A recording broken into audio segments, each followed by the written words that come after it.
Jiang Han, I am your future self. By the time you receive this email, I will have already departed from this world. My name is Jiang Han, and I am a freshman in university. On the very day of the semester's commencement, the entire school was unexpectedly engulfed by a pit, plunging all students and faculty into a dark and eerie alternate realm. This place is inhabited by terrifying otherworldly beasts, malevolent foreign tribes, man-eating monstrosities, and sinister entities, alongside deities lurking in the depths of this world, watching with predatory intent. Fortunately, I am able to receive emails from the future, granting me insight into all forthcoming events. While others struggle for survival, I have already evolved into a formidable sequence master, having single-handedly forged an invincible dragon sequence. Dragon sequence, T0 sequence, which comprehends the profound mysteries of time and space, possessing an immortal body and wielding terrifying power capable of rivaling even the gods. The Azure Dragon sequence, the Candle Dragon sequence, the Yinglong sequence, the Songlong sequence, the Ice Dragon sequence. Upon creating all the dragon sequences, I have transcended the gods. Chapter 1. The Email from the Future. Brother, don't worry about me. My new classmates are delightful, and the dormitory environment is splendid. But what about you, my university brother? How are things on your end? It's all well and good. The school is beautiful, and the students are exceptional. Of course, Jiangxing University is a prestigious institution. Just wait for me. I will definitely gain admission to Jiangxing University in 3 years. In the classroom, Jiang Han was chatting with his sister on WeChat. He was a freshman, and today marked the official start of the semester. After completing the registration formalities, the assistant organized the first class to facilitate introductions among students. "Excuse me, is this seat taken?" A melodious voice rang out. "No, it isn't." Jiang Han glanced at the vacant spot beside him and casually replied. A fragrant aroma wafted through the air as the girl who had inquired took the seat beside him. "Isn't it the newly popular campus beauty, Chu Ruoxi, from a certain short video platform?" "It is her." "Wow, she's simply like a celestial being." Becoming the campus beauty on the very first day of school. Her looks are indeed striking. "She is in our class. What luck." Excited murmurs erupted from a group of boys in the back of the classroom. Chu Ruoxi? Jiang Han's peripheral vision caught a glimpse of the girl beside him. He had seen her on a short video platform, where a student had fortuitously captured her stunning profile, leading to her meteoric rise as the most beautiful freshman and the new campus beauty of Jiangxing University. She is indeed beautiful. Not only is she beautiful, but she also exudes an enchanting fragrance. Jiang Han shifted his gaze back to his chat with his sister. However, his sister had not replied for quite some time, possibly due to the teacher prohibiting phone use. Unlike high school, university regulations are quite strict. Noticing his sister's continued silence, Jiang Han set his phone down. The classroom was filled with dozens of students, and the attendance was nearing completion. "Oh my gosh!" a girl suddenly exclaimed with a loud voice, drawing the attention of everyone in the room. "What is it, fellow student?" The surrounding students inquired with concern. "Sioux City. Sioux City number 1 high school has vanished into a pit." The girl raised her phone, signaling everyone to look. Sioux City number 1 high school. That is the high school where Jiang Han's sister studies. Jiang Han instantly sprang to his feet, his gaze fixed on the screen of the girl's phone. The display was shrouded in darkness. "This video is currently private and will soon play the next video." The girl, not far from Jiang Han, revealed the text on her screen. The video had been taken down. "There's no video." "That's strange. It was just there." The girl noticed that the video had indeed vanished. "Are you certain it was Sioux City number 1 high school?" Jiang Han asked, his eyes locked onto the girl. "Yes, I did not mistake it. It was definitely Sioux City number 1 high school," the girl affirmed. Jiang Han hastily dialed his sister's number. "I'm sorry, the number you have dialed is not in service." The automated voice echoed in his ears. Jiang Han furrowed his brows and attempted to video call his sister on WeChat. "A pit. Is it really true that the rumored pit incident is happening?" "It's most likely true. Otherwise, why would the school delay the start of the semester? I never expected it to be delayed for so many days, let alone have an incident on the very first day." "Classmates, what is this pit you are speaking of?" I heard others mention it in the group. Several schools have suddenly fallen into a pit, causing the disappearance of the school and all its students. No trace can be found. "What? Is it really that bizarre?" Students in the classroom began to discuss animatedly. "Answer it." Jiang Han stared at the screen of his phone, anxiety causing beads of sweat to form on his forehead. He had heard of pits and had seen some videos circulating in groups. Now that his sister had suddenly gone missing, if she had truly fallen into a pit, it would spell trouble. He had been inseparable from his sister since childhood, and their bond was deep. She must not come to harm. Alas, fate had other plans. Nearly a minute passed without anyone answering the video call, and it automatically hung up. "Xiaowei, if you see this, please call me back." After sending a message to his sister, Jiang Han put away his phone and prepared to head back to Sioux City. "I should have applied to Sioux City University." He felt a pang of regret. Jiang Han had initially intended to apply to Sioux City University, allowing him to be in the same city as his sister for her convenience. However, his sister believed that Sioux City University would not do justice to Jiang Han's scores and insisted he apply to Jiangxing University instead, threatening to take a leave of absence if he did not. Jiang Han had no choice but to acquiesce to her wishes. Boom! Just as he was about to set off, a thunderous sound echoed throughout the building. Instantly, the entire teaching building shook violently. Boom, boom, boom. The incessant noise was immensely unsettling. Earthquake! A student screamed. Run! Students erupted into chaos, scrambling to flee the classroom. With a sudden shove, the campus beauty, Chu Ruoshi, stumbled and fell to the ground. Jiang Han, quick to react, swiftly caught her. Thank you, Chu Ruoshi said, her eyes filled with gratitude. It stopped. Why is the sky darkened? At that moment, after several seconds of tremors, the teaching building came to a standstill. Suddenly, the sky darkened ominously, and the lights within the classroom extinguished, replaced by the glow of emergency lights. Numerous students gazed through the windows, witnessing the sky shrouded in an oppressive blanket of heavy clouds, evoking an overwhelming sense of foreboding. Let us proceed to an open area. I sense the earthquake has not yet ceased, for otherwise, the sky would not have abruptly darkened, nor would the school have lost power. Everyone, do not crowd. We cannot escape a major quake, and there is no need to flee from a minor one. Those who can gain admission to Jiangxing University are the elite. Surely, they possess sufficient mental fortitude. The students regained their composure and exited the classroom in an orderly fashion. It is exceedingly dark, Jiang Han remarked as he stepped into the corridor and gazed upwards. The sky was enveloped by layers of impenetrable dark clouds, reminiscent of the twilight hour with visibility severely diminished. Yet, only moments ago, the sun had shone brightly. Even if an earthquake were to occur, the rapid shift in weather was rather alarming. The teaching building was filled with individuals, and the students, frightened, sought refuge in an open space, creating a cacophony of noise. Due to the sheer number of people, it took a considerable amount of time to exit the building. Outside the teaching building, the open area was already crowded with people. So, when an earthquake has struck, why is there no signal? I have no signal either. What is going on? Students fiddling with their phones discovered the absence of signal and began to grumble in frustration. Indeed, there is no signal. Jiang Han glanced at his phone, confirming the lack of service. This made it even more difficult to contact his sister. He resolved to assess the situation once outside. If his sister did not respond, he planned to return directly to Sioux City. As for Jiangxing University, he would contact his academic advisor to request leave once the phone regained signal. Buzz buzz. The phone vibrated. Is there a signal now? Jiang Han, hoping for a message from his sister, retrieved his phone to check WeChat. Unfortunately, the device still displayed no signal. The recent vibration might have been triggered by an accidental touch. Just as he was about to close the phone, Jiang Han noticed a red notification in WeChat. You have a new email. The timestamp indicated it had just arrived. Jiang Han's email was linked to WeChat, so notifications would appear there, allowing him to view emails directly through the app. How could an email arrive without any signal? Curious, and driven by the instinct to clear the notification, Jiang Han tapped on the alert. The content of the email materialized before him. Jiang Han, I am you from the future. By the time you read this email, I will have already passed away.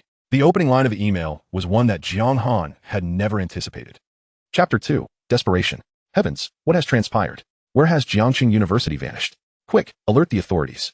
Outside Jiangxing University, a cluster of nearby vendors stood in stunned silence, gazing at a colossal pit on the ground. This chasm was immense, exceeding a kilometer in both length and width. It was here that Jiangxing University once stood. With a resounding explosion, the university had seemingly evaporated from existence, leaving behind only this vast crater. At the bottom of the pit, nothing remained. Jiangxing University, along with all its faculty and students, had mysteriously disappeared. The vendors were utterly terrified. Jiang Han, I am your future self. By the time you read this email, I will have perished. The information I am about to share is crucial. Please remember it diligently. After you fall into the pit, you will soon face an onslaught of aberrant beasts.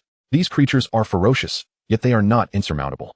Upon vanquishing them, you must carry any one of their carcasses to Furong Square at the earliest opportunity. In the center of the square stands a statue.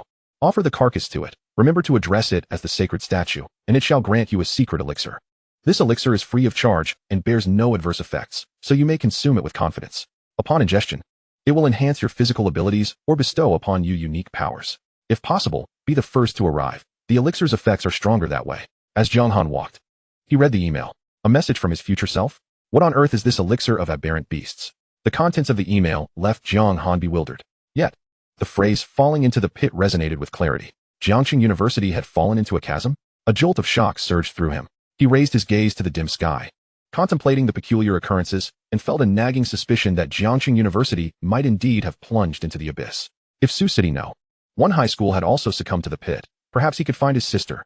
Thoughts of his sister filled him with boundless courage. Even if Jianghan University had truly fallen into the chasm, it might not be entirely disadvantageous for Jiang Han. Hope arose within him, hope of locating his sister. Birds. At that moment, Jiang Han noticed a multitude of birds appearing in the sky. The darkness obscured their features, rendering them mere shadowy silhouettes. They flew swiftly, heading directly towards the school. In Jiang Han's line of sight, these birds grew larger and larger. How could they be so enormous? Just as he pondered this, the giant birds accelerated, diving down towards the students below. Everyone, be careful. Jiang Han sensed the imminent danger and shouted. Not far away, a girl conversing with her companion heard his warning. She looked up, only to behold the approaching giants. Wow, she instinctively screamed. The cry was cut short as one of the colossal bird's talons seized her by the throat, crimson blood gushing forth. Her voice was stifled, never to escape her lips again. Her companion, horrified, emitted a high-pitched scream. More giant birds swooped down, their talons razor-sharp, capable of effortlessly piercing human flesh with a mere swipe. Help! What in the world? The air filled with screams of terror, cries of agony, and shouts of alarm. Chaos reigned within the school as the giant birds launched a widespread assault on the students. Run! Back to the classrooms. Students rushed in a frenzy towards the teaching building. At the entrance, a throng of students clustered, their attempts to enter inefficient and slow. Others, seeing the bottleneck, fled in different directions. Another student has been attacked. A giant bird barreled directly toward Jiang Han, its lethal talons aimed at his head. He quickly crouched down, the bird's claws narrowly missing him and striking another student instead. Run! Jiang Han sprinted away. More giant birds converged. Staying here meant certain death. Just a few steps into his escape, a giant bird swooped down, its talons reaching for Jiang Han. He turned to look, his heart nearly leaping from his chest. The bird approached too swiftly. There was no time to evade. I cannot die. Xiao Wei is waiting for me to rescue her. In this life or death moment, thoughts of his sister ignited an extraordinary will to survive. Overcome by this instinct, Jiang Han forgot his fear. He lunged towards the ground, evading the bird's grasp. The giant bird's talon missed, but it swiftly turned, continuing its pursuit. Jiang Han could not outrun the creature. It caught up to him in no time. Its claws raked at him, tearing through his arm in several places. Amidst the turmoil, Jiang Han seized the opportunity, grasping one of its legs. The giant bird possessed 5 talons, 4 long and 1 short, resembling a human thumb. By gripping its elongated talon, Jiang Han effectively hindered the bird's ability to strike. However, the creature's other leg lunged towards Jiang Han's throat. He raised his other arm in defense, only to have it shredded, blood pouring forth. Desperate, he retaliated, grabbing the giant bird's other leg. Now, both of its limbs were under his control. The giant bird flapped its wings violently, struggling to free itself. Jiang Han, losing his balance, gritted his teeth and refused to let go, clinging tightly to the bird's legs and talons.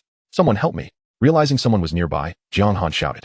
Yet, the other students were paralyzed by fear, witnessing the giant bird's ferocity and too terrified to approach. It's Jiang Han. A familiar voice pierced through the chaos. It was Chunji Guai, his roommate from the same dormitory. Let us go help him. Seeing Jiang Han struggling with the giant bird, Chunji Guai and another roommate rushed forward to assist. The bird's wings flapped incessantly, making it difficult for them to get close. They decided to grasp the bird's wings, attempting to pull it down. With a powerful flap, the giant bird lifted Jiang Han into the air. It's escaping. This is it. Jiang Han is being taken into the sky. The two roommates could only watch helplessly as Jiang Han was carried away. This is the end. In the sky, amidst the howling wind, Jiang Han sensed the dire predicament. Suspended in midair by the giant bird, his situation was anything but promising. Though the bird could not harm him at this moment, his grip on its legs and talons would soon exhaust him. If he lost his strength, he would plummet to his demise. I must fight back. Jiang Han resolved not to resign himself to fate. While he still had strength, he had to act decisively. He released his grip on the bird's talon and quickly seized its leg from the opposite direction, securing a tighter hold. Then, gripping the bird's leg, he began to shake it vigorously, up, down, and side to side. He intended to exert pressure on the creature, wearing it down so that it would have no choice but to descend. His efforts proved effective. The giant bird struggled to maintain stable flight, to steady itself.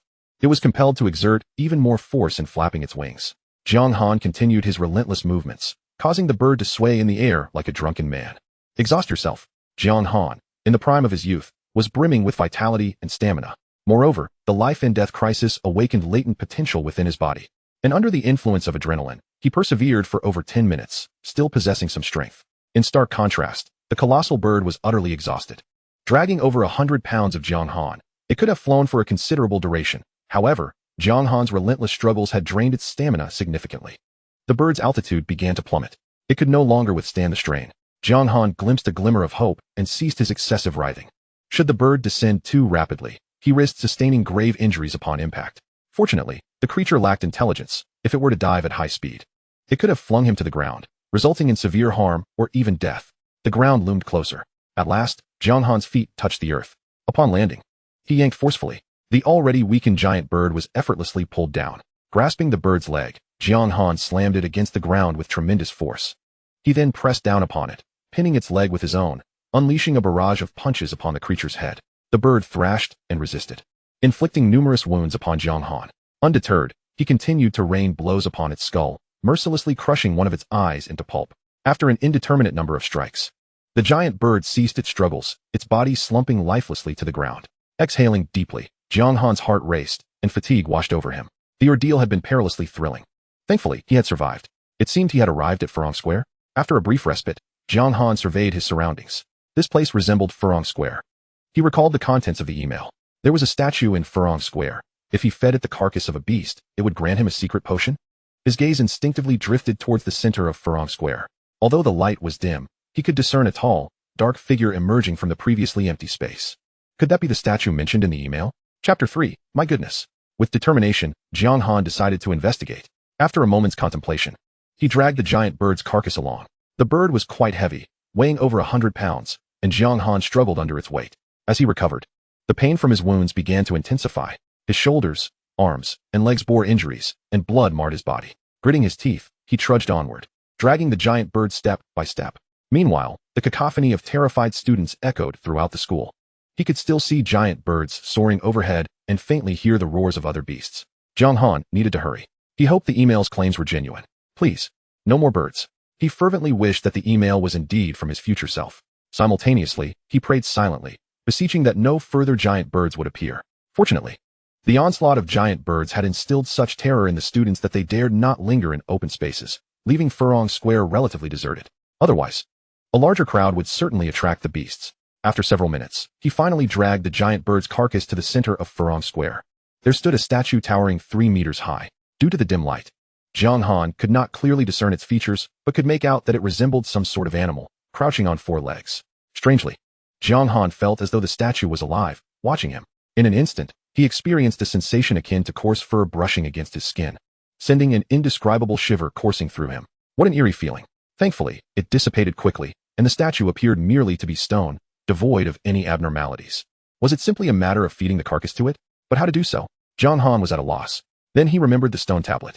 He turned his gaze to a monolith beside the statue. It stood over a meter tall and bore inscriptions. In the dim light, the words were hard to make out. Jiang Han retrieved his phone, activating the flashlight to illuminate the text. Do you wish to return home? Then grow stronger. This was the first line on the tablet. Within 3 days, bring any beast carcass to receive a novice secret potion. This potion requires no additional materials, has no side effects, and each individual may only receive one. The instructions for obtaining the potion were inscribed beneath. A container. A new dilemma arose. Where could Jiang Han find a container? After some thought, he removed his t-shirt. The large, gel-like print in the center could serve as a vessel for the liquid. Thankfully, the print remained intact despite the numerous tears in the fabric. Fortunately, that section of his chest had escaped injury. With a makeshift container in hand, Jiang Han placed the giant bird's carcass before the statue. Then, holding the t-shirt-turned container, he spoke with deliberate reverence. "O sacred statue, please dine." No sooner had he spoken than a massive mouth opened at the center of the statue's head. With a single inhale, it consumed the bird's carcass whole. This was no ordinary statue. Jiang Han observed in silence, the events of the day leaving a profound impact on him. After wrestling with the giant bird for his life, bolstered by the conviction of saving his sister, he found himself able to accept these bizarre occurrences. He had fashioned a temporary container from the print on his t-shirt, awaiting the arrival of the potion. Moments later, the statue opened its mouth once more. It then expelled a globule of liquid, which landed precisely in the center of the print. Was this the secret potion? Jiang Han detected a peculiar, intoxicating aroma. The liquid was dark, its contents unknown. Should he drink it? He hesitated. Hurry, everyone. Return to the dormitory for safety. The dorm windows have security bars. The bird is coming, run. Just as he grappled with his indecision, voices rang out from the edge of the square. Students had fled to this location. Jiang Han glanced around, realizing with alarm that many giant birds had been drawn here. At this moment, he had little strength left and knew he could not outrun the students, let alone the giant birds in the sky. With no further hesitation, Jiang Han gulped down the potion in a few hurried swallows. As it coursed through him, he felt a surge of warmth enveloping his entire being. As though every cell housed a tiny furnace. It was immensely comforting. However, that comfort quickly escalated into torment as the small furnace transformed into a raging inferno. Heat radiated throughout his body, escalating to an unbearable intensity. Jiang Han gasped, feeling as if flames were consuming every fiber of his being. The blood within him felt as though it were boiling. If a beam of light were to shine upon Jiang Han at that moment, one would observe that his skin had turned a vivid crimson, as if he were emanating smoke. Am I being deceived? This thought flickered through Jiang Han's mind. At this rate, would he not perish? Crackling sounds echoed from his entire body, reminiscent of bones shifting. It seemed as though his muscles were expanding. Though the pain was excruciating, it was accompanied by a sensation of explosive power. They are coming. The group of students fled into Furong Square. The colossal birds in the sky were drawing nearer. They began their dive, intent on hunting these students. The students, engulfed in panic, had initially sought refuge in a copse, but were suddenly besieged by a pack of wolf-like beasts. Those in the woods scattered in terror, just as they managed to escape. They found themselves targeted by the giant birds. In their confusion, they ran towards the statue in the center of the square, hoping to use its height to evade their pursuers. As they drew closer, they spotted Jiang Han beneath the statue, trembling and clutching his head. Classmate, run. One student warned Jiang Han. The giant birds were now upon them. The students hastily took shelter behind the statue. The nearest giant bird altered its course, charging directly at Jiang Han. Just as the bird's sharp claws were about to grasp him, a roar erupted. Jiang Han's eyes glowed a fierce red, and with a mighty punch, he struck out. The bird's claw was met with Jiang Han's fist, breaking its leg with a resounding impact. The creature screeched in pain. Its cry deafening. Jiang Han seized the giant bird's wing and hurled it forcefully to the ground. Silence ensued. The bird lay lifeless from the blow. Yet, before he could catch his breath, a second giant bird swooped in. Under the influence of the potent elixir, Jiang Han felt as though he were on the verge of bursting with power. His demeanor transformed into one of primal ferocity. He leaped and delivered a punch to the incoming giant bird, sending the creature, which weighed over 100 pounds, flying backward. After a few flaps of its wings, it plummeted to the ground, unmoving. As the third and fourth giant birds approached, Jiang Han's fists, as large as sandbags, continued their relentless assault. At that moment, he resembled a humanoid tyrannosaurus, impervious to their attacks. The giant birds fell before his fists, each one dispatched with a single blow. Goodness gracious! Is this fellow even human? How is he so ferocious? A realization struck one of the students. He is my long-lost adoptive father. The group of students hid behind the statue, awestruck. They had witnessed the terror of these giant birds firsthand, yet now, one individual could vanquish them with mere punches. Chapter 4, The First Mighty One. Classmate, be careful. There's one behind you. To the right, there's another one coming. The calls of the giant birds attracted even more of their kind to Furong Square.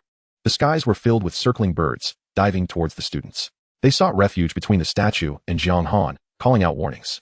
Jiang Han was engulfed in a frenzied state, transformed into a fighting machine, with heightened senses and reflexes. After dispatching one giant bird with a single punch, he seemed to possess eyes on the back of his head, delivering a powerful counterpunch that felled another. He kept attacking, each punch following the last. As the overwhelming power within him finally found an outlet, a new crisis emerged. A pack of wolf-like beasts, significantly larger than regular wolves, approached. The wolves are here. Be careful. The students cried, their anxiety palpable. It was these very beasts that had driven them from the copse, with the skies filled with giant birds. They dared not flee, placing their hopes on Jiang Han. One wolf beast lunged at him just as he finished off a giant bird. Jiang Han, seeing the beast approach, executed a powerful kick that sent it flying. Then, with two swift punches, he dispatched another wolf beast that had attacked from the side. Using both fists and feet, he took down every giant bird and wolf beast that dared approach him. What a show of strength, cheered one student, exhilarated as if he were the one battling. Yet, panic ensued as more wolf beasts charged towards them. Screams erupted as students, in their haste, attempted to escape, only to be snatched by the giant birds above. Desperation set in. The remaining students dared not leave the statue, ready to fight off the wolves. However, the sheer number of beasts soon overwhelmed them. Help! Amidst the chaos, a girl fell, and a wolf beast pounced towards her. Just as it was about to bite down, a meteor-like fist struck it away with a fierce whoosh. The girl gazed in awe as Jiang Han, bare-chested, resembled a descending war god, dispatching the approaching wolf beasts one by one. She was saved. Incredible. Keep it up.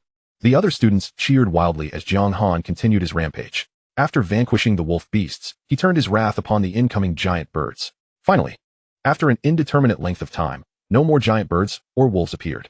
Jiang Han punched into empty air, and he felt as if the tension that had held him taut like a stretched rubber band had suddenly snapped. He stood there, motionless, It was safe now. Goodness gracious. This guy is terrifying. The students stared in astonishment at the multitude of giant bird and wolf beast corpses littering the ground around Jiang Han. The number of giant birds must have been at least several dozen, while the wolf beasts numbered at least 20 or 30, all slain by Jiang Han alone. Was he even human? Even witnessing it firsthand, the students were left in utter shock. Classmate, are you alright? At that moment, a girl with a leather cloak noticed something was amiss with Jiang Han. He had remained in the same position for an extended period. She approached him and, upon getting closer, found him somewhat familiar. Classmate? She waved her hand in front of his eyes. Jiang Han showed no response. Classmate, you. Before she could finish her sentence, Jiang Han's body went limp, collapsing into her arms. He had fainted. A familiar fragrance wafted towards him as Jiang Han drifted into unconsciousness. This was the last thought before he succumbed. Brother, wake up, wake up. In his daze, Jiang Han vaguely heard his sister's voice calling him to rise. Was she trying to wake him up? How strange. At home, even if he slept until noon, his sister never disturbed him. After all, when at home, he would often push a cart to sell goods late into the night. Each time Jiang Han awakens, he finds that his home has been meticulously tidied by his younger sister. The floors are mopped, the laundry is washed, and meals are prepared. Though their life together is somewhat austere, it is also filled with warmth and joy. Suddenly, Jiang Han recalls that his sister's school had fallen into a sinkhole. A shocking realization that jolts him awake. He opens his eyes to a cacophony of voices that rush into his ears, more boisterous than a bustling marketplace. Soft light bathes the room, revealing that he is in the school infirmary. Jiang Han lies on a hospital bed, surrounded by fellow students cocooned like dumplings in their own beds. Some lie still, appearing to be in a deep slumber, while others emit pained groans. Had he lost consciousness? Fragments of the battle at Furong Square flash through his mind. Under the influence of a secret potion, he had succumbed to the urge to unleash his fury, fighting against an overwhelming number of giant birds and savage beasts until his body could bear no more, leading to his collapse. Who is she? At that moment, Jiang Han notices a woman with hair cascading like a waterfall, resting her head on the edge of his bed, seemingly asleep. His curiosity piqued. She stirs at the sound of his awakening. She lifts her head to reveal a delicate visage. Chu Ruashi? Jiang Han is taken aback. You're awake? Chu Ruashi's expression brightens with evident delight. No wonder the fragrance he had sensed before losing consciousness felt so familiar. It was her essence. Did you bring me here? He inquires. How could I have such strength? It was them, she replies. How long have I been unconscious? Approximately 8 hours. What is the situation at the school? After you dispatched dozens of beasts, they discovered the inscriptions on the stone tablet and exchanged the corpses of the creatures for the secret potion. The situation at the school is now largely under control, Chu Ruashi explains, her eyes sparkling with admiration for Jiang Han's valor at Furong Square. That is good to hear. However, I heard they said the school fell into a sinkhole, and the area outside has turned into a forest. Chu Ruashi's brow furrows slightly as she delivers this unsettling news. Yet, Jiang Han remains unfazed. He had already been aware of it. By the way, the email. Jiang Han recalls the unfinished message and reaches for his phone. Hey, don't move. Chu Ruashi interjects. Jiang Han glances down to see that he is still receiving intravenous fluids, his right arm wrapped in thick bandages. Not only his arm, but his entire body is encased in bandages. You've sustained severe injuries. Your metacarpal is fractured. Please, do not move. If you need anything, I can fetch it for you, Chu Ruashi offers. Fractured? But my fingers feel fine, Jiang Han remarks, noting that the wounds inflicted by the giant bird seem to have subsided. What about my phone? Jiang Han inquires, feeling around until he locates it. It's dead, he realizes. Chu Ruashi, could you help me find a charger? He asks. The school is experiencing a power outage, and we are currently using a backup generator. So charging might not be possible. I will find a power bank for you, she says, departing. Shortly after her departure, his roommates Chunji and Zhao Ping enter the infirmary. Jiang Han, you're quite the lucky one. The school beauty has been by your side for half the day.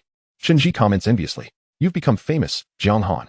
Everyone knows you single-handedly took down over 100 beasts. You are now hailed as the mightiest of Jiangxing University. We finally have our own scion, Zhao Ping adds, giving him a thumbs up. Here are some clothes we brought for you, they continue. As the temperature has dropped significantly since the sinkhole incident, necessitating multiple layers for warmth, Jiang Han's previous attire had been torn and discarded, leaving him bare-chested. Jiang Han, I never imagined you would be so formidable. Your efforts in defeating those beasts are commendable. If you need anything, don't hesitate to inform the faculty, they assure him. As time passes, the atmosphere around Jiang Han's bed becomes lively with the arrival of counselors, department heads, and university officials, all eager to inquire about his condition. Through their discussions, Jiang Han learns that during his unconsciousness, the group of students at Furong Square had discovered the stone tablet and obtained the secret potion using the corpses of the beasts he had slain. Empowered by the potion, they successfully eliminated more beasts, and as news of the potion spread, an increasing number of students began to partake, ultimately turning the tide of the conflict. The beasts that had invaded the school have largely been dealt with approximately 800 students now having consumed the potion, which implies over 800 beasts had besieged Jiangxing University. Jiang Han himself had accounted for over 80 of those, a substantial contribution. No wonder even the university leaders came personally to check on him. After more than an hour, the crowd finally disperses. Here you go. I brought you a power bank. Chu Ruashi returns, holding it in her hand. Jiang Han hands her his phone. Are you hungry? I have some bread, she asks, her large, expressive eyes filled with concern. Jiang Han nods. I would like some water. Chu Ruashi opens a bottle of mineral water and hands it to him. He takes it with his unbandaged left hand and drinks eagerly. After quenching his thirst, she offers him the bread. Why is she being so kind to me? As he accepts the bread, his gaze catches the stunning beauty of Chu Ruashi's face. A breathtakingly gorgeous woman is attending to him with such meticulous care. Jiang Han might be somewhat handsome, but he never imagined he could elicit such devotion. Their eyes meet, and Chu Ruashi smiles softly. Shall I peel you an apple? Thank you, but there's no need. You saved my life. It is only right that I care for you, she replies graciously. Saved her life? Jiang Han recalls the girl who had nearly been pounced upon by the wolf beast beneath the statue. Now that he connects the dots, it becomes clear that she is that very girl. With this realization, as he watches her focus intently on peeling the apple, a sense of peace washes over him. Here you go. The apple is ready. After finishing the apple, Jiang Han notices his phone is now operational. He glances at Chu Ruashi, who sits at the foot of the bed, and powers it on. There is still no signal, but he can access his email. He opens the unfinished message, which reads, Jiang Han, I am your future self. When you read this email, I will have already passed away. After briefly skimming through the previously perused content, Jiang Han continued to delve deeper. Once you vanquish all the aberrant beasts, you will discover that the vicinity of the school has transformed into a forest. Subsequently, you must hasten your ascension to the Firefly level. With the arrival of the second evening, new stone tablets will manifest in Furong Square, inscribed with various secret potion formulas. If you can concoct an extraordinary potion based on these formulas, consuming it will enable your advancement to the Firefly level. The Firefly, when igniting its secret powers, emits a faint glow reminiscent of fireflies. Though this luminescence is subtle, it possesses many mystical attributes. Next comes the knowledge of secret potions, which, if acquired in advance, will prove invaluable. There are numerous types of potions. Some are single-use, some have short-term effects, some provide permanent enhancements, and others serve specific purposes. In general, they can be categorized into ordinary potions, extraordinary potions, and sequence potions. Extraordinary potions can awaken one's secret powers, bestowing extraordinary abilities and immense strength. However, the true prowess lies in sequence potions, which can elevate you to the status of a sequencer. Sequencers are also extraordinary beings. Yet they are more comprehensive and formidable than ordinary extraordinary beings, with more refined paths of advancement. A firefly at the sequencer level equates to a significant portion of the microlight. It is said that each sequence harbors the potential for divine ascension. The potions you initially consumed are rather unique, akin to novice rewards or novice potions. They differ from other potions yet are insufficient to facilitate an immediate ascension to Firefly. Within the school library, there exists a statue with which one can exchange knowledge and information. I will provide details regarding the forest situation and the attachments, along with the maps we have deciphered, which should be beneficial to you. Exercise caution around a woman named Ning. She is armed. The latter part of this email introduces numerous new terms and concepts, such as secret powers, extraordinary potions, sequence potions, Firefly, microlight, and so forth. Now, let us address the critical matter of survival. Jiang City University has been beset by misfortune. After the fifth night falls, evil will descend. This malevolence cannot be defeated. Only by locating the spark can one deter its approach. Upon receiving news from the stone tablets that the evil had been detected, we scoured for the spark and finally found it, only to discover it nestled within an aberrant beast's lair. There were numerous aberrant beasts inside, including one of microlight caliber.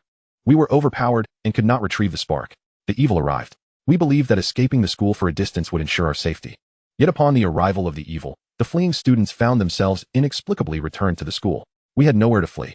If you wish to survive beyond the fifth day, your best course of action is to become a powerful sequencer. Only then can you use your Firefly to conquer the microlight and obtain the spark. Do not attempt to ascend to microlight within 5 days, as that too requires the spark. The attachments contain a potion formula, which I have procured at the cost of my life, allowing you to embark on the Dragon Clan sequence. If you can successfully concoct the potion, your problems will be resolved. Should you fail to do so and wish to avoid death, your only recourse is to flee Jiang City University and venture into the perilous depths of darkness to search for your sister. According to my calculations, you must escape at least 20 kilometers away to elude the reach of the evil's crimson light. Only then may you avert disaster.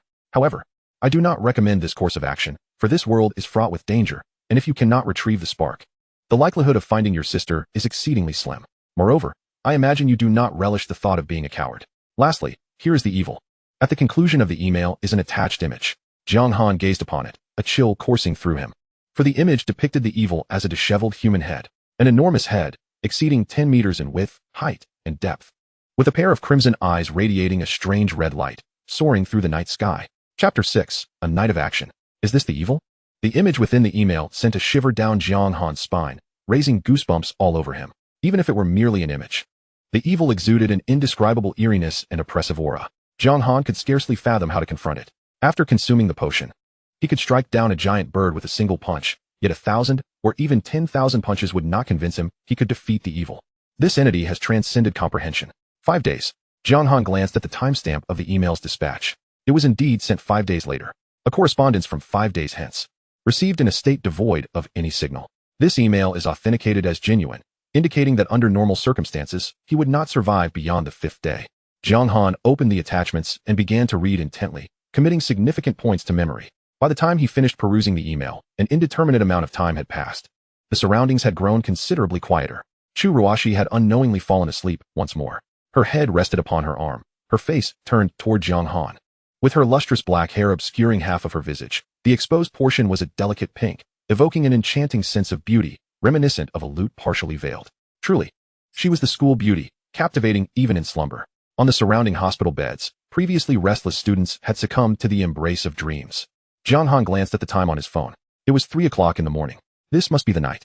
Jiang Han was uncertain whether the time and the place where the school had fallen was synchronized with that of Earth. Looking out the window, he beheld an expanse of darkness, devoid of any light. The sky bore no stars, let alone the moon. According to the email, the school fell into the chasm during the twilight. Twilight, though dim, still bore some semblance of light, akin to daytime. This utterly lightless condition, however, resembled night. Whether there existed a true daytime here, Jiang Han could not ascertain.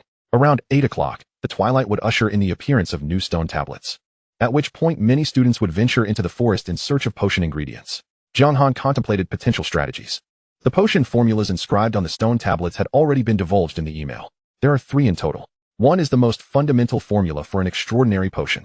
If one can gather the necessary ingredients and concoct the potion, consuming it will awaken secret powers and facilitate advancement to the Firefly level.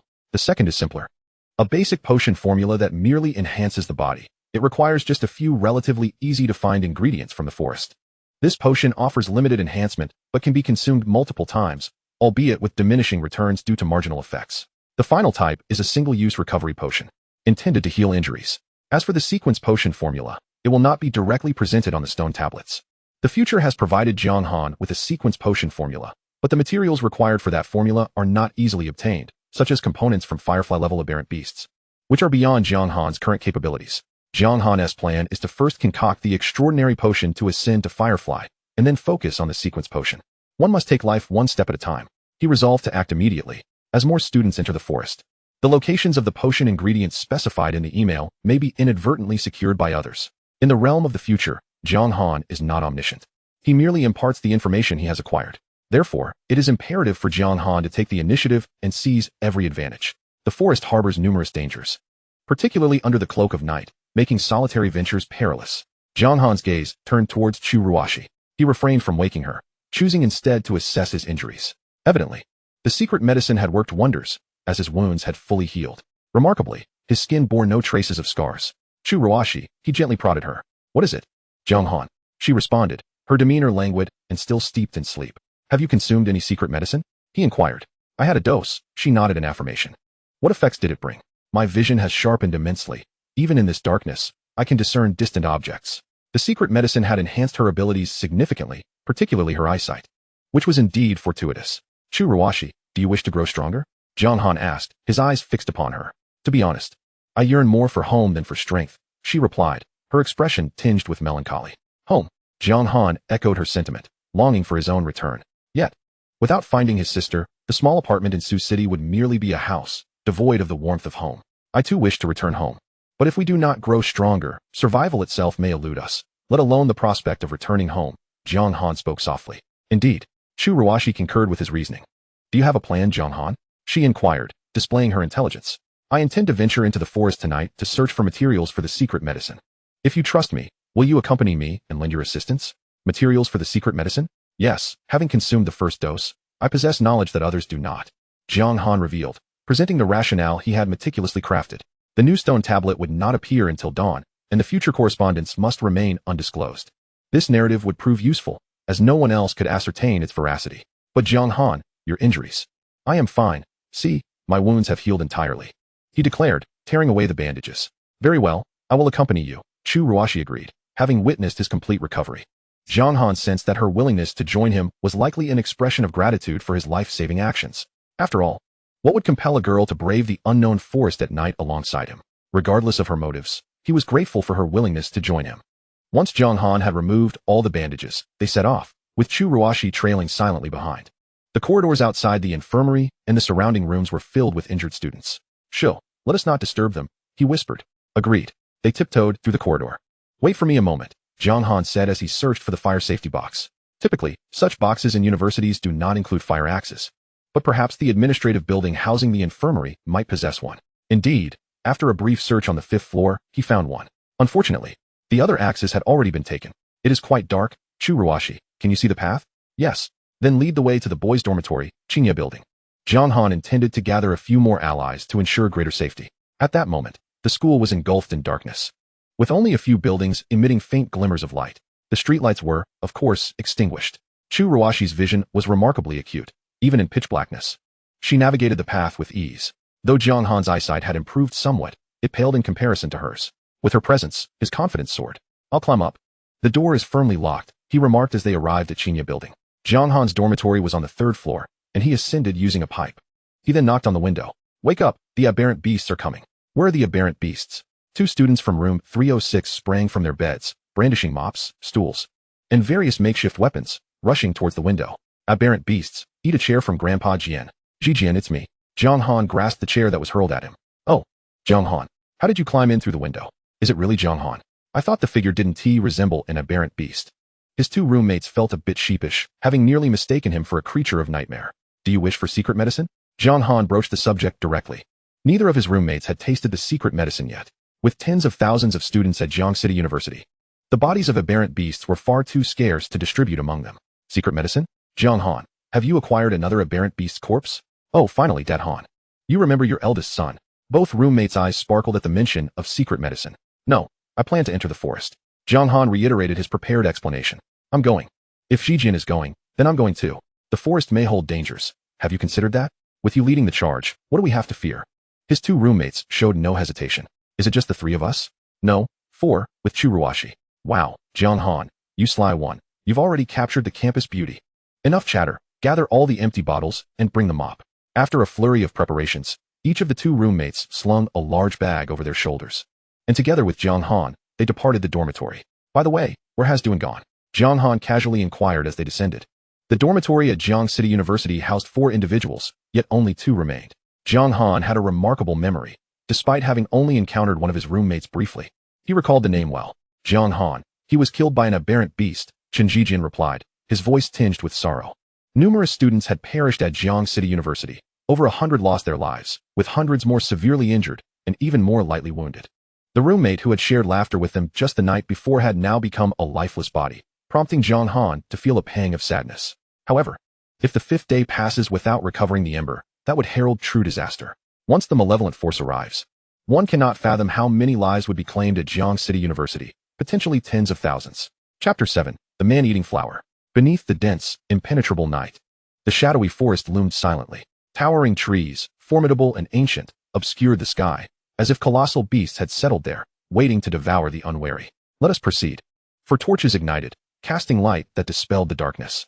This was the quartet of Jiang Han. Jiang Han led the way, followed by Chu Ruashi, while Chen Jian and Zhao Ping each bore a hefty pack, trailing behind. Their bags were filled with substantial supplies, primarily diesel and gasoline.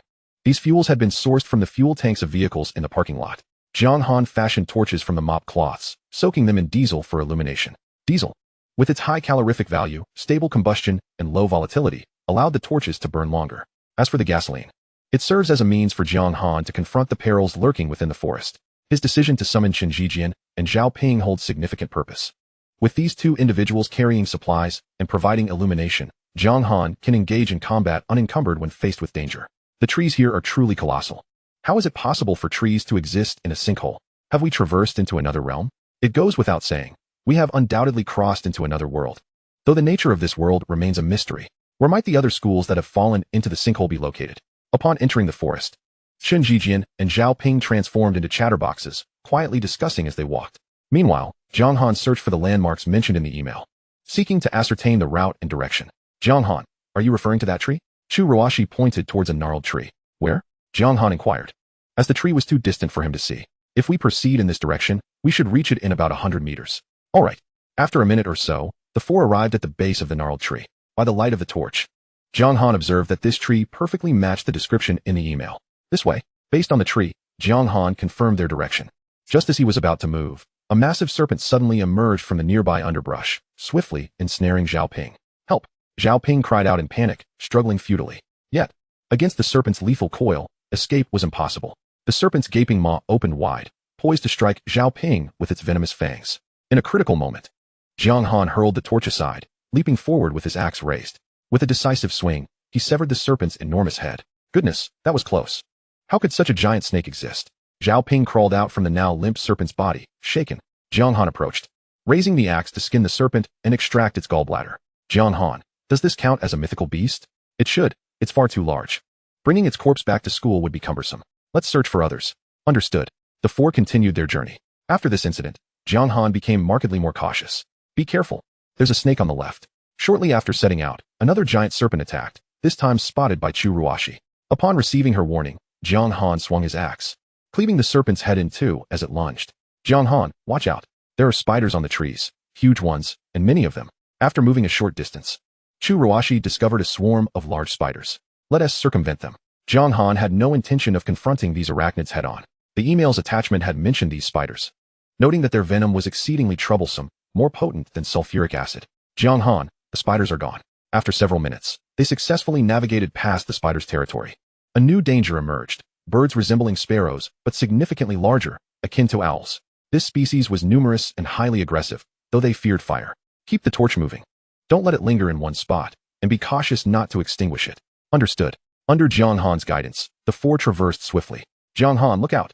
A sparrow-like bird launched a surprise attack, only to be struck down by Jiang Han's axe. After consuming the secret elixir, not only had his strength increased, but his reflexes had sharpened as well. These birds feared fire, yet would still attack when given the opportunity.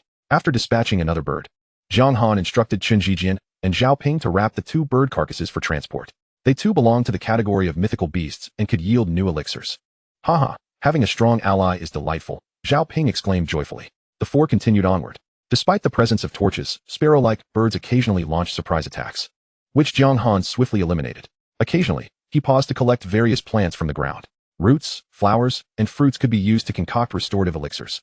After walking several hundred meters, the familiar chirping of birds abruptly ceased, and the entire forest seemed to fall silent. Jijian, Zhao Ping, Ruashi, ignite all the torches. Jiang Han commanded after observing the surroundings. We've arrived at the location. Ahead lay a source of materials for secret elixirs. The three lit their prepared torches, each wielding two. Jiang Han stowed his fire axe in his pack, and also took two torches. Walk in a line. Keep one torch at your feet. And you two should have one torch behind you, with another held aloft. All right. Though uncertain of the rationale, the three complied. Jiang Han and Chu Ruashi walked side by side, each wielding one torch to the side, one raised high for illumination, while another was held in front. Chen Jijian and Zhao Ping followed suit, with one torch positioned behind them. In this manner, the four effectively formed a protective circle of light as they advanced. Why is it so quiet? The silence in this area was unsettling, devoid of even the sound of insects. Chu Ruashi scanned the surroundings, but noticed nothing amiss. Goodness, ants. Suddenly, Chen Jijian made a startling discovery. Why are these ants so enormous? Zhao Ping's scalp tingled at the sight. A multitude of blood-red ants was converging from all directions, forming a crimson carpet across the ground. Even more astonishing was their size. These ants dwarfed even the largest cockroaches, each measuring over 5 centimeters in length. For reference, the largest bullet ant on Earth measures merely 3 centimeters. Most ants are only a few millimeters long. Jiang Han.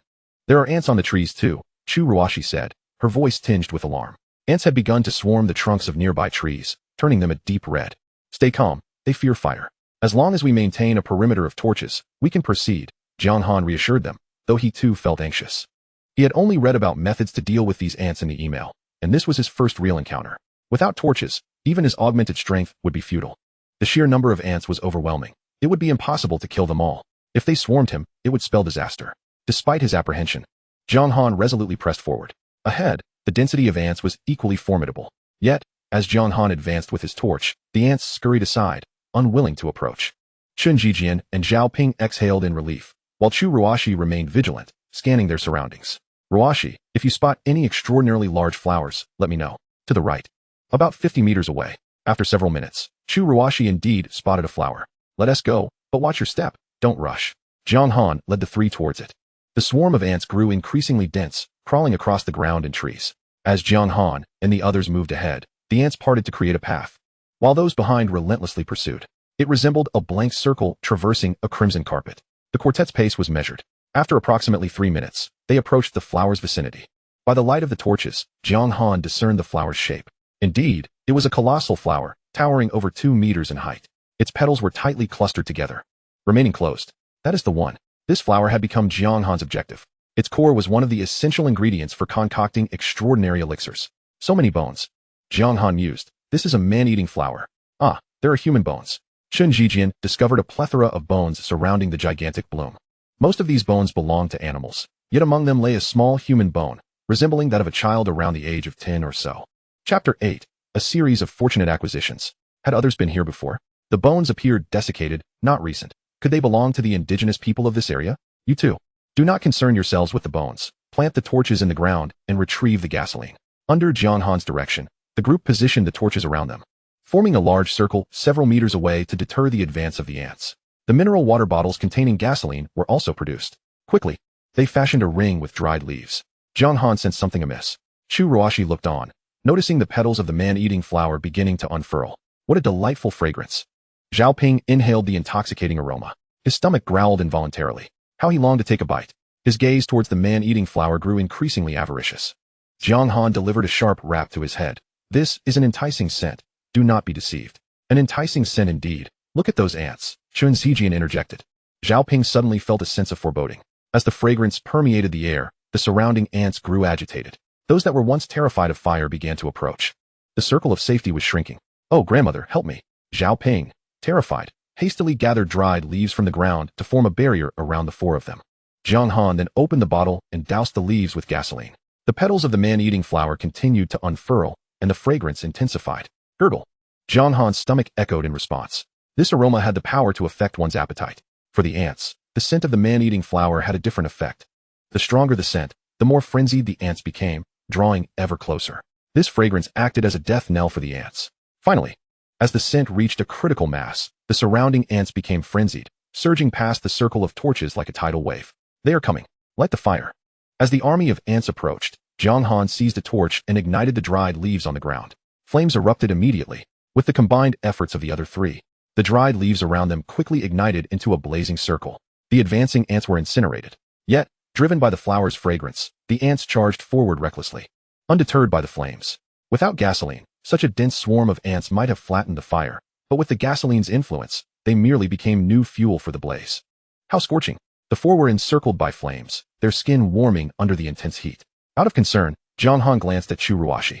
The delicate schoolbell's face was illuminated by the firelight, flushed with a captivating glow. She furrowed her brow, surveying the surroundings, seemingly worried that the fire circle would not consume all the ants. There were too many ants. At this rate, they would indeed be unable to burn them all. Jiang Han averted his gaze back to the man-eating flower. Its petals were still opening. This flower possessed an exquisite beauty, akin to a floral enchantress. However, it was far more perilous than any mere beauty. Jiang Han, the fire is dwindling. This approach is untenable. The flames of the circle began to diminish. The ants' assault intensified, with some even unfurling wings in an attempt to fly over. Fortunately, their size impeded their flight, making it difficult for them to traverse the fire circle. They are coming. More ants took to the air, prompting Chun Jijian and Zhao Ping to remove their shirts, swatting at the flying ants. Chu Ruashi too shed her outer garment to join the fray. Jiang Han, think of something. Do not panic. Jiang Han remained patient, extinguishing one torch and soaking it in gasoline, preparing for the next move. At last, Jiang Han recognized the opportune moment. The petals of the man-eating flower had opened sufficiently. Now is the time. He twisted the cap off a gasoline bottle and hurled it with all his might. The bottle sailed several meters, landing perfectly amidst the petals of the flower. Immediately thereafter, Jiang Han ignited the gasoline-soaked torch and cast it toward the petals of the man-eating flower. As the torch descended, Flames erupted within the flower's petals. Under the onslaught of the fire, the petals quivered violently as if struck by a devastating blow. In desperation, they began to close.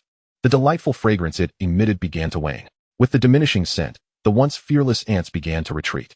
The man-eating flower, now ablaze, twisted and contorted as numerous vines erupted from the ground, attempting to extinguish the flames. These vines served as one of the flower's means of attack, capable of ensnaring prey within several meters to over a dozen meters in proximity. However, once ignited, the gasoline was impervious to water. The vines, now soaked in gasoline, became mere fuel for the fire. How could they extinguish the flames? Before long, the man-eating flower succumbed. All its vines wilted. Han Ge is magnificent. Han Ge is invincible. Zhao Ping cheered ecstatically. Let us go. We'll proceed as before with the torches. The four retrieved their torches from the ground, advancing as they had before. Countless ants had perished in the flames, yet many remained, and caution was paramount. The four approached the man-eating flower. The fire within its petals had already extinguished. After planting the torch into the ground, Jiang Han drew forth a fire axe and cleaved the flower open. Found it, near the center of the flower. Close to its root, Jiang Han discovered the core. It was well hidden, difficult to ignite. Is this the flower's core? Jiang Han examined the object in his hand. The core resembled a shrunken head adorned with an odd face. Jiang Han, is this the material for the elixir? Goodness, this looks rather sinister. Indeed, it is most peculiar. Yet, it aligns with the description in the email. Jiang Han secured the core. Jiang Han, there is a tag on this bone. Chen Jijian uncovered a small tag beneath the diminutive human bone. Jiang Han took it and observed that the tag was roughly the size of half a palm. One side inscribed with an unfamiliar character, the other depicting a figure with 2 ears. It appears to belong to the indigenous people of this area. Jiang Han speculated. After collecting the tag, the quartet continued their expedition. Wow, Han Dad, you're incredible. A mere 10 minutes later, Jiang Han had successfully dealt with yet another man-eating flower. The group still had plenty of gasoline bottles in their backpacks. Jiang Han, there is another one over there. Chu Ruoxie's extraordinary eyesight saved Jiang Han a considerable amount of time. Thus, Jiang Han, accompanied by the 3 others, tirelessly engaged with the man-eating flowers they had discovered. He only paused when the gasoline bottles they carried were nearly depleted. Without the gasoline, these carnivorous plants proved to be quite formidable. Their harvest was commendable. Having obtained 6 cores of the man-eating flowers, each person had enough for themselves, with 2 additional portions to spare. Let us go. With the cores secured, it's time to seek another type of medicinal material. Jiang Han, I see the stones you mentioned. Where are they? Over there. After locating the marker with Chu Ruoxie's guidance, Jiang Han confirmed the direction. The journey proceeded much smoother, primarily encountering minor animals that posed little danger. After more than half an hour, the group arrived at the base of a cliff. Jiang Han, there is no path ahead. The cliff was nearly vertical, making it difficult to climb. Let us head this way. Jiang Han began to search along the cliffside. Birds were chirping above. Don't be afraid. They're just some fledglings. Above the cliff lay the habitat of the gigantic birds that attacked Jiang City University. These colossal creatures were at the top of the local food chain, with the surrounding forests serving as their hunting grounds. The adult giants had been nearly exterminated at Jiang City University, leaving only the young behind. The eggs of these giants were also a type of medicinal material. However, Jiang Han's immediate goal was not the eggs, but something else entirely. Jiang Han, there is a cave that resembles a pocket. Is that what you were referring to? After searching for a while, Chu Ruoxie spotted a cave. Let us go. Jiang Han led the trio toward the cave. The cave was sizable, shrouded in darkness and coldness. A chilling wind swept out from within, causing Zhao Ping and Chen Jijian to shiver uncontrollably. In contrast, Chu Ruoxie exhibited little discomfort. It seemed the medicinal enhancement had fortified her body, albeit not to the extent of Jiang Han. Wait for me outside, keep your distance, and don't come closer. This time, Jiang Han intended to enter alone. Jiang Han, it's very dark. I should go in with you. Chu Ruoxie insisted. No need. I can manage on my own. Jiang Han declined her offer. Stay back, over there. Jiang Han directed the 3 to position themselves on one side of the cave, where they would not inhale the air escaping from within. He then took a deep breath, holding a torch in one hand and an axe in the other, and swiftly entered the cave. The cave was deep and rather damp. Upon entry, Jiang Han noticed numerous mushrooms growing within. As he ventured further, these mushrooms seemed disturbed, releasing spores that were nearly invisible to the naked eye. Crack! Jiang Han stepped on a brittle bone. Looking down, he saw an assortment of animal bones scattered across the ground. Crack, crack, crack. He continued to tread upon the bones as he delved deeper into the cave. It grew larger as he progressed, with the mushrooms becoming increasingly massive. The forks in the cave's path multiplied, and the air became thick with spores. Jiang Han held his breath and quickened his pace, fully aware that he must not inhale. A single breath of these spores would spell disaster. After nearly a minute of searching, Jiang Han had yet to find what he sought. Fortunately, the enhancement from the medicinal substance had significantly increased his lung capacity, allowing him to hold his breath for a while longer. Found it. Jiang Han spotted a towering red mushroom, standing at nearly a meter high. He rushed towards it, swinging the axe forcefully at the red mushroom. Sensing the threat, the mushroom released spores in a frenzied manner. However, with his breath held, Jiang Han was unaffected by the spores. The mushroom fell easily under his strike. Within the cap, Jiang Han discovered a red pearl at its center. Such pearls were typically absent in ordinary mushrooms, but this remarkable red mushroom, exceeding a meter in height, possessed one. This was known as the mushroom core or spore pearl, a vital component for medicinal concoctions. After securing the pearl, Jiang Han quickly exited the cave. Phew. Once outside, he took deep breaths of fresh air. Jiang Han, are you alright?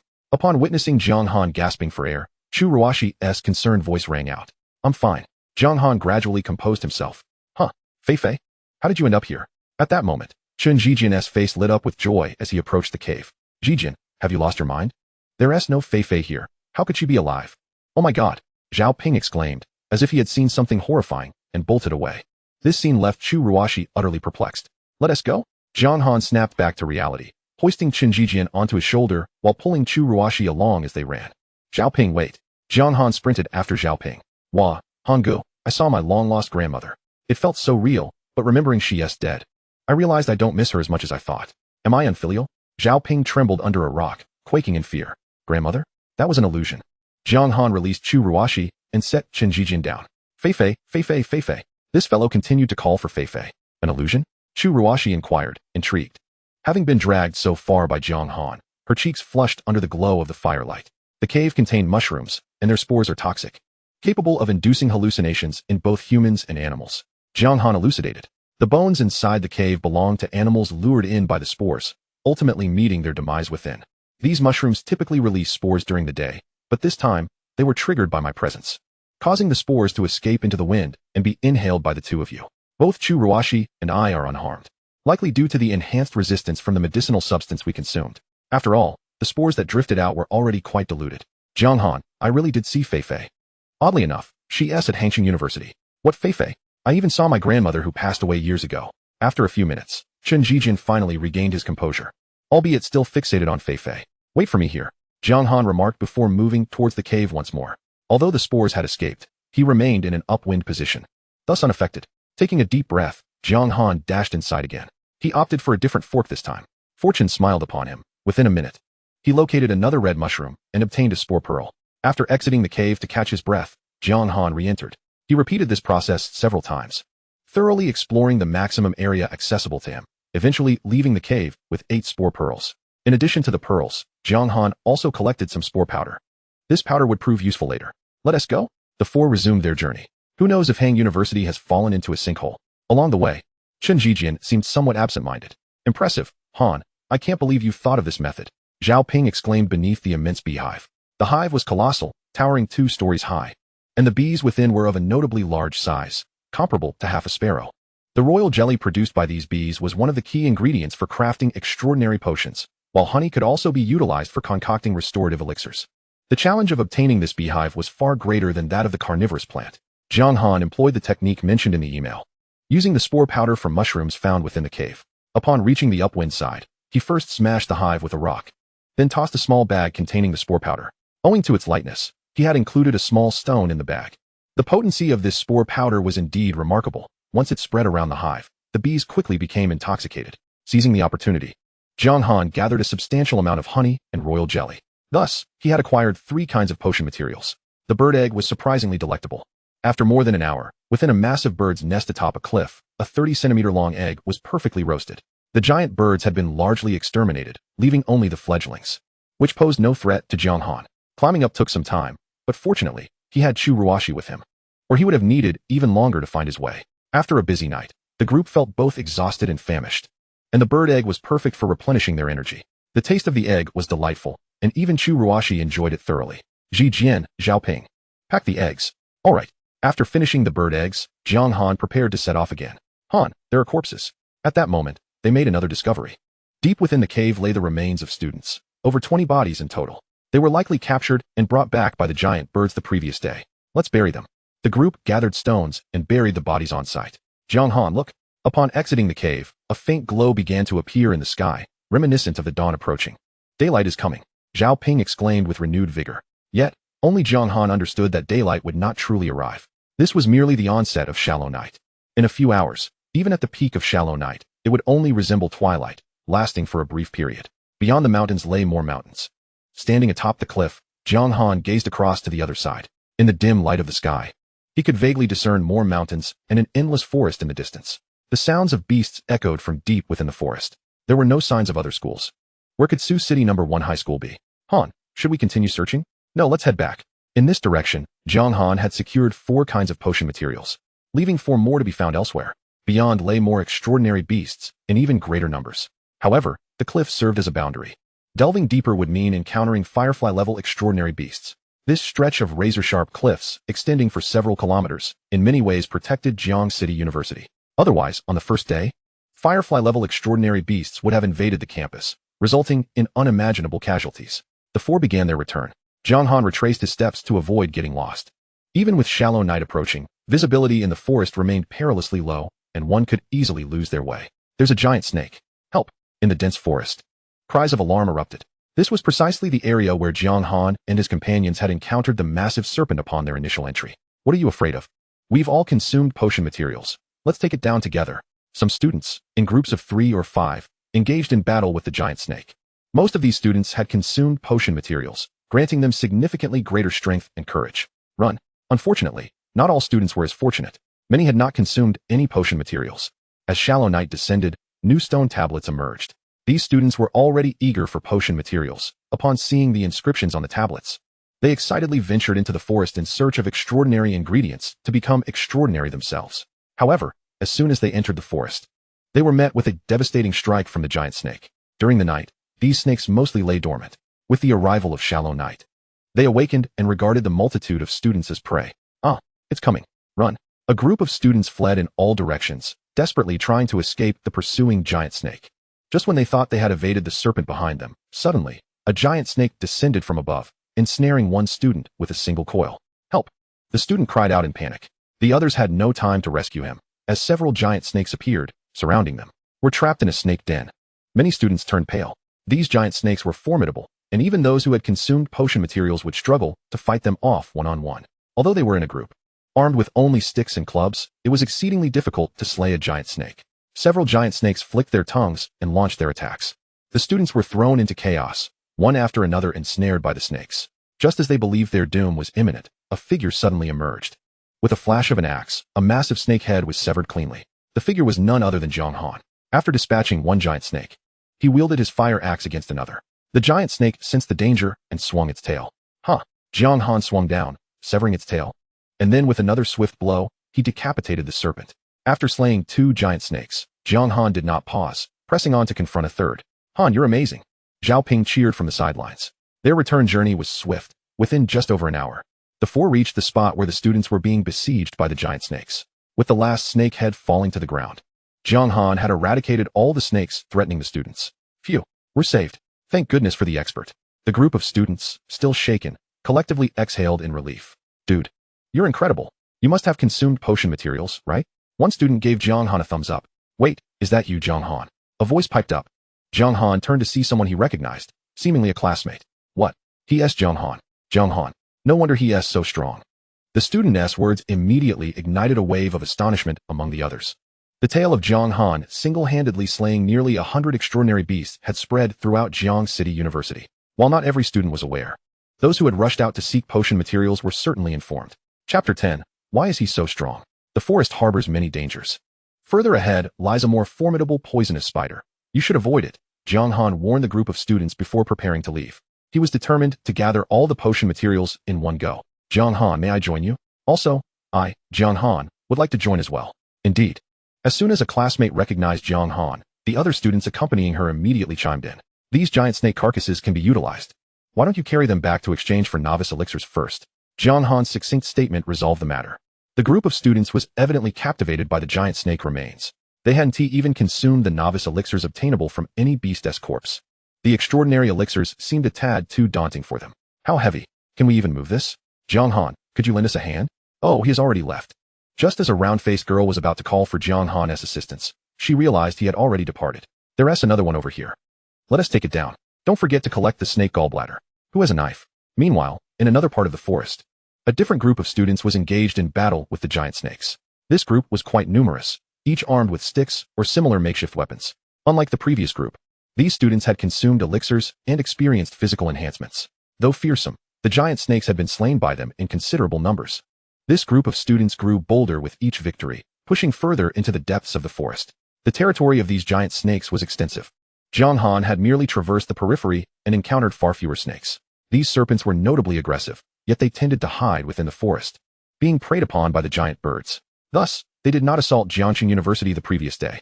Accompanied by 3 companions, Jiang Han also ventured deeper into the domain of the giant snakes.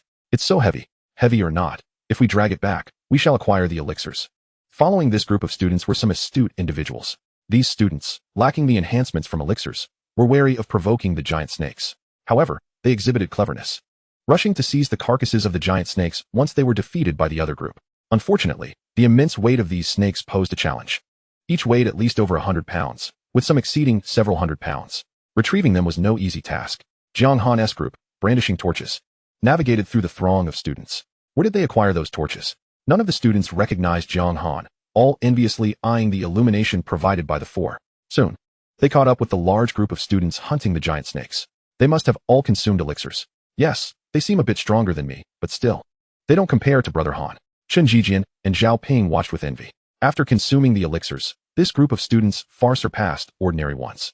For an average student wielding a stick, slaying a giant snake was a formidable task. The snake's wooden teeth simply remained still for one to strike. Before one could land a few blows, they would be ensnared and suffocated instead. But this group was different.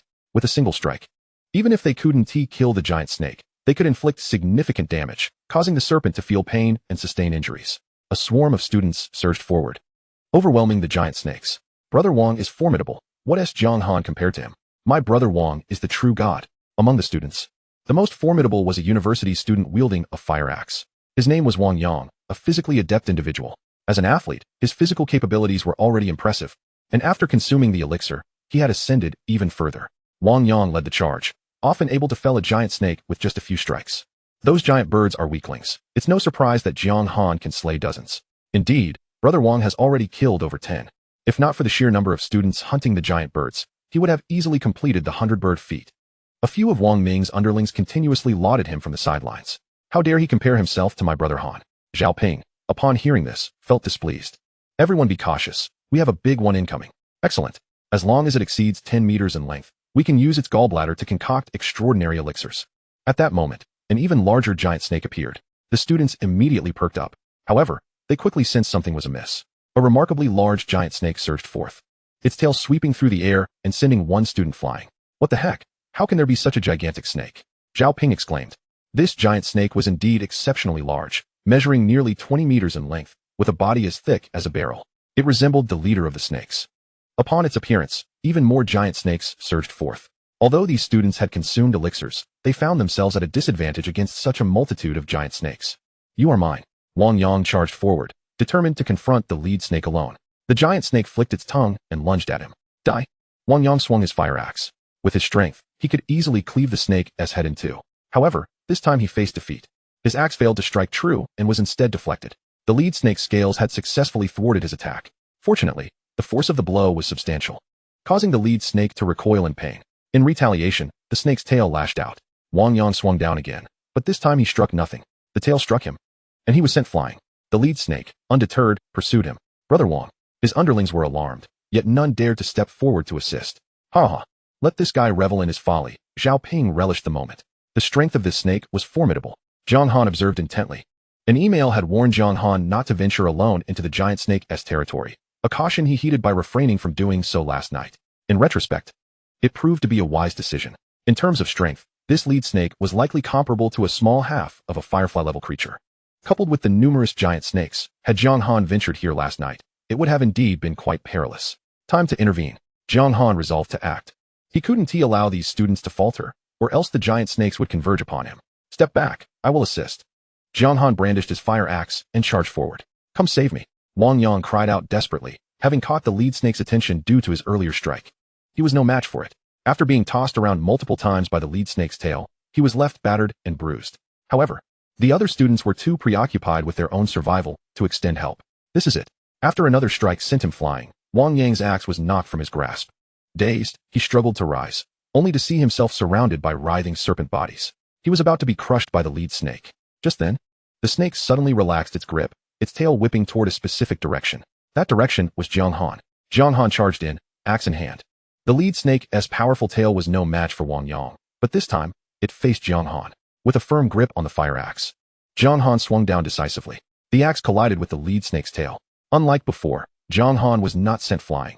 Instead, the tail was struck, resulting in a gruesome injury, severing a significant portion of it. The lead snake shuddered, growing even more frenzied as it lunged at Jiang Han, mouth agape, ready to bite. Huh! Jiang Han let out a light exclamation, and his fire axe struck again. With a single swing of the axe, the serpent's eyes flashed crimson, not merely red, but a vivid hue of blood. Jiang Han wielded the blunt side of the axe. The serpent's scales were remarkably resilient, particularly at the head where the defense was most formidable. With his strength, even if he could breach its defenses using a fire axe, the weapon might become ensnared. Thus, Jiang Han opted to deliver a concussive blow. The weight of the fire axe far surpassed that of ancient weaponry designed for armor penetration. Coupled with Jiang Han's might, the strike sent the serpent reeling, its head buzzing to the point of incapacitation. Swinging again, he delivered 2 more decisive blows, ultimately sealing its fate. The massive serpent thudded heavily to the ground. This creature, nearly of the firefly caliber, was vanquished by Jiang Han in but 3 strikes. Impressive, Wang Yang exclaimed, giving a thumbs up. This is Jiang Han. Someone shouted in astonishment. What? Jiang Han. No wonder he is so formidable. He killed such a large serpent in 3 blows. How astonishing. The surrounding students were utterly awestruck, having witnessed Jiang Han slay the serpent that had previously bested Wang Yang. He is indeed Jiang Han. Wang Yang was taken aback. After consuming the same elixir, he had felt somewhat superior to Jiang Han. However, with the crowd extolling Jiang Han's prowess, he began to reconsider. Despite their shared enhancement, Jiang Han seemed to excel far beyond him. Wang Yang's composure faltered. Chapter 11, Gunshot Wounds. At Jiangxing University, the crowd at Furong Square was teeming. Students densely packed together. News of the appearance of the second stone tablet had spread like wildfire. Please, do not jostle. We have transcribed the text from both tablets and posted them throughout the campus, so you may view them elsewhere, a school administrator announced repeatedly. They have all ventured out in search of elixir materials. We should join them. I hear it's perilous outside. What has to fear? There are so many of us. Those exotic beasts aren't formidable. After all, how could Jiang Han single-handedly slay 100 of them even after consuming the elixir? After some deliberation, the students resolved to act. Make way, make way. Chen Jijian and Zhao Ping, each cradling a bird carcass, pressed forward, following the defeat of the serpent. With Jiang Han leading the charge, the colossal snakes in the forest were eradicated. After obtaining the serpent's gallbladder, Jiang Han kindly informed the other students of several perilous areas within the forest. Subsequently, the 4 returned to Jiangxing University.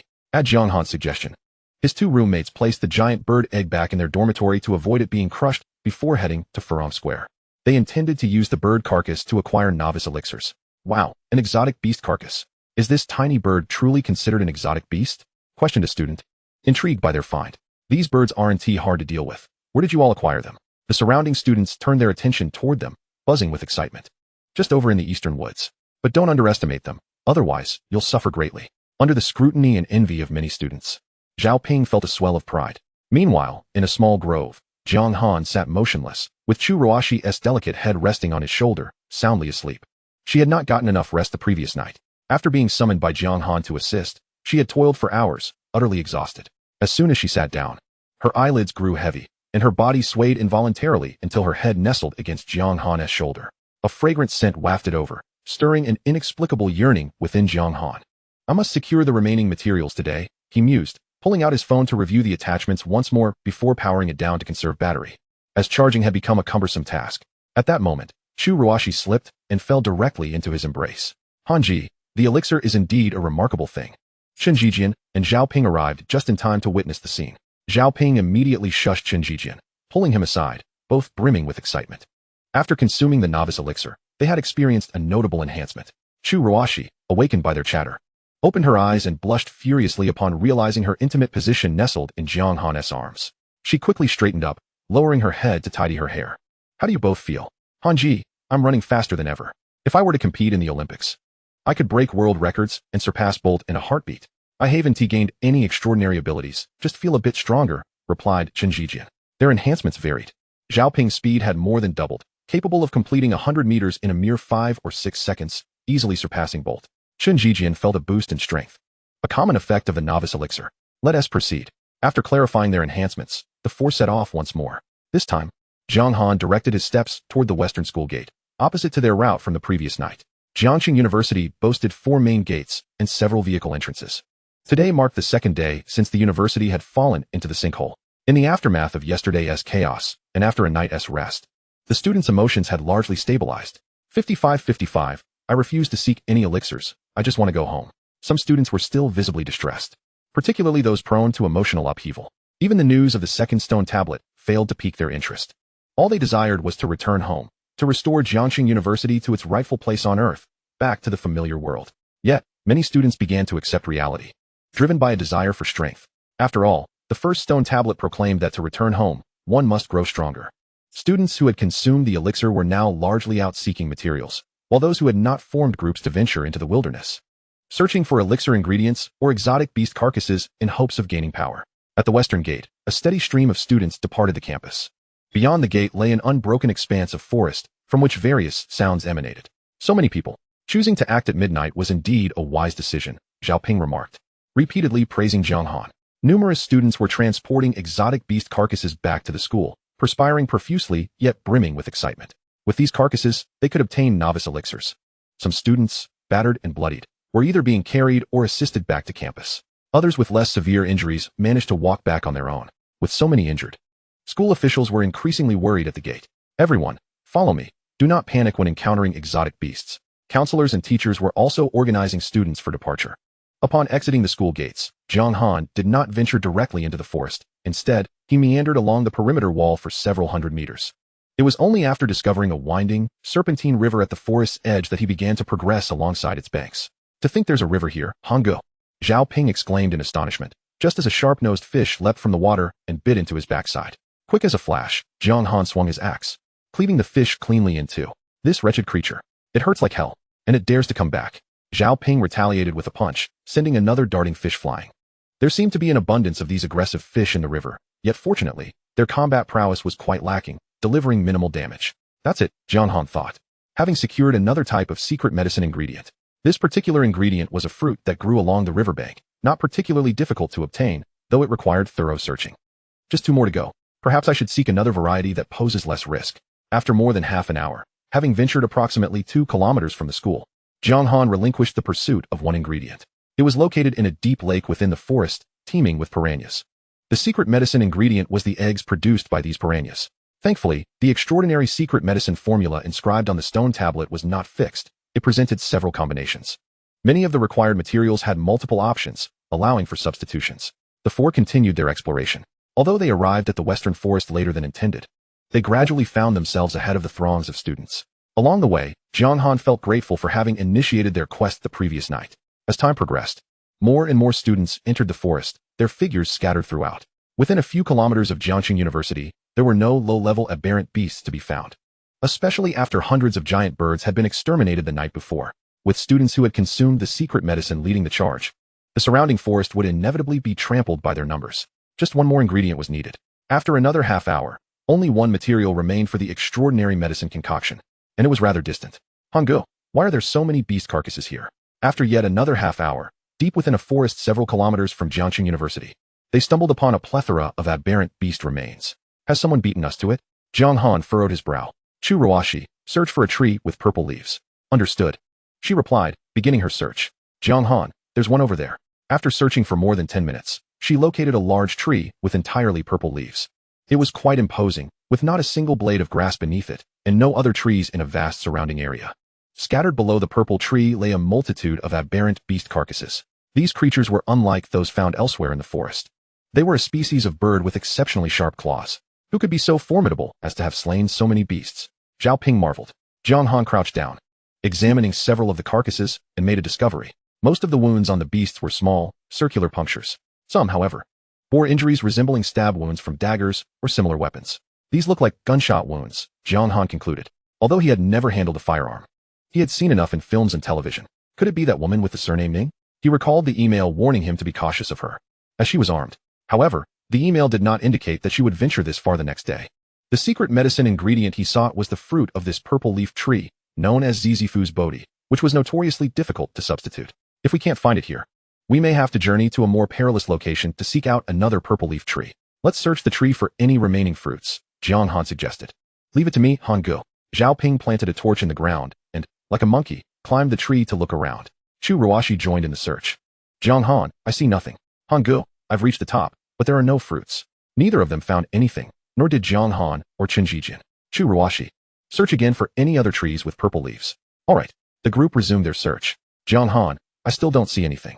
After searching for a while, Chu Ruoxi was unable to locate another purple leaf tree. It seemed there was only this one nearby. Jiang Han felt a pang of frustration. He returned to the base of the purple leaf tree and began sifting through the thick foliage. Understanding his intent, Chu Ruoxi knelt beside him to assist. Zhao Ping, come help us. Chen Zhijian and Zhao Ping joined the search. Is this what we need? A few minutes later, Chu Ruoxi emerged from the leaves with a small purple fruit in hand. It was diminutive, slightly smaller than an egg, round and lustrous. That's it, Jiang Han exclaimed, joyfully accepting it. Finally, they had captured the elusive prize. Now, all the secret medicine ingredients were assembled, albeit only one set. Keep looking, see if there are any more. All right, the group continued their search.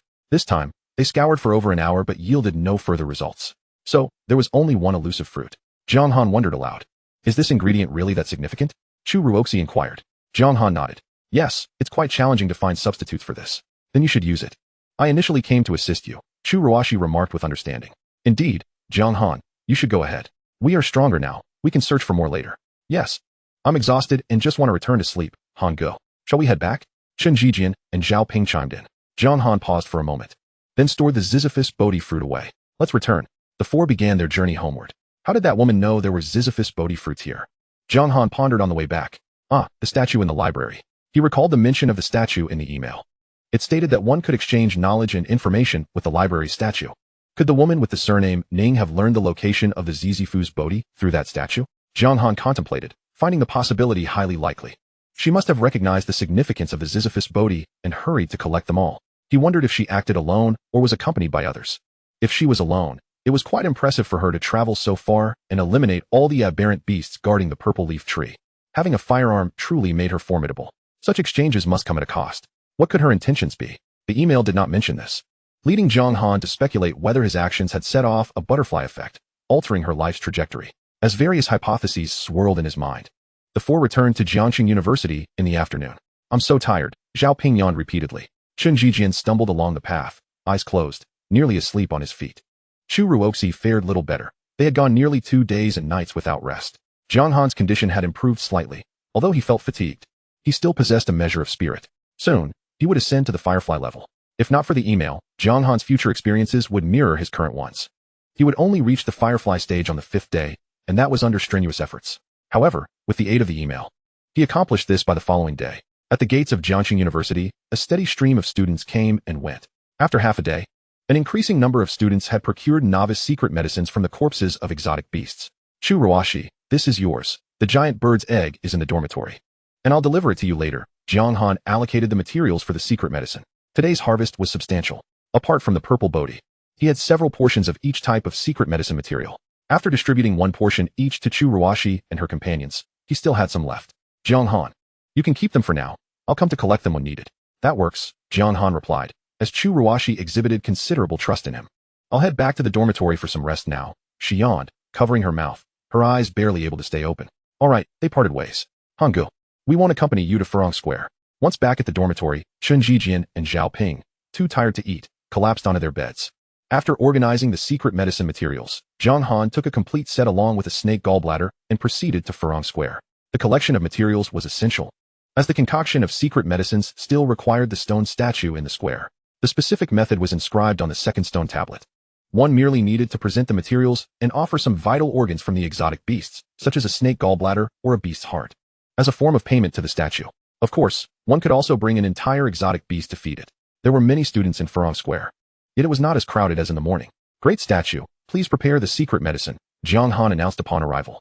Observing several students in the center utilizing the corpses of exotic beasts to obtain novice secret medicines, surrounded by onlookers. I heard someone has successfully concocted a strengthening secret medicine? Several, apparently, mostly from the student council. Their efficiency is remarkable. Surely no one can create an extraordinary secret medicine today? Students murmured among themselves. Jiang Han waited silently. At last, the students received their novice secret medicines. Just as Jiang Han was about to act, a man in his 30s stepped forward, placing a cloth bag at the statue's feet, followed by an exotic beast heart beside it. "Great statue, please concoct the secret medicine," he said respectfully. "Wow, he's brewing a secret medicine. Is it a strengthening or extraordinary one?" "Judging by the size of the materials, it should be a strengthening secret medicine," a student remarked, recognizing the man as an advisor from the music department. Amidst the chatter, the statue opened its mouth and inhaled the heart and cloth bag. After a brief pause, the statue expelled the secret medicine into the man's thermos. "Thank you, great statue," he said, sealing the thermos and swiftly departing Furong Square. Why isn't he drinking it? Perhaps he intends to do so at home, Jiang Han mused, stealing a glance at the man's retreating figure before stepping up to the statue. Another student approached. Among the onlookers, no one recognized Jiang Han. Although he had gained some notoriety from the previous day's events, as a freshman, very few at Jiangxing University were familiar with him. Jiang Han set down his backpack and produced the various materials for the secret medicine, leaving them unwrapped. The formula for the extraordinary secret medicine was publicly available, thus there was no need for secrecy. If he were working with a recipe known only to himself, he could have wrapped it in paper or leaves before placing it at the statue's feet to prevent others from discovering it. Generally, extraordinary secret medicines were less of a concern, but for sequenced secret medicines, confidentiality was paramount. The same extraordinary secret medicine could be consumed by countless individuals as long as the materials were found, leading to a certain competitive dynamic, though it was not overly fierce. However, among those on the same sequence, competition was intense. Sequenced secret medicines required unique materials, often available only once within a given area. Moreover, each sequence offered a chance for ascension, but only one individual could ascend within the same sequence. If one succeeded, others would not. Wow, so many materials. This cannot possibly be just for a strengthening secret medicine. Could they all be materials for extraordinary secret medicines? Students around him began to stir. How is it possible he gathered them all in less than a day? Those who had previously watched others concoct strengthening secret medicines recognized that only 5 types of materials were typically used, while Jiang Han presented more than 8 types of extraordinary secret medicine materials. Impressive, my word. How did he manage this? Incredible. After Jiang Han laid out all the materials, the students were astonished, exclaiming their admiration. Is it possible some of his materials are just fillers, perhaps leftovers from failed attempts at concocting strengthening secret medicines? We'll know soon enough, some students speculated. "Great statue, please concoct the secret medicine," Jiang Han called, raising his thermos. As soon as the words left his mouth, the statue's eyes abruptly turned to Jiang Han, evoking an uncanny sensation akin to coarse fur brushing against him. Fortunately, it merely glanced at him before shifting its gaze and inhaling the snake gallbladder along with the secret medicine materials. Moments later, the statue opened its mouth once more, regurgitating the secret medicine. It worked. Jiang Han covered his thermos and departed the square swiftly. The crowd was too large, and he feared being disturbed during his ascension, which could lead to unforeseen complications, so he decided to return to the dormitory to drink it. While secret medicines are not easily preserved, consuming them within a day poses no issues. "I succeeded. Truly, an extraordinary secret medicine," he exclaimed, realizing that had there been any discrepancies in the materials, the statue would have randomly consumed one, returning the others. "Wait, why did he leave? Drink it. I want to know just how powerful the Firefly level is." "Who is he?" The square buzzed with chatter. Chapter 13. Ascension to Firefly. Upon returning to the dormitory, Jiang Han found Chen Jijian and Zhao Ping deep in slumber, utterly exhausted, having fallen asleep without eating. The room was dim, yet visibility was adequate. Outside the window, flickering flames illuminated the surroundings. This was the kitchen staff's fire, cooking meals not far away. The flames provided a semblance of light for the school, while backup generators were reserved for critical areas. After securing the door, Jiang Han retrieved his thermos. He opened it and drank eagerly, finishing the entire contents of the extraordinary secret medicine. As soon as he consumed the elixir, a torrent of warmth surged through Jiang Han's limbs, spreading like wildfire. The effects of this extraordinary potion were far more intense than those of the novice elixir he had previously ingested. Perhaps due to the significant enhancement his body had already undergone from the novice elixir, Jiang Han's sensations were somewhat dulled. However, it did not take long for him to realize his misjudgment. A wave of heat began to envelop him, igniting a familiar sensation of every cell within him ablaze. His blood felt as if it were boiling, and cracking sounds emanated from various parts of his body once more. Within him, a potent and mysterious energy seemed to be birthed, its presence amplifying Jiang Han's sensations to an unprecedented degree. Secret energy. Jiang Han recognized it as such. This enigmatic force, known as secret energy, is not confined to a singular form. Rather, it encompasses the mysterious powers possessed by all extraordinary beings, regardless of its manifestation. The process of secret energy being born and taking root within the body is inherently stimulating. Jiang Han gritted his teeth and remained silent. Having experienced this once before, his capacity for endurance had significantly increased.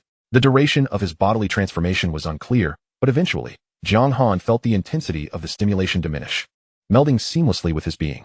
That overwhelming sensation of power coursing through him returned, as if he could obliterate the earth with a single punch. This was merely an illusion following the initial surge of strength. Bang! Jiang Han's fist collided with the partition wall of the restroom.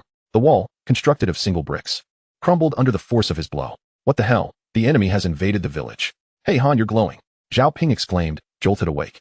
Upon awakening, he noticed a faint luminescence emanating from Jiang Han. This glow was the result of the activation of secret energy, manifesting when uncontrolled.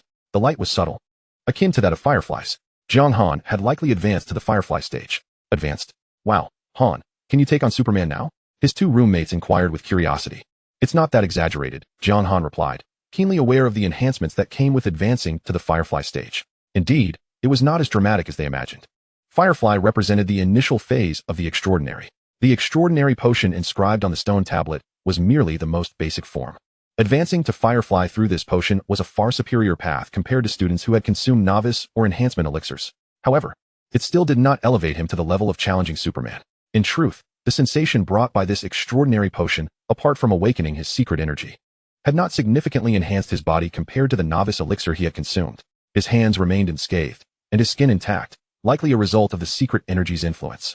Simultaneously, as he advanced, Jiang Han instinctively grasped some applications and functions of secret energy. Unlike his previous encounter with the novice elixir, where he had incapacitated dozens of aberrant beasts only to fracture his hand, now he could punch through a solid wall without so much as a scratch. This was the power of secret energy. Moreover, upon activating it, his strength surged, and his senses were immensely heightened, drastically increasing his combat prowess. If ordinary fireflies possessed such strength, how formidable would a sequence holder be? Jiang Han could not help but anticipate. Sequence holders were incomparably stronger than ordinary extraordinary beings. Now, Han, you are undoubtedly the number one at Jiangxing University, his two roommates exclaimed joyfully. However, their excitement was short-lived, as they soon succumbed to sleep once more. Gurgle. I'm so hungry. Jiang Han's stomach growled, compelling him to head to the cafeteria for a bite to eat. Excuse me, but the school is currently limiting food supplies, and you can't refill your plate like before. What? With such little food and rice, how am I supposed to be full? Jiang Han overheard a student being turned away as he approached the serving area. When it was his turn, he observed the meager offerings. Merely 2 dishes, 1 meat and 1 vegetable. Not only was the quantity of food scant, but the portion of rice was also woefully inadequate for his appetite. However, Jiang Han refrained from complaining. The cafeteria meals were currently free, with no need for card swipes. Given the current circumstances, having any food at all was a blessing. Please understand, the school's food supply is low and we can only provide limited portions. A staff member explained. Wait, you are Jiang Han. A nearby school official paused mid-explanation upon recognizing him. Hello, Teacher Gong. Jiang Han vaguely recalled the official from a previous visit to the infirmary. Auntie, give him a little more. Going forward, make sure he gets extra. The official instructed the cafeteria staff. Consequently, Jiang Han's plate was filled to the brim. Why does he get so much? A disgruntled student muttered. He's Jiang Han. If it weren't for him yesterday, more than 100 of us would have perished, the school official clarified. Upon hearing Jiang Han's name, curiosity spread among the students in the cafeteria, and the previously disgruntled student fell silent. Jiang Han, go ahead and eat, the official encouraged. Thank you, teacher, Jiang Han replied, finding a table to sit at and quietly consume his meal. Jiang Han, I've been looking for you all day. I'm Secretary Du from the Student Council.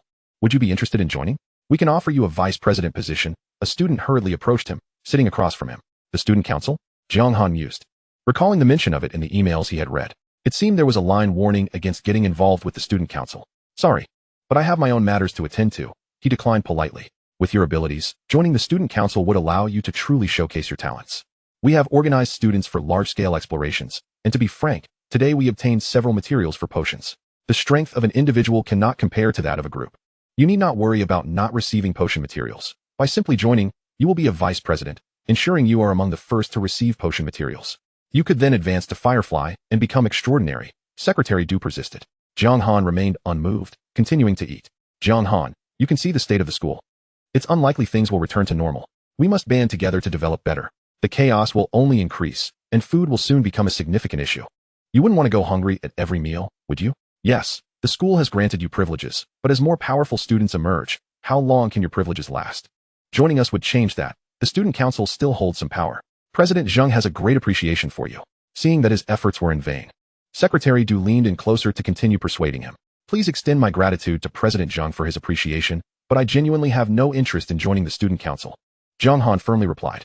Jiang Han finally finished his meal, carrying the tray to the recycling area, and departed the cafeteria without a backward glance. Damn it! What an audacious display of arrogance. As Jiang Han walked away, Secretary Du was infuriated. What is all this bravado about? It's merely a stroke of luck to have consumed the first batch of the novice elixir. I assent it. By tomorrow, we shall concoct our very first extraordinary elixir. And then you will surely regret it. Secretary Du seethed. Little did he know, Jiang Han had already ascended to the firefly level. Chapter 14. The school's plans. After a brief rest, Jiang Han could commence the task of crafting sequence elixirs tomorrow. Upon exiting the cafeteria, Jiang Han began to strategize. He had been active since 3 o'clock the previous night, and after several hours, fatigue weighed heavily upon him. Therefore, he resolved to take a short nap to rejuvenate his strength. Once his physical state was restored to its peak, he would then tackle the sequence elixirs. Advancing to the firefly level through the extraordinary elixirs could not alter the fundamental situation. Without achieving a sequence, one remained ultimately ineffectual. He had 3 days remaining. Whether to flee or stay, to live or die, all hinged upon the next 3 days. The cafeteria was not far from the dormitory. Jiang Han strolled back leisurely. Have you heard? Someone has already concocted an extraordinary elixir. Is that true? How could it happen so quickly? Comparing ourselves to others is disheartening. We toiled all day and didn't even manage to retrieve a single beast carcass. Be grateful, many lost their lives today. A group of students passed by Jiang Han. Their conversation unmistakably centered around him. As of now, no other student was aware that the one who had acquired the extraordinary elixir was Jiang Han himself. Upon returning to the dormitory, Jiang Han noticed that most of the neighboring rooms were unoccupied. He was enrolled in the management department, and this floor was predominantly filled with management students. Dormitory assignments were based on majors, and classmates were not always housed together. For instance, Jiang Han, Chen Zhijian, and Zhao Ping were not in the same class. I need to fetch some water. Upon reaching room 306, Jiang Han discovered that there was no water left. The dormitory had long since run dry. To obtain water, one had to either draw from Furong Lake or from several newly opened wells on campus. Regarding hot water, there was a designated area for that, located beside Furong Lake, where the school had organized personnel to boil water, utilizing wood as fuel. Jiangxing University ranked among the most beautiful campuses, with commendable greenery and an abundance of trees. The surrounding forests similarly boasted countless timber resources. Fuel was certainly not in short supply. Jiang Han did not require hot water. He merely wished to procure some cold water for a shower. The water-fetching area was crowded, and after standing in line for a while, he finally managed to bring water back to his dormitory. Then, he indulged in a refreshing cold shower. Feeling utterly rejuvenated as the fatigue seeped away. Time for sleep. He changed into his pajamas and sank into a deep slumber. Knock, knock, knock. After an undetermined duration, a heavy knocking at the door roused him. The 3 occupants of room 306 were in deep sleep and paid no attention. Knock, knock, knock. The knocking persisted relentlessly. Jiang Han, are you in there? It's the counselor. The school leaders wish to speak with you. A voice called out. A bright flashlight beam shone through the small window above the door, waking Jiang Han. The counselor? Jiang Han got out of bed and approached the door, opening it. Indeed, it was the counselor standing outside. The counselor, seemingly surnamed Lin, was someone Jiang Han could not quite recall the full name of. Alongside the counselor were several middle-aged men and women. By their appearance, they were school officials. Jiang Han, these individuals are school leaders. This is Principal Zhu, who visited you at the infirmary previously, the counselor introduced. Jiang Han recalled that Principal Zhu was not the headmaster, but rather the vice principal. When Jiangxing University fell into the pit, the headmaster was absent from the campus. Good day, Principal. Ah, Jiang. We have heard that a student has successfully concocted an extraordinary elixir at Furong Square, and the description matches you quite closely. I believe it must be you? Vice Principal Zhu inquired warmly. Yes, it was me, Principal. Jiang Han admitted. Splendid. That is truly wonderful. Vice Principal Zhu displayed a look of delight. Principal Jiang Han. Let us move downstairs to discuss. The space here is too confined, the counselor suggested. Thus, the group descended to the first floor, entering the dormitory administrator's office. The principal intends to dispatch an exploration team? Jiang Han quickly discerned the purpose of the school leader's visit. Indeed, Jiang, continuing as we are is not sustainable. After deliberation, we have decided to send out an exploration team to ascertain the nature of this place, regardless of where the school has landed. The presence of a forest and a complete ecosystem may indicate the existence of other people. If we can locate them, our circumstances could improve significantly. To be candid, our food supplies are scarce. Even with rationing, we have only enough provisions for approximately 20 days, with vegetables lasting merely a few days. Vice Principal Zhu sighed. His brow furrowed deeply. Students tend to consider matters more simply. Just like today, every student is eager to obtain materials for the extraordinary elixir. On the leadership level, however, there are far more pressing concerns. The sustenance and basic needs of tens of thousands of students constitute a major issue, including himself. The school leaders are overwhelmed with ensuring students' basic living requirements, leaving little energy for anything else. Thus, after the emergence of the second stone tablet, students have been left to their own devices. So, what does the principal want from me? Jiang Han inquired. The forest is fraught with danger. And you are the strongest among the students, Jiang Han. If you and a few of your friends could join the exploration team, it would enable them to venture further afield. Of course, this requires your voluntary participation. Vice Principal Zhu articulated his intentions. In truth, Jiang Han had already surmised their objective. The email had mentioned the exploration team. In the future, Jiang Han would not ascend to the Firefly level until the 5th day, and he would not be specifically invited by the school leaders to join the exploration team as he was now.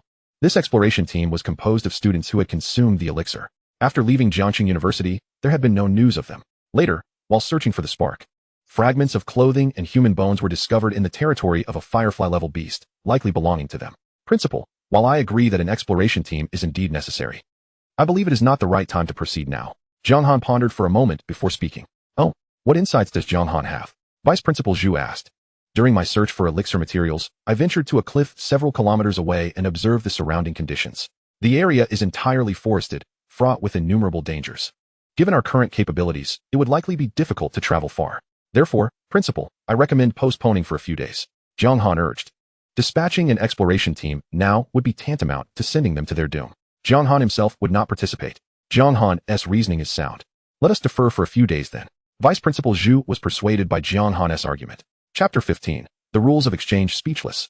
Why is the school enforcing food rationing when I am still hungry? Who knows if we can return? The school's food reserves are certainly limited. With tens of thousands of individuals to feed, won't we starve if there is nothing to eat? And what about the exotic beasts? Unfortunately, all the carcasses have been collected by others in exchange for novice potions. What a waste of potential sustenance. Just wait a bit longer. After today, we can no longer trade the bodies of exotic beasts for novice potions. Early in the morning, the conversation between Chun Zhijian and Zhao Ping roused Jiang Han from his slumber. After the school authorities departed, Jiang Han had slept soundly for over 10 hours. His vitality fully restored. Ah, Han Gu is awake. Zhao Ping exclaimed. We initially planned to bring you some breakfast, but alas, that cursed cafeteria won't allow us to take food for others. Each person must register with their ID before dining. It's such a hassle. The worst part is, the portions are woefully inadequate, hardly enough to satiate anyone. Zhao Ping's words dripped with disdain for the cafeteria's shortcomings. The school is facing significant challenges. We must make do for now, Jiang Han replied casually. It seemed the institution had augmented its dining procedures, with electronic devices rendered useless, even with limited food supplies. Some students would eat a meal and return shortly after for more. The cafeteria staff simply cannot keep track, hence the need for ID registration. After dressing, Jiang Han headed to the restroom to wash his face. Noticing several water buckets and basins had been added, filled to the brim. It appeared his two roommates had fetched them. What are your plans for today? Zhao Ping inquired eagerly after airing his grievances about the cafeteria. You two should wander around the campus and gather information about others. I'll head to the library first. All right, Jiang Han concluded, departing from the dormitory. His destination was the library. Now that he had successfully advanced to the Firefly stage, the most crucial task ahead was to become a sequent. He had already memorized the formula for the sequent potion, which required 10 ingredients, 2 more than the extraordinary potion formula, while the extra ingredients posed a challenge. The real issue lay in the email that provided no guidance on where to procure these 10 materials. The future version of Jiang Han had little knowledge of this formula. Apart from presenting the formula, he had not divulged any further details regarding it. Under these circumstances, collecting all 10 materials within 3 days would be quite difficult. Jiang Han was not inclined to search aimlessly. He intended to utilize the statue in the library. At just past 7 in the morning, the shadows of dawn had yet to recede. Some students were already active around the campus, with the most congregating at Furong Square, eager to see if any new monuments would appear today. After passing through Furong Square and walking a few more minutes, he arrived at the library. Why is the door locked? Upon reaching the library, Jiang Han discovered the entrance securely shut. Considering it was only a little past 7, it was likely that the librarian had locked it. However, it struck him as odd that not many were aware of the statue inside the library. He sensed something was amiss. The statue could exchange knowledge and information, and if it could reveal the specific locations of the potion ingredients, it would be immensely helpful. Yet, within the entire Jiangxing University, few students knew of this fact, and this information had not spread widely. This was quite abnormal, and Jiang Han suspected it was connected to the library door being locked. Someone was attempting to keep the existence of the statue a secret. Who could it be? Jiang Han was uncertain. The email had not mentioned such a scenario, and the future version of himself had likely never encountered this situation. The trajectory of events had shifted. This was only to be expected. Since receiving the email, his life path diverged from that of his future self. The alterations in his trajectory would inevitably influence others and trigger a series of changes. The transformations on this first day were already considerable. Thanks to Jiang Han, Only a little over 100 had perished at Jianghan University, and the chaos did not last long. In contrast, during the future Jiang Han's experience, the turmoil persisted into the second day, claiming several hundred lives. Within this scenario, some who were supposed to have died may have survived, while others who should not have consumed the potions might have done so. The resultant butterfly effect would create a cascade of alterations. This was not a solitary butterfly, but an entire swarm. Thus, many aspects diverged from the future Jiang Han's experiences. It was only natural. If everything remained identical, the future email would hold no significance. Upon receiving that email, the trajectory of Jiang Han's life began to alter. As time progressed, these changes would only amplify. Not only was the door locked, but the statue was also obscured. Jiang Han, utilizing the powerful flashlight he had obtained from the school authorities, discovered further anomalies. Someone had draped a curtain over the statue. Who was behind this mischief? Initially, Jiang Han had contemplated breaking the glass door, but after some reflection, he ultimately decided against it and instead circled to the back of the library. He spotted a window that had been smashed. Jiang Han climbed through the broken window. The library of Jianghan University was vast, with 2 wide staircases leading directly to the 5th floor. On either side of the staircases were the library's arrays and reading areas. The entire library exuded grandeur and opulence. In the center of the 1st floor, before the staircase, stood a towering statue, unlike the one at Furong Square. This statue also depicted a crouching beast, but was entirely white and adorned with a pair of wings. The statue remained uncovered, but in front of it, a draped stand obstructed the view, preventing students passing by from seeing what lay within. Beside the statue, 2 stone tablets were present. The tablet on the left outlined the exchange rules, while the one on the right contained fundamental knowledge regarding potions, explaining the formulae. However, the formula was quite difficult to comprehend. Jiang Han turned his attention to the left tablet. My goodness! Upon reading it, he discovered the exchange rules. The method for exchanging with the statue was surprisingly simple. One merely needed to stand before the statue and silently recite, "Holy image, please exchange." Following that, the exchange could commence. However, for any item exchanged, the statue would require the exchange of something from the exchangee. This something did not refer to material possessions, but rather to aspects of the exchangee themselves, such as bodily organs, emotions, feelings, and senses, encompassing the physical, mental, and emotional facets of the individual. The statue did not impose these conditions coercively. It would first inform the individual what it intended to take, and only upon agreement would the exchange proceed. Chapter 16, The Exchange with the Statue. To exchange or not to exchange. Upon perusing the rules, Jiang Han hesitated. The exchange involving the statue indeed bore a significant cost, one that was not insubstantial. Astonishingly, it pertained to something intrinsic to himself, his body and skin. A gift from his parents rendered any exchange of his corporeal essence undesirable. Nevertheless, he decided to proceed, motivated by the notion that he had already embarked on this journey. Each participant was permitted 3 attempts for exchange, with no repercussions for abstaining from the first 3. However, upon the 4th attempt, an exchange became imperative to renew the opportunity for 3 more trials. I beseech the statue for an exchange, Jiang Han intoned, extinguishing his flashlight and silently contemplating. As his words faded, the already tranquil night grew eerily silent, and the surroundings dissolved, leaving only the statue before him. The library had vanished, and darkness enveloped him. At some point, the statue transitioned from a crouched position to standing, towering over Jiang Han, and spoke. "Pray, what knowledge do you wish to exchange?" The voice emanating from the statue bore a raspy timbre, as though it truly originated from a throat of stone. "I seek to understand what must be sacrificed to obtain the formula for the sequence elixir," Jiang Han inquired. "Which variant do you desire? The most formidable, perhaps? Everything, your everything." "Everything? Does that encompass your life?" Jiang Han pressed further. "Nay, life is but a trifling fragment of the entirety. You will receive the formula for the most potent sequence elixir, yet it will only consist of the sequence 9 components. I shall neither provide nor possess the sequence elixir formulas of sequence 8 or higher. Once you confirm your intent to exchange, I will divulge the formula and claim your everything. During the exchange, you are prohibited from departing this space, which implies that you cannot disclose the formula to anyone. Are you certain you wish to proceed with the exchange?" The white statue appeared almost lifelike, its bell-like eyes fixed upon Jiang Han, awaiting his response. "I shall not exchange. I seek an alternative. I wish to know the locations of the 10 materials required for the elixirs." Jiang Han decisively opted for a different inquiry. His initial question regarding the sequence elixir formula was merely to ascertain whether he could procure it through this statue and to comprehend how his future self obtained the formula. Now, Jiang Han had gained significant insight. After the arrival of the malevolent entity, his future self, aware of his imminent demise, chose to barter away everything for the sequence elixir formula. According to the white statue, during the exchange, he could not vacate the isolated realm that comprised only himself and the statue, thus preventing him from sharing the sequence elixir formula with anyone. This place felt like an alternate dimension, entirely severed from the external world. However, The white statue could not possibly fathom that his future self could send him an email. This, he surmised, was the origin of the sequence elixir formula. Please enlighten me about the materials. Dragon blood tree, dragon flame grass, dragon heart stone, firefly grade dual horn serpent, thunderous giant crocodile, earth dragon beast, and earth fire crystal. Jiang Han recited each component of the sequence elixir formula. As he spoke, he sensed a palpable shift in the statue's gaze, as though it were struck with astonishment. If the future Jiang Han sequence elixir formula were derived from it, the statue would undoubtedly recognize it. The materials Jiang Han enumerated matched precisely with those of the most potent sequence elixir formula it had mentioned. Knowing is one thing. I do not require the formula, Jiang Han clarified. His intention was to elicit the statue's guidance to the locations of the materials. If it was merely the locations, the statue could not demand too much in return, could it? What must I sacrifice to obtain their locations? At last, Jiang Han completed his query. The astonishment in the statue's eyes dissipated, returning to a state of normalcy. I shall require the extraction of one of your emotions. Additionally, you must provide me with the corpses of 10 firefly-grade beasts, each with a completeness exceeding 80%. Why such a multitude? Jiang Han questioned, perplexed. He had already procured the sequence elixir formula and merely sought the locations of the materials. The request seemed excessive.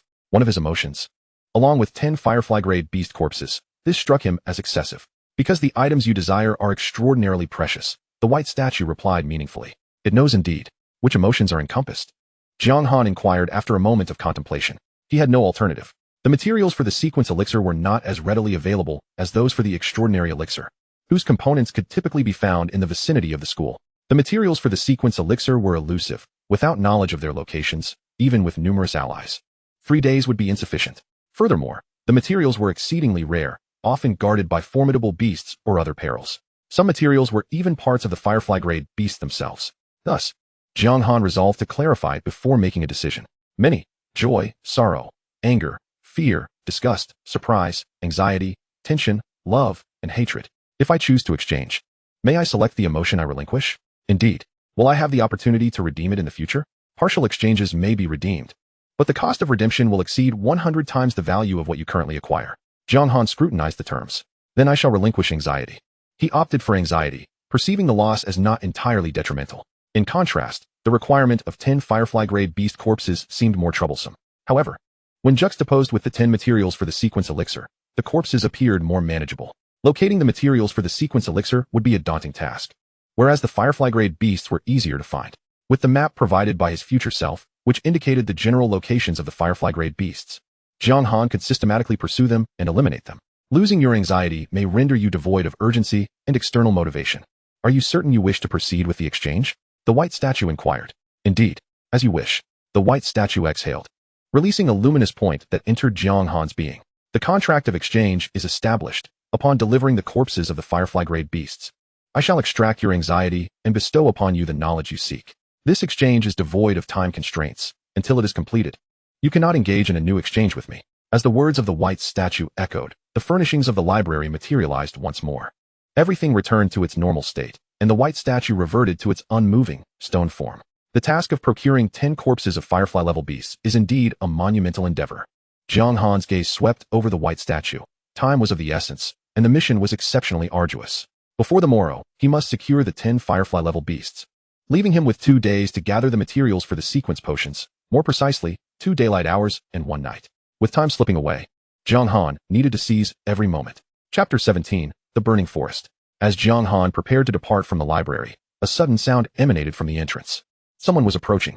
Startled, he concealed himself behind a pillar on the right side of the staircase. Although his prowess did not rival that of Chu Ruashi, his strength had significantly increased after advancing to firefly level. The twilight was deepening, and a faint light was beginning to emerge outside. In that dim illumination, Jiang Han discerned a group of students gathered at the library entrance. The leader of the group produced a key and unlocked the heavy door, then pried it open just enough to slip inside. Quick, come in. The other students filed in behind him. Once they all entered, the leader closed the glass door once more. Follow me, he instructed, leading his companions around a covered structure to stand beneath the white statue. Only then did he produce a candle and light it.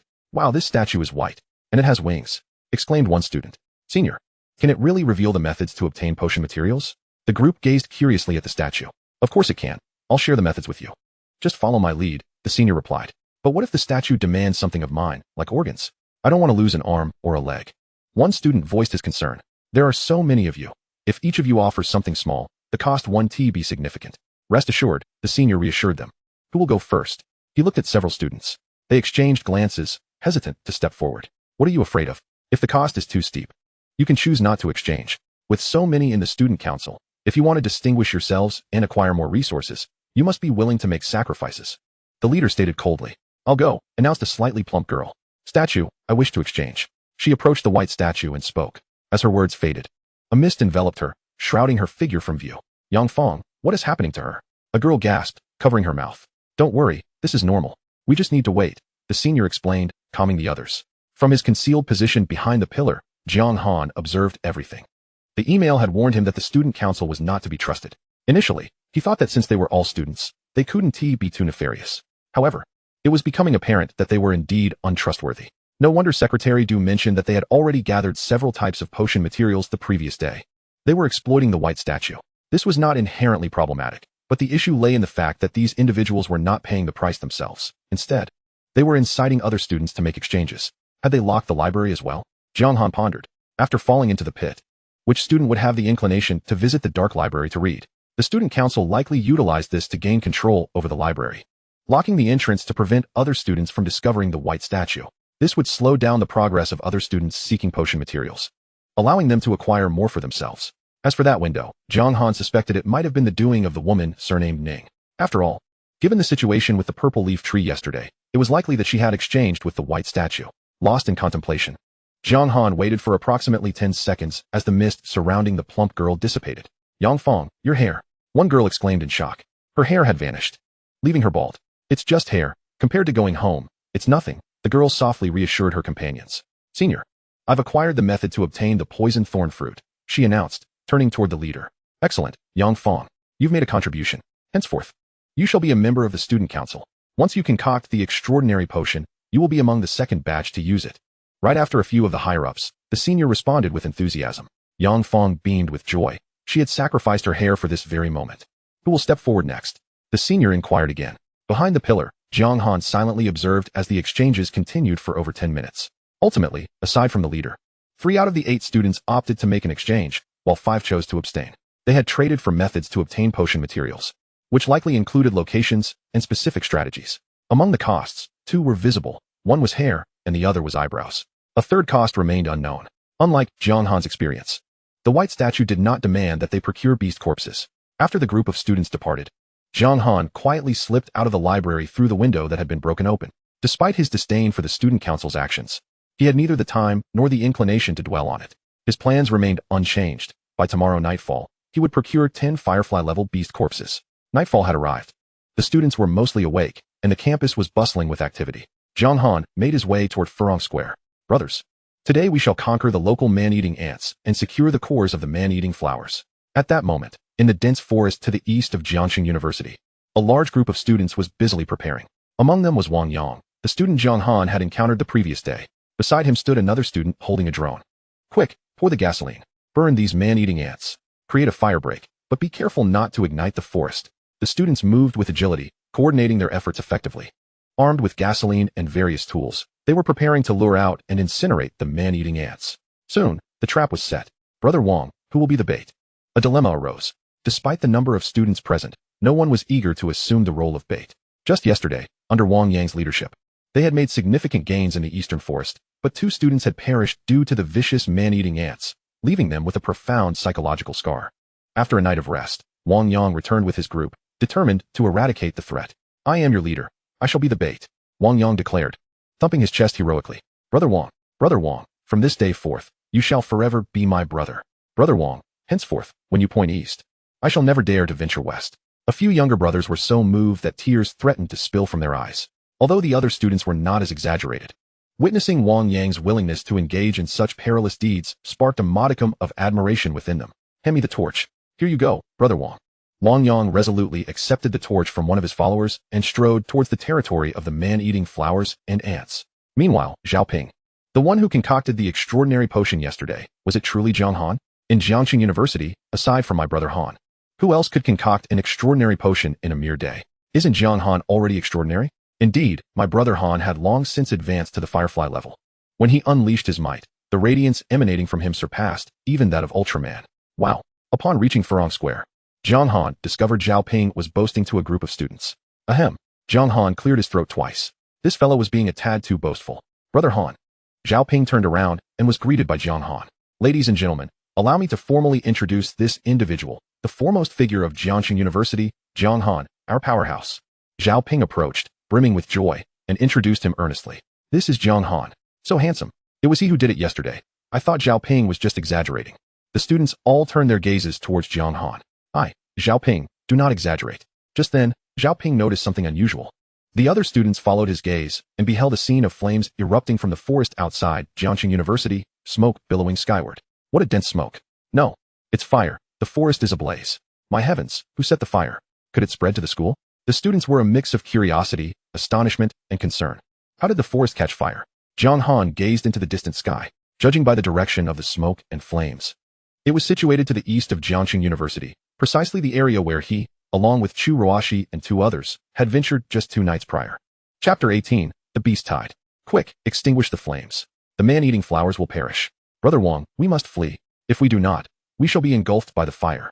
Cough, cough. Brother Wang, we must go? In the forest, Wang Yang's followers forcibly pulled him away. At this moment, the forest was already ablaze, the fire having gained momentum. Despite their best efforts, the group of students led by Wang Yang found their attempts to extinguish the flames futile. My precious man-eating flower core. Wang Yang lamented, tears of despair welling in his eyes. Their plan had been meticulously crafted, accounting for the possibility of a fire. Yet, as they implemented it, unforeseen circumstances arose. While Wang Yang had intended to use himself as bait to lure the man-eating ants into an encirclement, the sheer number of ants had overwhelmed him, nearly trapping him. He had not anticipated Jiang Han's strategy of using numerous torches to deter the ants from approaching. Now, Jiangxing University lacked sufficient diesel to utilize. In a moment of desperation, Wang Yang ignited the dry leaves on the ground to create an escape route. He managed to flee, but the fire swiftly spread. Initially, Wang Yang considered this a fortuitous turn of events, as many man-eating ants were incinerated. However, as the flames continued to advance, he began to realize the gravity of the situation. If the fire persisted, even if it eliminated the man-eating ants, the man-eating flowers would likely suffer the same fate. In fact, the entire forest could be consumed by the flames. Wang Yang hurriedly rallied his group to extinguish the fire, but the ants, still not fully burnt, instinctively retaliated against them. Their assault thwarted any hope of controlling the blaze. The forest was rife with flammable materials, allowing the fire to spread with alarming rapidity. By now, the area engulfed by flames had exceeded 1,000 acres and continued to expand. The students under Wang Yang's command fell into a panic, retreating in disarray. Even if they had several times more manpower, extinguishing the flames would be an insurmountable challenge. Quickly, go help extinguish the fire. If this continues, it will reach the school. At Furong Square, a school leader shouted through a loudspeaker, everyone, let's go extinguish the fire. If the forest is incinerated, where will we find the materials for the potions? A student cried out, his words resonating more deeply with the crowd than the school leaders. Many students' expressions shifted, and they sprang into action. Brother Han. Zhao Ping turned to Jiang Han. Let us join as well. Jiang Han replied somberly. The email had not mentioned the forest fire. Either it was deemed unimportant, or it was an event that would not occur in Jiang Han's future trajectory. The specific reason eluded him, but having spent an entire day in the forest yesterday, he was acutely aware that should a fire break out, it could escalate into an uncontrollable wildfire. Wildfires were fearsome in various countries. They could consume tens of thousands of square kilometers. Some of the larger wildfires had even devastated areas equivalent to that of a medium-sized province in Huaxia. The materials for potion making in the forest would likely be reduced to ashes. Thus, this catastrophe must be contained. Brothers, follow Brother Han. Zhao Ping rallied. The students who had just heard him boast now flocked to Jiang Han's side. Classmates, let us extinguish the fire together. Otherwise, all the potion materials will be incinerated. Along the way, Zhao Ping continuously called out, swelling the ranks of their group. As the flames raged higher, the thick clouds above were illuminated. Look, the forest seems to be on fire. Heavens, what a massive blaze. The majority of Jiangxing University's students took notice. An increasing number of students made their way to the eastern school gate. Some were merely curious, but upon hearing that the fire could obliterate the potion materials, they too became anxious. By the time Jiang Han reached the eastern school gate, congestion had already begun to form. Stepping outside the school, a wave of heat enveloped him. Numerous small creatures scurried frantically from the forest. The fire was still a distance away from the school, but if it continued to burn, it would undoubtedly spread. My goodness, how can we extinguish such a great fire? Zhao Ping exclaimed in disbelief. At that moment, a group of soot-covered students emerged from the forest. It's those guys. Zhao Ping recognized them. My precious man-eating flower core. Upon exiting the forest, Wang Yang disregarded his scorched face, lamenting his loss. The other students looked back at the forest. still trembling from their recent escape. Boom. Suddenly, a series of thunderous roars echoed from the sky. Is it going to rain? The students gathered outside the school looked up at the heavens. Within the ominous clouds, flashes of lightning flickered. Boom. A bolt of lightning cleaved through the sky. And soon after, the thick cloud cover seemed to be melted away by the fiery blaze, unleashing a torrential downpour. It is indeed raining. I comprehend. The intense heat generated by the raging fire ascends, penetrating the clouds where it cools and condenses, simultaneously invigorating the clouds, resulting in rainfall, a veritable natural firefighting cloud. Students from the engineering disciplines have begun to analyze this phenomenon. Splendid, splendid. Wang Yang, in a fervent display of excitement, flails his arms. This chap is no fool. He realizes that should the inferno persist, he would be in dire straits. Now that the blaze has been extinguished, the carnivorous flower may very well have been spared, presenting him with a most fortuitous outcome. Why is he so jubilant? Could it be that he was the one who ignited the fire? Zhao Ping observed Wang Yang's actions and deduced the truth. Meanwhile, Jiang Han's gaze was fixated unwaveringly upon the sky. There, high above, an insignificant speck of light shimmered. The ongoing forest fire rendered it difficult to notice, but Jiang Han was astute. It appeared to be a bird, a luminous bird soaring at an elevated altitude. A firefly, he murmured. This avian creature is likely a firefly-class beast. Jiangxing University has caught its attention. Concurrently, atop the cliff where the colossal bird resides, a towering beast stood, its enormous eyes fixated on Jiangxing University in the distance. A fleeting glimmer, reminiscent of fireflies, danced along its lengthy tail. A howl erupted from its throat, a guttural call echoing through the air. In the depths of the dark forest, the sounds of beasts roared in unison. Subsequently, numerous other beasts converged from all directions towards this formidable creature. On the opposite side of the cliff, another beast ascended to a high vantage point and beheld Jiangxing University several kilometers away. The university's vastness and the multitude of students made it nearly impossible for this creature to overlook. After a few moments of scrutiny, it turned its head and unleashed a roar towards the forest behind it. The trees in the woods began to sway. More beasts stirred, not limited to this location. Other areas surrounding Jiangxing University, previously unnoticed by many beasts, were now in the sights of several powerful entities due to the sudden conflagration. Thus, while Wang Yang was still expressing gratitude, a multitude of beasts was converging from all directions towards Jiangxing University. Xiaoping, have you seen Churuashi? Churuashi? I haven't seen her. Where did Ji Jin go? Oh, a fellow from the student council found him and said he wanted to introduce him to the student council. The student council? Again with the student council. Jiang Han. Jiang Han. Churuashi's voice rang out. Jiang Han turned to see her approaching with several other girls. Hello. Jiang Han. I'm Han Yu, Churuashi's roommate. A tall girl greeted Jiang Han with a smile. In her movement, her jacket inadvertently slipped to the sides, revealing a pair of ample assets. Churuashi, look at the sky. However, Jiang Han did not hear Han Yu's words, nor did he notice her ample display. He pointed upwards, urging Churuashi to look. Jiang Han's vision was not as keen as Churuashi's, and he hesitated to confirm that it was indeed a firefly-class bird. Oh, there's a remarkably large bird up there. Its feathers can glow. Churuashi had indeed spotted the bird. Its feathers can glow. Jiang Han was not mistaken. It was indeed a firefly-class bird. Jiang Han, many birds are coming. Churuashi exclaimed, noticing an increasing number of birds. These birds differed from those that had attacked 2 days prior, but their numbers were greater, and they were no smaller in size. I am Jiang Han. Those who have not consumed the secret medicine, quickly seek shelter in the buildings. Beasts are approaching. For those who have consumed the secret medicine, prepare your weapons and join me in confronting the beasts. Churuashi's words prompted Jiang Han to decisively ascend a stone pedestal and call out loudly to the surrounding students. His declaration caused the faces of many students at the school gate to change. Is that Jiang Han? Of course it's him. Let us hide quickly. Jiang Han's name proved effective. Upon hearing the impending threat of beasts, several students who had not consumed the secret medicine hurriedly retreated into the school, seeking refuge. Jiang Han, where are the beasts? Inquired a student who had ingested the secret medicine. In the sky, they are about to arrive. Jiang Han gestured upwards.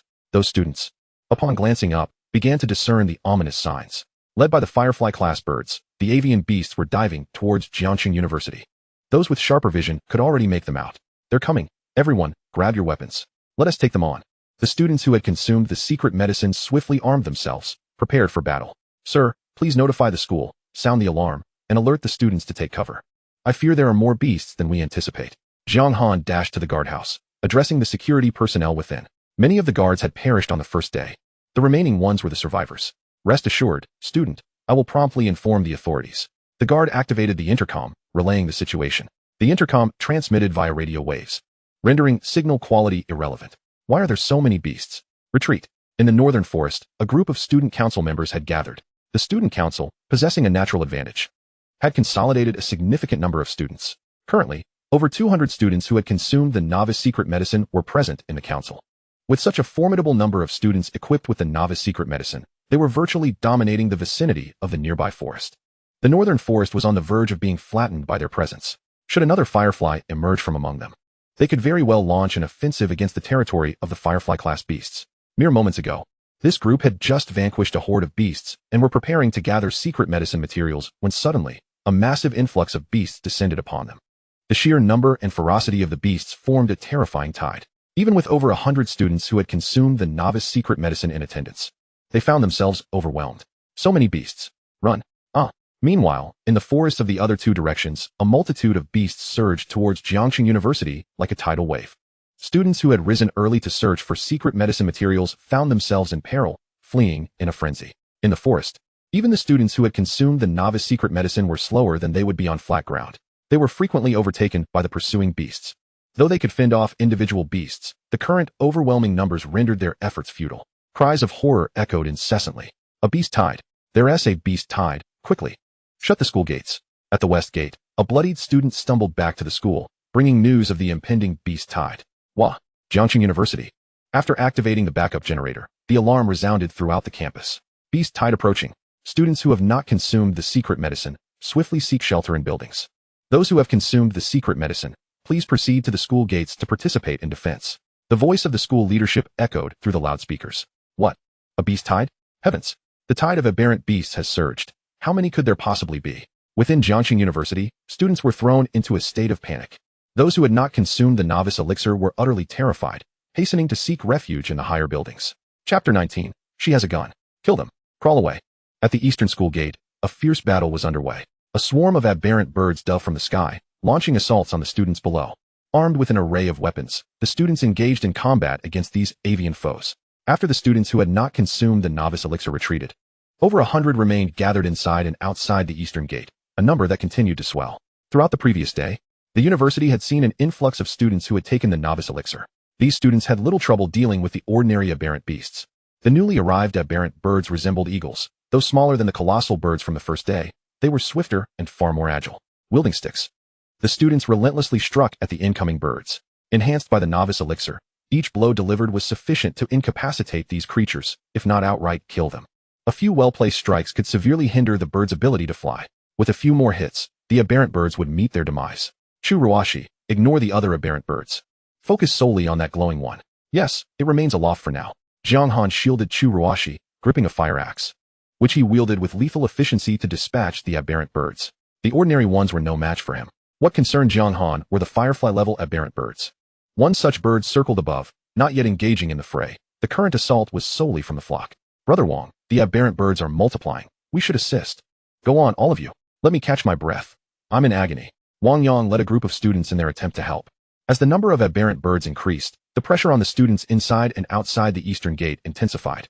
The relentless onslaught left them no opportunity to strike again after their initial blows, allowing the aberrant birds time to recover. Only Jiang Han continued his efficient slaughter, sending each bird to its end with decisive strikes, significantly alleviating the burden on the defending students. What? Other directions are facing a massive tide of beasts and are on the brink of collapse? The security guard inquired through the walkie-talkie, seeking updates from other parts of the campus. Indeed, aberrant beasts were emerging from other directions, but not merely the ordinary kind. This was a beast tide. This indicated a significant influx of aberrant creatures. Might there be firefly-level aberrant beasts in those directions? Jiang Han felt a wave of concern. The email had not mentioned this particular wave of beasts, suggesting that this event was not part of his previously charted course. Evidently, the butterfly effect from the email had altered the events he was experiencing. If firefly-level aberrant beasts were indeed present elsewhere, it would pose a grave problem. Though over 1,000 students at Jianghan University had consumed the novice elixir since yesterday, facing a beast tide was arduous enough, let alone the threat of firefly-level aberrant beasts. Jiang Han lamented. If only the purple bodhi hadn't been completely scavenged by that woman named Ning. Not to dwell too long on this. If he could obtain 3 more purple bodhi, he could elevate both of his roommates and Churuashi to the firefly level. At that point, they would possess 3 firefly-level combatants, significantly easing the pressure against the tide of beasts. After dealing with the firefly-level aberrant beasts, he could also utilize their corpses to barter with the stone statue. What a pity. That woman named Ning had vanished after clearing out all the purple bodhi. Jiang Han didn't even know what she looked like. Sir, What kind of aberrant beasts are in the other directions, on the ground or in the air? After dispatching another aberrant bird, Jiang Han queried the security guard. I'll check on the ground. It's on the ground. The school's walls are sturdy, allowing them to defend at the gates. Once we handle the birds here, we'll go to assist. By the way, inform the leaders over there that I am Jiang Han. Understood, classmate. I'll relay that immediately. The security guard, impressed by Jiang Han's prowess, heeded his words without question. Jiang Han is becoming ever more formidable. Could he truly be the one who concocted the extraordinary elixir yesterday? Nearby the forest edge, Wang Yang rose from the ground, observing Jiang Han's efficiency with each strike, silently reflecting on his own disastrous state. His clothes were tattered and burnt, his skin scorched in numerous places. Those patches that weren't burned had been torn by the intense heat. Suddenly, a sound caught his attention. Turning around, he saw a woman clad in jeans and a leather jacket bursting forth from the dense foliage, pursued by a throng of aberrant beasts. She wielded a weapon, firing at her relentless pursuers. Despite their size, the aberrant beasts fell incapacitated upon being struck. Is that a gun? Wang Yang was taken aback. The woman's weapon appeared to be a firearm. How did she come by a gun? Brother Wang, run. The beast tide is upon us. His companion's voice reached a fever pitch, jolting the dazed Wang Yang from his stupor, prompting him to flee. The woman fired 2 more shots before swiftly ejecting the spent magazine and replacing it with a fresh one. Her movements were seamless, completing the change in mere seconds. She then turned and fired again, downing another aberrant beast with remarkable precision, even while in full flight. A colossal aberrant beast leapt from the forest, lunging at her with incredible speed. The woman fired 3 shots in rapid succession, aiming for the creature's forehead. Her handgun possessed formidable power, capable of penetrating its skull upon impact, as she had done with the other aberrant beasts. Yet this time, she miscalculated. The creature glimmered with an ethereal light, deflecting her bullets. It's her. Jiang Han's gaze sharpened at the school gate. This woman possessed a firearm. She must be the one referred to in the email. The woman named Ning. Her gun was equipped with a silencer, muffling the sound of her shots. Bang, bang. The gunfire suddenly intensified as the woman, realizing she could not overcome the beast, removed the silencer. While the silencer mitigated the noise, it did affect the weapon's power. What in the world? How does she have a gun? Zhao Ping gasped, his astonishment mirrored by the other students. China's regulations on firearms were exceedingly stringent, aside from police and military personnel. Who would be so bold as to carry one? Could she possibly be an on-campus officer? Yet, on-campus officers typically did not carry firearms. Perhaps due to the surprise brought about by the firearm, some students began to speculate about her identity. They soon lost the inclination to speculate about her identity, for a horde of ferocious beasts surged forth from the forest. At that moment, the avian monstrosities in the sky continued their relentless assault. This meant that the eastern school gate was under tremendous pressure from both land and air, far more than the other 3 gates. Chapter 20. The Might of Fireflies. Everyone, hurry inside the school. Retreat. Upon witnessing the beasts emerge from the forest, Jiang Han decisively ordered the students to withdraw. Jiang Han, the bird is coming. Chu Ruashi cautioned him. The luminous feathered avian was diving towards them at high speed, targeting the group of students led by Wang Yang. Be careful. Several students, spotting the monstrous bird, swung their clubs at it. The creature flapped its wings with a powerful gust, causing the students to lose their footing. Cries of despair erupted as the avian seized a student by the scalp with its claw, yanking him away. Oh my God! Wang Yang, barely escaping, turned pale with fright. The bird did not relent, plunging into the throng of students and wreaking havoc. In the blink of an eye, several students were injured. At that critical juncture, Jiang Han arrived, leaping into action as he swung his fire axe down upon the monstrous bird. The force of his strike sent the avian hurtling backward, even midair. It managed to stabilize itself, emitting a shrill cry. The sky-dwelling beasts, as if driven mad, abandoned their pursuit of the other students and converged solely upon Jiang Han. Truly, he was a Firefly-level warrior. Jiang Han wielded his axe with ferocity, dispatching the oncoming avians with relentless precision. The sheer number of these creatures and their frenzied onslaught posed a significant challenge. Had Jiang Han not advanced to the Firefly level, he would have struggled to fend them off, relying solely on the enhancements from the novice elixirs. Bang! Bang! Gunfire echoed just a dozen meters ahead of Jiang Han.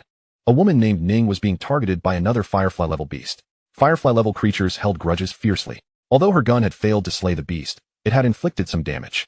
Her situation was far more precarious than Jiang Han's. The Firefly beast obstructed her escape, while other creatures surrounded her. Yet, she displayed remarkable agility, evading several attacks from the Firefly-level beast and using her handgun to carve a path through the encroaching horde. Run! Wang Yang scrambled toward the school gate, using both hands and feet. What are you waiting for? Come help! Zhao Ping snatched a riot baton and charged out, determined to alleviate Jiang Han's burden. Let's go together. More students joined in. Just as they approached, several were knocked down by the Firefly-level avian. What is wrong with this bird? Zhao Ping darted away, narrowly avoiding the creature's razor-sharp talons. After routing the would-be reinforcements, the avian flapped its wings and launched a surprise attack from behind Jiang Han. Jiang Han, behind you. Chu Ruashi exclaimed, her voice laced with urgency. I've been waiting for you. Jiang Han had anticipated its move. A surge of fiery energy ignited within him, awakening his latent powers. A faint glow enveloped him as he spun his fire axe to strike at the approaching firefly-level bird. The avian sensed the impending danger, but it was too late. The axe, imbued with tremendous force, cleaved into the beast. With a piercing cry, the creature suffered a grievous wound. Half of its body severed by the axe. Jiang Han swung again, delivering the final blow. Brother Han is invincible. Zhao Ping's voice rang out, hoarse with exhilaration. With the death of the firefly-level bird, the remaining creatures dispersed their assault, no longer focusing solely on Jiang Han. The pressure on him significantly eased. Chu Ruashi, get inside. Noticing she was still outside, Jiang Han commanded her with an unwavering tone. He then brandished his axe and charged toward the beasts besieging the woman named Ning. This woman was formidable. She had likely consumed a novice elixir, or perhaps even a strengthening potion, but certainly not an extraordinary one. Despite facing numerous beasts, including a firefly-level one, she was holding her ground. It was hard to fathom her past. She was certainly no ordinary student, exhibiting skills far beyond those of her peers. Even with the extraordinary elixir enhancing Jiang Han, he could not match her pure combat prowess. Of course, her handgun played a significant role, but the beast's tough hides, particularly the firefly-level ones with their innate powers, rendered her efforts to slay them with mere bullets quite challenging. Bang! Click! After dispatching another beast, the gun in her hand ran out of ammunition. The firefly-level beast lunged at her, while several others closed in. She found herself completely surrounded. Drawing a dagger, she prepared to fight. Her keen gaze suddenly caught sight of something, and she turned to face Jiang Han, who was charging toward her with an air of determination. His fire axe aimed at the firefly-level beast. The beast's spiny tail glimmered ominously as it swung toward Jiang Han. Sensing the impending threat, he pivoted his axe and struck at the beast's tail, severing it cleanly.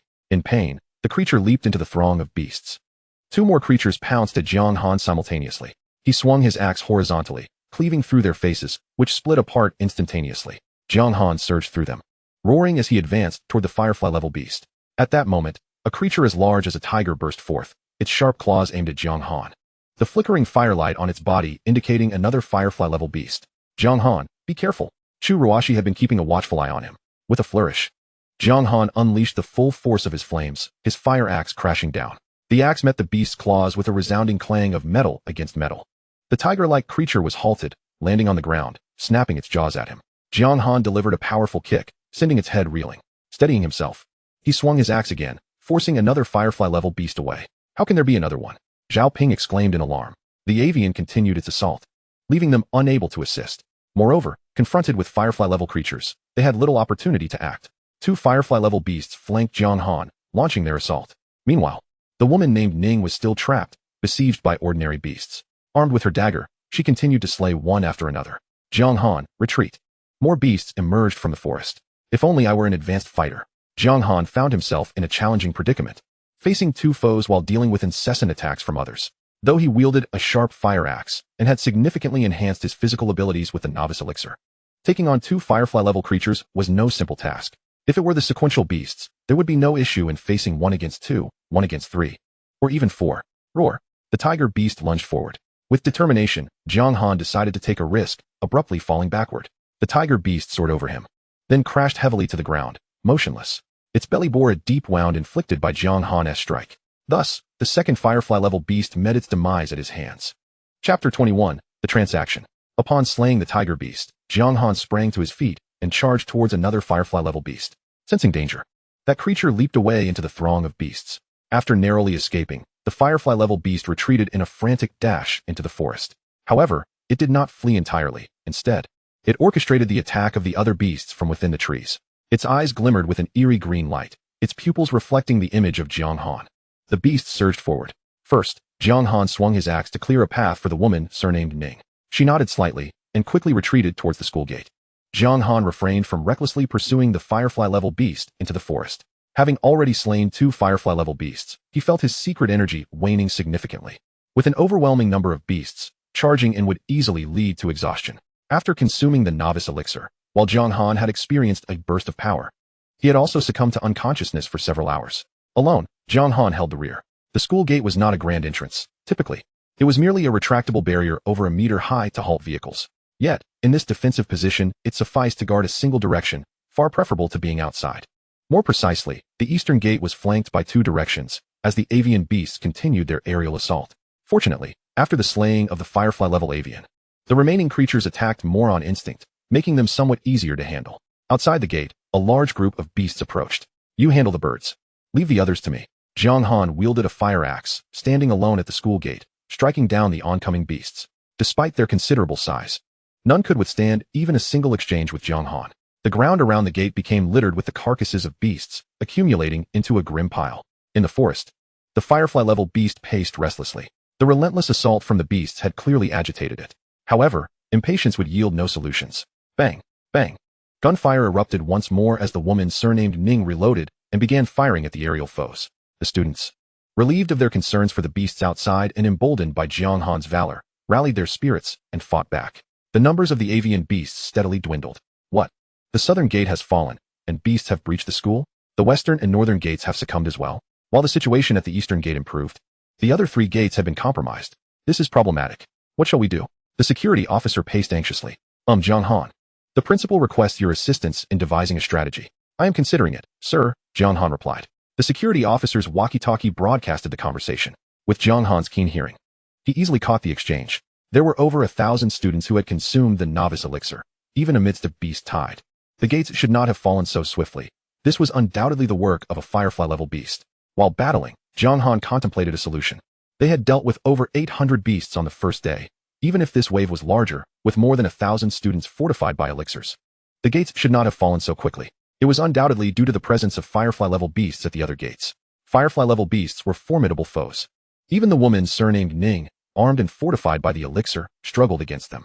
Had it not been for her exceptional skills, she would have perished long ago. The other students would find them even more difficult to handle, which explained the rapid loss of the three gates. Jiang Han's gaze shifted to the forest, where the firefly-level beast he had severed the tail of still lurked. This creature was cunning. It had not given up, instead preparing to strike once Jiang Han was sufficiently worn down. With this beast present, Jiang Han found it challenging to support other areas. Miss Ning, Jiang Han called out. Hearing his voice, the woman's gaze sharpened. She ceased firing at the avian beasts, fixating on Jiang Han's back, exuding an aura of imminent danger akin to a blade poised to be drawn. Yesterday, while searching for the purple bodhi, I discovered several beasts slain by gunfire. I surmise you have many purple bodhi in your possession, Jiang Han swiftly stated after dispatching another beast. The woman remained silent. Shall we make a trade? I will exchange any 3 types of secret medicine materials for 2 purple bodhi. After slaying 2 more beasts, Jiang Han reiterated his offer. The woman's expression shifted, yet she remained mute. You see the current situation. If we do not resolve the beast tide and the firefly-level beasts, we may face annihilation. I need merely 2 purple bodhi to revive 2 firefly-level abilities. If you find that insufficient, I can offer you 4 types. Jiang Han enhanced his offer. Given the dire circumstances, acquiring the purple bodhi to elevate Chu Ruoxi and Zhao Ping to firefly level was imperative to resolving the crisis. If Chun Jijian were present, Jiang Han would have demanded 3 purple bodhi. The secret medicine materials Jiang Han possessed were nearly complete, lacking only the purple bodhi to form 5 complete sets. Should Jiang Han exhibit selflessness, he could easily find 2 students to grant them the remaining 2 sets, thereby alleviating the crisis at Jiangqing University. However, he was not inclined to such magnanimity. Firstly, Jiang Han was not that selfless. Secondly, one of the sets belonged to Chun Jijian, who had willingly accompanied Jiang Han on their perilous nocturnal expedition and had endured an entire day of labor. When Jiang Han had been captured by the giant bird, Chun Jijian had offered assistance. Thus, that set would be reserved for him, regardless of any affiliations he may have with the student council. Lastly, the woman surnamed Ning had an enigmatic background. She had invested considerable resources to monopolize the purple bodhi, likely with her own agenda in mind. She might be reluctant to part with too many of them if she proved unwilling to cooperate. Jiang Han was prepared to barter a complete set of secret medicine materials for 2 purple bodhi. How do you know my surname is Ning? The woman suddenly inquired. Trouble. Jiang Han had inadvertently let her name slip. Preoccupied with battle and strategizing, he had not considered that detail and instinctively called her name. And how did you come to know the location of the purple bodhi? Jiang Han swiftly countered. The woman fell silent. After several moments, her voice resonated once more. Deal. Chapter 22. How can one be so remarkably handsome? Brothers, step up and let Han Gu rest for a moment. At the school gate, Jiang Han retreated a few steps. A dozen students surged forward to engage in battle with the oncoming beasts. At this moment, outside the school gates, a thick layer of beast corpses lay piled high. Students fought valiantly while retreating, careful to keep their distance from the mound of cadavers, as the monstrous creatures launched their attacks from above. Fortunately, The battle had persisted long enough that numerous aberrant birds had been slain, significantly reducing their numbers. Moreover, after Jiang Han had dispatched the firefly-level beast, the remaining creatures lost their command and ceased their assault on the eastern gate. The pressure at the eastern gate had eased. However, the situation had dramatically worsened in other parts of Jiangxing University. From a distance, the continuous screams echoing from within the university could be heard. The aberrant beasts had fully infiltrated Jiangxing University. Jiang Han's gaze shifted towards the forest's edge, where the firefly-level creature, which he had severed the tail of, still prowled, seemingly poised to strike at any moment. Were it not for this firefly-level beast, the nearly 200 students at the eastern gate, all fortified by novice potions and armed with makeshift weapons, would have been more than capable of defending the entrance. Unfortunately, the presence of the firefly-level beast prevented Jiang Han from leaving this position easily. Thankfully, Zhao Ping had returned to the dormitory to fetch potion materials, accompanied by Chu Ruoxi and the woman surnamed Ning. Once Zhao Ping and Chu Ruoxi acquired the transcendent potion and advanced to firefly level, they would be able to deal with the other firefly-level beasts, thereby alleviating the crisis at Jiangxing University. The corpses of these firefly-level beasts would serve as a means for Jiang Han to complete his exchange with the statue in the library. However, he was uncertain whether there were 10 such beasts this time. The students at the forefront were exhausted and unable to hold their ground any longer. A dozen more students surged forward to block the beasts. A howl erupted from the forest as the firefly-level beast roared, and the horde of aberrant creatures charged forward relentlessly. Come help. Even those dozen students could no longer withstand the onslaught. The terror of the beast tide lay in their unified assault, which greatly amplified their lethality. Jiang Han rejoined the fray, positioning himself at the front and becoming the steadfast anchor at the eastern gate. How go? How go? Minutes later, Zhao Ping's urgent voice cut through the chaos. Zhao Ping, how's the advancement to firefly level? It's impossible. How go? There's a massive horde of beasts ahead. We can't get through. Zhao Han was on the verge of tears. What? Jiang Han, there are too many beasts pouring into the campus. Thanks to Sister Ning, otherwise. Zhao Ping and I wouldn't have made it back. Chu Ruoxi's voice chimed in. Jiang Han turned to see her alongside the woman named Ning, who was bloodied and had several tears in her clothing. We encountered a firefly-level beast. Sister Ning fought valiantly and killed one. And the blood on her is from that beast, Chu Ruoxi explained. The woman's combat prowess was indeed formidable. She had managed to slay a firefly-level beast. To save your companion, I've exhausted my ammunition, and you must compensate me. Otherwise, our previous deal is null and void, the woman named Ning stated coldly. Compensate? What do you seek as compensation? Jiang Han inquired. I need your assistance in locating someone within Jiangxing University. Agreed, Jiang Han replied readily, having anticipated a more demanding request. Locating someone within Jiangxing University was not a daunting task. Even with thousands of individuals, it would not be overly complicated. Jiang Han could seek the help of the university authorities, which is why he responded so quickly.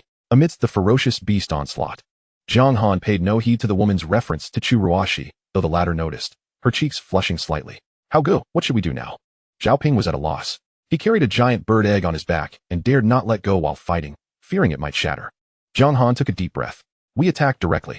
Attack directly? Zhao Ping was taken aback. In the next instant, Jiang Han brandished a fire axe and charged forward. The beast tide was surging violently, akin to a deluge, roaring with ferocity. Yet Jiang Han stood unafraid, swinging his axe downward, sending an attacking beast flying. His momentum did not waver as he propelled himself like a cannonball into the throng of beasts. As the beasts surged towards him, Jiang Han glimmered with the light of fireflies, transforming into a god of war, wielding his axe with deadly precision, cleaving a path through the sea of creatures. He forged ahead towards the forest, advancing towards the firefly-level beast. A fierce wind swept from the school towards the forest. Jiang Han's speed reached its zenith. It was as if he matched the very swiftness of the wind. The firefly-level beast howled defiantly, its fury intensifying, as the aberrant creatures charged at Jiang Han, attempting to impede his progress. However, in that moment, Jiang Han was ferocious beyond measure. His hidden powers surged to their peak. Ordinary beasts were no match for him. The firefly-level beast, no longer merely pacing, fixated its eerie green eyes on Jiang Han as he drew near, instinctively retreating step by step, though lacking in high intelligence. The deep-seated instinct to survive compelled it to fear Jiang Han's ruthless approach. Trying to flee, Jiang Han's lips curled into a sinister smile. He suddenly scattered a paper bag, and under the fierce wind's caress, the spore powder within swiftly spread toward the forest. These spores had been collected the previous day in a cave filled with colossal mushrooms. Jiang Han had gathered a substantial amount, having utilized some against the aberrant bees. These were the remnants he had reserved, as he had previously refrained from using them due to unfavorable winds that could harm allies. As he charged forth, the western wind he sought finally rose, strong and wild, enveloping a vast number of beasts ahead, including the firefly-level creature. The aberrant beasts, affected by the spore powder, reacted erratically, allowing Jiang Han to dash past them with ease.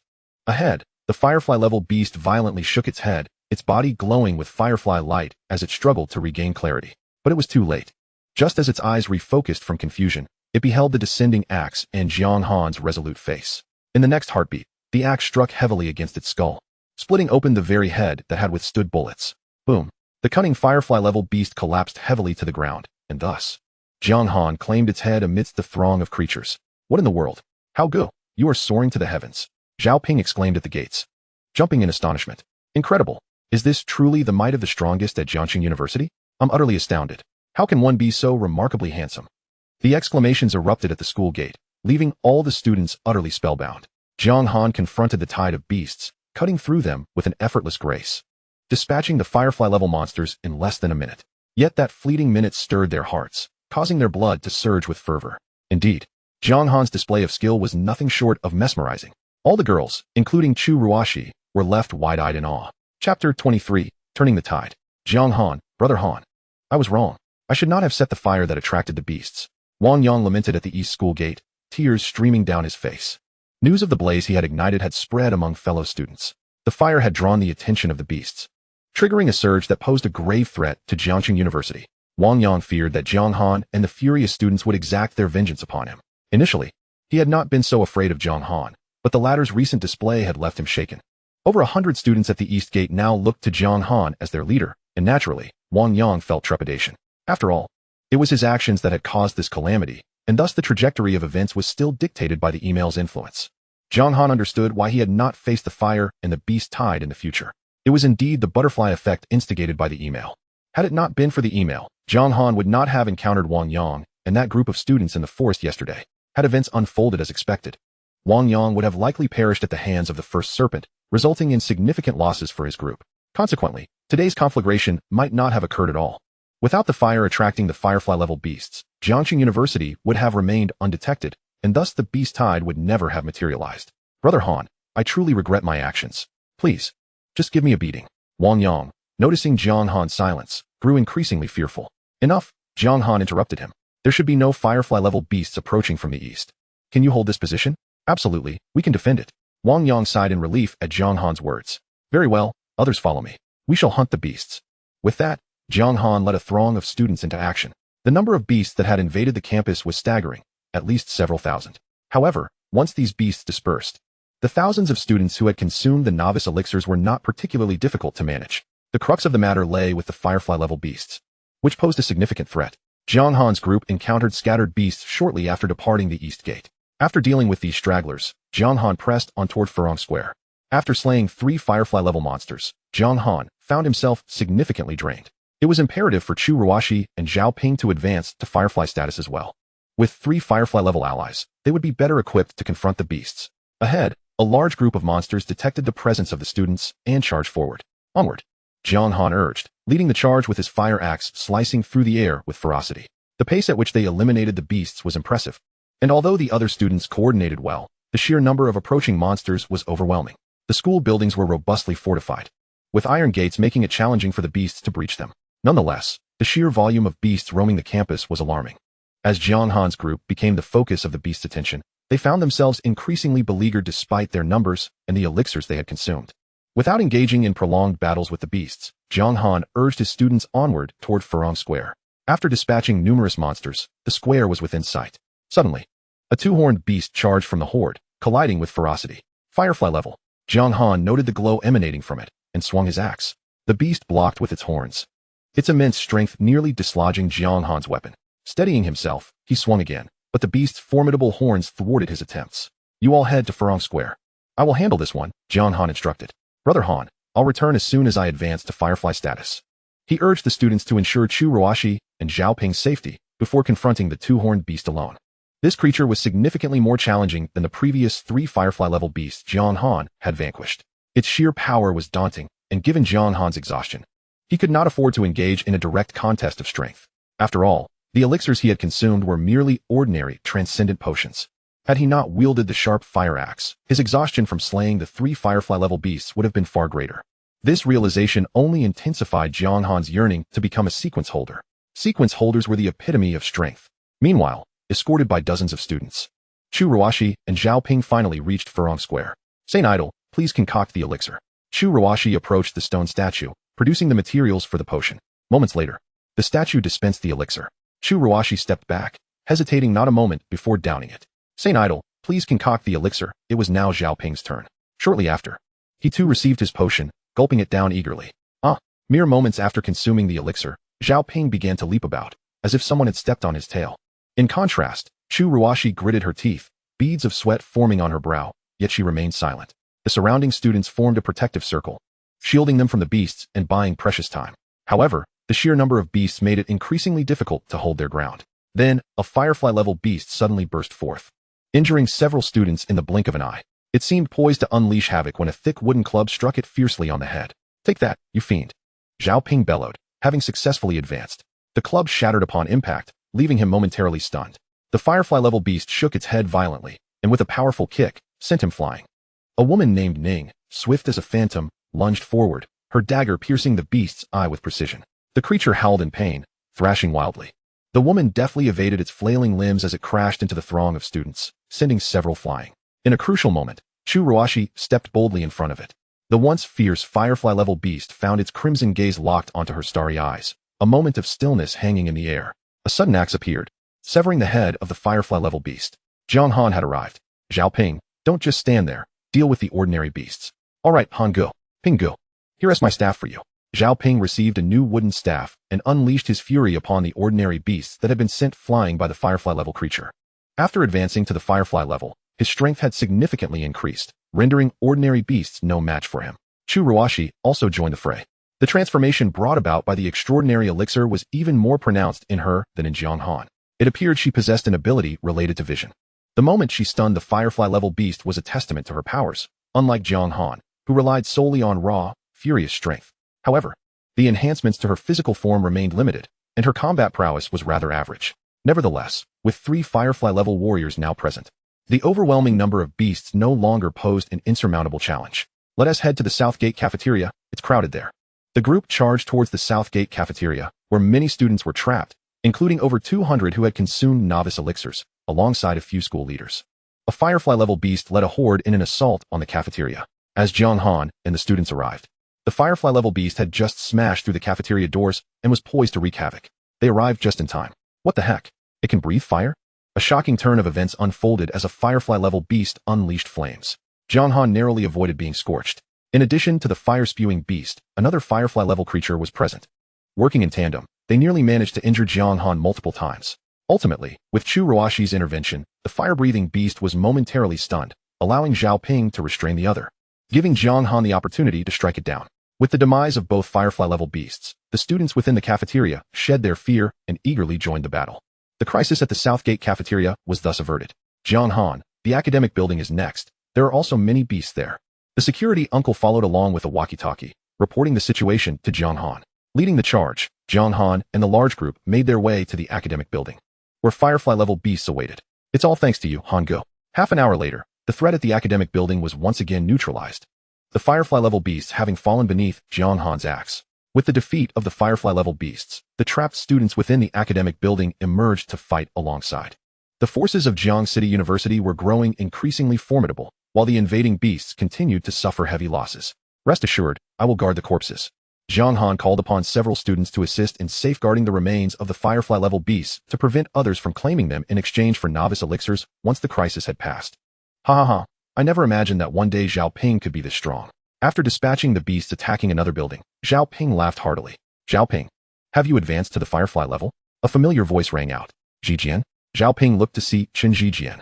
What brings you here? Zhao Ping. Tell Jiang Han that I've discovered a secret about the student council. I plan to go undercover. Chen Jijian leaned closer, speaking mysteriously to Zhao Ping. At that moment, Jiang Han was dealing with beasts some 10 meters away. The student council? I'm a bit lost. Shoo, keep your voice down. All right, just be careful. Zhao Ping was puzzled by Chen Jijian's intentions. His impression of the student council was neither particularly good nor bad, and he was unaware of its current situation. 11 defeated. There shouldn't be any left, right?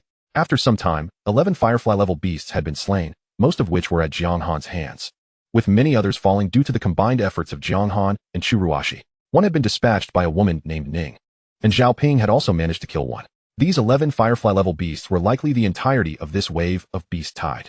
With the Firefly-level beasts gone, the students empowered by the novice elixirs emerged to fight. The beast tide ignited by the inferno gradually came to a close under Jiang Han's valiant efforts. Chapter 24. Infuriated. Jiang Han, we owe you a great debt. You are a hero of the school. Once we return, I will ensure that all your contributions are reported. The school and the nation will not overlook your valor. In the afternoon, at Furong Square, Vice President Zhu firmly grasped Jiang Han's hand, his voice filled with earnestness. By this time, the campus of Jiang City University was devoid of beasts. This wave of beast tide was truly mitigated thanks to Jiang Han's interventions. Had it not been for him, the losses to Jiang City University would have been exponentially greater. You flatter me, Vice President. The eradication of so many beasts was a collective effort from many students, not solely my accomplishment. Jiang Han remained humble, caring little for accolades. For him, the paramount objective was to concoct the sequence elixirs swiftly, become a sequencer, obtain the flame seed, and survive the peril of the 5th day. After that, he would focus on growing stronger before departing Jiang City University to search for his sister. Vice President Zhu continued to speak at length, offering numerous promises of rewards. As the executive vice president of a prestigious university, his administrative rank was considerable, equivalent to that of a deputy mayor in Jiang City. If Jiang City University had not fallen into dire straits, Zhu's promises and regard could have significantly altered a student's social standing. However, in the current context, they held little allure. Hangu, all the Firefly-level beast corpses are here, and here is the knife you requested.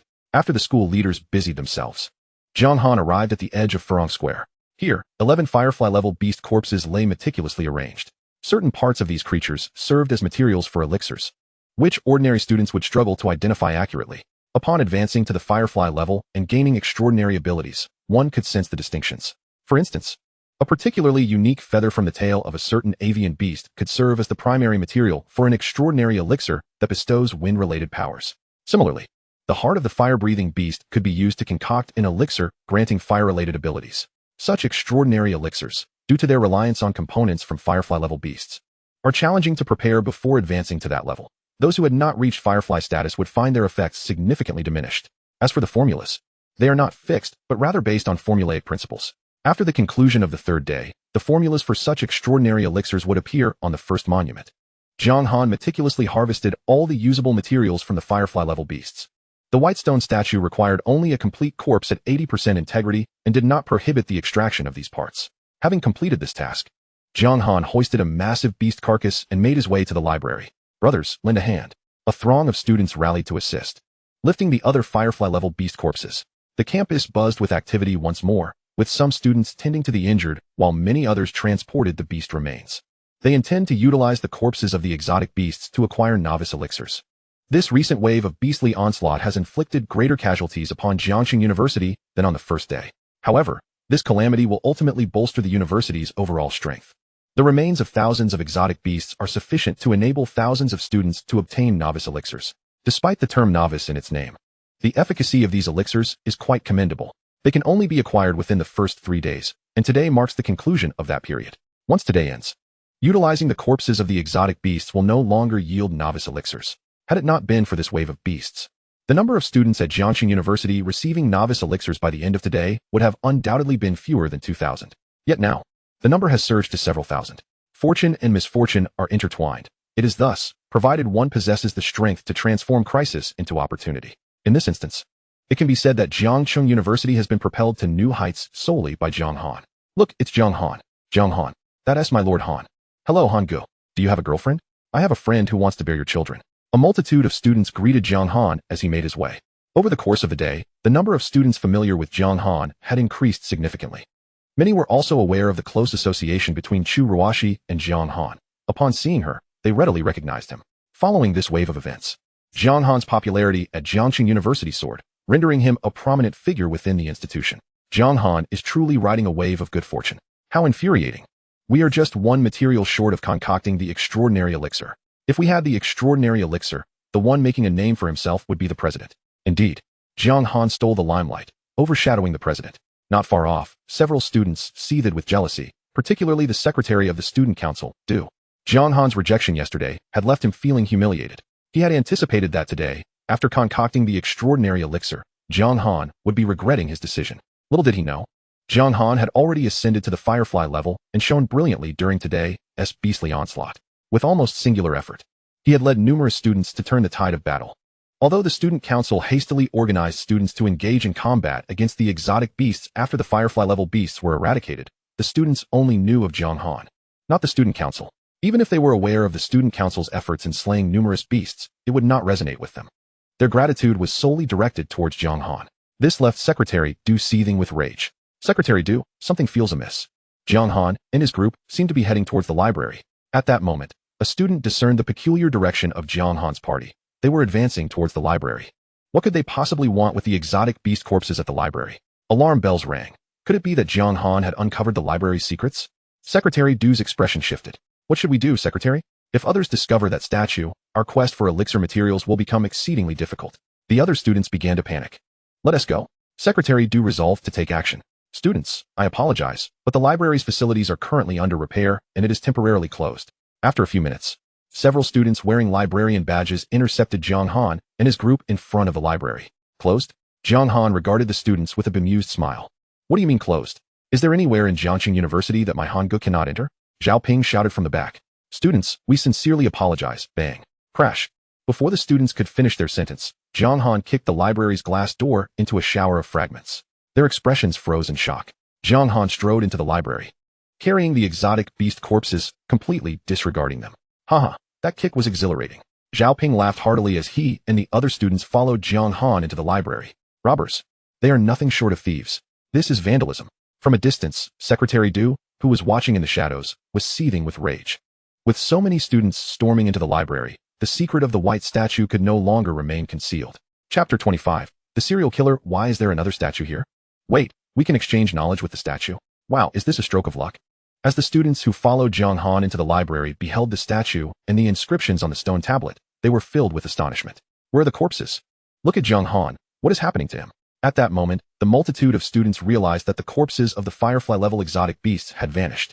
Jiang Han was enveloped in a layer of enigmatic mist. Trader, you have successfully brought forth the items for trade. Now, I shall take away your anxieties. Before Jiang Han stood the white statue, which had come to life once more. It extended its claws and grasped Jiang Han's body. Jiang Han felt no change whatsoever. No. Concerning the impending doom 2 days hence, Jiang Han suddenly felt less anxious and tense. This likely signifies that he has shed his worries. Letting go is letting go. Being more rational may even be for the best. Jiang Han felt no particular concern.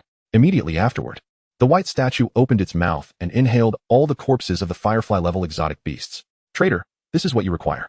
After extracting Jiang Han's anxieties and the exotic beast corpses, the white statue extended its claw and gently tapped. A white light point flew towards Jiang Han. Upon making contact with his forehead, the light dispersed, and Jiang Han instinctively grasped certain information.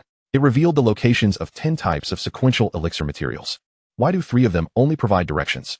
Jiang Han furrowed his brow and inquired. Of the 10 sequential elixir materials, 7 possess specific locations, including how far they are from the school, in which direction, and nearby geographical features. However, for 2 of them, only directions are provided. The 3 elixir materials exceed my range of perception, and I am unable to furnish you with specific locations. The white statue elucidated. Range of perception? How extensive is it? Jiang Han asked. Currently, it extends 15 kilometers in any direction. If you manage to ignite a spark, this distance will increase to 30 kilometers. The white statue replied. This range is a circle with a radius of 15 kilometers centered around it. What is a spark? Jiang Han naturally inquired. A spark is simply a spark. Once you find it, you will understand what it is. This exchange has concluded. Would you like to commence a new exchange? The white statue posed a riddle. Not at this time. Jiang Han was not inclined to engage in further exchanges. Everything around them returned to normal. The students who had come to assist Jiang Han remained curious about the white statue. Hangul, have you exchanged with this statue? One student asked. Indeed. Exchanging with the statue requires a price. If you wish to exchange information, you may take turns, but it is advisable for one individual not to exceed 2 exchanges. Jiang Han advised. Since the white statue exists, it must possess a purpose. Every student has the right to know of its existence. How they choose to utilize it is entirely up to them. Jiang Han brought them here, revealing the existence of the statue while offering them a solemn warning. Having acted with utmost benevolence. Thank you, Brother Han. We will be cautious, the students responded in unison. Jiang Han nodded slightly. Zhao Ping. I will be away from school for a while. I have important matters to entrust to you, he said, pulling Zhao Ping aside. Brother Han, please speak. I, Zhao Ping, will not shirk from any peril, Zhao Ping declared, his chest puffed out at Jiang Han's serious demeanor. I need you to assist me in procuring several rare medicinal materials. Take Jiang along for added safety, Jiang Han instructed. The 10 types of rare materials were not close to Jiangxing University, and time was of the essence. Jiang Han planned to assign a few of them to Zhao Ping and Chun Jijian, as he had reservations about entrusting the task to others. The two of them posed no significant issues. Firstly, they were reliable. Secondly, both had advanced to the Firefly stage, possessing commendable strength. In the event of danger, they would at least be able to retreat. Brother Han, I assure you I will accomplish the task, Zhao Ping exclaimed. Tell Jijian not to infiltrate the student council. The secret of the council pertains to this statue. I will help him obtain the purple Bodhi to assist his advancement to Firefly. All right. I will find Jijian and meet at Furong Square. Sounds good, Zhao Ping said, promptly departing with vigor. Jiang Han also left the library. A few minutes later, he encountered Chu Ruoshi and a woman with the surname Ning in a small grove. Her name was Ning Shui, as revealed by Chu Ruoshi. Miss Ning, can you now disclose your matter? Who are you searching for? A murderer lurking within Jiangxing University. A murderer? Ning Shui's words momentarily stunned Jiang Han. A murderer was hiding in Jiangxing University? Do you know his name? No. His appearance? No. Well, that is quite a lack of information. How are we to find him? Jiang Han questioned. He is definitely not a student. He should be in his 30s or 40s. And he has been hiding at Jiangxing University for no more than 2 years. That is the only information I can confirm, Ning Shui replied. How can you be so sure he is at Jiangxing University? Jiang Han could not help but inquire. I have been searching for him for a year. While I cannot claim absolute certainty, I am 90% sure he is here, Ning Shui answered evasively, failing to disclose her method of verification. Miss Ning, are you a police officer? No. A few years ago, he murdered my sister and cruelly dismembered her. Have you heard of the dismemberment case at Haida? The victim was my sister, Ning Shui stated calmly. The fact that the murderer had dismembered her sister was a horrific reality. Yet she spoke of it with an unusual tranquility and detachment, as if the victim were a complete stranger rather than her own kin. This unsettling calm made Jiang Han feel something was amiss. She had made an exchange with the white statue. Thus, it seemed likely that the price she paid was some form of emotion. Jiang Han's mind began to speculate. Ning Shui could accurately pinpoint the location of the purple Bodhi, undoubtedly related to her transaction with the white statue. This was evident when she had inquired how Jiang Han knew her surname. His counter-question had led her to think along the lines of the white statue, making her believe that Jiang Han had learned her surname through it. However, the white statue could not yield information pertaining to human beings. It was fortunate she did not recall this detail. Jiang Han suddenly thought back to when Ning Shui asked him how he knew her surname. His counter-question had been a subtle guide for her to consider the white statue. However, it was clear that the white statue could not provide relevant information about students or faculty members. As for the murderer hiding within Jiangxing University, he too could not be uncovered through the white statue. Luckily, she had not made that connection. Jiang Han realized that when Ning Shui asked about her surname, he had inadvertently led her to believe he had obtained that knowledge through the white statue. Yet, the white statue could only provide a surname if that was the content exchanged. Chapter 26. Divided Actions. Jiang Han, based on your information, we have filtered out a total of 98 individuals. These are all current faculty members at the school. The director of the administrative office handed Jiang Han a detailed list, which included names, ages, current positions, and photographs. Director He, I may not be at school for the next few days. If Miss Ning requires any assistance, please lend your support. Rest assured, Jiang Han, we will cooperate with Miss Ning to apprehend that serial killer, the director assured. After a brief conversation with the director, Jiang Han left the administrative office with the list alongside Ning Shui and Chu Ruoshi. Miss Ning, will this suffice? Yes, thank you. After receiving the list, Ning Shui expressed her gratitude in a calm manner. Her emotional stability was somewhat unnerving, likely a result of her exchange with the white statue. For Jiang Han, this matter had reached a temporary conclusion. He had no time to accompany her in the hunt for the murderer. He had personally led her to the school leaders to inform them of the murderer, and with Jiang Han's endorsement, the school leaders took the matter seriously, resulting in the compilation of this list. With the list in hand, it would be considerably easier for Ning Shui to identify the murderer. In the future, should she require further assistance, she could also seek help from the school leaders. Jiang Han felt he had already offered ample support. Miss Ning, wait. As Ning Shui prepared to depart, Jiang Han called out to her. Is there anything else? Ning Shui turned back. Have you considered that this murderer must be exceptionally intelligent and ruthless?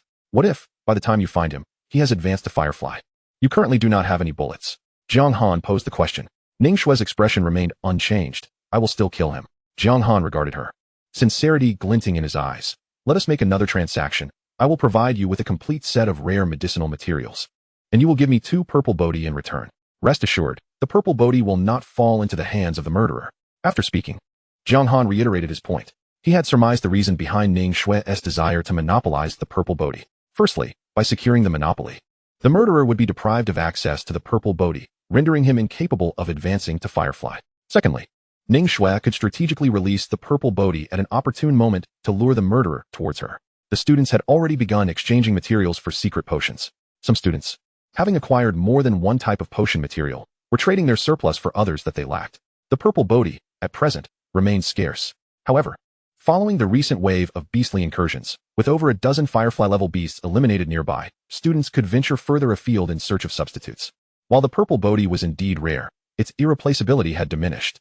All right, Ning Shui consented. With her agreement, matters could proceed smoothly. Hanggu, the student council is quite efficient. They only need the purple bodhi to complete their 2 potion materials. After more than half an hour, Chen Jijian arrived at a small grove beside Furong Square. A fellow townsman of his held the position of Minister of the Arts in the student council, which afforded Chen Jijian considerable insight into various secrets within. Jijian, go trade for the extraordinary potion, he was urged. Understood. Chen Jijian set off towards Furong Square with his potion materials. Aren't you going to trade? I'll wait a bit. The crowd is large right now. Ning Shui had obtained a complete set of potion materials, but did not rush to trade.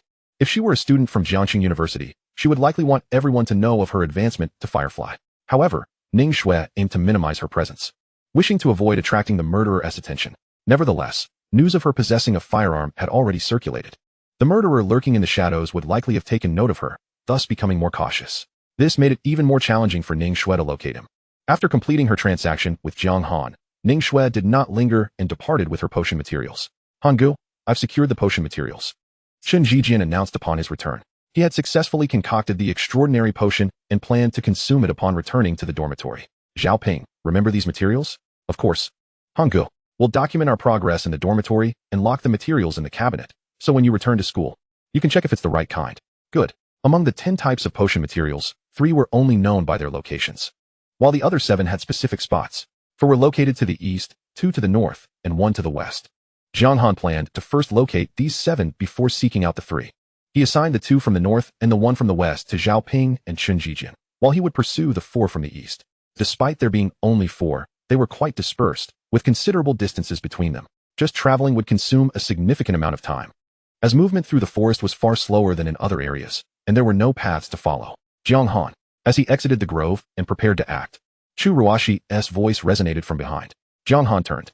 Where do you plan to go next? She inquired. I still need to find a few potion materials. Do you need assistance? She asked again. Jiang Han paused for a few seconds. Yes. Ultimately, he conceded. He genuinely required help.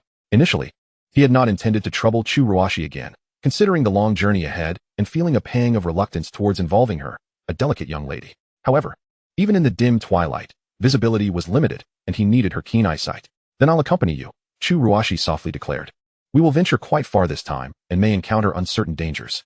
It's fine, it's very dark outside. Let me be your eyes, she said, blinking her bright, pure eyes that seemed to sparkle like stars. All right.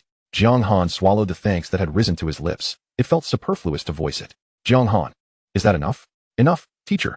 At the Eastern Gate cafeteria, Jiang Han collected a substantial amount of biscuits, water, and other supplies. Hanggu. If there's another opportunity like this, remember to call me, Wang Yang said with a radiant smile at Furong Square. Jiang Han had exchanged several extraordinary potion materials with him for 3 recovery potions. The materials for recovery potions, if one acted swiftly, were not particularly difficult to acquire. The group of students Wang Yang had brought had found few extraordinary potion materials in recent days, but they had managed to gather a considerable amount of recovery potion materials. Originally, there were not 3, but leveraging his connections, Wang Yang managed to trade for 3. With the recovery potions in hand, they could quickly recuperate in case of injury. Jiang Han gave 1 to Zhao Fan and kept 2 for himself. Let us go? After completing all preparations, Jiang Han and Chu Ruashi left Jiangxing University. One after the other, Zhao Ping also set off with Chen Jijian, who had advanced to Firefly. Their first destination was the north. An hour later, Jiang Han and Chu Ruashi traversed a gap in the cliff where the giant birds roost. The recent wave of beasts had brought a silver lining. The number of extraordinary beasts surrounding Jiangxing University had significantly diminished, reducing the danger. Their pace was swift, and Jiang Han even stopped by the cave with the giant mushrooms to gather some spore powder. This cliff was approximately 4 kilometers from the school. Walking another 4 kilometers would lead them to the first type of sequence potion material. Chu Ruashi, do you need a break? I'm not tired.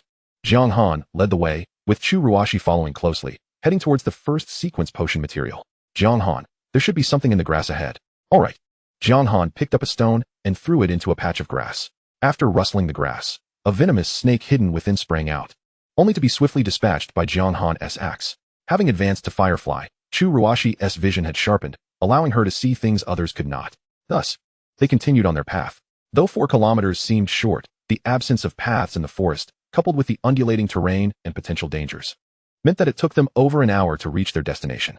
Purple bloodvine. Jiang Han, why aren't there any beasts guarding it? There were. But they were slain at the school. Oh, the first sequence potion material was a type of purple bloodvine, which should have had beasts protecting it. Yet it was relatively vacant now. This vine was formidable in its own right, possessing considerable offensive capabilities akin to that of a man-eating flower. Jiang Han employed a strategy of luring it out, severing its vines one by one until he finally vanquished it. Done. We secured the first potion material. Let us move. The two resumed their journey. Chapter 27. The most correct choice. In the forest, Jiang Han cleaved through a 2-horned snake with his axe. This was a firefly level 2-horned snake. Perhaps due to the inherent fear of fire that serpents possess, the blazing inferno failed to attract the firefly-grade horned serpent. Dealing with this creature consumed a considerable amount of effort, primarily because there was more than one serpent present. Jiang Han and Chu Ruashi coordinated their efforts, slaying numerous snakes before the dual-horned serpent finally made its grand entrance. After dispatching the dual-horned serpent, Jiang Han carefully extracted its gallbladder, encasing it in a plastic bag before stowing it in his backpack. This gallbladder would serve as a vital ingredient for the sequence secret medicine. Chu Ruashi then departed, leaving behind a multitude of serpents still lurking nearby. Although Chu Ruashi had advanced to firefly grade, her primary abilities being centered around her vision, she was more than capable of dealing with these ordinary snakes. Jiang Han, however, had no intention of wasting time on them. Having secured the gallbladder, he took his leave alongside Chu Ruashi. Night had already fallen, enveloping the earth in darkness. Jiang Han and Chu Ruashi had spent nearly half a day merely acquiring 2 types of secret medicine materials. Too much time had been squandered along the way. There were still 2 more to the east, and Jiang Han resolved to complete this task overnight, so he would have an entire day the following day to seek out 3 types of secret medicine materials whose locations were known. A low rumble emanated from his stomach. Jiang Han found a secure spot where he and Chu Ruashi could refuel with some food before resuming their journey. Where could the Dragonheart Stone be? Over 3 hours later, amidst a stone forest, Jiang Han felt a surge of frustration. The Dragonheart Stone, a blood-red gem, was said to be hidden deep within this very stone forest. Within this area resided a type of giant lizard, which was not overly difficult to confront. The challenge lay in the sheer number of stones surrounding them. After more than an hour of searching, Jiang Han and Chu Ruashi had yet to find it. Could the lizard's den, which emanated a faint red light, conceal the Dragonheart Stone? After another hour of searching, just as Jiang Han was on the verge of losing his patience, Chu Ruashi made a discovery. Upon inspection, Jiang Han noticed the somewhat concealed lizard den indeed glimmered with a red hue. It must be inside. He squeezed through the entrance, where several giant lizards awaited. With swift strikes of his axe, he eliminated them all. He had found it. A smile broke across his face. Upon checking the time, he realized it was already past 11 at night. A significant struggle indeed. Are you tired, Chu Ruashi? Jiang Han inquired, concern etched on his face. I can still manage. Jiang Han, she replied, though her expression bore the signs of fatigue. This posed a dilemma. Jiang Han furrowed his brow, having lost his sense of direction. There remained another secret medicine material located towards the south, yet he was uncertain how to reach it. This cursed place, devoid of stars in the sky, was cloaked in darkness. The early night had been manageable, but after wandering aimlessly through the stone forest for several hours, he felt utterly disoriented. Returning to school was his only option. The reason for returning to the school was that it served as a point of reference for navigation. Thankfully, Jiang Han remembered which direction to head. Jiang Han, it's unnecessary. I remember the way, Chu Ruashi asserted. Oh, there's a mountain over there, and based on that, I can ascertain our position. She pointed into the darkness. Jiang Han looked, but all he could see was an expanse of blackness, the mountain hidden from view. Ultimately, he chose to trust Chu Ruashi, and so they resumed their journey. Along the way, they occasionally encountered various dangers, but fortunately, the recent wave of beastly chaos had depleted many of the exotic creatures. With Chu Ruashi's exceptional vision and perception, coupled with Jiang Han's formidable strength, they managed to evade peril on several occasions. After nearly 2 hours of trekking, covering about 8 or 9 kilometers, they finally approached the vicinity of the next secret medicine material. Ahead lay a swamp, situated more than 10 kilometers from Jiangxing University, a troublesome distance. This region was dominated by giant crocodiles. The secret medicine material that Jiang Han sought was the heart of a firefly-grade exotic beast known as the thunder crocodile. The swamp spanned a considerable area, and Jiang Han had no idea where the thunder crocodile could be found. The terrain was treacherous, and one misstep could lead to being ensnared in the mire. He decided to lure the thunder crocodile out. Chu Ruashi, you should rest for a moment. I can handle this, he suggested. At a high point at the swamp's edge, Jiang Han felled some dead trees and piled them on the ground to create a makeshift bonfire. He intended to use the fire to attract attention. Cautious not to ignite the forest and repeat Wang Yang's misstep, he took his time preparing. After over half an hour, he ignited the bonfire, its roaring flames illuminating a vast area around them. Jiang Han, a giant crocodile is approaching, Chu Ruashi alerted him. Soon enough, a massive crocodile was drawn in by the fire and the two figures beside it. This crocodile was impressively large, exceeding 3 meters in length. And with its formidable armored skin, it would pose a significant challenge even for students equipped with novice secret medicines. However, to Jiang Han, it was hardly a concern. He swiftly dispatched it with a few well-placed strikes. Jiang Han, another one is coming, Chu Ruashi exclaimed as a second giant crocodile approached. At this hour, they should have been asleep, but the disturbance caused by Jiang Han's bonfire had roused them, and they were particularly irritable. Jiang Han's determination to find his way here was far greater than their fury. That one is massive. After slaying several giant crocodiles, one especially large specimen appeared. Could it be the thunder crocodile? Jiang Han scrutinized the creature, which resembled a colossal rock. Although it appeared cumbersome, it moved with surprising speed through the swamp. However, once on land, it was far less agile than other firefly-grade beasts. Its sole commendable trait was its extraordinary defensive capability. Jiang Han circled it, delivering numerous strikes. Yet he still could not bring it down. This creature would likely be a formidable opponent even for someone armed with a rifle. Ning Shui could defeat a firefly-grade beast with her life on the line, but slaying this one seemed nearly impossible. While Jiang Han's attacks failed to fell the giant crocodile, they did provoke its ire. Lightning crackled across its body. So it is you. Jiang Han's eyes brightened. The name Thunder Crocodile was not without merit. Be cautious, Chu Ruashi warned. Jiang Han quickly dodged as an electric arc shot from the giant crocodile, singeing the hem of his clothing. This creature could discharge electricity. Thankfully, Jiang Han had reacted swiftly. Chu Ruashi, throw me the shield. Here. Chu Ruashi tossed a wooden shield to him. This was a precaution Jiang Han had prepared upon realizing the Thunder Crocodile's capabilities. Ultimately, the Thunder Crocodile was merely firefly grade. Its strongest asset remained its physical form, with electricity being a secondary ability. The wooden shield Jiang Han grasped would prove invaluable. Haha, call me the reckless warrior. After several arduous minutes, Jiang Han, with his hair tousled, finally succeeded in vanquishing the Thunder Crocodile. Chu Ruashi watched with concern. Jiang Han had been far too reckless, nearly injuring himself on several occasions. She found herself puzzled. Why was Jiang Han in such a hurry? Though she did not fully comprehend the journey, Chu Ruashi never impeded Jiang Han's progress. She did not utter a single complaint of fatigue, nor did she inquire about the purpose behind the rare medicinal materials Jiang Han was gathering. With all 4 types of rare medicinal materials from the eastern region successfully acquired, the overall process, despite some perilous moments, had progressed quite smoothly. Jiang Han glanced at the time. It was nearly 2 in the morning. Both were considerably weary. However, spending the night outdoors posed significant dangers, and Jiang Han resolved to return immediately. Along the way, they encountered numerous hazards, particularly when confronted by a swarm of hummingbird-like beasts. Had it not been for Jiang Han's foresight in bringing spore powder, both he and Chu Ruashi might have sustained injuries. Even after advancing to the firefly stage, certain dangers lurking in the forest remained formidable. Bringing Chu Ruashi along was undoubtedly Jiang Han's wisest decision, for without her, he would have sustained injuries on several occasions. He contemplated how much easier it would be to search for his sister with her by his side.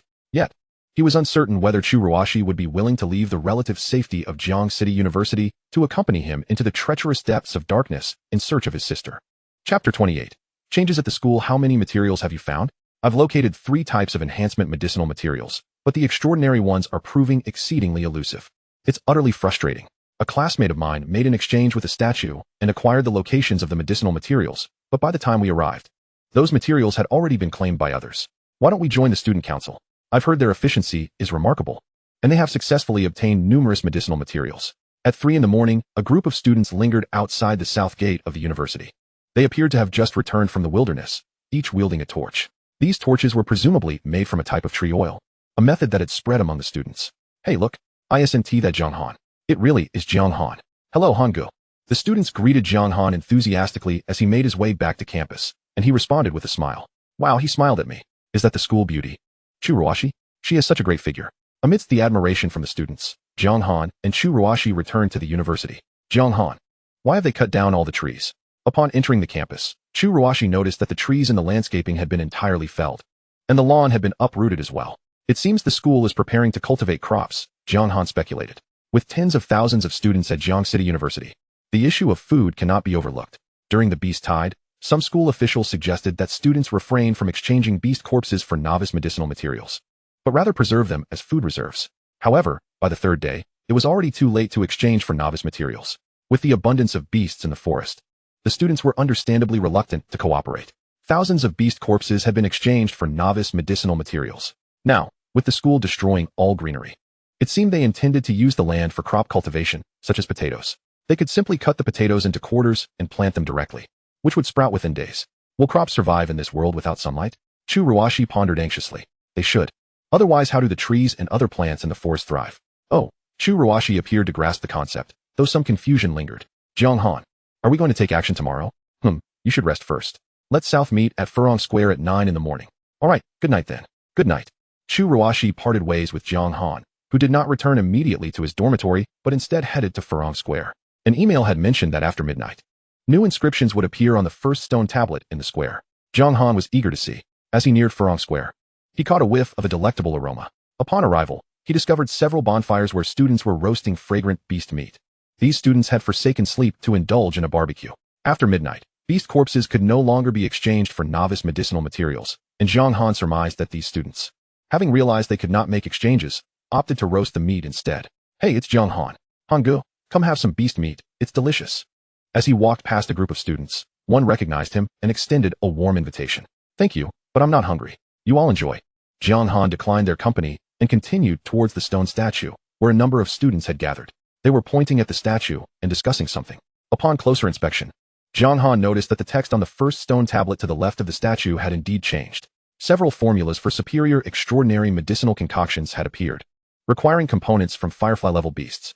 These extraordinary medicines were not intended for advancement, but rather to bestow unique abilities. For instance, if one used the heart of a thunder crocodile as the primary ingredient, consuming the resulting extraordinary medicine would grant a chance to acquire the ability to emit electricity like the thunder crocodile. Similarly, the heart of a powerful two-horned beast could be used to create an extraordinary medicine that might confer strength-related abilities. In addition to the formulas, the tablet also presented an introduction to the concept of seers. Wow, seers are even more formidable than extraordinary beings. Let us not get ahead of ourselves. It's hard enough for us to become extraordinary beings, let alone seers. The information on the tablet stirred excitement among the students, but the daunting prospect of procuring the necessary materials quickly dampened their spirits. Our individual powers are too insignificant. We should join a club. That way, we can develop collectively. A student proposed. Indeed, I'm considering joining a club as well. The student council is the most powerful. I heard they advanced 2 fireflies today. The Furong Society also advanced 1 firefly, and the Wind Society, known for its athletes, has also achieved the same. The students' discussions gradually shifted towards the various clubs at the school. Besides the student council, several other clubs were emerging prominently today. The prospect of collective advancement seemed more appealing than solitary endeavors, prompting many students to contemplate joining clubs. I wonder if Jiang Han has joined any club. Hey, Jiang Han. As one student mentioned his name, others quickly turned to look at him. It really is him. Jiang Han, why don't you start a club? We would definitely join. Yeah, Hangu, you're the top student at Jiang University. We want to be with you. The enthusiastic responses overwhelmed Jiang Han. Thank you all for your kind words. But I currently lack the time. Perhaps we can discuss it later.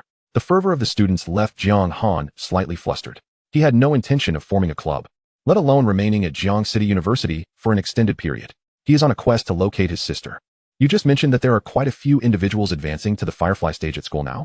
Jiang Han deftly diverted the conversation from the club issue. Indeed. Brother Han, according to my calculations, there are currently 7 individuals who have advanced to the Firefly stage, including you 3. Among them, 2 are from the Student Council, 1 from the Gale Society, and 1 from the Lotus Society. I suspect there are likely more discreetly advancing. Some people are quite low profile, the students chimed in. The fact that the Student Council has 2 Fireflies is quite remarkable. Their actions have been remarkably swift. If Ning Shui had not provided them with the purple bodhi, they would have had to venture much farther afield to find substitutes. The extermination of several thousand extraordinary beasts, particularly those at the Firefly level, has greatly facilitated the Student Council. As for the Lotus Society and Gale Society, they are presumably 2 student organizations. The Gale Society might very well have been established by that fellow Wang Yang. It consists primarily of athletes. Wang Yang, isn't he the one leading a group of sports students? Ning Shui must have already advanced. It's certain she has reached the Firefly stage, though others remain unaware. I wonder how her search for the murderer is progressing. After grasping the general situation, Jiang Han prepared to leave the Lotus Square. Seed of Earthquake. Exchange for any secret medicine materials. Blood Droplet Orchid. Exchange for Tattoo Fruit and Giant Serpent Gallbladder. On the western side of the square, Jiang Han observed some students exchanging secret medicine materials. The materials they traded were primarily for enhancing potions, with occasional appearances of extraordinary potion materials. Such exchanges allow students with excess materials to obtain those they lack. Chapter 29, Extraordinary Beasts in Combat. Dormitory 306. Upon returning to his dormitory, Jiang Han found Zhao Ping and Chen Jijian sound asleep. Brother Han, you're back? Zhao Ping stirred awake. How did your haul go today? Jiang Han whispered. Brother Han, we managed to acquire both types of secret medicine materials from the north, and they're locked in the cabinet. Take a look. All right. Jiang Han approached the cabinet and shone his flashlight inside. There lay the 2 types of secret medicine materials. We found one in a valley, just as you described. Brother Han, Zhao Ping recounted their expedition to procure these materials. Jiang Han examined the 2 types of materials. They appeared to be correct. Both Zhao Ping and Chen Jijian had already reached the firefly stage and possessed the ability to discern secret materials. Zhao Ping, you and Jijian have worked hard. Please refrain from such words in the future. Otherwise, it feels as though you don't regard us as brothers. Besides, without your efforts, we wouldn't have advanced to the firefly stage so swiftly. Tomorrow, Jijian and I will head out early to secure the other type of secret medicine material. Good. The night passed without further discussion. The next morning at 8:30, Jiang Han awoke. After replenishing himself with food and water at the cafeteria, he made his way to Lotus Square to meet with Chu Ruashi. The atmosphere in Lotus Square was particularly lively. The students had learned of the newly emerged information on the first stone tablet and flocked to witness it, causing the square to become densely packed. It was said that members of the student council had acquired a wealth of knowledge concerning the orderers through the white statue, and others could exchange any type of secret medicine material with them. Really? How has the student council been so swift? A student brought forth the latest news. The student council is indeed acting with remarkable speed. Jiang Han, Chu Ruashi approached. After a few hours of rest, she appeared rejuvenated and more spirited. Shall we depart? Jiang Han chose not to linger on school matters and left with Chu Ruashi. Their destination this time was westward, where 2 types of secret medicine materials exceeded the range of the white statue's awareness. The direction given by the statue aligned with where Jiangxing University was situated. The west was precisely where the west gate of Jiangxing University lay. Thankfully, the direction provided by the statue was not merely westward. Otherwise, it would be impossible to locate. The vastness of the west is daunting. Who knows what lies within? However, the direction indicated by the statue was quite detailed, specifying degrees. By proceeding in a straight line along that course, they would inevitably arrive at their destination. Moreover, the 2 types of secret medicine materials in the west were likely located at the same site. They would need to take a detour. Chu Ruashi, did you remember the direction? Yes, don't worry. I found several reference points, so I won TR. Good. Before a broad river, Jiang Han and Chu Ruashi had to detour in search of a way to cross. The river was teeming with fish-like extraordinary beasts, making swimming across an unwise choice. This time, after determining the exact direction, they needed to advance in a straight line without any deviation. Otherwise, they risked missing the secret medicine materials entirely. After more than half an hour, they located a narrower section of the river. Jiang Han felled a tree to construct a bridge, allowing them to cross successfully. Utilizing the reference points identified by Chu Ruashi, they returned to the opposite bank where they had previously traversed. Following the direction Chu Ruashi had confirmed, they continued onward. Thus, they journeyed forth. After encountering numerous dangers, they distanced themselves further from the school. Even from a high vantage point, it was challenging for Chu Ruashi to spot the school. They must have surpassed 15 kilometers. Around noon, Jiang Han felt confident that they had traveled over 15 kilometers away from the school. Consequently, their pace slowed significantly. As the secret medicine materials lay beyond that distance, the exact location remained uncertain, as the white statue had not specified. Therefore, every place they passed held potential significance. Fortunately, the name of one type of secret medicine material suggested it would be quite conspicuous. It was called dragon blood tree, a tree indeed, and one of a special kind. For instance, the purple leaf tree, associated with the purple bodhi, was already quite unique. The dragon blood tree pertains to the order potions. Being one of the most formidable materials available, it could only be more exceptional. Chu Ruashi, remain vigilant for any anomalies within the forest. Understood. As they proceeded westward, they encountered firefly-level extraordinary beasts. As they were far removed from the school, these beasts had not been drawn to the flames. It's a waste of time. If we can avoid engaging with the firefly-level extraordinary beasts, let us do so. After dealing with one such beast, Jiang Han resolved to avoid disturbing any more. Although a single firefly-level beast might be manageable, they often had numerous minions accompanying them, with Chu Ruashi leading the way and Jiang Han following closely. They navigated silently through the dense forest. Chu Ruashi, are we still on the right track?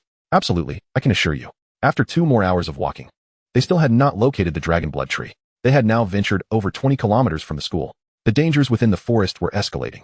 After finding the 2 types of secret medicine materials in the west, Jiang Han would need to venture southward in search of another type that exceeded the statue's range. Time was of the essence. However, after shedding his anxiety, Jiang Han did not rush. Trusting Chu Ruashi, he refrained from asking further questions. The distance from the school was now estimated to exceed 30 kilometers. At 4 o'clock in the afternoon, Jiang Han speculated that they were indeed over 30 kilometers away from their school. The dragon's blood tree remained elusive. Ahead, a mountain loomed, causing their pace to slow. Jiang Han, it's eerily quiet here. Don't you find that strange? Chu Ruashi suddenly halted between the mountains and whispered. Indeed, Jiang Han nodded. The silence was unsettling, primarily due to the absence of insect chirps. This was unusual. Even in areas inhabited by firefly-level exotic beasts, the sounds of insects would still resonate.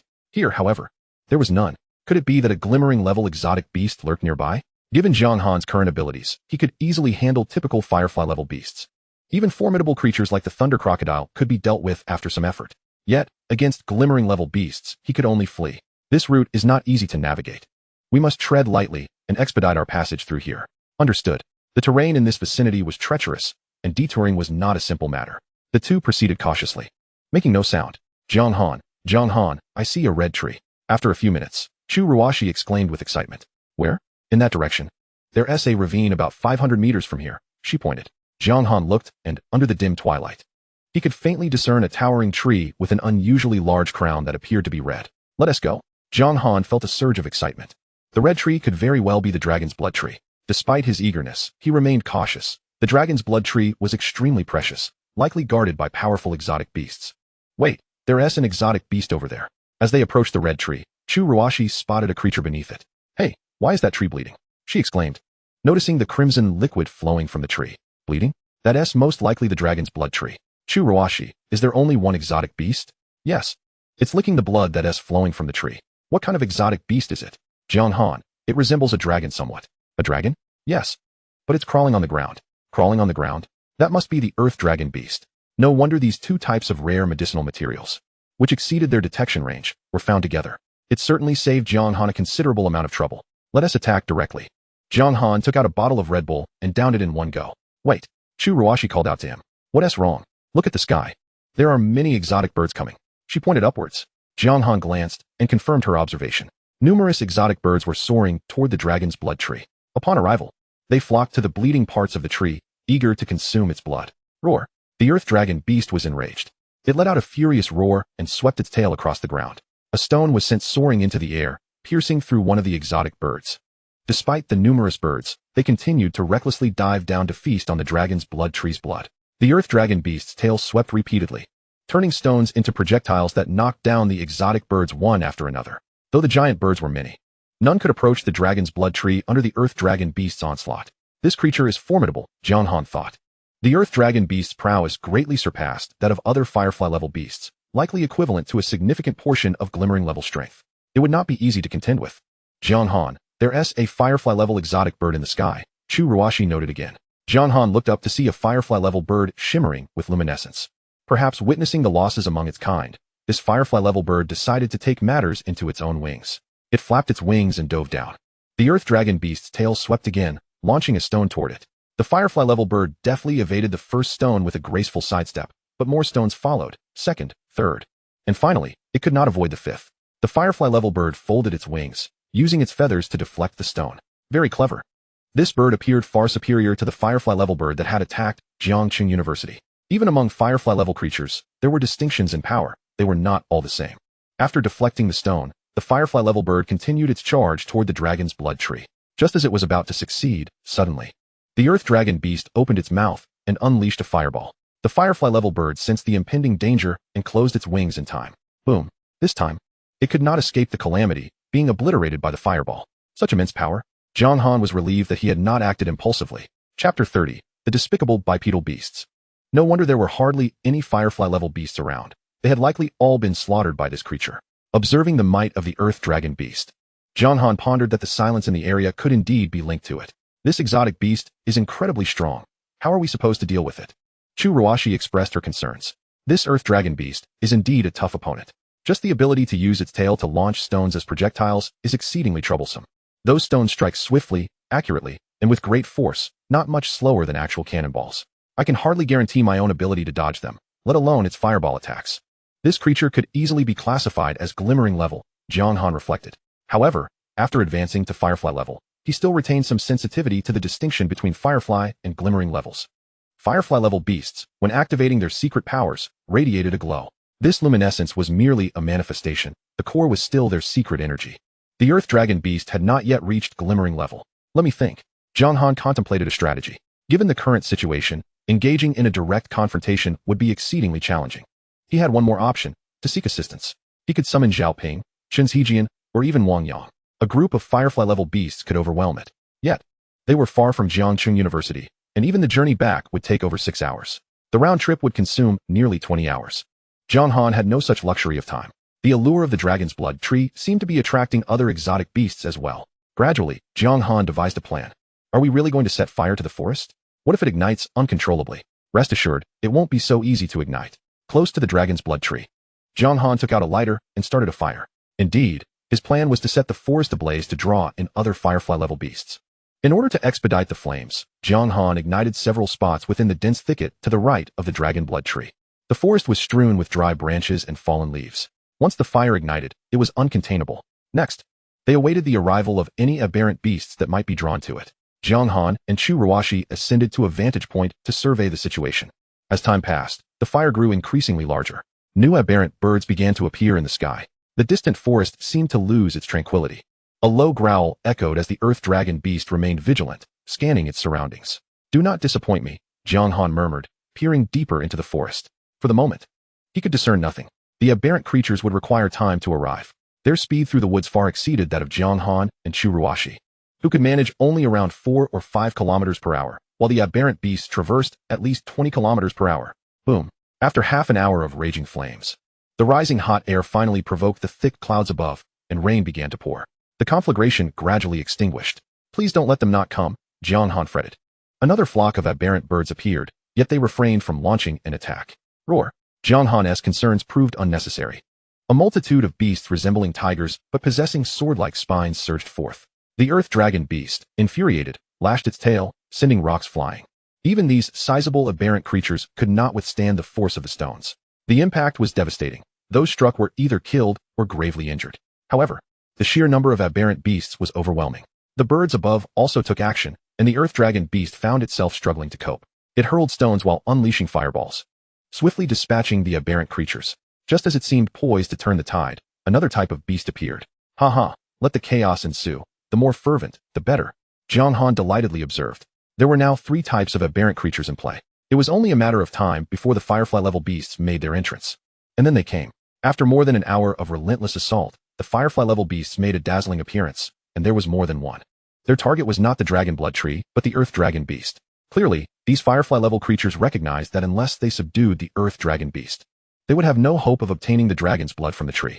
3 firefly-level beasts, alongside a multitude of common aberrant creatures, began their siege on the earth dragon beast. The latter's misfortune lay in its solitude. The ordinary beasts inflicted considerable wear and tear upon it, presenting a golden opportunity for the 3 firefly-level beasts. Nevertheless, the earth dragon beast was formidable, boasting exceptionally high defensive capabilities. Even when bitten by sharp teeth, it did not bleed. The trio of firefly-level beasts launched a frenzied attack, yet the earth dragon beast managed to slay one within a short span of time. At that moment, a 4th firefly-level beast arrived, intensifying the pressure on the earth dragon beast. Jiang Han watched in sheer exhilaration. Fight on. The more intense, the better. After a considerable duration of battle, the conflict finally reached a temporary conclusion. The area surrounding the dragon blood tree was strewn with the carcasses of aberrant creatures, including 5 firefly-level beasts. This indicated that the earth dragon beast had successfully incapacitated 5 firefly-level beasts and a substantial number of ordinary aberrant creatures. Its strength was indeed formidable. However, having vanquished so many foes, the earth dragon beast itself was in a dire state. Its body was riddled with wounds, and it could no longer muster the strength to expel fireballs. Even its tail lacked vigor. Consequently, it lay before the dragon blood tree, motionless, incessantly licking the blood from the tree, seemingly attempting to recover its vitality. Then, the earth dragon beast spotted a bipedal creature. No, to be precise, there were 2. "Hello there," Jiang Han greeted with a smile. The earth dragon beast swung its tail, propelling a stone towards him. However, Jiang Han deftly evaded. Its condition was far from its prime. The speed and impact of the stone had diminished significantly. Jiang Han, axe in hand, advanced cautiously. Roar. The earth dragon beast bared its teeth in a futile attempt to intimidate Jiang Han. The more it roared, the more it revealed its weakness. It attempted to breathe fire, but the flames that emerged were no more than mere flickers, utterly ineffective against Jiang Han. He stepped forward, bringing his axe down upon it. Damn bipedal creature. This was likely the last thought of the earth dragon beast. Accomplished. The greatest distinction between humans and aberrant beasts lies in the intellect possessed by humans. Such a powerful earth dragon beast was ultimately outmaneuvered by Jiang Han. Just then, a sense of unease washed over Jiang Han. After subduing the earth dragon beast, Chu Ruoxi sensed something amiss. They were surrounded, encircled by countless tree roots. "Ah, so you are alive," Jiang Han remarked, devoid of any panic. He produced a gasoline bottle, ignited it, and hurled it forcefully at the dragon blood tree.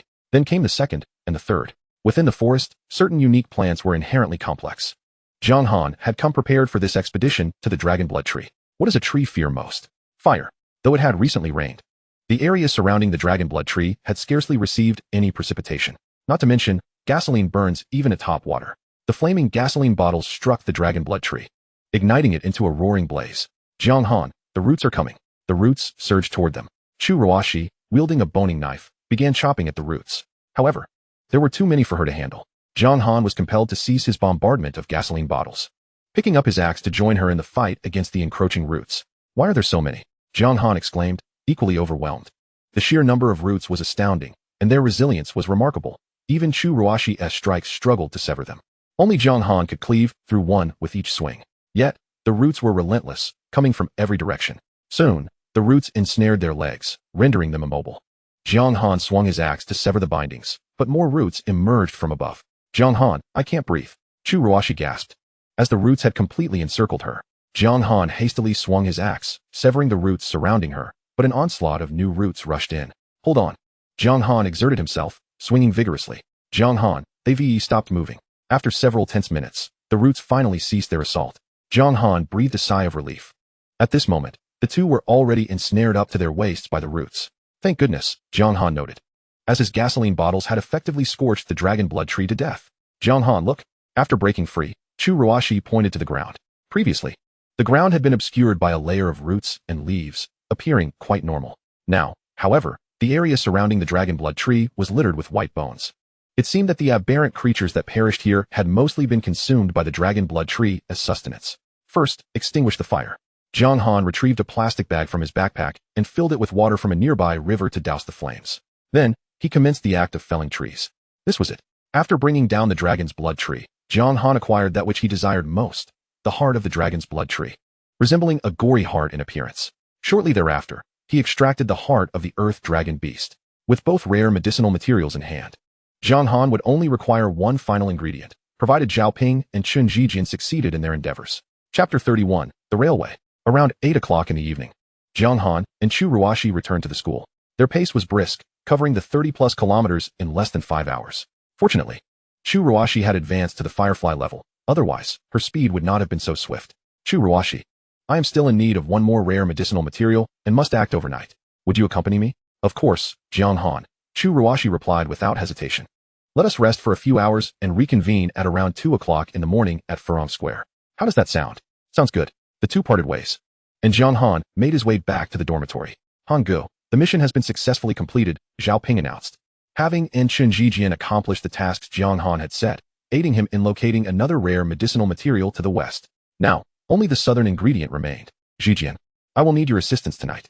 "Zhao Ping, you are to head to Furong Square first thing in the morning. I have a new task for you." "Understood, Han Go." Jiang Han assigned each of his roommates a task, summoning Chun Zhijian to assist him, while Zhao Ping was given a different assignment. By dawn, the news of the sinister events would surface on the steel, causing quite a stir at Jiangxing University. Jiang Han instructed Zhao Ping to keep an eye on this matter, gather some students, and procure additional recovery potions as a contingency. Upon hearing of the request for assistance, Chun Zhijian wasted no time and lay down on his bed. Jiang Han likewise succumbed to sleep. In the dead of night, the alarm clock roused Jiang Han from slumber. "It's nearly 2 o'clock. Are we ready to move?" "Yes." Zhao Ping and Chun Zhijian were already awake. Zhao Ping opted to continue resting, while Chun Zhijian accompanied Jiang Han outside. Furong Square was teeming with students. The transition from dusk to night was scarcely discernible, as many student schedules had become irregular. "Jiang Han, Chu Ruoxi has been waiting here. Let us proceed," Jiang Han said. The trio headed towards the library, where Jiang Han intended to utilize the white statue to ascertain their precise location. "Isn't that Jiang Han?" "Indeed, it is him." Whispers circulated among a group of students, speculating on Jiang Han's recent activities and the impending shift in power within Jiang University's hierarchy. Rumors suggested a Firefly-level student had undergone a second advancement through rare medicinal potions, gaining the ability to control metals, thus significantly enhancing their combat prowess. As the tides of change swept through Jiangxing University with the increasing number of advanced Firefly-level students, Jiang Han remained oblivious to these developments, with little time to ponder them. The library, even at 2 o'clock in the morning, was bustling with students. Illuminated by a large bonfire outside, the white statue within brought light to the surroundings. Look, so many members of the student council. That's the student council president. Chun Jijian pointed towards a cluster of individuals before the white statue. Jiang Han turned to look. The student council president appeared rather mature for his age, reportedly a senior. In Jiangxing University, the position of student council president bore considerable weight, with numerous large enterprises eager to recruit upon graduation. Beside him stood Wang Lu, the university's previous belle. Chun Jijian continued, that's the student council president. It was then that Jiang Han noticed a striking young woman standing next to the president, her figure captivating enough to stir the hearts of countless male students. Even from just her silhouette. Is this the previous belle who lost her title to Chu Ruoxi? Jiang Han mused, glancing at Chu Ruoxi beside him. Upon hearing Chun Jijian's remark, Chu Ruoxi too cast her gaze towards the young woman. Her expression and demeanor remained composed and unperturbed, betraying no sign of change. Shall we approach? Yes. Jiang Han refused to linger idly due to the presence of student council members. Excuse me, could you please make way? We've been queuing for ages, a voice protested. Is that Jiang Han? As Jiang Han arrived at the library, students turned to regard him. Go ahead, Han Gu. The students in line parted, some reluctantly, yet unwilling to stand out. I am not here to barter, Jiang Han stated, a remark that brought some comfort to the students, who, despite Jiang Han's prowess and contributions to Jiangxing University, still harbored some resentment towards his apparent privileges. Before the white statue, the student council president turned to face Jiang Han, a faint smile gracing his lips as if anticipating Jiang Han's approach. Jiang Han's comment led him to mistakenly believe Jiang Han sought him out. Nearby, Secretary Du, who had previously invited Jiang Han to join the student council, stood with evident displeasure, his gaze filled with hostility. On the other side, Wang Lu scrutinized Jiang Han as well. However, upon the appearance of Chu Ruoxi, her attention shifted almost immediately from Jiang Han to Chu Ruoxi. Her expression morphed, revealing the eyes of one who had encountered a rival. The nemesis of a beautiful woman is always another beautiful woman. Is this Chu Ruoxi? Wang Lu pondered, taken aback by the disparity between her current appearance and the one portrayed in videos. Having accompanied Jiang Han on his recent endeavors, Chu Ruoxi lacked the time for meticulous grooming, and her fatigue was evident, contrasting sharply with the vibrant image Wang Lu had seen online. While the differences were not so stark as to suggest they were entirely different individuals, she certainly did not exude the same captivating allure. Women's intuition is often remarkably precise. Chu Ruoxi sensed Wang Lu's scrutiny and instinctively turned to meet her gaze. Their eyes locked. Wang Lu's lips curled slightly, her gaze imbued with a mix of pride and provocation, as if to assert, clearly, the beauty showcased online cannot be trusted. I still prevail. Chu Ruoxi exchanged a single glance with Wang Lu before nonchalantly diverting her gaze, her focus entirely elsewhere, oblivious to Wang Lu's beauty. How dare you act so aloof? Wang Lu felt a pang of discomfort as Chu Ruoxi disregarded her, akin to throwing a punch only to strike empty air. Jiang Han had now approached. The student council president tilted his head slightly, seemingly awaiting Jiang Han to speak. Yet, Jiang Han bypassed him entirely, positioning himself directly beneath the white statue. The student council president faltered momentarily. At that moment, Jiang Han retrieved a protractor. The library faced south, with the white statue directly aligned to the south. The final rare medicinal materials direction was at 205 degrees. True south is 180 degrees, making 205 degrees 25 degrees west of due south. Jiang Han placed the protractor beneath the white statue, thereby determining the precise orientation. Following a straight line from there would suffice. This is the direction. Jiang Han indicated towards the location of the final secret medicine ingredient. Got it. Chu Ruoxi responded softly, her sense of direction remarkably acute. All right, let us proceed. Jiang Han stowed the protractor and stepped forward, with Chu Ruoxi closely trailing behind. Chun Jijian, wishing to avoid an encounter with the student council members, refrained from entering the library and opted to wait outside. The smile of the student council president became frozen upon witnessing the scene. Wang Lu was nearly stomping her foot in frustration, realizing that throughout their entrance and exit, Chu Ruoxi had genuinely disregarded her presence. President, did you see that? This Jiang Han is so arrogant. Secretary Du pointed at Jiang Han's retreating figure with resentment. Arrogant? Just wait a few days until the president becomes a sequence holder. Jiang Han will be insignificant then. Another student scoffed. The student council's utilization of the white statue was profoundly intricate, having mastered numerous exchange techniques unknown to others. Other students, if they wished to avoid substantial losses, had only a few opportunities for exchange. The student council, through a multitude of students, possessed far more chances for exchange. They were on the verge of concocting the formula for the sequence secret medicine. Jijian, can you keep up? I can, Han Gu. Under the night sky, the trio navigated through the forest. After distancing themselves from the school, Jiang Han extinguished the torch, relying solely on the flashlight function of a power bank for illumination, to avoid attracting the attention of aberrant beasts. After Jiang Han heroically faced the beast tide, He had requested several power banks from the school leadership. These power banks could be recharged using a backup generator, sustaining them for a limited time. They had been walking for several hours without any sign of the final sequence secret medicine ingredient, known as the Earth Fire Crystal. Judging by its name, Jiang Han surmised that it must be located underground. Thus, he instructed Chu Ruashi to be vigilant for caves along their route. Han go wait. Suddenly, Chen Jijian made a discovery. What is it, Jijian? Jiang Han inquired. Look at the ground, Chen Jijian replied. Jiang Han directed the flashlight from the power bank towards the area. In the dim light, he discerned a segment of steel. No, it was not merely a segment, but rather an extensive length. Beneath the steel, black sleepers were also visible. Is this a railway? Jiang Han was taken aback. Chapter 32, Outsiders. In the forest, the trees were cleaved by an interminably long railway. This railway stretched east to west, though overgrown with weeds. The smoothness of the rails indicated it had not been abandoned. Fantastic, Hangul. There's a railway here. That means there must be humans nearby. If we find humans, we may have a chance to return home. Chen Jijian exclaimed with excitement. He was not alone. Jiang Han too felt a surge of exhilaration upon seeing the railway. It had been 4 days since the school had fallen into the chasm, and during this time, the surroundings were nothing but forest. Within the forest lurked only aberrant beasts, with no sign of human presence. The prospect of encountering other humans in this unknown place was undoubtedly a cause for celebration. No wonder the aberrant beasts had diminished significantly to the south. It appeared that continuing southward might lead them out of the forest. Chen Jijian transformed into a master of deduction upon seeing the glimmer of hope for returning home. Since exiting the school and heading south, he noted that aberrant beasts were indeed fewer compared to other directions. Yesterday, while venturing northwest, Jiang Han had encountered numerous firefly-level aberrant beasts, but after several hours heading south, they had seen none. The other dangers were considerably diminished as well, although the trio maintained silence while journeying. Coupled with the fact that it was night and most aberrant beasts were likely asleep, this was indicative of the overall situation. With the presence of this railway, they might truly find a way out of the forest and back into civilization, provided such a society existed here.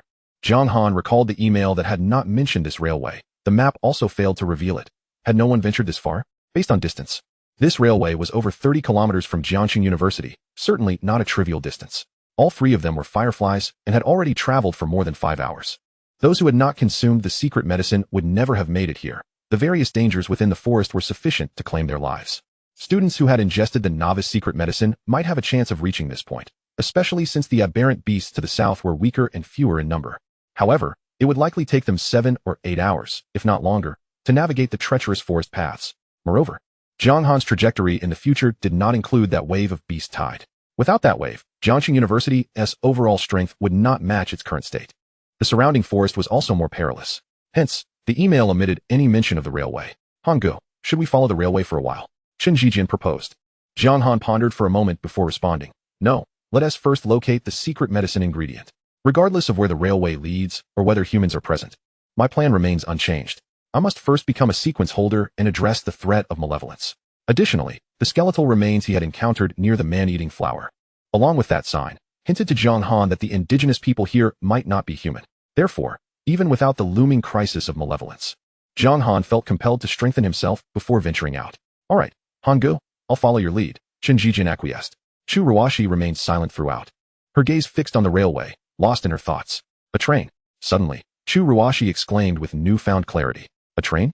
Jiang Han followed her gaze. Upon looking, he spotted light. It was likely the illumination emanating from a train's headlights.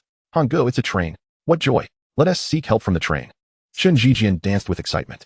Typically composed, his current exuberance was a testament to his thrill. It was impossible not to be excited. This train symbolized civilization and the hope of returning home. Hope, after all, is humanity's greatest driving force. Even the slightest glimmer of hope prevents people from giving up, let alone the overwhelming hope they now felt. Not yet. Jiang Han recalled the sign and felt a vague sense of unease. He believed it prudent to exercise caution. The train was still quite distant. Gripping his axe, Jiang Han approached the side, intending to fell a tree. After a moment's thought, he refrained from chopping it down. Instead, he summoned his secret abilities and struck a tree with a palm, snapping it in half. The tree fell perfectly across the railway. Jiang Han repeated this process, felling several trees of varying thickness. Hangul, what are you doing? Damaging the railway is a serious crime. We should hide there and observe first, Chen Jijian protested. Oh. Although Chen Jijian was perplexed, he instinctively followed Jiang Han, trusting him, and took refuge in a higher spot several meters away. The area was dense with vegetation, offering good cover and visibility, ideal for concealment. Clatter, clatter, clatter. The train grew increasingly nearer, the the sound of its wheels traversing the tracks resonating in the air. Jiang Han discerned that it was an old-fashioned train. Chu Ruashi noted some peculiarities. Chun Jijian's gaze was fervently fixed on the locomotive. Had Jiang Han not instructed him to hide here, he likely would have rushed onto the tracks, arms raised high, singing and dancing in exuberance. At long last, the train drew within 100 meters of the trio. At that moment, a searchlight illuminated the trees that had fallen across the tracks. Whoa! The whistle sounded, and the train gradually decelerated, finally coming to a complete halt. Subsequently, a group of creatures with round ears atop their heads and somewhat furry appearances leapt down from the train. What in the world are they? Chun Jijian was taken aback, for these beings bore no resemblance to humans. While their physiques were akin to those of humans, complete with limbs, torso, and head, their hands were covered in fur, and their exposed legs and heads were similarly fuzzy. Remarkably, they also possessed tails. To Jiang Han, they resembled mice. Indeed, they were bipedal mice, yet not purely so. Rather, they appeared to be a fusion of mice and humans. Chu Ruashi's eyes were filled with astonishment, clearly sharing his incredulity at the appearance of the train's passengers. It's a tree. Where did that tree come from? Hadn't we inspected this area yesterday? Perhaps it was knocked down by the beasts. Hurry, move it aside. The humans we captured this time are promising. Let us offer her to the chief for a substantial reward. In front of the train, several mouse-like individuals chatted as they began to clear away the tree that Jiang Han had knocked down. A strange sensation washed over Jiang Han. Oddly, he understood their conversation, despite it not being in Huaxia language. Jiang Han, who are they referring to as humans? Could it be our classmates? Chun Jijian whispered, seemingly grasping the same understanding. Unclear. Chu Ruashi, did you see anything? Jiang Han inquired. Chu Ruashi slightly shook her head. The locomotive obstructed her view of the situation behind it. Just ahead of the locomotive, the beings swiftly cleared the trees. Suddenly, a beast burst forth from the nearby woods, launching an attack on them. Strange birds swooped down from the sky, diving toward the train. There are beasts. Eliminate them. The mouse-like beings brandished uniquely shaped curved blades and engaged in combat with the beasts. Despite the multitude of incoming creatures, they fell swiftly. Follow me. Seizing the opportunity while these beings were occupied with the beasts, Jiang Han retreated a few steps and stealthily made his way towards the rear of the train through the dense foliage. He had previously considered that the train might attract the beasts and had strategically hidden on the southern side, as most of the beasts approached from the north. Chun Jijian and Chu Ruashi hurriedly followed suit. Soon, Jiang Han beheld the situation behind the locomotive. There were only 3 carriages behind it, which were rather peculiar, lacking walls and resembling flatbed cars. The first carriage was surrounded by several mouse-like beings wielding curved blades, dispatching the attacking beasts. The 2 subsequent carriages were unoccupied, piled high with the corpses of the beasts. Jiang Han, it's Ningjia. Chu Ruashi's sharp eyes spotted something among the beings. Jiang Han glanced over and noticed a cage in the center of the flatbed carriage. Inside the cage was a person, Ning Shui. Chapter 33, Assassination. Why is it her? Jiang Han was taken aback upon seeing Ning Shui. How did she end up on this train? It was over 30 kilometers away from Jiangxing University. It appeared that Ning Shui had indeed been captured by these beings. Hangge, how did she get here? Chun Jijian was equally baffled. Could she have followed the killer? A possibility dawned on Jiang Han. After the beast tide subsided yesterday, he had procured a detailed list through the school administration for her. After that, he had lost track of her whereabouts. It was certain that she must have advanced to the Firefly stage. Subsequently, she likely sought out the killer based on that list. There were over 90 names on that list. While it seemed substantial, it included women, who were less likely to be the killer. Thus, her pool of potential targets was narrowed. The most plausible scenario was that she had discovered the killer, but the killer had cunningly escaped the school. She had pursued them here, only to be captured by these beings. This was the most reasonable explanation. Otherwise, it was incomprehensible why Ning Shui was so far from the school. Jiang Han, should we rescue her? Chu Ruashi whispered. She seemed inclined to save her. However, there were quite a few of these mouse-like beings, at least a dozen, armed with sharp weapons. In contrast, Jiang Han and his companions were not nearly as well equipped. Jiang Han possessed a fire axe, a kitchen knife, and a fruit knife. Chu Ruashi had a bone knife, which Jiang Han had retrieved from the cafeteria. As for Chun Jijian, he had a kitchen knife and a wooden stick. They were no match for the adversaries. I'll observe first. Jiang Han neither affirmed nor denied the rescue. He was assessing the strength of these beings. Their capabilities were formidable. In one-on-one encounters, they could easily take down ordinary beasts, thanks in part to the sharpness of their weapons. From Jiang Han's observations, their strength seemed slightly superior to students who had consumed novice enhancement potions, while some were comparable to those who had taken advanced enhancement potions. As for fireflies, Jiang Han's gaze shifted to the carriage. There, 2 individuals stood out significantly. One wielded a weapon resembling a boomerang, effortlessly killing a beast with each toss. This individual struck Jiang Han as a firefly. The other had one hand resting on the hilt of a blade, the other on his hip, clad in leather armor and a helmet. Despite his short stature, he exuded a formidable presence. This person was likely also a firefly, perhaps even the leader of this group. There were indeed 2 fireflies here. What about inside the locomotive? Jiang Han wondered, glancing at the enclosed locomotive. Was there a firefly inside? He was uncertain. However, with only 2 fireflies present, capturing Ning Xue would not be an easy feat, considering her prowess as a firefly. In a situation where both were fireflies, Jiang Han felt he might not even be able to match her in a confrontation. This is distinctly different from battling aberrant beasts. The skirmishes of these creatures lack any semblance of strategy, rendering them far easier to tackle than human adversaries. Therefore, it is highly probable that there are more than just 2 fireflies here. Let us consider 3. A confrontation of 3 against 3 seems equitable. Yet the opposing side boasts a dozen individuals. Even if these dozen are not fireflies, they pose a significant threat. Shun Jijian and Chu Ruashi, despite being fireflies, cannot match the defenses of aberrant beasts. A stab from a human could leave them grievously wounded, if not fatally so. Hence, the prospect of rescuing Ning Xue presents a daunting challenge. As Jiang Han observed, the assault by aberrant beasts had subsided. The attackers lay slain, their carcasses heaped upon the railway. Those clad in leather armor issued commands to transport the bodies onto a vehicle. The individuals atop the carriage swiftly descended, lifting the remains of the aberrant beasts. Only 2 individuals remained on the carriage, presumably fireflies. This presented an opportunity. If there was a chance to rescue Ning Xue, it was now. Boss, something's amiss. She may not last much longer, one of the individuals armed with a boomerang remarked, having assessed Ning Xue's condition. Her lips were tinged with a bluish hue. Beads of sweat adorned her pallid face. Damn, she has been poisoned by the shadow serpent. The leader, upon observing the situation, recognized the gravity of the problem. He unlocked the cage. This woman was exquisite, her flesh so delicate that the chieftain would undoubtedly relish feasting upon her.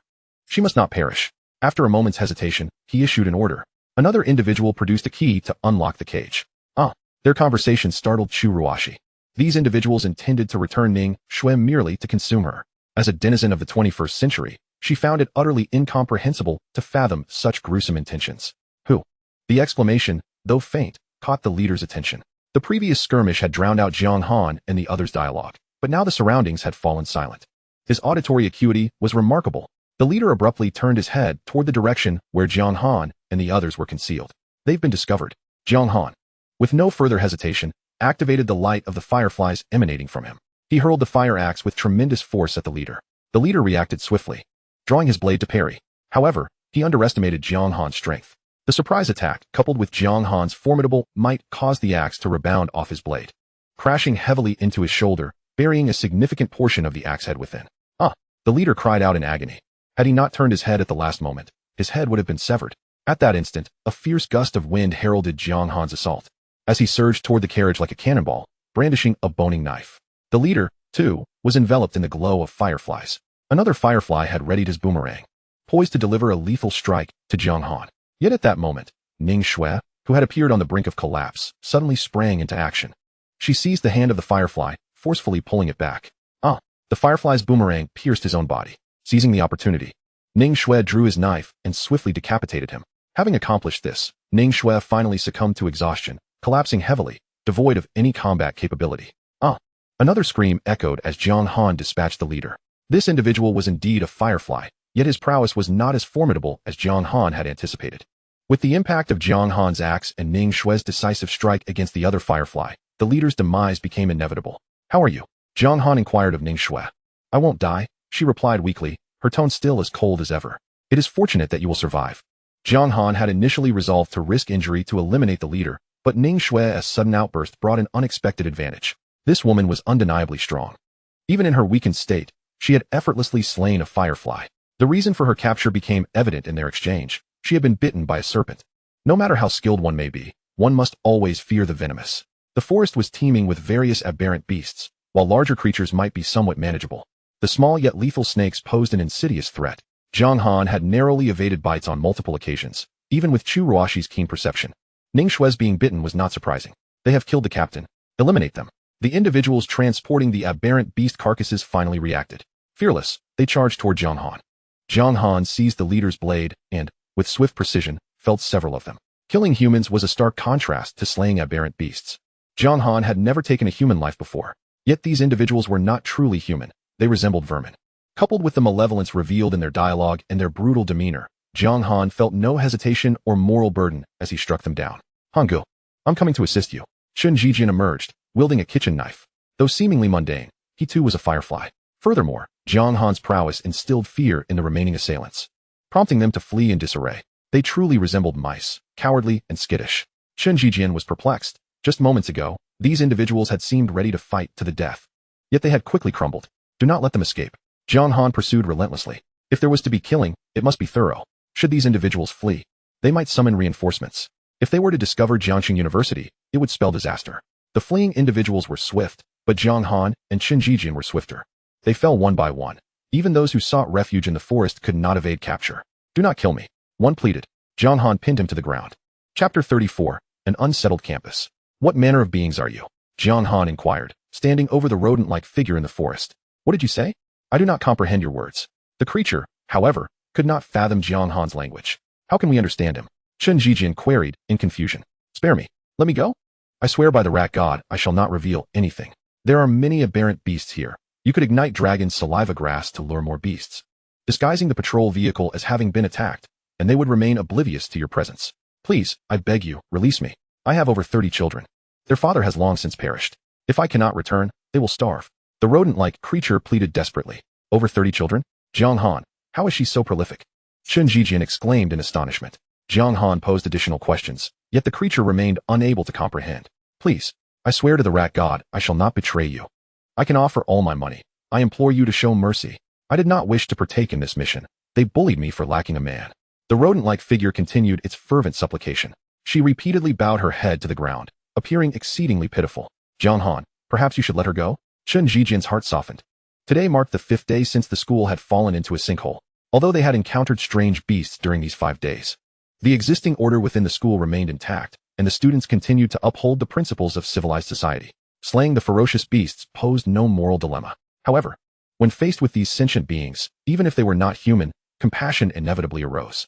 Of course, the primary reason was that this individual was a mother, and she indeed exhibited a most sorrowful demeanor. Jiang Han withdrew his foot. You may leave. Thank you, thank you. May the rat god bless you. The rat-like creature fervently kissed Jiang Han's shoe and bowed several times before turning and fleeing into the depths of the forest. Yet, she had barely taken 2 steps when a sharp boomerang, glinting coldly, flew from behind and struck her down. Jiang Han turned to see it was Ning Xue. Has she recovered so quickly? However, with Chu Ruashi supporting her, it was possible that her recovery was not yet complete. Jiang Han. I administered the recovery elixir to Sister Ning, Chu Ruashi explained. Jiang Han understood. He had brought 2 doses of the recovery elixir. One for himself and one for Chu Ruashi. How could you kill her when she was so pitiable? Chen Jijian asked, gazing at the dying rat creature. Unable to contain his curiosity. Do not believe her. She said the same to me before turning around and betraying me, Ning Xue replied coolly. What? Chen Jijian was taken aback. Ning Xue offered no further explanation. Her acting is truly remarkable. I was deceived. Chen Jijian slapped his forehead. Miss Ning, did you come here to pursue the murderer? Jiang Han inquired. Indeed, I found him, but he has already transformed into a firefly. I could not kill him with a single blow. He fled into the forest, and while I pursued him, I was inadvertently bitten by a venomous snake. Ning Xue recounted calmly. This aligned closely with Jiang Han's assumptions. She had indeed been pursuing the murderer. After being bitten, Ning Xue had to pause to tend to her wound. Once she had dealt with it, she quickened her pace to chase after the murderer, allowing the lingering snake venom to spread. Even so, she had nearly caught up to him. However, misfortune struck when she encountered several patrolling rat creatures. The moment they laid eyes on her, they gleamed with intent to capture her. Naturally, they met their demise at Ning Xue's hands. Subsequently, one of the rat creatures knelt and begged for mercy, claiming to have seen the murderer and offering to assist Ning Xue in tracking him down. This rat creature was the very one they had just encountered. Ning Xue spared its life. Yet, this rat creature, seizing the opportunity when Ning Xue grew increasingly weak, fled. Upon its return, it brought a multitude of allies, leading to Ning Xue's capture. It seems that from now on, no matter what these creatures say, we cannot trust them. Chen Jijian murmured. Jijian, come help. Jiang Han began to move the bodies of the rat creatures. The stench was overwhelming. The odor emanating from the rat creatures was unbearable. The two spent some time relocating the rat corpses to the vicinity of the train. Jiang Han intended to clean up the scene. Although the last rat creature had been cunning, it inadvertently provided a method for disposal, blaming it on the strange beasts. When the beasts arrived, they would consume the rat corpses, leaving only bones behind. Thus, should any other rat creatures come, they would merely believe their kin had encountered the beasts. Consequently, Jiang Han left everything on the rat creatures untouched, taking only a few knives. Given the intensity of the battle, losing a few knives seemed inconsequential. These knives were not exquisitely crafted, but were quite sharp and felt substantial in hand, superior to kitchen knives or bone cleavers. Both Chen Jijian and Chu Ruashi received one. Ning Shui opted to keep the boomerang. Jiang Han took two, preparing to return one to Zhao Ping. Jiang Han. This should be the dragon's saliva grass mentioned by the rat creatures. In the train's engine, Chen Jijian discovered a bundle of hanging grass. This grass emitted an unusual fragrance. According to the rat creatures, igniting it would attract strange beasts. Jiang Han refrained from touching it, surveying the engine instead. This train belonged to an antiquated style. Its structure remarkably simplistic. Jiang Han felt he could operate it. It appeared to be a steam locomotive. What are they burning? Chen Jijian pondered as he examined the train's power structure. Jiang Han, come take a look, he called. Jiang Han approached and, upon inspection, spotted some red crystals at the rear of the train. The boiler also contained these crystals, which seemed capable of emitting heat. Chen Jijian opened the cover beneath the boiler, and a rush of hot air surged forth. Earthfire crystals. Jiang Han's eyes lit up. After searching for so long, he had finally found them on the train. It seemed these rat creatures used the earthfire crystals as an energy source to heat the boiler, thereby generating steam to power the locomotive. Since the train was mobile, Jiang Han speculated that the location indicated by the white statue should not refer to the train itself, but rather to a settlement of these rat creatures. Given that the rat creatures utilized earthfire crystals as energy, they likely amassed a significant quantity of them. The direction indicated by the white statue could either lead to an earthfire crystal mine or a rat creature settlement. In any case, Jiang Han had finally gathered the last type of material needed for the sequence elixir. There were still several earthfire crystals inside the train's engine. Jiang Han needed only one. He did not take more, merely one, which he stowed away. Miss Ning, what do you plan to do now? Will you continue pursuing the murderer or return to the school with us? After securing everything, Jiang Han exited the engine and inquired of Ning Shui. Ning Shui was drinking water. Upon hearing his question, she replied, I intend to continue the pursuit. Her obsession with the murderer was profound. What about your injury? It's just snake venom. The recovery elixir works exceptionally well. I'm fine now. Ning Shui appeared to be indeed recovering. I have another bottle of recovery elixir. Take it. Jiang Han offered her the remaining elixir. Thank you. Sister Ning, take this food with you. Chu Ruashi handed her some provisions. Ning Shui accepted them quietly. I'm leaving. She stepped into the southern forest and soon vanished from sight. The twilight had deepened. Jiang Han looked up at the sky. Dusk had arrived. A few minutes later, he approached the train's engine and sounded the whistle. The long, echoing blast of the whistle resembled a morning alarm, rousing the slumbering beasts in the forest. Let us go. Once he deemed it sufficient, Jiang Han and the others departed the train and ventured into the forest. He chose not to utilize that grass. After Ning Shui's experience, Jiang Han would remain cautious of the rat creature's words. The whistle would yield the same effect. The trio returned to Jiangxing University shortly after midnight. Jiang Han, it seems there is a situation, Chen Jijian remarked. At Jiangxing University, an unsettling atmosphere pervaded the air. Even the surrounding forest, once bustling with students in search of rare medicinal materials, had seen a significant decline in activity. It appeared that many students had retreated back to campus. Jiang Han was acutely aware of the source of this unease. The ominous news had manifested on the stone tablet, foretelling the imminent arrival of an evil presence. This revelation had sent a chill of terror through the hearts of all the students at Jiangxing University. Classmate, could you enlighten me on what transpired? Chen Jijian inquired of a fellow student. The evil, it is coming. The student replied, visibly shaken. What is this evil you speak of? Chen Jijian asked, perplexed. I cannot say for certain. This morning, blood-red characters suddenly appeared on the stone tablet, proclaiming the arrival of the evil. We are powerless to resist it, and can only seek the spark of fire to deter its approach. The student explained. And what might this spark be? Chen Jijian's questions multiplied. Wait for me, Han Go, he called out, realizing that Jiang Han and Chu Ruashi had already distanced themselves. He hurriedly pursued them. Isn't that Jiang Han? How did he return from the south? Murmurs spread among the students. Jiang Han had finally made his appearance. What could he possibly contribute? The evil was insurmountable.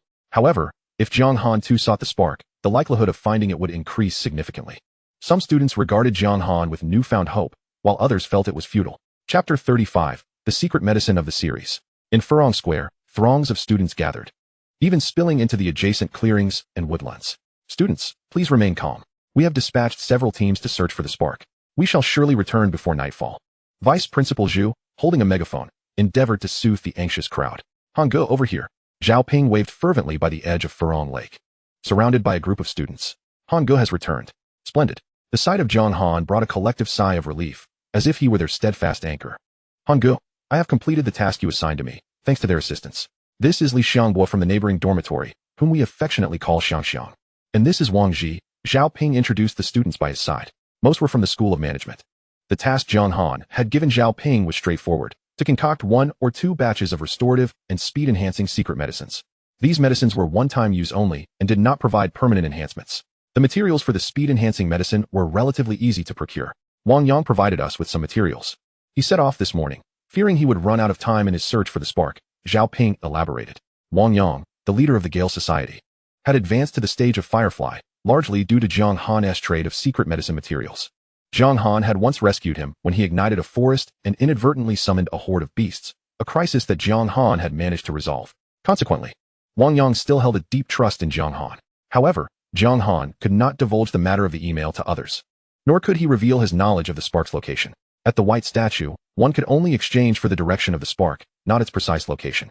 The spark's location was over 15 kilometers away, and the lack of specificity stemmed from its unique nature. Acquiring a specific location came at a steep price, one that no one was willing to pay. This was the situation in Jiang Han's future trajectory. Presently, he was uncertain if anyone had exchanged for the exact location of the spark. His own path had undergone a significant transformation, and the trajectories of Jiangxing University and many individuals were now entirely different from those described in the email. In the face of the looming threat, Wang Yang had grown too anxious and had departed with his team in search of the spark. Apart from Wang Yang, various societies within the university, composed of fireflies and students, had also ventured forth. Students who had consumed novice secret medicines began to mobilize independently, heading towards the northern forest of Jiangxing University. This indicated that someone had secured the direction of the spark from the white statue and shared that information. This matter was pivotal to the survival of Jiangxing University. Even the student council could not afford to withhold such critical information. However, Zhao Ping had learned that there was an underlying sense of competition among the various societies. Each sought to recover the spark to elevate their own prestige, thereby attracting more formidable students to their ranks. These societies, which had previously functioned merely as interest groups, were now seen in a new light. Membership now promised collective advancement, facilitating a swifter and more effective search for secret medicine materials. The many societies within the university found themselves in a moment of glory, each vying to expand their influence and recruit exceptional students for future resource acquisition. After grasping these developments, Jiang Han made his way towards Furong Square. Students, please make way. We have urgent matters to attend to. The throngs in Furong Square were dense, with bodies pressed against one another. Zhao Ping led the group, carving out a path through the crowd. Is that Jiang Han? He has finally appeared. The sight of him drew attention, and as soon as students recognized him, they stepped aside, allowing him to progress smoothly to the center of Furong Square. Jiang Han, you have finally returned. Vice Principal Zhu's smile brightened upon seeing Jiang Han. Despite the emergence of new fireflies and reports of students advancing to acquire formidable powers, Jiang Han's recent interventions had instilled in Zhu a profound and inexplicable trust. The sight of Jiang Han alleviated some of Zhu's earlier apprehensions. Principal, what is the current situation? Jiang Han inquired. This morning, we dispatched a significant number of students to search. They may have already found something. Jiang Han, take this walkie-talkie. The frequency has been set. As long as you are within 5 kilometers, communication is possible. Vice Principal Zhu handed Jiang Han a walkie-talkie. Other society leaders also possessed walkie-talkies provided by the school for easy communication. Thank you, Principal.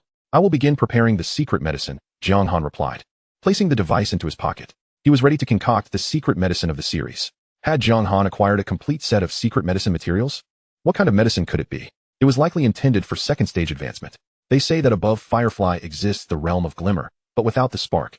Ascending to Glimmer was impossible. Students around him began to murmur. In recent days, an influx of information regarding the extraordinary and the series had circulated, becoming known to many students. Some of this knowledge was gleaned through personal experimentation, while much was acquired through exchanges at the white statue in the library. Although obtaining knowledge from the statue required a cost, the price for ordinary information was minimal. Jiangxing University boasted tens of thousands of students. The students acquired a wealth of knowledge, including some rather peculiar secret potion formulas. For instance, one girl stumbled upon a recipe for a potion that guarantees no menstrual cramps upon consumption. Could it possibly be a sequence potion material? One student proposed this intriguing possibility. A sequence potion? Surely not. No one has managed to concoct such a formula yet. I share the sentiment. Crafting a sequence potion formula is an arduous task. I've heard whispers of a genius from the mathematics department delving into the mysteries of formula combinations in hopes of creating a sequence potion recipe. Even if given a month, it seems unlikely he will succeed. This student's remark sparked further discussion. No one believed Jiang Han would be the one to concoct a sequence potion.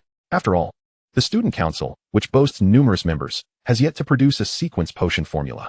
The cost of exchanging for a sequence potion formula is exorbitant, and no student is willing to pay such a price. Even the most enticing promises from the student council would fall flat.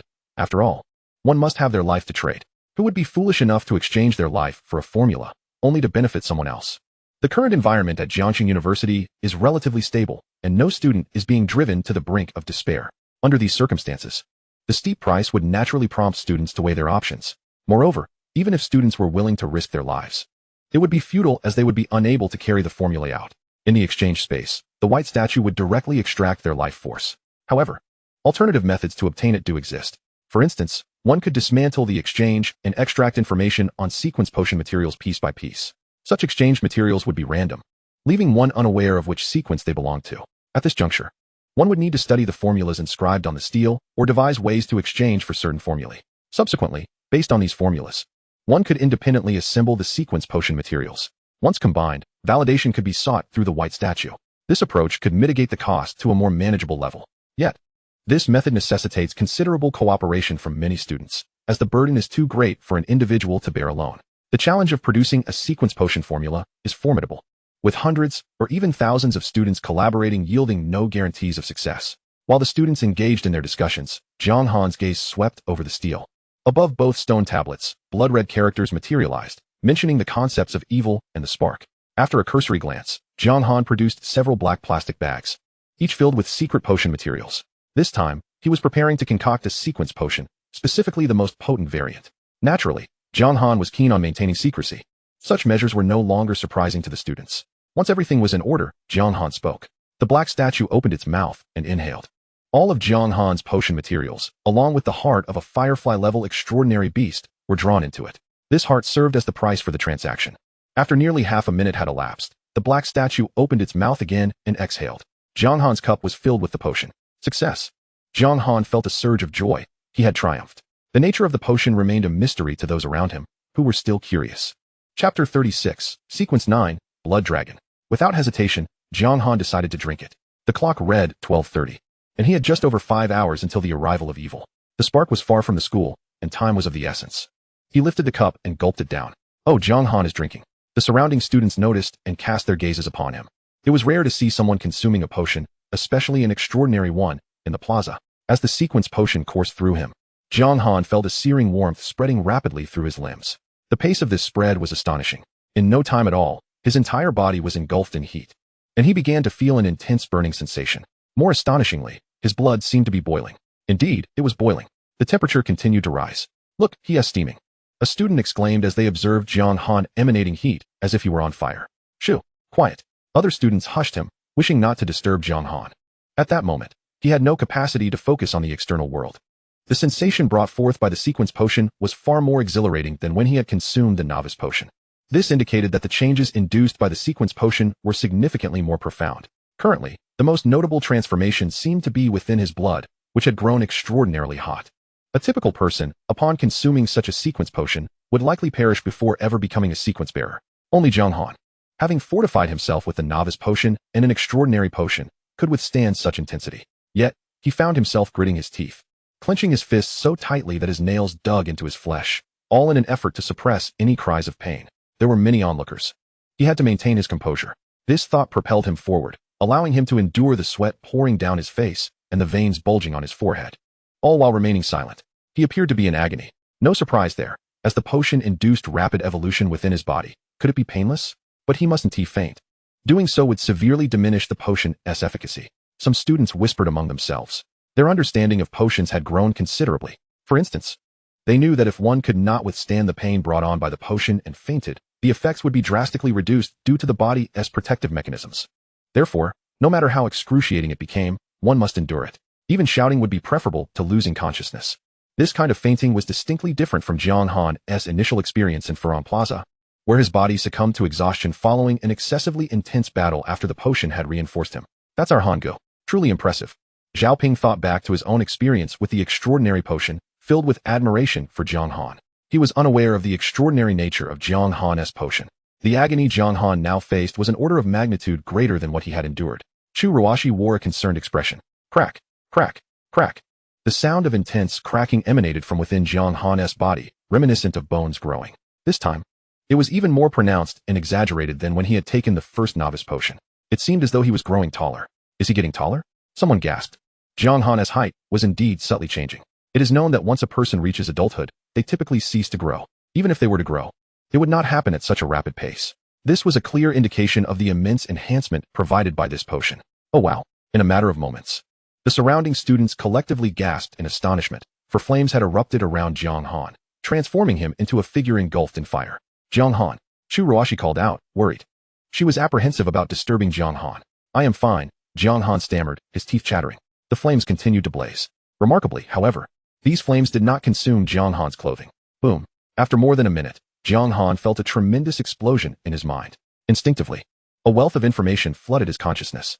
With a mere thought, the flames enveloping him vanished without a trace. He then opened his eyes. Churuashi, along with several students before Jiang Han, instinctively covered their mouths.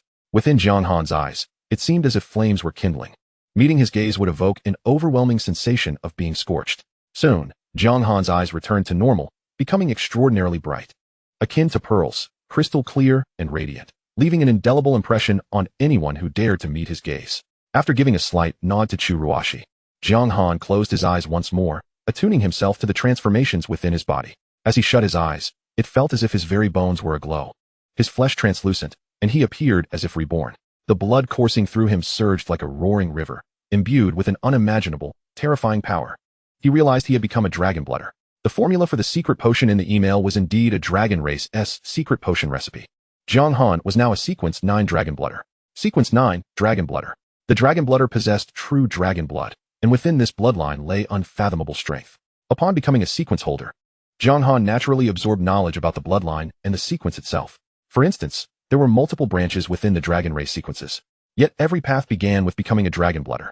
The dragon blooder represented the foundational level of the dragon race sequences. Ascending from there led to divergence into various dragon race paths. Sequence holders were undeniably powerful.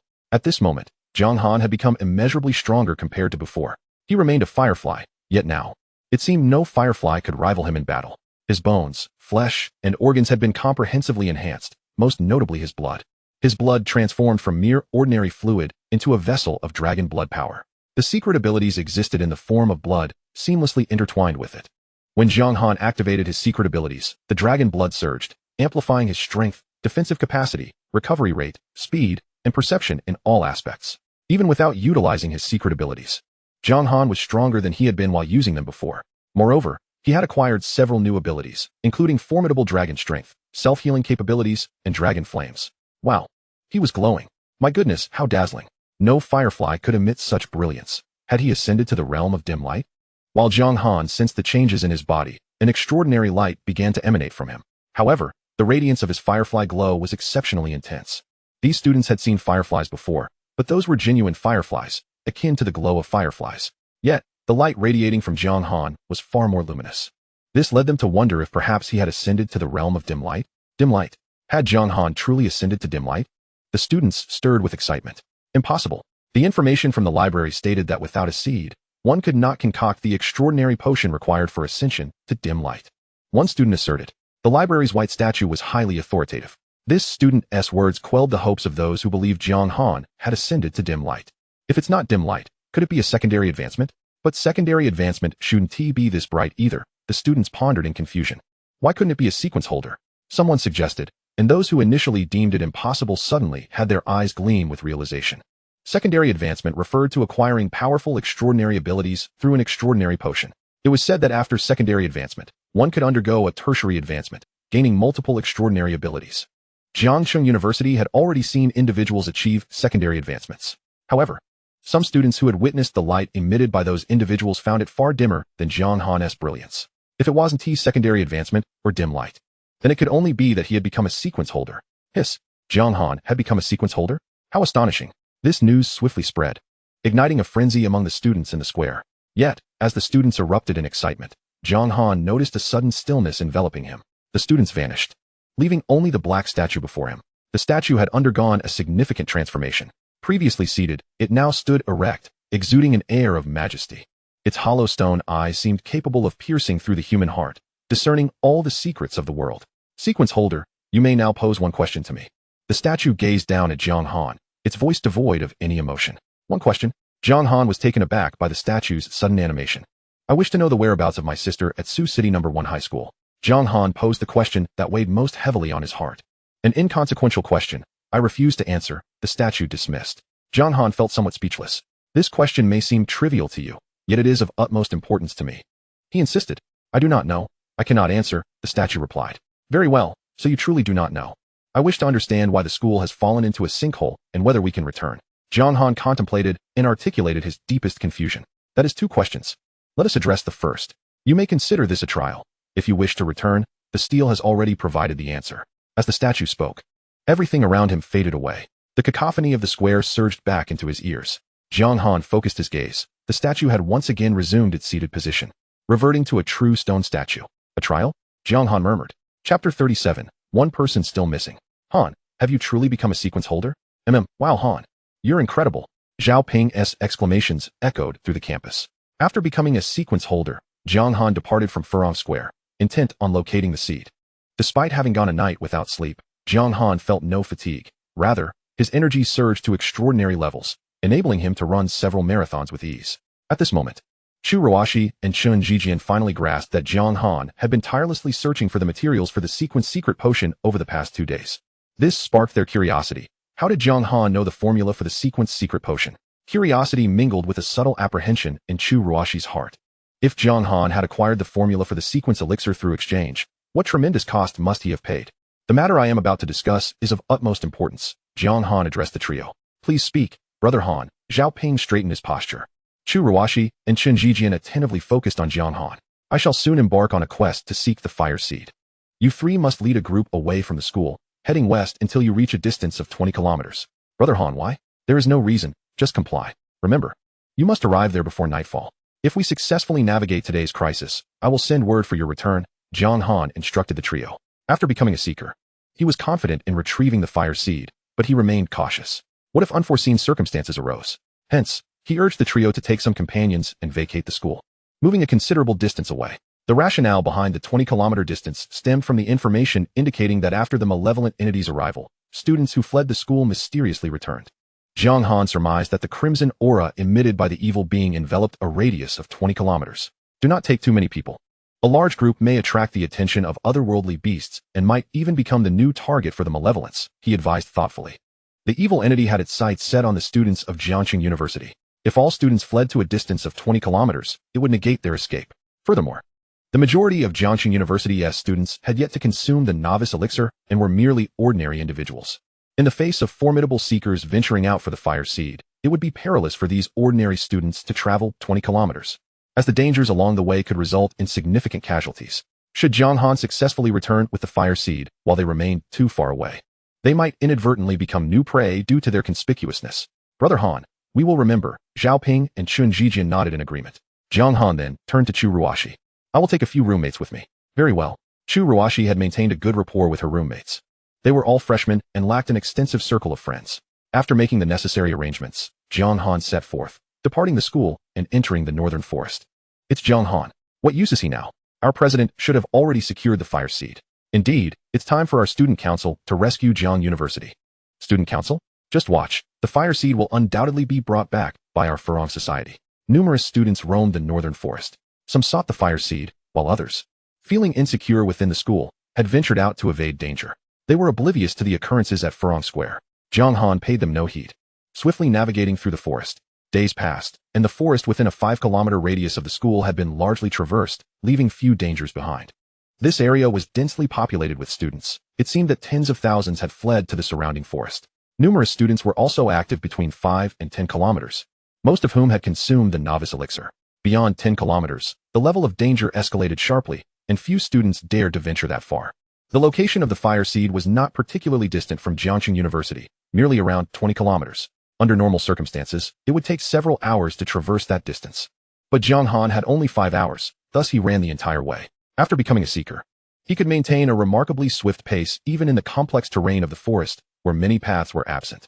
Along the way, he occasionally stumbled upon the corpses of otherworldly beasts, likely slain by other students from Jiangqing University in search of the fire seed.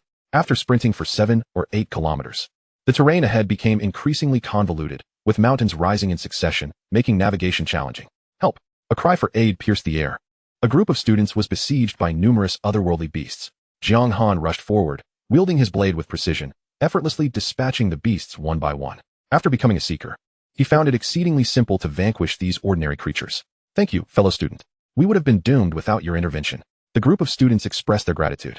Are you here to seek the fire seed? Jiang Han inquired. The dimness of the forest prevented the students from recognizing him. Yes, but we sustained injuries during the battle and had to retreat, only to encounter these beasts again, one student explained. After a brief exchange, Jiang Han grasped their predicament. These students had consumed the novice elixir and belonged to various societies. When confronted by the assault of the otherworldly beasts, they had all sustained considerable injuries, which explained their inability to fend off the ordinary creatures despite their commendable abilities. As for the status of other students, they remained unaware. They should have located the fire seed by now, perhaps even on their way back, one student suggested. Indeed, fellow student, there is no need for you to go. It would be a futile journey. The beasts in the north are exceedingly ferocious, the students urged. Amid their persuasion, Jiang Han continued northward. What shall we do now? What else can we do? That beast is far too powerful, and there are many flickering level beasts nearby. We cannot match them, another student lamented. Damn it. Why won't those beasts leave? A few kilometers from Jiang Han and Zhaoping, a gathering of students had formed in a hollow of the mountains. Several hundred students were present, many of whom had consumed enhancement elixirs. Others, though not enhanced by the elixirs, had gained significant boosts from the novice elixir.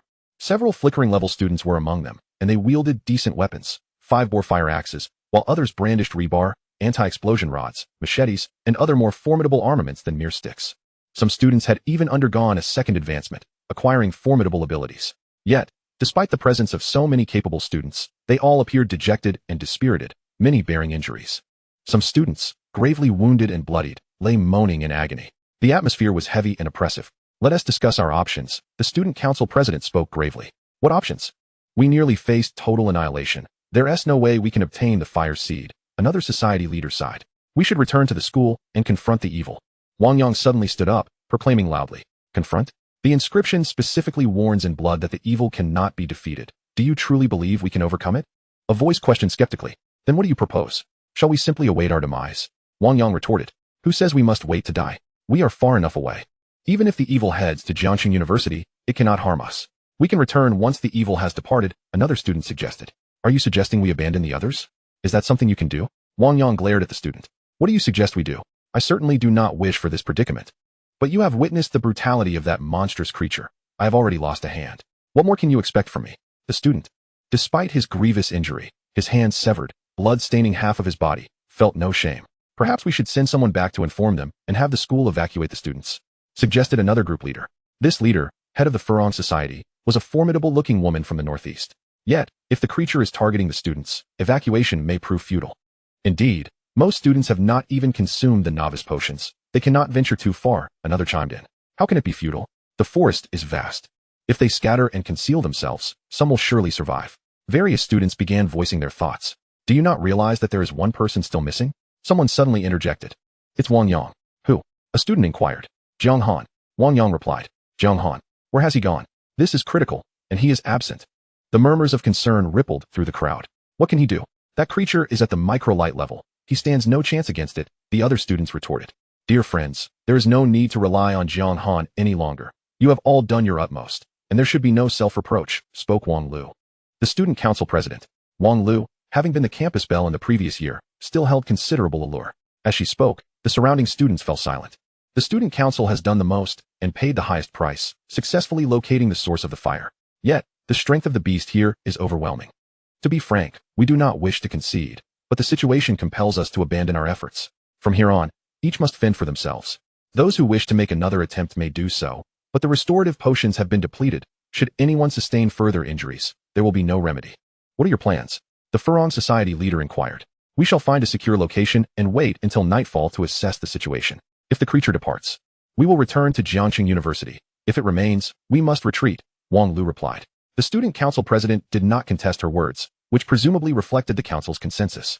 No wonder your group brought so much gear, Wang Yang remarked, his tone laced with evident sarcasm. Among the students present, the council members constituted the majority, having mobilized over 200 students. Many of these students carried large packs, clearly filled with supplies, indicating they had prepared for multiple contingencies. Are you so brave as to return to Jiangxing University and face annihilation together with the school? Wang Lu's words silenced Wang Yang, though he disapproved of some council actions. Returning to the university was a decision he needed to contemplate seriously. The stone tablets had stated clearly, the creature was unbeatable, a fatal predicament. Only a fool would return to meet their doom. By that measure, you are not much more noble than us, Wang Lu taunted. If we must return, then so be it. Who is afraid? Wang Yang, Provoked, slammed his fist onto his thigh and rose, determined to head back to Jiangxing University. Brother Wang, stay calm. His companions urged him hastily. Why should I not be calm?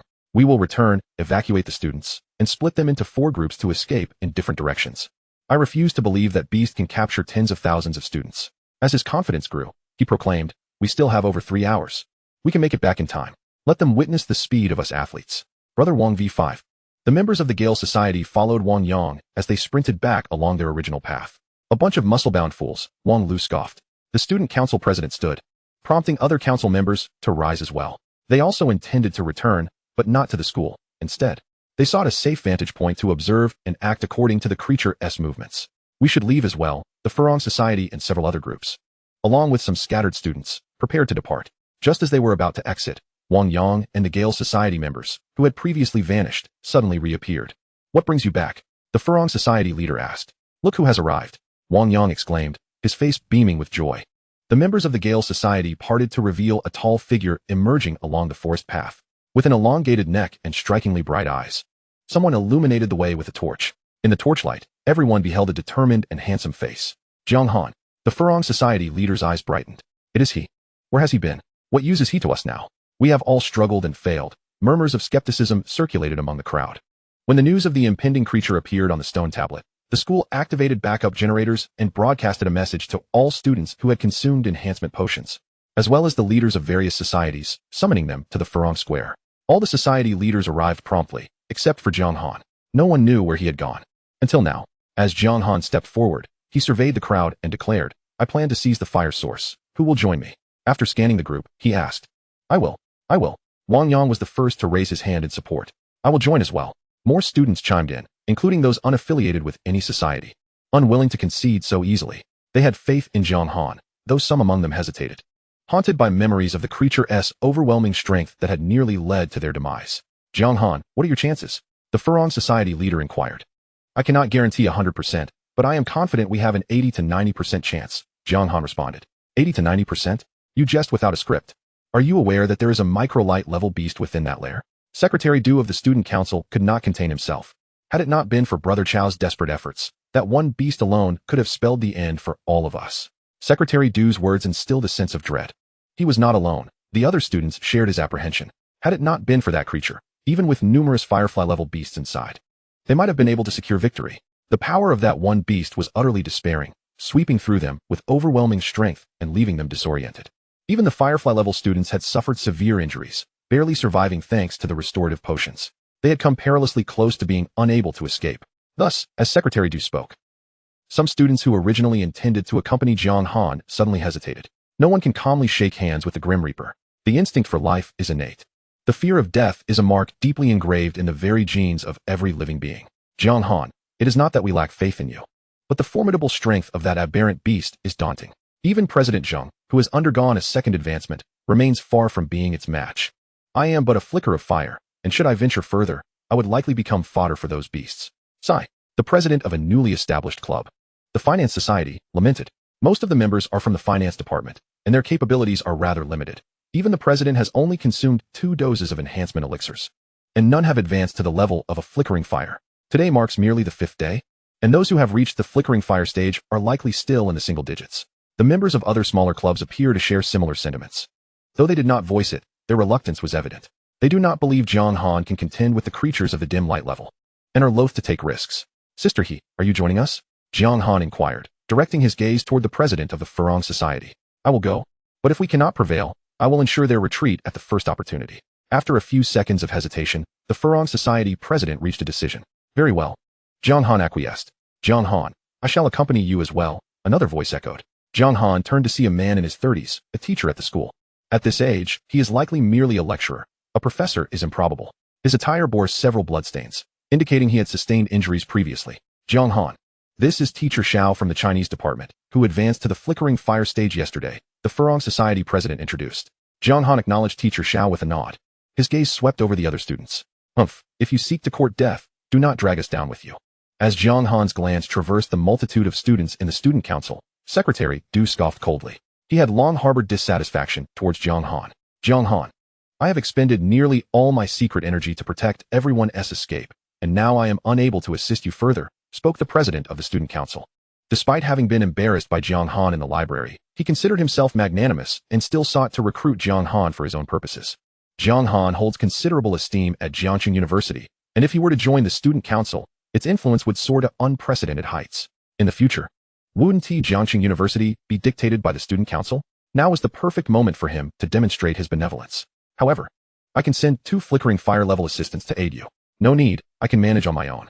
Jiang Han interrupted the student council president before he could finish speaking. The student council president appeared well-intentioned, his words lofty and noble. He seemed to have protected everyone's escape in the cave. Yet, in truth, Wang Yang had informed Jiang Han that the dim light-level beast had targeted the student council president, who rushed into the crowd in a bid to secure the first fire seed. In his desperate attempt to save himself, he inadvertently led to the demise of numerous students. Jiang Han, having interacted with a myriad of individuals through his market ventures, was not one to harbor a blind hatred for evil. Yet he held no desire to associate with such individuals. Although having 2 flickering fire-level aids would undoubtedly make things easier, disdain is simply disdain. After all, he was still a youth. A young man weighs the pros and cons in all endeavors. Otherwise, he would no longer be youthful. Let us proceed. Jiang Han stepped forward. Haha, brothers, follow me. Perhaps Jiang Han's recent rejection of the student council president had brought Wang Yang a sense of satisfaction. He laughed heartily, rolled up his sleeves, and led the members of the Wind and Thunder Society to follow suit. His confidence in Jiang Han stemmed from his prior knowledge of Jiang Han's status as a sequencer. The cave was teeming with aberrant beasts, and Jiang Han alone would be vulnerable to ambush. Thus, he required a few allies. Not too many. Just enough to share some of the burden. The crux of the matter was the dim light-level beast. If they could defeat it, they would prevail. If not, numbers would avail them little. The expression of the student council president darkened.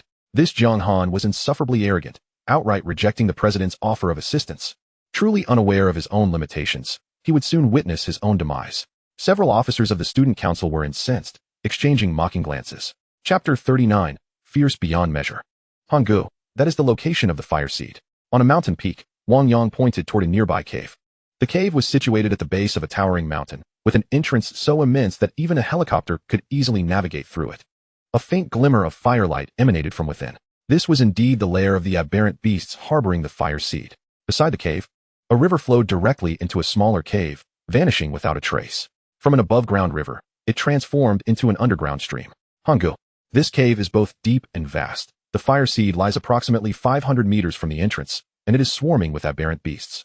When we attempted to venture earlier, we were besieged by a multitude of them. We managed to slay several hundred. But then the dim light-level beast charged out with a horde of flickering fire-level beasts, and we barely escaped, Wang Yang recounted. A tremor of fear in his voice. Let us go. Jiang Han took the lead, with several flickering fire students closely following behind, accompanied by over 100 others as they advanced toward the cave. Just as they approached, a beast, swifter than a leopard, suddenly burst forth from the underbrush. Lunging at Jiang Han. With quick reflexes, Jiang Han wielded his knife, cleaving the creature's head in two. The cries of the aberrant beasts echoed around them. Sporadic attacks from various beasts continued, yet they could not halt the group's advance. Thus, they fought their way to the cave's entrance. Within the cave, the sounds of the beasts reverberated ominously, yet few emerged to confront them. These creatures were astute. After we escaped, they attempted to lure us away. But they remained firmly entrenched within the cave, Wang Yang noted. Then we shall fight our way in. Jiang Han stepped into the cave. Inside, there were trees, albeit not as densely packed as outside. Upon entering, a flock of aberrant birds launched an aerial assault. Jiang Han swiftly dispatched the attacking birds with his knife. The aberrant beasts are here. Let us engage them. Several flickering fire-level students led the charge, while the remaining students followed, engaging in battle with the aberrant beasts. Indeed, a significant number of beasts awaited them within. Even after having slain hundreds earlier, a relentless tide of beasts continued to surge forth. These creatures were evidently stronger. Even the ordinary aberrant beasts proved to be formidable foes. Fortunately, most of the students had consumed novice and enhancement elixirs, rendering them significantly stronger than the average person. Jiang Han held his ground at the forefront, continuously dispatching the aberrant beasts. The group pressed deeper into the cave. Hanggu, look, there lies the fire seed. After ascending a gentle slope, they could finally see the fire seed. From a distance, it appeared merely as a blazing flame. What set it apart was the absence of any discernible fuel. It floated several meters above the ground, burning fiercely. Surrounding the ember were numerous exotic beasts, languidly sprawled as if basking in the warmth. The commotion of battle roused these creatures from their repose, prompting them to rise and gaze curiously at the unfolding scene. Jiang Han refrained from rushing in. The number of beasts within was manageable, and it was prudent to eliminate them first. With a resounding rumble, the slaughter of the beasts escalated, inciting the creatures beneath the ember to lose their composure. under the leadership of one formidable beast. A throng of exotic creatures charged toward the group. Jiang Han, it approaches, called out Hishuejia and Wang Yang in unison. Jiang Han had already fixed his gaze upon the beast. It bore a resemblance to a rhinoceros, yet its size dwarfed that of its terrestrial counterpart. Its hide shimmered with a metallic sheen in the flickering firelight, akin to being clad in armor, earning it the name iron-armored rhinoceros from the earlier students. The iron-armored rhinoceros, burdened by its own weight, caused the ground to tremble as it charged forward. As it drew near, a soft glow emanated from its body, brighter than that of a firefly-level beast. Simultaneously, the beast accelerated, hurtling toward Jiang Han like a cannonball. The combination of its speed and mass could easily send a vehicle tumbling if struck. Come forth. The dragon blood surged within Jiang Han. A radiant glow began to manifest around him, rivaling that of the firefly-level beasts. Wow, why does Jiang Han's aura shine so brightly? Has he ascended to the microlight level? The surrounding students were astonished by the brilliance emanating from Jiang Han. Upon becoming a sequence adept, Jiang Han had gained the ability to control his innate powers, allowing him to suppress his glow during battle. However, facing an imminent fierce fight, he aimed to bolster the morale of his companions. The advancing beasts included not only the microlight-level creature, but also over a dozen firefly-level beasts and numerous ordinary ones. As Jiang Han's radiance burst forth, it invigorated the students, instilling them with newfound confidence. A fearsome roar erupted from the microlight-level beast as it lowered its head and charged directly at Jiang Han. The dragon blood within him surged as he swung his battle knife downwards. The blade struck the iron-armored rhinoceros squarely on the head. This blow was perilous. Should he fail to repel the creature or withstand its onslaught, the beast's sharp horn could easily pierce his chest. The clash between blade and horn produced a deep, resonant sound reminiscent of metal striking metal. With his strength, Jiang Han could cleave through solid rock, yet the iron-armored rhinoceros' armor absorbed the impact. No, it was not merely the armor, it was also the beast's innate powers. Such powers served various purposes, including enhancing defenses at critical moments. Just as Ning Shui had experienced when her pistol failed to penetrate the defenses of a firefly-level beast due to its glow. She had to resort to a saturated attack to disperse the beast's energy and ultimately slay it.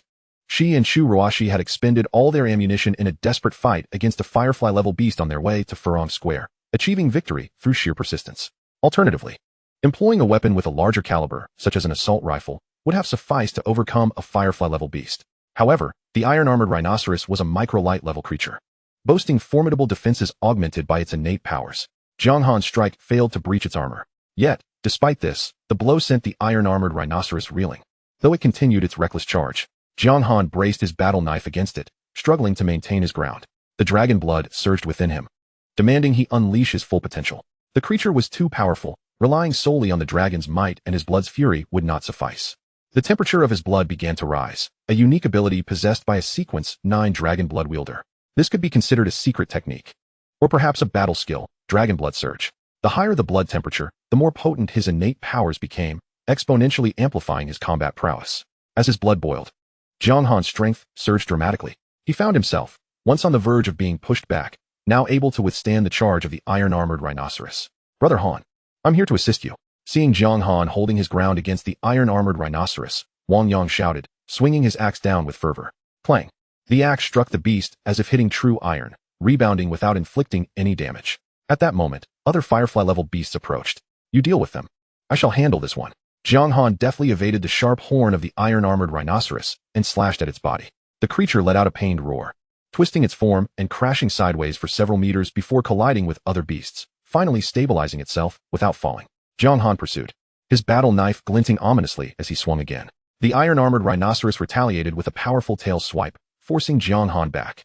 It then began to frantically kick its legs against the ground, creating distance before glowing brightly once more, charging at him again. While this charge lacked the acceleration from distance, it was even swifter than before. The beast had evidently activated its innate ability or beast technique. Some firefly-level beasts possessed similar powers, such as breathing fire or unleashing lightning, though their techniques were limited in scope and strength. In contrast, the iron-armored rhinoceros' technique seemed to enhance both its speed and strength. Is that all you can do? Jiang Han sensed the impending danger, and his blood surged to a boiling point. Dragon blood surge. In this heightened state, he felt as though he could unleash devastating attacks, possessing the strength to cleave the earth itself. Of course, this was merely an illusion born of his rapidly expanding power. With a fierce battle cry, he swung his knife down once more. The blade met the iron-armored rhinoceros' head in another thunderous collision. The violent impact echoed alongside the creature's agonized bellow. Despite the immense power of the iron-armored rhinoceros, After executing its micro-light level beast technique, it knelt before Jiang Han. Indeed, its forelimbs buckled beneath it, demonstrating the sheer force of Jiang Han's strike. However, the creature's defenses remained formidable. Even though it knelt, Jiang Han's blade failed to breach its tough exterior, a testament to the inadequacy of his weapon. The battle blades of the rat men, though sharp, suffered significant warping after a series of relentless strikes. Fortunately, these swords were crafted to be quite hefty, with a notably thick spine, clearly designed for combat against formidable creatures. Even with the blade's edge compromised, a downward swing still possessed considerable might. My goodness, Han is truly formidable. Wang Yang marveled at the sight. The once dreaded armored rhinoceros, which had instilled despair in hundreds of students, was now brought to its knees by Jiang Han. Truly, Jiang Han is astonishingly powerful. Brothers, follow my lead. Wang Yang's fighting spirit soared, as though he had drawn strength from Jiang Han, and he felled a firefly-level beast with a single-axe strike. The president of the Furong Society and teacher Xiao were equally inspired, bravely holding their ground against several firefly-level beasts. The other students coordinated their efforts, successfully fending off additional firefly-level creatures. Among these beasts were some capable of breathing fire or emitting electricity, presenting a considerable challenge for the students. However, upon witnessing a glimmer of hope, they each employed their unique skills, managing to engage these foes. A group of students who had consumed enhancement potions found themselves able to collectively take down a firefly-level beast. Their earlier defeat had primarily stemmed from the overwhelming ferocity of the armored rhinoceros, which none could withstand. Now that Jiang Han had subdued it, the remaining beasts posed no real threat. Chapter 40. He deserves to be proud. They had entered the cave, and after some time had passed without any sign of them. Concern arose that they might have met their demise within. Outside the cave, a group of students gathered, including members of the student council. The student council president was notably present, accompanied by Wang Lu, Secretary Du, and other council members. Among them were 3 firefly-level individuals, possessing considerable strength. After Jiang Han and his companions ventured into the cave, the student council president could not restrain himself and brought others along. The remaining council members were equally curious to see whether Jiang Han could indeed handle the twilight-level beasts. Inside the cave, the roars of beasts echoed ominously, amplified by the cave's acoustics to an extraordinarily frightening degree. Were an ordinary person to hear such sounds, they would likely be compelled to flee in terror. Let us venture in, the student council president decided. President, Jiang Han is so audacious. If he wishes to go, let him do so alone. I have no desire to assist him, Secretary Du remarked, believing the president had intentions of aiding Jiang Han. The other council members similarly hesitated to intervene. Among them were only 2 firefly-level individuals, while the rest had merely consumed enhancement potions. The thought of the twilight-level beasts sent their hearts racing. Without further ado, the student council president stepped resolutely into the cave. President, wait for me, Wang Lu called as she followed closely behind. The other council members, after a moment of indecision, also entered the cave. A high ridge obstructed their view from outside, preventing them from seeing inside directly. With their collective speed, they soon climbed the ridge and beheld the unfolding scene. Wang Yang, Senior He, and Teacher Xiao, all firefly level, led a throng of students as they engaged the firefly level and ordinary beasts. Yet, they were not the focal point. The most striking sight lay at the forefront, where the brilliance radiating from one person and one beast far surpassed that of the 3 fireflies. One was Jiang Han, and the other was the twilight-level armored rhinoceros. With a battle blade in hand, Jiang Han delivered relentless strikes. The armored rhinoceros let out a piercing roar, a sound that echoed with an agonizing intensity. Unmistakably its cry of distress. This is... Secretary Du stood frozen, having expected such a resounding cry to indicate the rhinoceros's dominance in battle. Yet, to his astonishment, they entered to witness Jiang Han mercilessly pummeling the creature. How is he so strong? Impossible. I must be seeing things, he thought. The other council members were equally taken aback, their expressions reflecting their disbelief. Jiang Han's prowess exceeded all their expectations. Even the president, who had undergone a second advancement, paled in comparison to Jiang Han. Incredible! Wang Lu gazed intently at Jiang Han, her thoughts unknown. Jiang Han's strength had left her utterly astounded. The cave reverberated with the cries of the armored rhinoceros as Jiang Han continued his assault.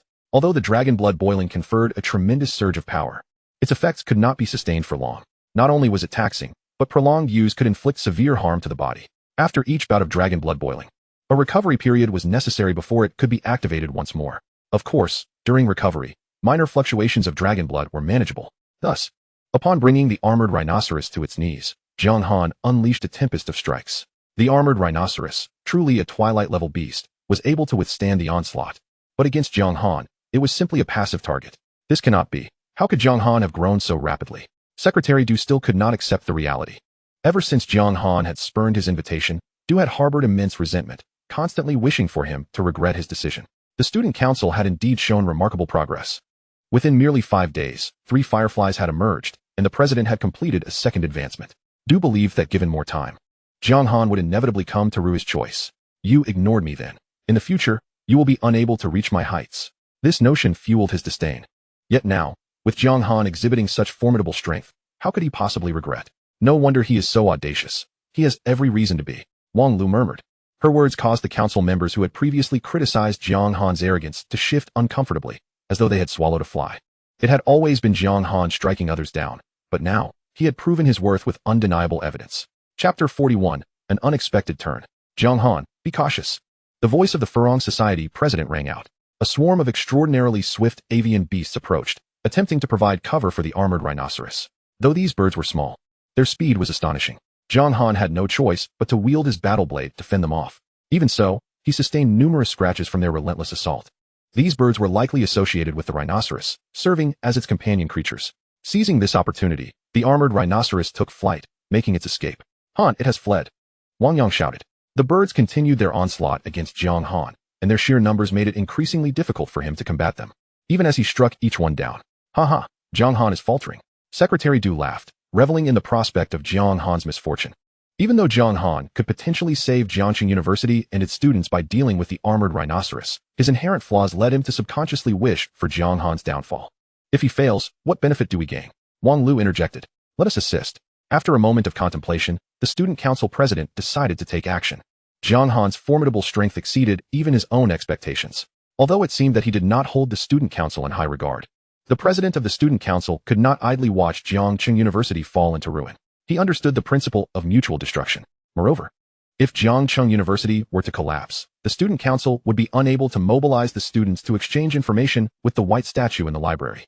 Their intervention was timely. They could seize a bit of glory. First, they needed to deal with these birds. Just as the student council president prepared to act, a surge of dragon blood coursed through Jiang Han's veins. A wave of heat filled the air, and in the next moment, flames erupted from his body. Boom! The fire soared skyward, forming a blazing inferno around him, accompanied by explosive sounds. The flock of birds attacking Jiang Han was instantly vanquished. Hanggu, Wang Yang and the other students watched this spectacle with a mix of concern and awe. But soon, Jiang Han emerged unscathed from the flames, not even a hair singed. Wow, that is incredibly cool. Wang Yang, a sports student, was on the verge of becoming Jiang Han's devoted admirer. What kind of skill is this? The members of the student council were left dumbfounded. Even the president momentarily halted in his tracks. On the other side, Jiang Han kicked a stone with precision, sending it flying to strike a strange bird that was about to attack Wang Yang. Don't get distracted, Wang Yang exclaimed, shaken. Unlike the strange beasts, he was not as tough. A single strike from a bird could injure him. Hanggu trouble. It swallowed the ember. Once again, distraction proved useful. Jiang Han observed that the armored rhinoceros, which he had relentlessly attacked, was retreating to the location of the ember, opening its mouth to swallow it whole. Upon ingestion, it bolted deeper into the cave. Damn it! Jiang Han had not anticipated such a turn of events. The ember was a massive flame, and the armored rhinoceros was not of the fire element.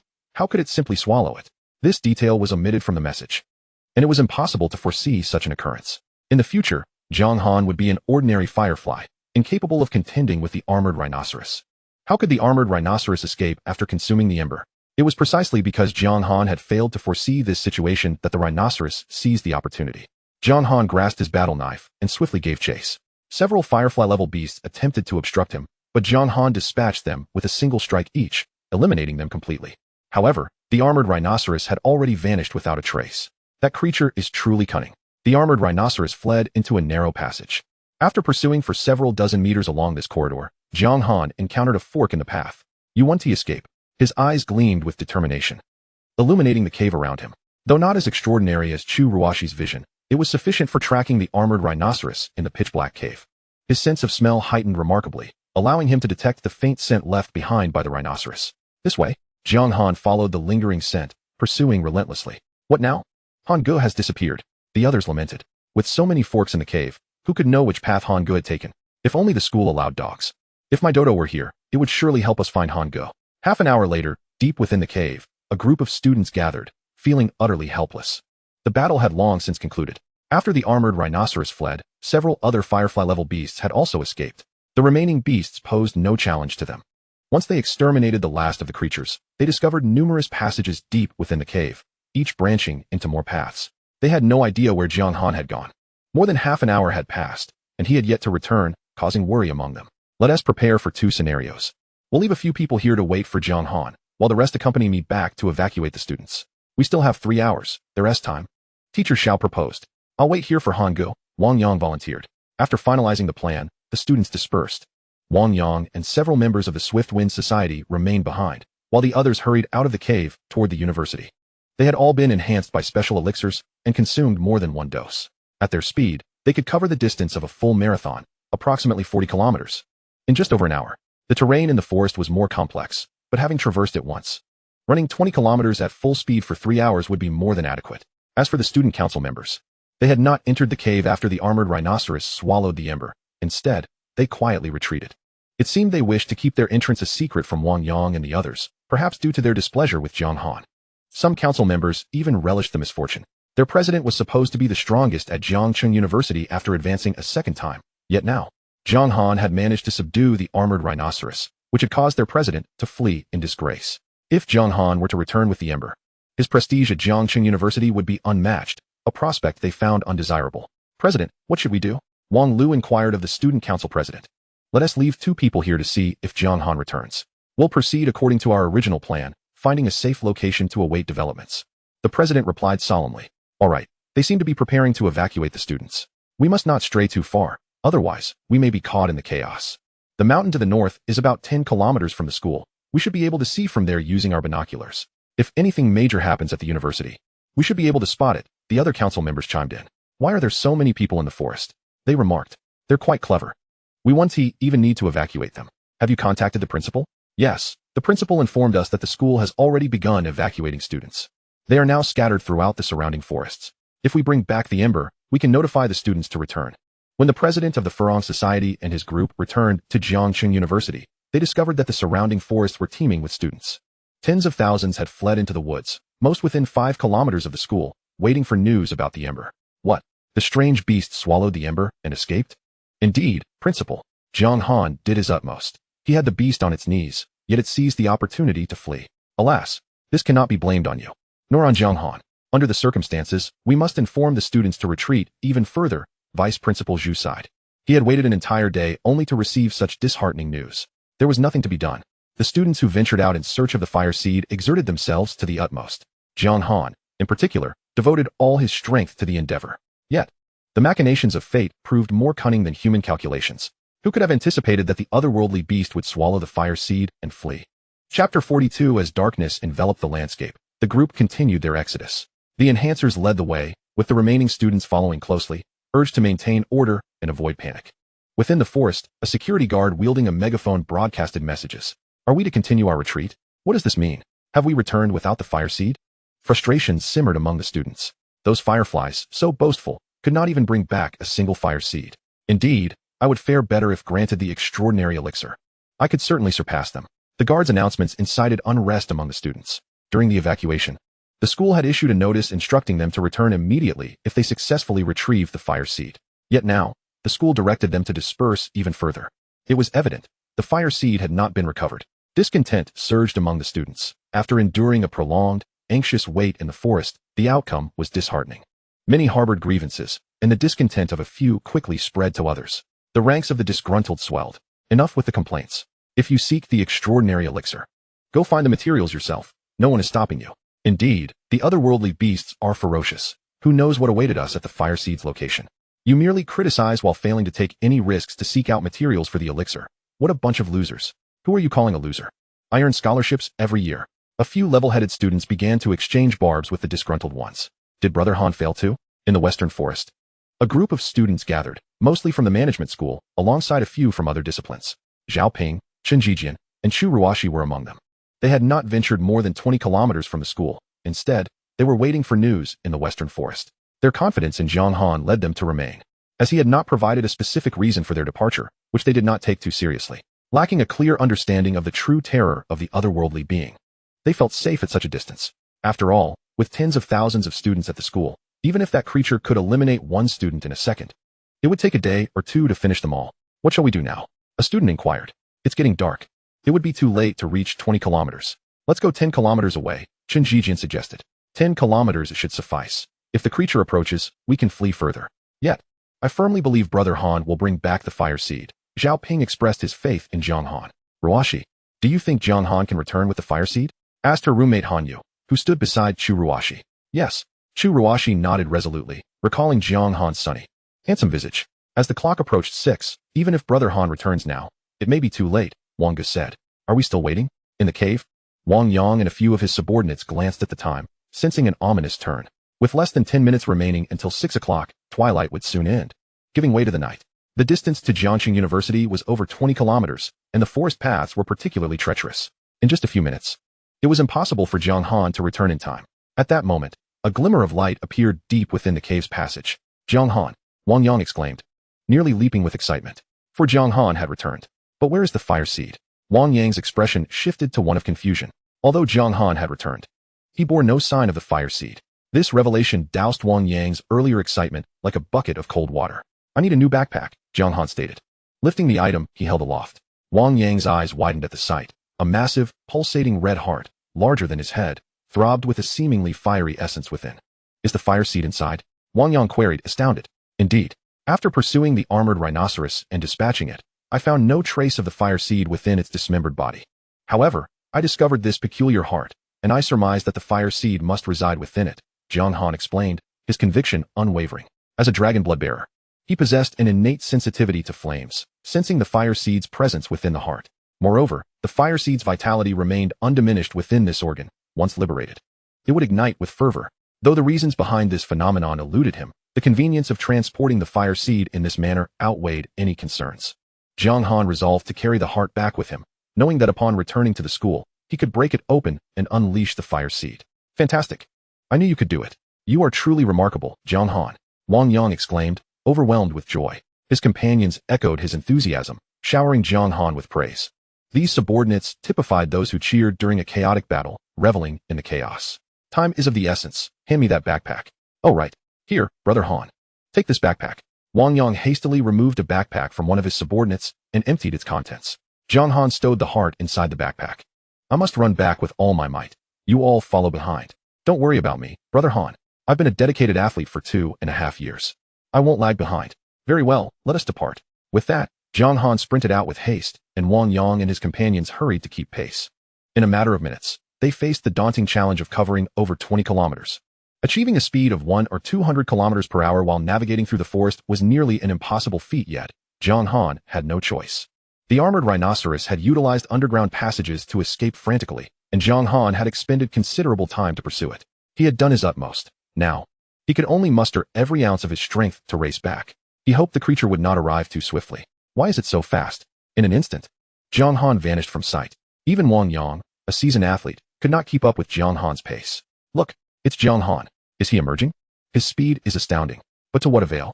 He carries no fire seed. Even if he had one, it would be too late now. Let us go. Jiangxing University is doomed. From now on, we must cling tightly to the president's coattails to survive here.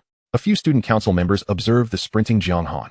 Realizing he bore no fire seed and that time was slipping away, they understood that the rules of survival would soon change. With Jiangxing University intact, the overall order prevailed, and the students adhered to the fundamental principles of Earth.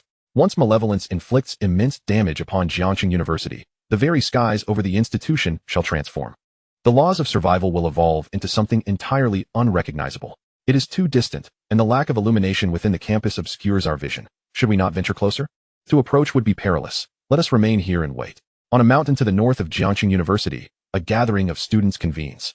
These are the members of the student council who hastily returned. The mountain on which they stand is situated a dozen kilometers from the university, equipped with a few telescopes. They find it challenging to discern any situation. The twilight is drawing to a close, and nightfall approaches. With Jiangxing University devoid of light, they have yet to witness any developments. This route is the quickest to traverse the mountain. Jiang Han has yet to return, and it appears that hope is dwindling. Jiangxing University is truly on the brink of ruin. If it must perish, so be it. After all, they are merely strangers to us. Such sentiment is imprudent. They are our fellow students, albeit we are powerless to intervene. A heavy atmosphere envelopes the discussion among the students. In front of the assembly, the student council president stands with arms crossed, gazing towards the direction of Jiangxing University, his expression somber and contemplative. Night has fallen. Someone murmurs, marking the end of twilight. Above the horizon, the light filtering through the thick clouds has vanished. Darkness descends. All eyes on the mountain turn towards Jianghan University. The night has come. Malevolence approaches. The night has fallen. Hush. In the forest, with a shushing sound, the previously raucous students fell silent. In an instant, the entire forest was enveloped in an eerie stillness. As even the insects seemed intimidated by the atmosphere, refraining from their usual chirps. Principal, night has fallen, we must depart. Depart? Where could I possibly go? Such calamity befalls the university, and here I remain, the most ineffectual of principals. If only Principal who were here. In Furong Square.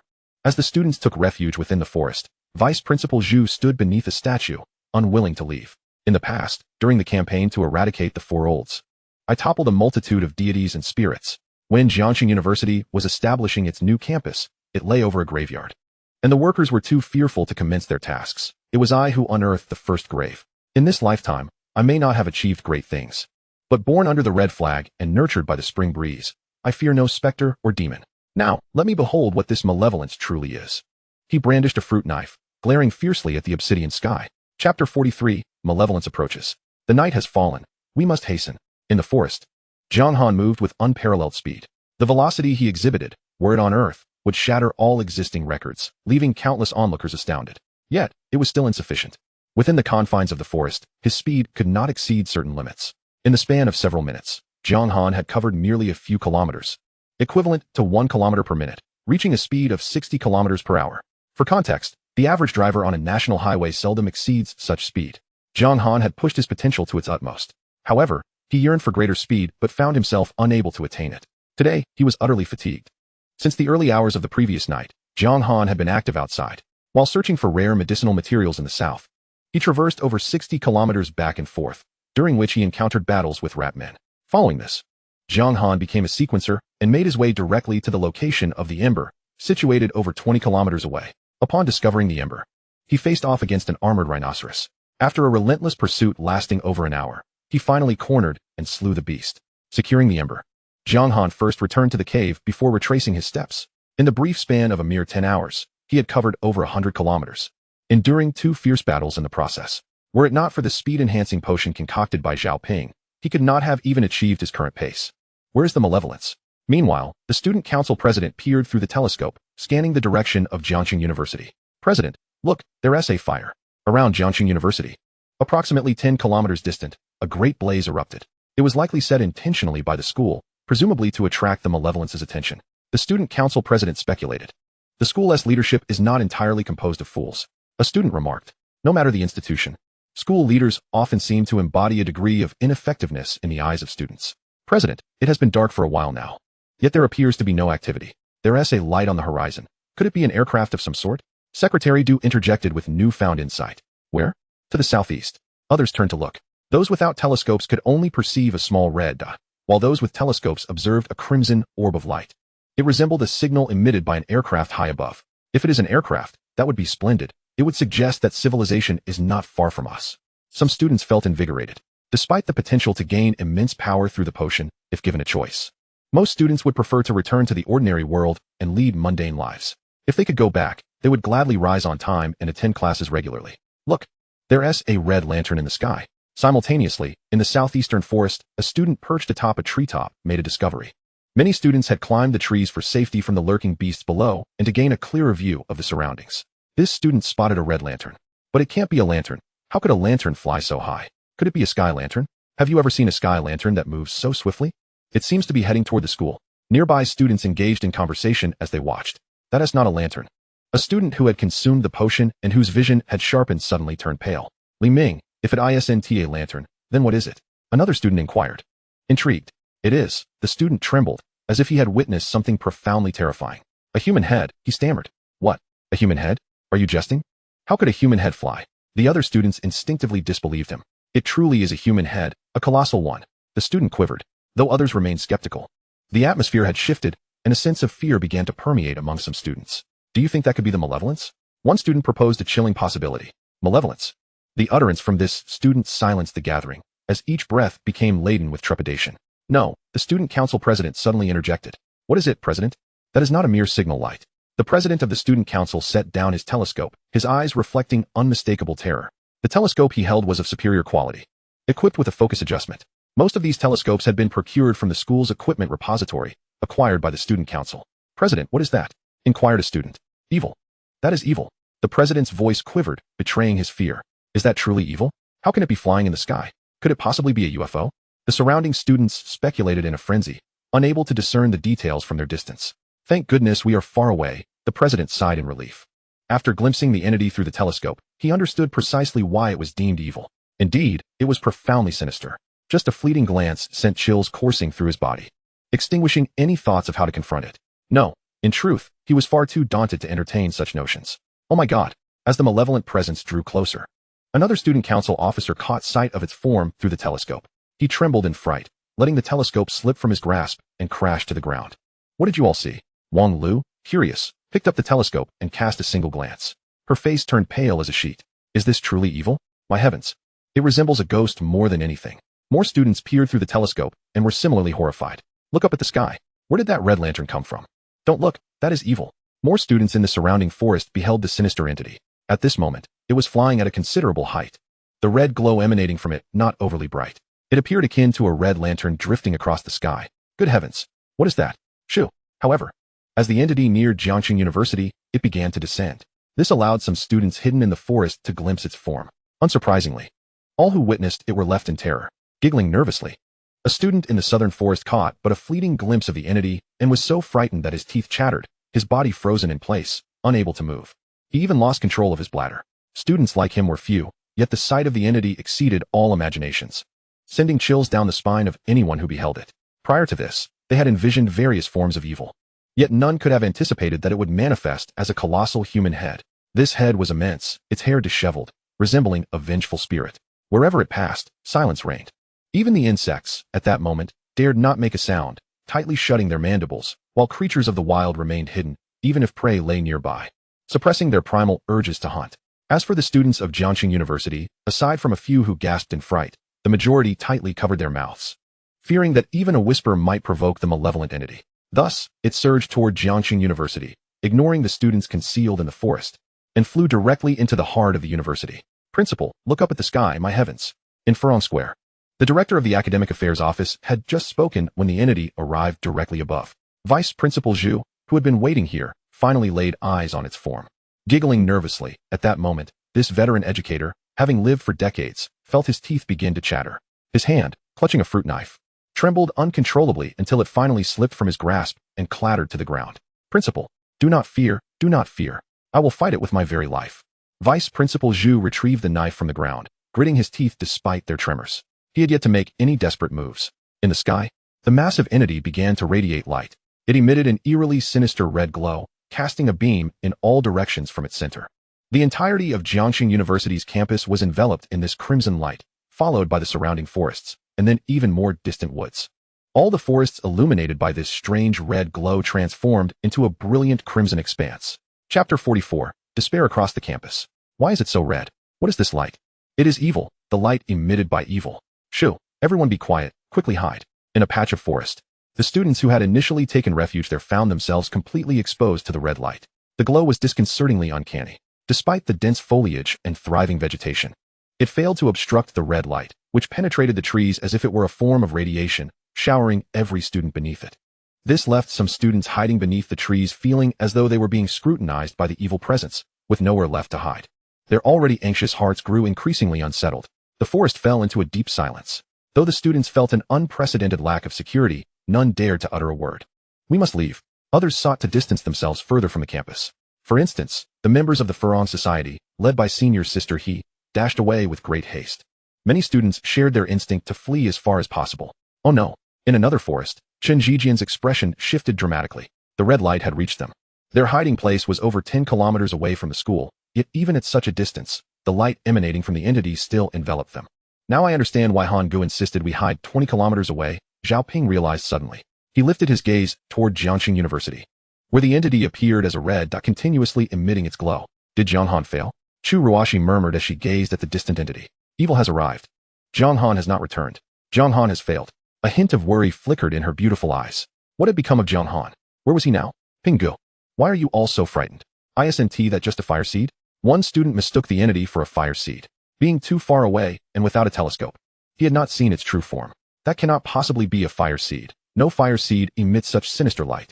Chen Zhijin shook his head. His words caused the student's face to pale. We are so far away. We should be safe, right? The uncertain student asked. This question bore no answer. The gathered crowd remained oblivious to what might follow. President, look. On the mountain. The various students of the student council stood in stunned silence, gazing at the scene below.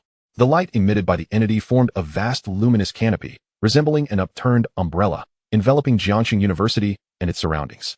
The luminous veil continued to spread outward at an astonishing speed. Quick, find a place to hide. As the crimson light was about to envelop the mountain, the student council president felt an unsettling twitch in her eyelids. Quick, hide, she urged, prompting many students to seek refuge. Yet, it was too late. The spread of the red light was far too swift. In less than 10 seconds, it had completely shrouded the mountain. All the students of the student council found themselves bathed in this sanguine glow. Though it radiated illumination, it instilled a haunting sensation, as if they were being watched by some malevolent force. A profound chill coursed through each individual, sending shivers down their spines. The crimson light continued to expand. Don't just stand there, hurry, the president shouted. Only then did the students snap to attention, dashing toward the opposite side of the mountain, hoping to evade the ominous light. However, before they could find a place to shield themselves, they were suddenly engulfed in a disorienting haze, as if they had been physically relocated. When clarity returned, they discovered that their surroundings had transformed. They were no longer atop a mountain. Structures emerged within their line of sight. Isn't this the school? One student recognized first. It seems like our school. How do we get back here? The members of the student council were perplexed. What on earth was happening? The president's countenance darkened. A piercing scream broke through the confusion. More students appeared around them. The once desolate campus was now teeming with students who had been hiding in the forest. Upon realizing their sudden presence on campus, some timid girls were terrified by the bizarre scene and screamed. Look at the sky. A student pointed upwards. A chorus of screams erupted as they beheld a colossal human head floating above them. It was gigantic, towering over 10 meters with a diameter exceeding 10 meters. Its disheveled hair and ghastly visage resembled a malevolent specter. Even from a distance, it was horrifying. Up close, it could make one's heart race uncontrollably. Screams echoed throughout the school, while those who remained silent bore expressions of sheer shock, faced with their sudden return to school and the eerie presence above. No student could remain calm. How could this be? The leader of the Furong Society, a typically fearless girl from the northeast, was now in a state of panic. It's all my fault. I should have listened to Han Go. On a patch of grass to the west of the school, Zhao Ping repeatedly slapped his face in frustration. He had initially suggested not to run too far, allowing Chen Zhijian and Chu Ruoxi to take a break, as they had been busy with Jiang Han since evening until midday, and asking them to cover another 20 kilometers felt cruel. You hideous creature. What do you want from me? Why must you target these children? Vice Principal Zhu shouted angrily at the malevolent entity above while brandishing a fruit knife. Yet, his fury was utterly ineffective. The apparition remained indifferent, floating there unperturbed. The number of students in the school continued to swell, indicating that those hiding outside were being drawn back into the campus by the sinister force. Let us out. Some nearby students attempted to break free from the school gates, only to find themselves unable to escape. Others tried to climb over the walls, but met with the same futile result. An invisible barrier seemed to enclose the school, trapping all students within its confines. President, it appears we cannot get out. Let us head to the library. The student council president led a group of students toward the gates, only to find a throng of students packed tightly there. He made a decisive choice to head to the library, hoping to utilize the white statue, perhaps to negotiate a means of survival. We can't get out. Hanggu, where are you? Zhao Ping, along with many students from the management department, also sought to flee the school. Upon realizing their entrapment, despair washed over Zhao Ping as he called out for Jiang Han. Regret consumed him for not heeding Jiang Han's advice to retreat further away. Please, let us out. Mom, I don't want to die. At this moment, the students of Jianghan University, having discovered their predicament, were enveloped in despair. Chapter 45. The hope of the entire school. Oh no. In the forest, Jiang Han caught sight of the distant crimson light, and his expression shifted dramatically. Although he had exerted all his strength, the distance to cover was insurmountable. Even with the speed-enhancing potion, he realized he would not make it in time. The unfolding events deviated from his calculations, primarily due to the unforeseen fact that the armored rhinoceros had swallowed the fire seed and fled, something Jiang Han had never anticipated. Who could have imagined that the fire seed could be consumed by a beast? Now, Jiang Han was over 20 kilometers away from Jianghan University. The malevolent force had arrived, and he could not return. A sense of helplessness washed over him. After receiving the email from the future, he had not enjoyed a single restful night in the past 5 days. Each day was consumed by the search for potion materials or the journey to find them. He had made the most of that email, and finally, on the 5th day, he became a sequence holder, altering his own fate, but failing to change that of Jianghan University. No, I can return. A spark ignited within Jiang Han. He recalled the email's description. Anyone illuminated by the eerie crimson light regardless of their location, would instantly return to Jianghan University. Therefore, he did not need to run back. He merely had to reach the illuminated area of the crimson light. It was less than a kilometer away. Here I come. Jiang Han inhaled deeply and sprinted toward the source of the red light. The sight of the crimson glow was profoundly unsettling, prompting others to flee from it. Even the ferocious beasts, terrified, scurried away from the light. These fearsome creatures showed no inclination to attack Jiang Han. They were solely focused on escaping the vicinity of the crimson light. As Jiang Han brushed past these beasts, it was perhaps the most harmonious moment between humans and otherworldly creatures. He drew closer, nearing the range of the red light. Just as he was about to enter the area enveloped by the crimson glow, a sudden change occurred. The scope of the red light began to shrink, and it did so with alarming speed. Blood surged within him.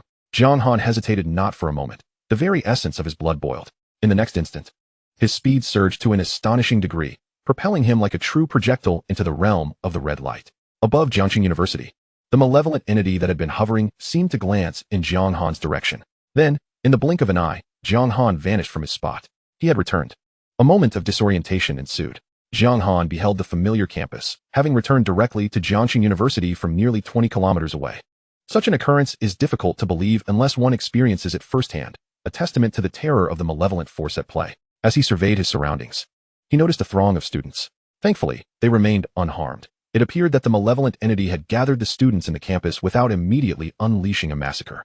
The students still had a fleeting moment of reprieve. Judging by the recent contraction of the crimson light zone, once it completed its shrinkage, it would signal the entity's intent to strike. The release of the red light was presumably an effort to seek out nearby students, and once its search concluded, the time for reaping would commence. Unfortunately, the students had little time to act. Escape was impossible, and resistance futile. The entity soared high above, making it an unassailable adversary.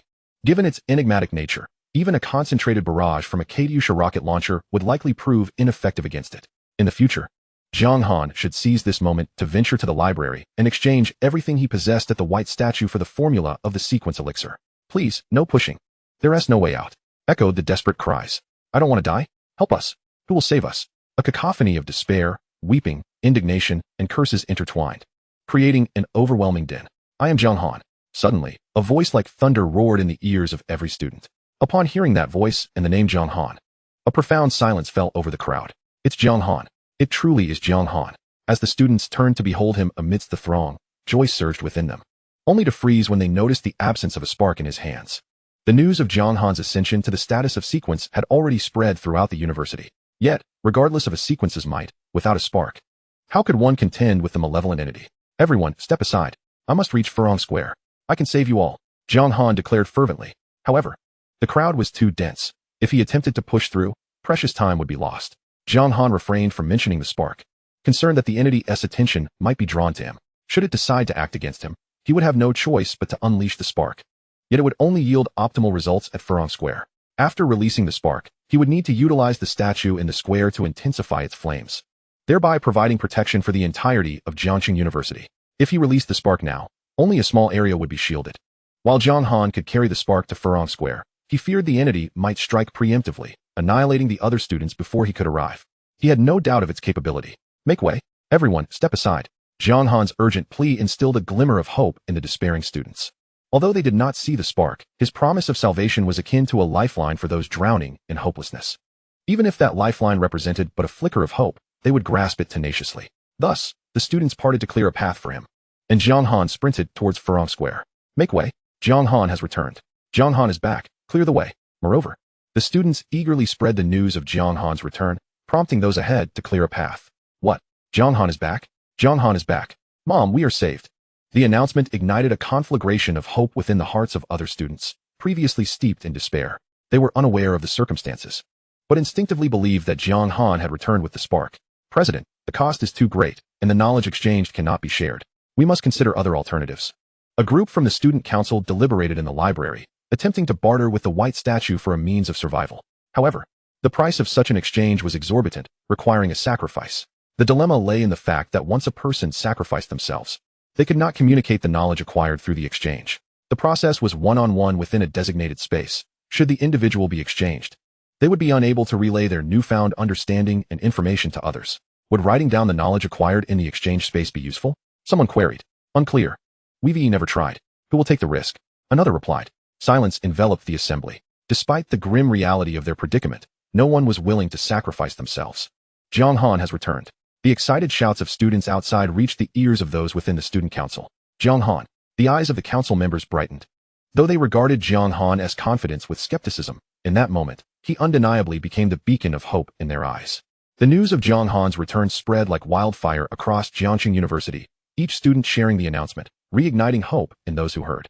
In an instant, Jiang Han emerged as the embodiment of hope for the entire school. What? Brother Han is back.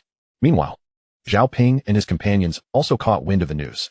Ha ha, I knew Brother Han would make it. He will surely succeed. Zhao Ping exclaimed excitedly. A mist of emotion welled in Chu Ruoxi's eyes. Chapter 46, as radiant as the bright moon. Principal, Jiang Han. Jiang Han has returned. What? Jiang Han is back. Splendid. He must have brought back the spark. We are saved. This is wonderful. Upon receiving the news of Jiang Han's return, Vice Principal Zhu was so elated that his words became jumbled. However, he failed to notice that as he mentioned the spark, the malevolent entity above cast its gaze upon him. In an instant, its crimson eyes began to pivot. Soon, it spotted Jiang Han racing towards Furong Square. Due to the spark being housed within the heart of the ironclad rhinoceros, it did not perceive it, allowing Jiang Han to narrowly escape a calamity. The crimson light it emitted, still radiating outward, rapidly contracted. Within mere seconds, the crimson light zone had shrunk back, completely enveloping Jiangxing University. Now, Jiangxing University had become entirely ensnared within its grasp. It was poised to indulge in its feast. The entity's eyes, which could instill terror merely by sight, began to whirl, seemingly contemplating where to commence its meal. At long last, it had identified its target. It opened its mouth and gently inhaled towards an area, whether intentionally or unintentionally, where Jiang Han happened to be located. With this singular breath, all the students within that vicinity felt an inexplicable lightness in their bodies. What on earth is happening? Jiang Han too experienced this sensation, as if he were about to ascend into the skies. Turning around, his countenance shifted drastically, for he beheld another version of himself. No, it was not merely another self, it was his own body, as if his soul had detached from its corporeal form. This realization struck him with dread. The dragon's blood surged within him. Accompanied by the tumultuous stirring of the dragon's blood, his secret powers were ignited. A radiance emerged from him, brighter than the glow of fireflies. This luminous appearance proved to be Jiang Han's salvation, as his soul returned to his body, restoring the grounding sensation he had lost. However, the surrounding students were in dire straits. Jiang Han distinctly observed transparent versions of themselves drifting away from their bodies. Utterly oblivious to the fact that these phantoms were silently crying out, Jiang Han has returned. Make way. Indeed, their voices had vanished. For it was not their physical forms that cried out, but their souls. Jiang Han could not hear the voices of their souls, which were departing towards the malevolent entity above. It was not just one student. Every student in the vicinity was experiencing this. With a mere glance, Jiang Han chose to disregard them, hastening his pace towards Furong Square. Clearly, the evil had already commenced its assault. If he did not quicken his pace, it would not merely be these students who suffered, but everyone at Jiangxing University. Jiang Han urged himself onward. As he raced past, one student remained behind, shouting hoarsely. Yet his cries were unheard. In that moment, he sensed something amiss. His perspective was shifting. He had once looked at Jiang Han at eye level, but now, he found himself looking down upon him. He felt as if he were becoming weightless, liberated from the constraints of earthly gravity. Instinctively, he lowered his gaze and was horrified to see another version of himself below. Turning again, he saw more students, their transparent selves soaring towards the sky. Help! Help! Realizing that a calamity was imminent, he screamed for aid, but his voice went unheard. Strangely, he could hear the cries of the other transparent students. It was a voice on the spiritual plane. As fellow souls, they could communicate with one another. More students became aware that their souls were being drawn towards the gaping maw of the malevolent entity, struggling desperately while calling for help. Look over there. My heavens. What is happening to them? Why are there two of them? It was clear. Their souls were being siphoned away by the evil. Oh my. Is this the work of the malevolent one? In the distance, some students, witnessing the unfolding chaos, were struck with terror. They hastily distanced themselves from the area, fearful that the evil would turn its attention to them as well. Some were reduced to tears. Although the aberrant beasts of the past were terrifying, they could be slain. The abilities displayed by this malevolence were extraordinarily sinister, capable of directly consuming one's soul. It was utterly horrifying. Amidst the frenzied escape of the students, Jiang Han continued to sprint. Furong Square was now within sight. Jiang Han had arrived. The crowd in the square erupted into cheers upon his arrival. They had placed their hopes entirely upon him, so much so that they did not immediately notice that he bore no ember in his hands. Jiang Han dashed towards the statue, having unfastened his backpack to swiftly retrieve the heart of the ironclad rhinoceros. At this moment, the malevolent entity finally sensed something amiss. Its eyes darted, locking onto Jiang Han once more. In the next instant, Jiang Han felt an unfathomably terrifying force of suction. Under this force, it felt as if his soul were being torn asunder. The dragon's blood roared within him. Without a moment's hesitation, he disregarded the strain on his body and ignited the blood within him to a boil. Immediately, an unparalleled radiance erupted from him, as bright as the moon, brighter, even, than the light emitted by lesser aberrant beasts. Jiang Han summoned every ounce of his secret abilities to shine forth. This was imperative, for he had learned in future correspondences that the light of the extraordinary was not merely for show. In the face of malevolence, this light possessed genuine utility. Though it might be impossible to harm the evil, the light could serve to mitigate its malevolent force. The efficacy and duration of this barrier would depend on the intensity of the light. A common firefly glow might only withstand for mere seconds, but Jiang Han, as a seer, radiated an extraordinary brilliance. As his light flared, the force of suction was instantly repelled. Seizing this opportunity, Jiang Han dashed several paces towards the statue's base. In the heavens, the malevolent entity sensed the impending danger. Its hair rapidly elongated, transforming into a torrent that surged towards Jiang Han. This scene was utterly chilling, reminiscent of a horror film. Oh my, The campus erupted in screams. Some students observing the malevolent entity were paralyzed by fear. The malevolent being's response was swift, yet still too late. At that moment, Jiang Han had already raised the heart of the ironclad rhinoceros high above his head. Then, with all his might, he crushed it. Boom. The heart of the ironclad rhinoceros exploded, unleashing a roaring ember that ignited into a conflagration in the air. As the flame ignited, Jiang Han seemed to hear the anguished cry of the malevolent entity. Its advancing hair caught fire, igniting into a blaze. The entity thrashed wildly, attempting to extinguish the flames. But it was not so easily quelled. The fire that blazed upon the ember was fiercely dominant. Once it reached its hair, it continued to blaze upward. The malevolent entity's hair grew longer still, and then, it hurled its burning locks into the dark clouds overhead. Upon entering the clouds, the flames extinguished. It was cunning, utilizing the clouds to douse the fire. The flames had thoroughly incensed it. The malevolent entity seethed with rage, its crimson eyes filled with malice. It opened its mouth once more and inhaled deeply, targeting all of Jiangxing University. My heavens! Help! In that moment, all the students simultaneously sensed an inexplicable lightness in their bodies. Their souls were detaching from their physical forms. Senior help! Beside the president of the Furong Society, Hishuejia, all the souls of the students were ascending into the sky.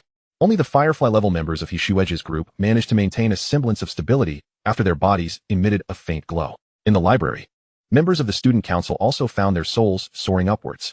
The scope of this malevolent attack was unprecedented, nearly enveloping the entire Jiangxing University. At a critical juncture, Jiang Han emerged from beneath the statue, clutching the heart of a beast that had already been prepared there. Saintly statue, please ignite the flame, he proclaimed loudly before the statue. At the sound of Jiang Han's voice, the black statue, which had been crouching silently, finally stirred to life. It opened its mouth and inhaled forcefully, drawing all the beast hearts into its maw. Then, it exhaled a long stream of flame towards the spark. Boom. The spark ignited as if it had been infused with several tons of high-octane fuel, swirling violently. Its height began to rise, its volume expanded, and it burned with an increasingly brilliant crimson hue.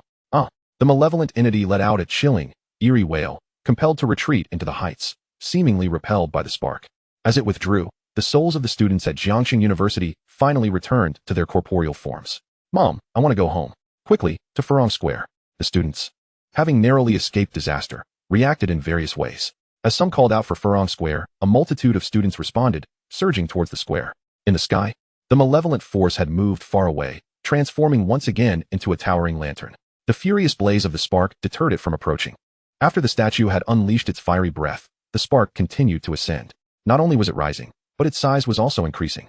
In the cave, the spark had been a flame approximately 2 to 3 meters in height, with similar width and thickness. Now, it had morphed into a massive fireball exceeding 10 meters in diameter. The light emitted from its burning almost illuminated the entirety of Jiangxing University. This radiance was entirely different from the eerie red glow previously cast by the malevolent entity. It was a normal, comforting light. As the sparks glow bright in Jiangxing University, it dispelled the unnatural, sinister crimson light, thus safeguarding the university and preventing the entity from daring to approach again. Come here. It should be safe now, right? It hasn't left. The square was teeming with students. Furong Square, though central, was not particularly large, capable of accommodating only a few thousand individuals at most. Adjacent to the square was a modest lake, known as Furong Lake, which was now filled with students crowding even the shallower areas. Having nearly lost their souls, the students felt no sense of security despite the spark's flames. They yearned to be nearer to it, fearing the return of the malevolent force. Above, the entity remained. Not having departed, but watching Jiangxing University from the lofty heights. Jiang Han, that was perilously close. Thanks to you.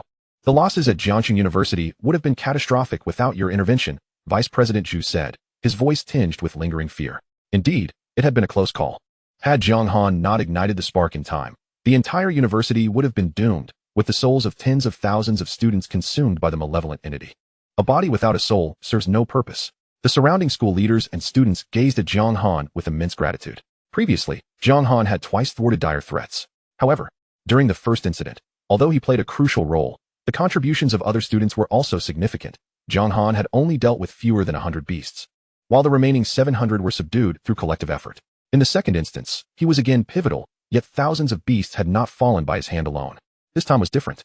Jiang Han single-handedly retrieved the spark, resolving the existential crisis facing Jiangxing University, rendering him a veritable savior in the eyes of the students surrounding him. Jiang Han, how long do you think it will remain?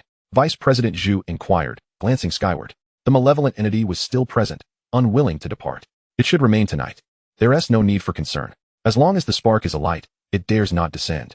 We merely need to transfer fire to the spark every 3 hours.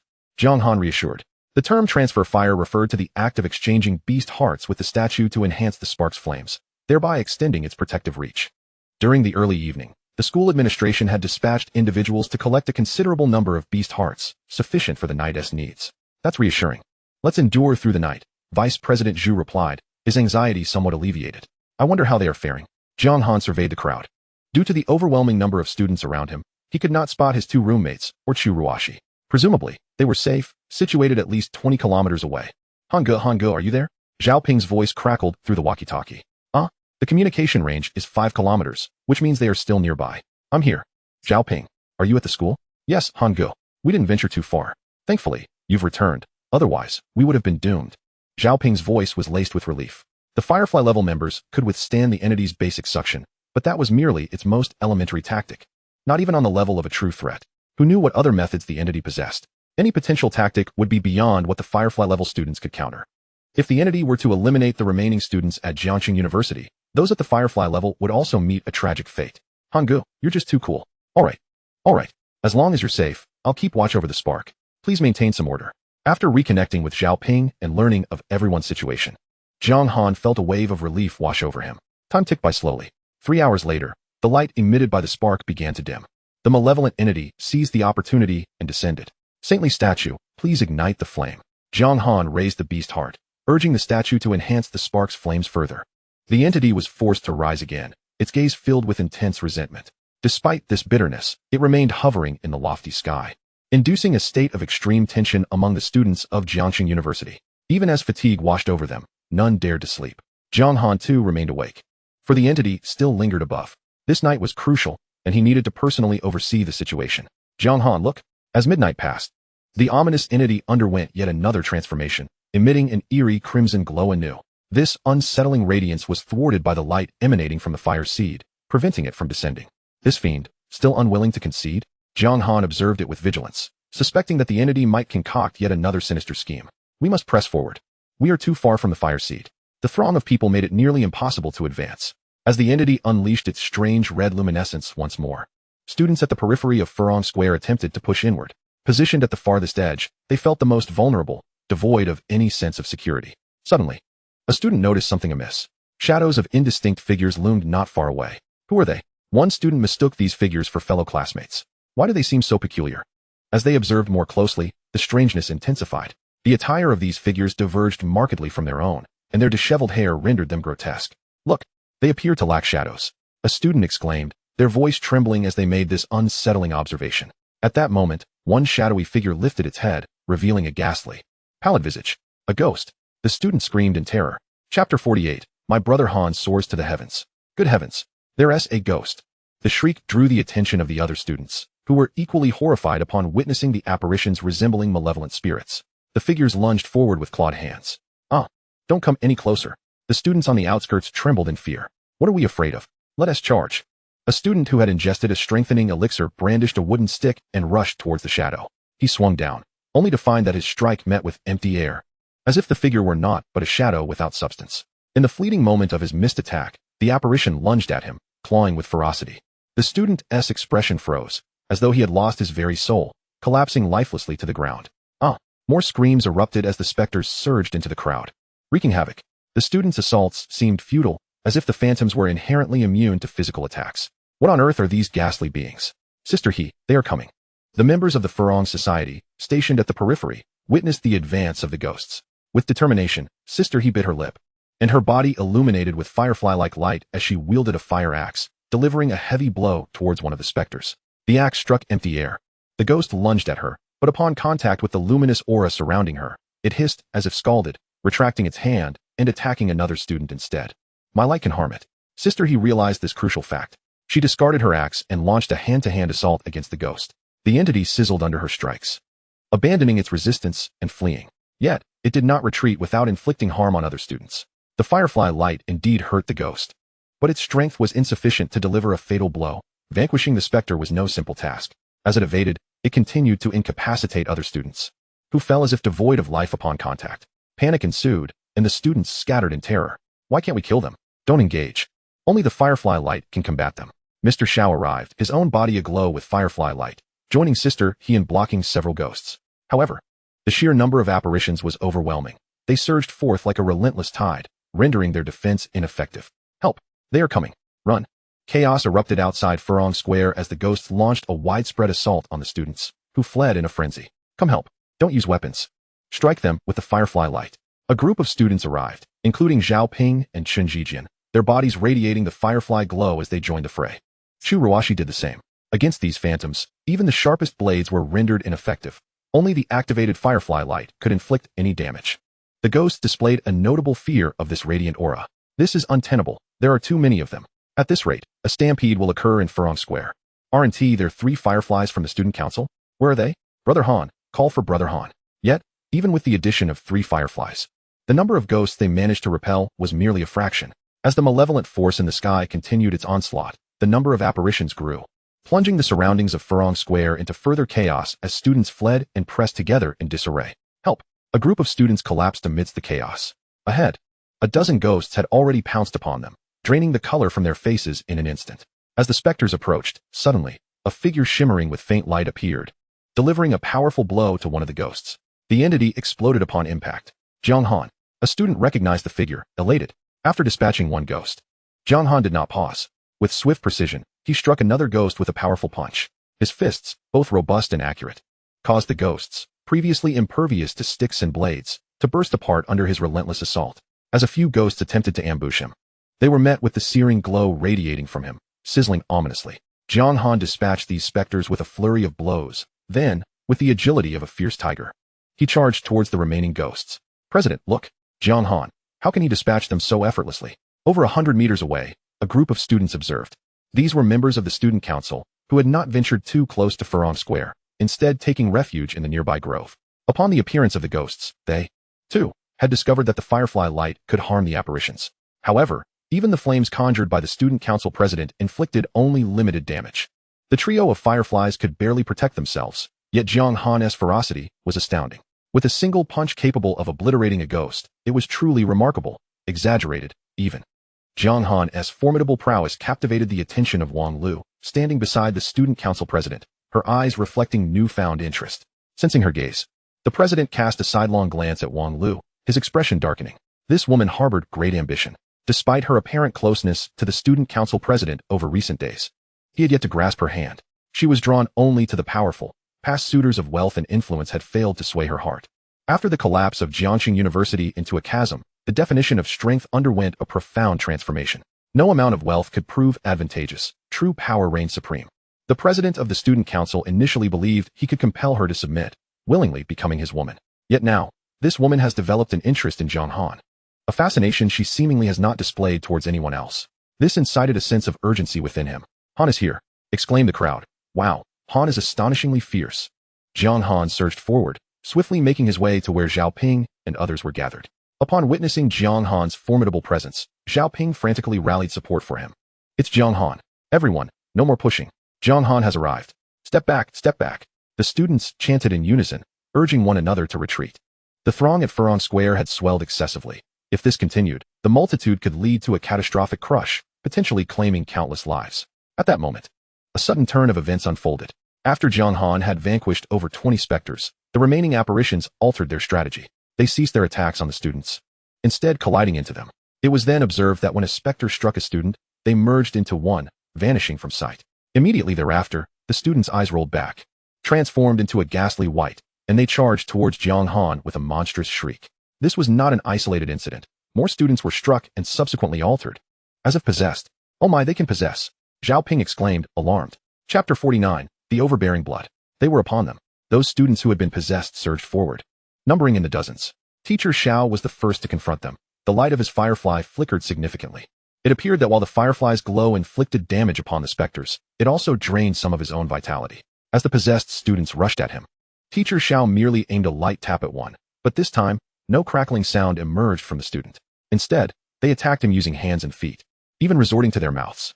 After being possessed, their strength had become alarmingly formidable. Despite having advanced their firefly abilities, Teacher Xiao found himself in a precarious situation. It was not that he couldn't overpower them, but rather, he could not bring himself to slay those who were merely possessed. More possessed students joined the fray, and other fireflies entered the battle as well. However, like Teacher Xiao, they were all rendered exceedingly passive in combat. After subduing a student, Jiang Han recognized the complexity of the situation. Although these students had gained considerable strength post-possession, it still paled in comparison to his own. They were no match for the fireflies, at best comparable to students who had consumed enhancement elixirs. Subduing them was not the issue. The real challenge lay in how to resolve the situation. The possessed students were not dead. Killing them was out of the question, and the firefly's light was ineffective against them. "Everyone, lend a hand. Do not harm them." "Sister," he shouted. Students from the Furong Society and those who had consumed enhancement elixirs arrived to assist. Despite the difficulty of dealing with the possessed students, those still under the firefly's influence were able to help. Strength in numbers prevailed, and soon, these students were subdued. After being restrained, they struggled fiercely, their faces contorted in rage, requiring several students to hold them down. "What should we do, Jiang Han?" Teacher Xiao was at a loss. "Sister," he wore a similar expression of concern. "Jiang Han, you're bleeding," Chu Ruashi observed, noticing the blood that adorned Jiang Han's fist. This revelation sparked worry within her, prompting her to quickly produce a tissue. "It's nothing, Ruashi." The way Jiang Han addressed her caused Chu Ruashi to momentarily freeze. Her cheeks flushed a delicate hue in the glow of the firelight. That subtle shyness was particularly enchanting, prompting Jiang Han to gaze at her a moment longer. "Right. The blood." An idea suddenly struck Jiang Han. The blood on his hand was not that of another, it was his own. After slicing his palm, he smeared the blood onto his fist, intending to utilize it against the specters. This tactic had come to him after acquiring some insights upon becoming a sequence user. Indeed, this method proved effective. After his transformation, Jiang Han's blood was no longer ordinary. It was potent and dominated, exerting significant control over such sinister entities. Otherwise, even with the brilliance of his firefly light, it would be challenging to obliterate a specter with a single blow. Now he could put it to the test. Jiang Han had yet to formulate a precise plan. He recalled certain scenes from horror films. "Let us try this." He bit into his finger and touched the forehead of a possessed student. The moment he did, the student, previously contorted with rage and struggling, instantly fell silent. A shadow of the specter emerged from their form. Jiang Han's method was yielding results. The specter could no longer possess them. The specter, evidently aware of this, lunged at Jiang Han. With a swift punch, he obliterated the specter. Having discovered the solution, Jiang Han replicated the process, using his blood to extract the remaining specters one by one before shattering them. "They're waking up, they're waking up." After the specters were vanquished, the possessed students quickly regained consciousness. They were filled with dread, their gazes towards Jiang Han brimming with gratitude. Jiang Han had effectively saved their lives. "Wow, Han. You are simply the universe's invincible super handsome guy. You can even handle ghosts." Zhao Ping never missed an opportunity to boast. His blood has such remarkable properties. Sequence users are indeed formidable. In the distance, a captivating woman observed the unfolding events. It was Wang Lu. Witnessing Jiang Han's prowess in dispatching the specters only intensified her interest in him. "What else do you have up your sleeve?" Jiang Han lifted his gaze towards the malevolent entity above. With all the specters dispatched, the entity appeared increasingly agitated, soaring restlessly through the skies. Chapter 50, Survived. Chung'an. 5555, someone come help them. They're still breathing. They still have breath. Quickly, get them to the grass. Once the specter crisis was resolved, the students realized that those attacked by the specters were not dead. They were still alive. It appeared that the specters had not killed these students directly, but rather incapacitated them through some means. "Zhao Ping, go assist." "Got it." Jiang Han dispatched Zhao Ping and Chen Jijin to help. The number of students attacked by the specters was significant, easily in the hundreds. Whenever the specters made contact with a student, they would fall unconscious. Jiang Han had arrived just in time. Had he delayed even slightly, the number of unconscious students would have escalated. Jiang Han remained fixated on the malevolent entity, which was now circling above Jiangxing University. It flew from east to west, from south to north, resembling a predatory bird hovering in the sky, searching for an opportunity. As such, it appears that the students of Jiangxing University may meet their demise in the timeline of the future, Jiang Han pondered. The malevolence was indeed terrifying. Even though the ember deterred it from approaching, it still possessed means to threaten. For instance, those specters. These apparitions bore some resemblance to the phantoms depicted in horror films. Yet their manifestations diverged in notable ways. They seemed akin to souls, elusive and difficult to harm. Fortunately, Jiang Han had become a sequencer, imbued with dragon blood. Otherwise, should these specters plunge all the students into unconsciousness, with no one to relay the ember, the light of the ember would dwindle, allowing the malevolent force to potentially whisk away the students through some nefarious means. Saint, please relay the ember. As the light of the ember weakened, Vice Principal Zhu, utilizing the heart of a beast, once again conveyed the ember through the saint statue, reigniting its vibrant glow. The malevolence was deprived of its opportunity. Around Furong Square, numerous students had slumped to the ground, dozing off with their backs against one another. Many others, unable to succumb to sleep, were enduring the fatigue. Chu Ruashi, you should rest, Jiang Han urged, noticing her eyelids battling against fatigue. Yet, she stubbornly remained at his side. It's all right, Jiang Han, I'll keep watch for you. Chu Ruashi insisted, forcing herself to stay awake. As time trickled by, with the malevolence showing no signs of further action, more students succumbed to slumber. Most were seated on the ground, some leaning against each other as they drifted off. Others stood, struggling to keep their eyes open. Some students, anxious, frequently glanced skyward. This day had indeed drained these student spirits. Yet, the most weary of all was Jiang Han. Despite his exhaustion, he resolved not to sleep until the malevolence departed. The malevolence was still reluctant. Is it leaving, Jiang Han? It's leaving. Hours later, as dusk approached, the malevolence receded into the distance, diminishing in size. Chu Ruashi was the first to notice, her spirit instantly revitalized. Her voice roused the surrounding students. It has truly departed. It's gone. The students erupted in jubilant cheers. This cacophony awakened even more students, who joined in the celebration upon witnessing the malevolence's exit. However, they remained cautious, stretching their necks to watch the horizon until the malevolence was entirely out of sight. Only then, as twilight enveloped them, did they truly relax. It's really gone. We survived. A wave of exhilaration swept across Furong Square. Some cheered, others leapt in joy, while a few wept tears of relief. What is happening? Is it dawn already? At that moment, those students who had fallen into unconsciousness due to the specters began to awaken one by one. Upon realizing twilight had arrived and the malevolence was gone, they too joined in the celebration. President, we can't see the malevolence anymore. It must have truly left. The student council president exhaled deeply, relieved. Last night was truly perilous. We are fortunate to have made it through. I've survived. Amidst the students' cheers, Jiang Han's gaze drifted towards the horizon. Twilight had settled in. The malevolence was nowhere to be found. This marked the 6th day. He had survived. He had outlasted the 5th day. In a sense, Jiang Han had altered his fated demise, all thanks to that email. Exhaustion washed over him like a relentless tide. Jiang Han's eyelids began to droop. After 2 days and nights without sleep, even a sequencer could scarcely endure. Just as he prepared to depart Furong Square and return to his dormitory for a much-needed rest, he was hoisted into the air by a group of students. Amidst their jubilant cheers, he was tossed high, experiencing the treatment of a hero from a film. Chapter 51, Mutation. When Jiang Han awoke, it was already the following day. He glanced at the time, 6 a.m. He had slept for a solid 10 hours. After the malevolence's departure, he had not immediately succumbed to slumber. He lingered in Furong Square until the ember's glow diminished back to its normal size, ensuring the malevolence would not return before he left. Zhao Ping and Chun Jijian were still fast asleep, and Jiang Han chose not to disturb them. He retrieved his phone to check his email. The missive from the future remained, an object of paramount significance to him. Without it, he could not have swiftly ascended to the rank of sequencer, nor would he have managed to confront the crisis posed by the malevolence. However, having survived the 5th day, the email had lost its immediate utility. Jiang Han opted not to delete it, keeping it instead as a memento. Resting his head on his hands, he contemplated his next steps.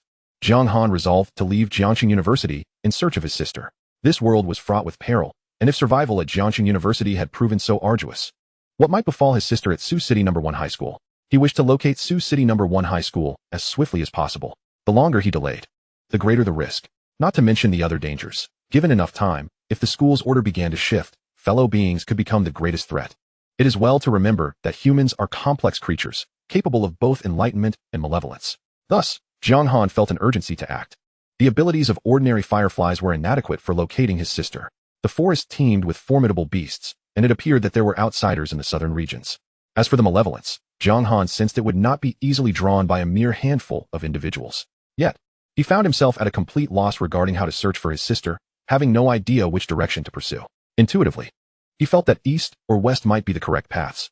If Sioux City No. 1 High School had indeed fallen into the forest, the initial area of descent should not be rife with powerful beasts. It was likely situated on a similar horizontal plane as Jiangxing University. When Jiang Han became a sequencer, the statue in the square had answered one of his questions, stating that this was a trial. If it were a trial, it could not begin with excessive danger. Such an onset would simply extinguish all hope for the students. How could one expect to continue under such circumstances? The malevolence of the 5th day at Jiangxing University was a stroke of dire misfortune, yet it did not completely obliterate their chances of survival. Hence, Jiang Han's strategy was to first venture eastward. With his current pace, covering over 100 kilometers in a day was well within his capabilities. He intended to dedicate some time to exploring the eastern regions, and if he found no leads, he would then head west. As for the north, based on the information at hand, the beasts there would only grow increasingly formidable. Jiang Han surmised that the likelihood of Sioux City No. 1 High School being situated to the north was slim. The south, with its railways and outsiders, appeared to harbor diminishing beast strength and density. Sioux City No. 1 High School is unlikely to be located to the south. I shall head east for now. With a resolution in mind, Jiang Han rose from his bed, intending to observe the changes around the school brought about by the ignition of the fire seed, and to make some preparations before setting out at dusk. Good morning, Hanggu. Morning, Hanggu. Hanggu. Upon arriving at Furong Square, Jiang Han found that a considerable number of students had already gathered. Since the departure of the evil entity, many had not returned, yet some students remained anxious, opting to rest near the fire seed. The school had stationed students to guard the fire seed at Furong Square, where numerous heart cores of exotic beasts were also prepared. In the event of the evil's resurgence, they could quickly relay the fire through the statue, ensuring the flames burned brightly. Jiang Han's arrival instantly drew the attention of the students. He had become the veritable savior and hero of Jiangxing University. Whether students or teachers, upon seeing him, they would greet him warmly. Jiang Han remained humble, nodding in acknowledgement to their salutations. In the center of the square, the stone monument still stood in 2 pieces. The blood-red writing concerning the evil had vanished, and the other details remained largely unchanged. Hanggu, have some roasted meat. It's incredibly delicious. A student called, bringing forth a skewer of roasted meat. After the 3rd day had concluded, they could no longer exchange exotic beast carcasses for novice potions. Thus, some exotic beast meat had become sustenance for the students. Despite it being morning, several students were already roasting exotic beast meat, and the aroma was indeed enticing. After sleeping for over 10 hours, Jiang Han's stomach growled in response. Thank you. He accepted the offering. Hanggu, don't be so polite. You saved our lives. If you enjoy it, we'll roast it for you every day. The student enthusiastically replied. It hurts, just as he was about to take a bite. A student near the fire pit suddenly tossed aside his roasted meat and began rolling on the ground, crying out in agony. He-chung, what's wrong? I don't know. I was just eating fine. The other students were perplexed. A few crouched down to inspect him, but he continued to writhe in pain, more uncontrollable than a pig on New Year's. They were utterly bewildered by the situation. Look at his face. A student exclaimed. Why does his face have black fur growing on it? The others gasped as they beheld the thick, black fur sprouting from the student's visage, accompanied by blood seeping from the skin where the fur emerged, rendering him a terrifying sight. Don't. No. It hurts. It hurts. The student cradled his face, howling in distress. At this moment, his body began to undergo a transformation. He started tearing at his clothing, and with his strength, his garments were easily shredded. Gasp. The surrounding students inhaled sharply. The same thick black fur was now sprouting across his body. How could this happen? Could it be due to the exotic beast meat? We've been eating it for days without incident. How could it suddenly be a problem? The students were in a state of confusion, some speculating that the exotic beast meat was the culprit. Terrified, they began to check themselves, and upon inspection, they found themselves to be unscathed. Hanggu, save me. The student, now covered in black fur, continued to roll in agony, pleading for Jiang Han's help. Yet, faced with such a predicament, Jiang Han found himself at a loss. What is wrong with my mouth? From a distance, screams began to echo, faint at first, but growing clearer to Jiang Han's keen ears. Something had gone awry. Just as they resolved the evil issue, another crisis had emerged at Jiangxing University. Jiang Han, it appears that the problem stems from the exotic beast meat. Many students who consumed it last night have exhibited varying degrees of mutation, a voice reported. Mutation? Yes, mutation. The student council has exchanged information from the library and shared it with us, stating that exotic beast meat cannot be consumed directly. It must be processed with a certain potion first. Over an hour later, Jiang Han learned the situation from Vice Principal Zhu. This wave of incidents was indeed triggered by the exotic beast meat. After consumption, there was a probability of physical mutation occurring, as exemplified by the student covered in black fur. Some students had sprouted fangs, while others' skin had taken on a hide-like texture. Some experienced claw-like hands, horns sprouting from their heads, or even scales and feathers appearing on their skin. The number of affected students had reached over 500. These individuals had consumed a considerable amount of exotic beast meat, while a few had ingested very little, yet still exhibited mutations. Each case varied. Chapter 52, the second email. Principal. Is there a way to reverse the mutations? It seems rather difficult. The student council has not received much information. It all depends on whether these students can find a solution themselves, sighed Vice Principal Zhu. Jiang Han found himself powerless in this situation. However, the student council had done a commendable deed by identifying the cause of the mutations and acquiring the formula for the potion to process the exotic beast meat. Sharing it with others, Jiang Han's perception of them had slightly improved. Yet, despite the mutation debacle, Jiang Han's plans remained unchanged. He was determined to find his sister as soon as possible. Jiang Han, Chu Ruashi has arrived, a voice announced, and behind her was her roommate, Han Yu. Hello. Hangu. With her exuberant demeanor, Han Yu, who possessed a striking pair of large eyes, was particularly enthusiastic. Are you all well? Thank you for your concern, Hangu. We haven't consumed any exotic beast meat, so we're fine, Han Yu responded first. That is good to hear. Hangu, I've heard many students have mutated. The entire campus is in a state of panic. Those who consumed the exotic beast meat are worried they might also transform. Zhao Ping and Chun Jijian arrived as well. Jiang Han's gaze swept over them. They appeared normal. Hangu, don't worry. We didn't eat the exotic beast meat. I wanted to, but it ended up burnt, Zhao Ping noted, sensing Jiang Han's concern. I plan to go on a journey, so you all can proceed with your activities for now. Jiang Han stated. Huh, Hangu, where are you going? Do you need our help? Zhao Ping asked eagerly. Chu Ruashi's eyes reflected her concern as well. I intend to seek out Sioux City No. 1 High School. My sister is there. After a brief pause, Jiang Han continued. The forest is quite perilous. I've heard from Jijian that there are rat men. Allow us to accompany you. There is strength in numbers. Yes, Hangu, your sister is our sister too. We'll help you find her, Zhao Ping and Chun Jijian chimed in. Though Chu Ruashi remained silent, her gaze conveyed her willingness to accompany Jiang Han. Hangu, I've already consumed the enhancement potion. If needed, I can assist you as well. Han Yu, Chu Ruashi's roommate, interjected. I have no idea where Sucheng No. 1 High School is. If I go there, I might never return to Jiangcheng University, she lamented. Jiang Han replied. If we can't return, then so be it. As long as I'm with Brother Han, what is there to fear? Zhao Ping wore a fearless expression. Han Yu nodded vigorously, striving to integrate into this small circle. Brother Han, I actually plan to look for Fei Fei too. She is at Hangqing University, but my abilities are somewhat lacking. If I could accompany you, perhaps I might encounter her. Chen Jijian spoke up, his feelings for Fei Fei evident. In the cave filled with gigantic mushrooms, he had experienced a hallucination due to spores and envisioned Fei Fei. Deep within his heart, he was even contemplating braving the dangers to find her. All right. You all prepare some provisions and water, Jiang Han agreed after some contemplation. Having more people certainly provides strength in numbers. There are numerous dangers in the forest. And with more companions, we can share the burden. Although I possess considerable strength, I cannot be everywhere at once. This journey will not be a mere day or two. We need to spend the night outside. Not to mention, while sleeping in the forest, if there are no sentinels, we could easily fall prey to stealthy beasts. Great. Brother Han, Zhao Ping exclaimed joyfully upon receiving Jiang Han's consent. Brother Han, I've been looking for you everywhere. A voice called out. Jiang Han turned to see Wang Yang from the Gale Society. In his haste to travel, Jiang Han had completely forgotten about Wang Yang. His mind occupied with thoughts of the evil body. Senior Wang, what brings you here? Jiang Han inquired. Brother Han, I'm here to express my gratitude. If it weren't for you, the school would have been doomed. I, Wang Yang, rarely admire anyone, but you are the first, Wang Yang declared, giving Jiang Han a thumbs up. Jiang Han referred to him as senior, while Wang Yang called him brother, each using their own terms of endearment. Jiang Han, another voice chimed in, and he turned to see a somewhat flamboyant woman. Wang Lu, what business do you have with Brother Han? Wang Yang displayed a hint of wariness. I seek Jiang Han. Not you. I only wish to speak with him, Wang Lu replied, her eyes glimmering alluringly, causing Chu Ruashi to frown slightly. Han Yu shot a glance at Chu Ruashi and immediately confronted Wang Lu with a fierce glare. Jiang Han, may I have a word with you? Wang Lu asked, her gaze fixed on him, her eyes shimmering with enchantment. We are not strangers. If there is something to discuss, Senior can speak directly. Jiang Han preferred not to be alone with Wang Lu. Then I'll state it plainly. I possess a formula for a second-tier advancement elixir. If you can assist me in hunting a Glimmer-class beast, I will gladly share this formula with you, Wang Lu said with a charming smile. A formula for a second-tier advancement elixir? Jiang Han pondered.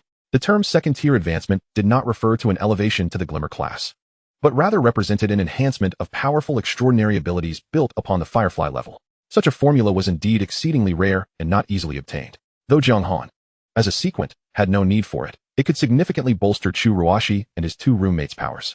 Was it the student council president who sent you? Bingo. As for the Glimmer-class beast, we can provide you with its location in the north, but you must deal with it yourself. I'll think it over, Jiang Han replied, neither fully accepting nor outright rejecting the proposition. Securing that elixir formula would be advantageous, but with his imminent search for his sister, he lacked the luxury of time for such matters. All right, whenever you've made your decision, come find me. I reside in room 507 of Furong Building, Wang Lu said with a playful smile before departing. Brother Han, you should keep your distance from that woman. Her ambitions are considerable. When I drove my Porsche to pursue her, she even dismissed my car as shabby, Wang Yang remarked quietly as he approached. Who would have thought that guy is a rich second generation? Zhao Ping added, flattering both of them.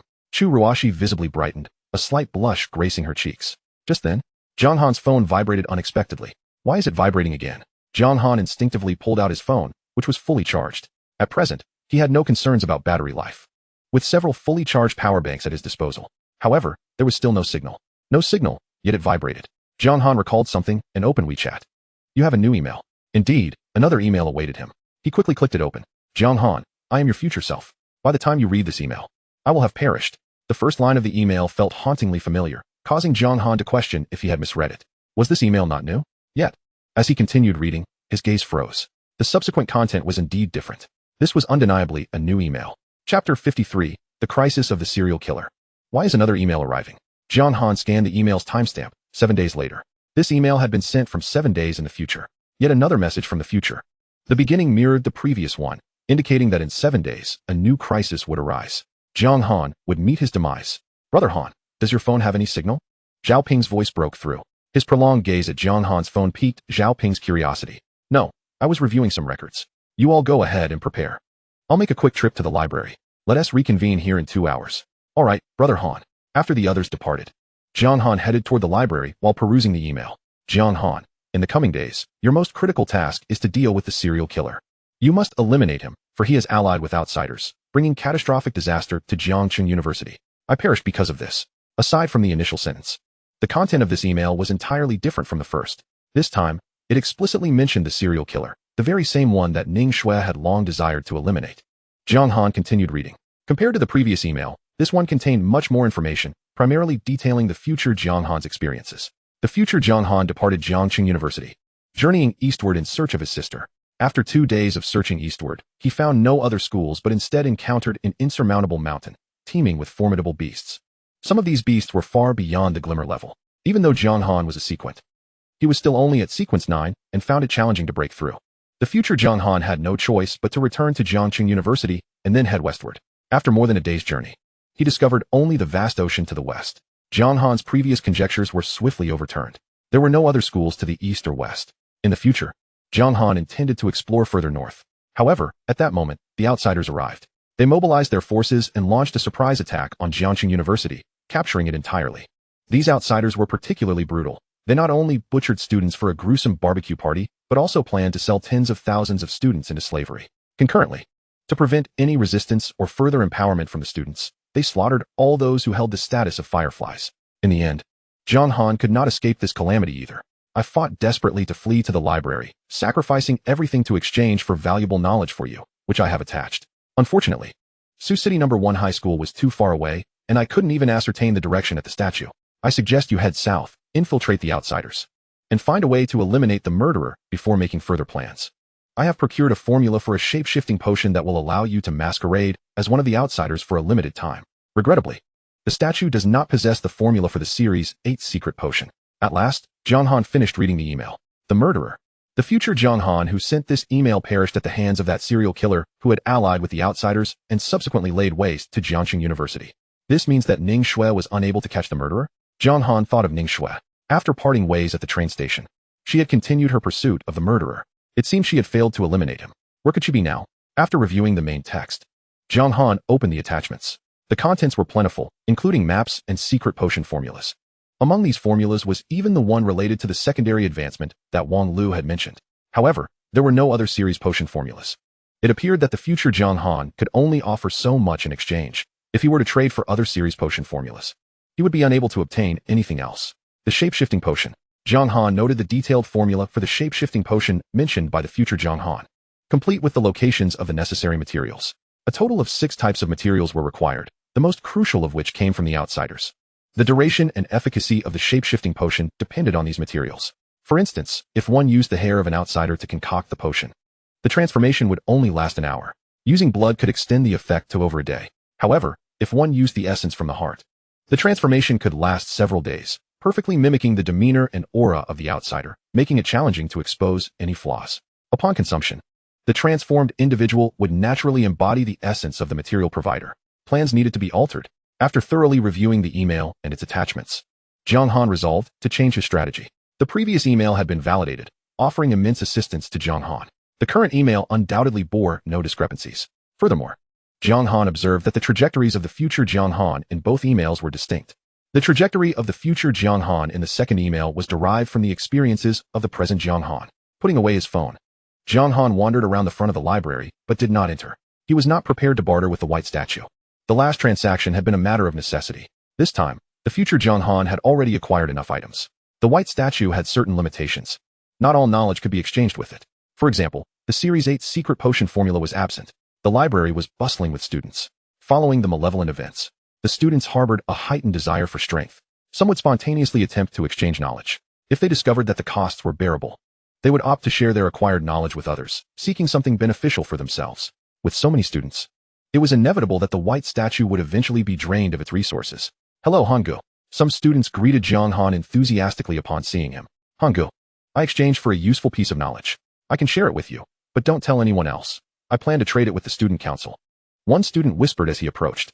This student had discovered a secret regarding the potions, that they could actually be created independently. In other words, one could potentially invent entirely new potions, provided they had sufficient materials and a stroke of good fortune. This revelation, however, held little value for the current students, as even the extraordinary potion formulas inscribed on the stone tablet had been scarcely concocted by anyone. To create potions independently was akin to chasing a fantasy. After thanking the student named Xieyu, Jiang Han departed the library, heading to Furong Square. His visit to the library was merely to find a reasonable justification for the forthcoming change in plans. Hangu, what should we do? We're all ears. Zhao Ping immediately declared. At this moment, he was entirely devoted to Jiang Han's leadership. Zhao Ping, Ji Jian, gather some people. By the end of today, ensure that we have collected all the materials for these potions. The locations are detailed on this paper, Jiang Han instructed in a serious tone. Understood, Hangu. We'll take care of it. Zhao Ping replied eagerly as Jiang Han handed him a sheet detailing the characteristics and locations of the 5 materials needed for the shape-shifting potion. As for the 6th material, Jiang Han would need to procure that himself, which required a drop of blood from a rat man. Chu Ruashi, come with me, he said. All right. Chu Ruashi agreed without hesitation. What about me? Hanyu asked quickly, fearful of being overlooked. You can join them in searching for the potion materials, Jiang Han replied. Okay, Hangu. Hanyu responded cheerfully. Once the roles were assigned, Jiang Han did not rush to leave. He sought out Vice Principal Zhu and informed him about the situation in the south. There's a railway and outsiders to the south? Vice Principal Zhu's eyes lit up at Jiang Han's mention of the railway and outsiders. In his view, any contact with them could potentially alleviate their current predicament. Yes, Principal, but they are vastly different from humans and are extremely hostile towards us. Jiang Han pulled out his phone, opening the gallery to show Vice Principal Zhu an image of the ratmen. Why do they look like that? Vice Principal Zhu was taken aback. He had assumed that the outsiders Jiang Han spoke of were merely different ethnicities, akin to the diverse races on Earth, but otherwise similar in nature. Principal, these outsiders are ferocious. Jiang Han recounted Ning Shue's harrowing ordeal. Her experience illustrated the dire reality of the situation. These foreign beings are truly otherworldly, belonging to a species distinct from humanity. Their perception of humans is akin to how humans regard pigs or sheep. This notion is further elucidated in the second email. Jiangxing University must remain undiscovered by these outsiders. The ramifications of such a discovery would be dire. This concern is precisely why Jiang Han conveyed the situation in the south to Vice Principal Zhu. A few days prior, with no sparks of power among the students, their abilities were generally feeble, and their range of activities was limited, alleviating this concern. However, as the student strengths gradually increased, there arose the risk that one might venture southward beyond 30 kilometers, encounter the railway, and meet these foreign beings, ultimately revealing the location of Jiangxing University. Such a scenario would spell catastrophe. The glimmer of hope in Vice Principal Zhu's eyes began to fade, his smile evaporating. Jiang Han, the information you provided is invaluable. Rest assured, I will emphasize to the students the importance of not heading south, Zhu solemnly declared. Chu Ruashi, let us depart. All right, Jiang Han. After clarifying the situation regarding the outsiders with Vice Principal Zhu, Jiang Han and Chu Ruashi left Jiangxing University, setting their sights southward.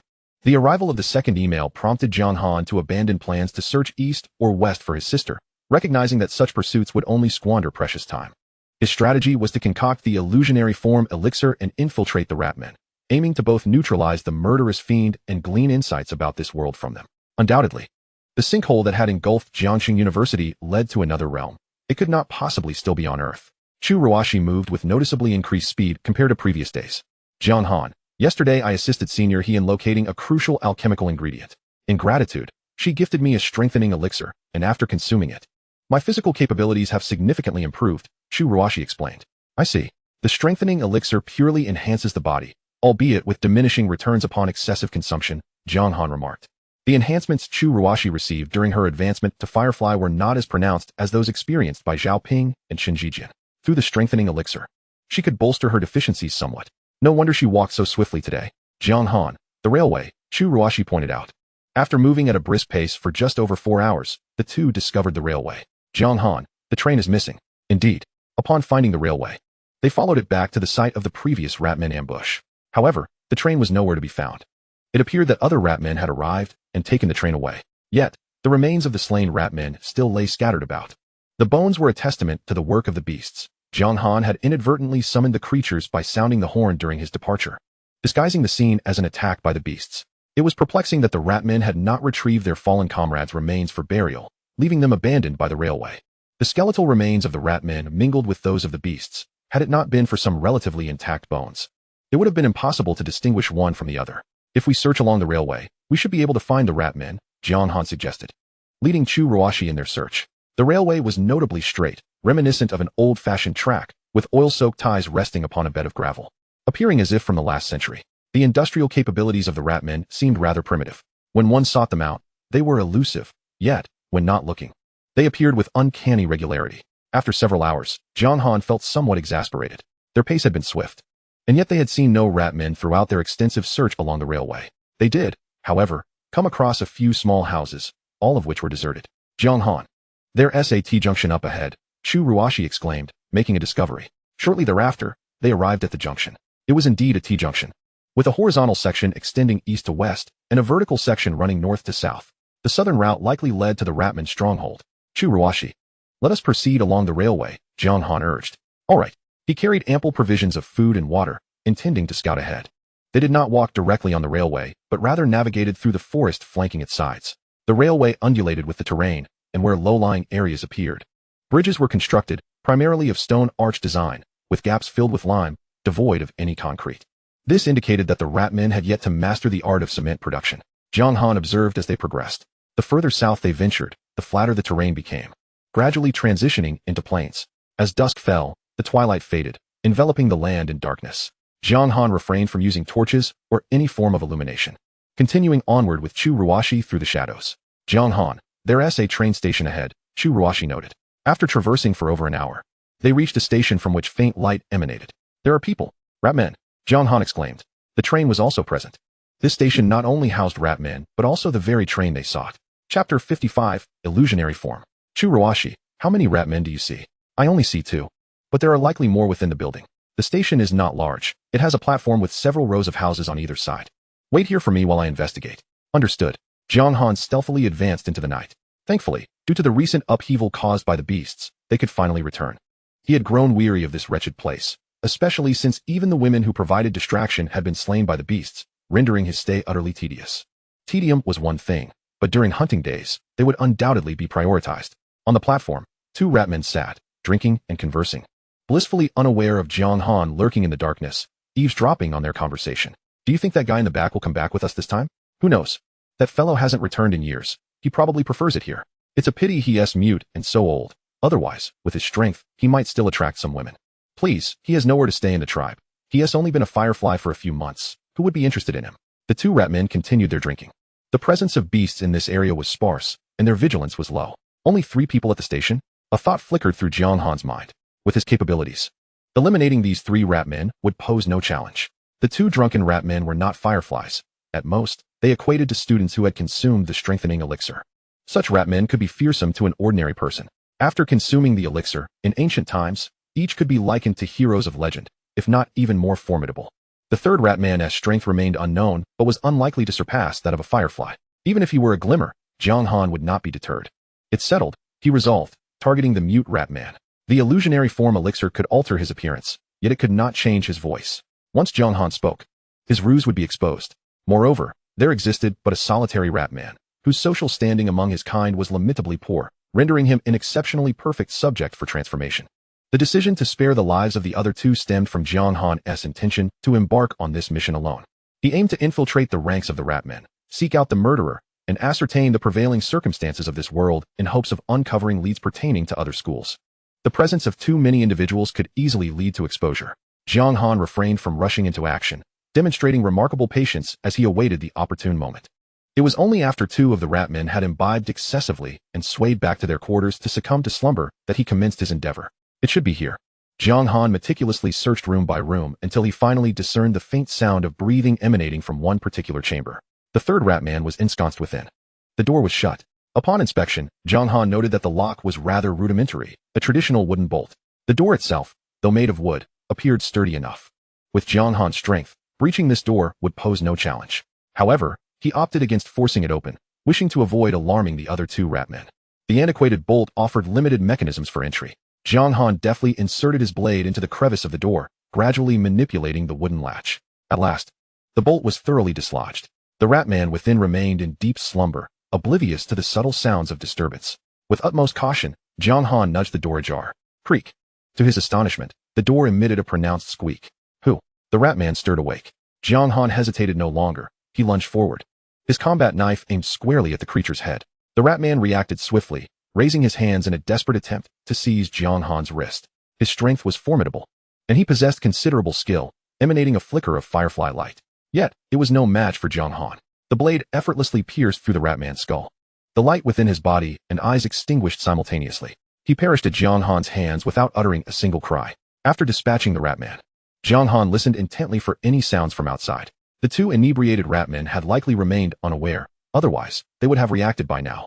He closed the door, ensuring the room was tidied, primarily erasing any traces of blood. Subsequently, Jiang Han scavenged the ratman's attire, stowing it in his backpack while preparing to carry the corpse away for disposal. Only then could he transform into this ratman and blend in seamlessly. Creak. Shortly after exiting, a door in the front row of houses swung open.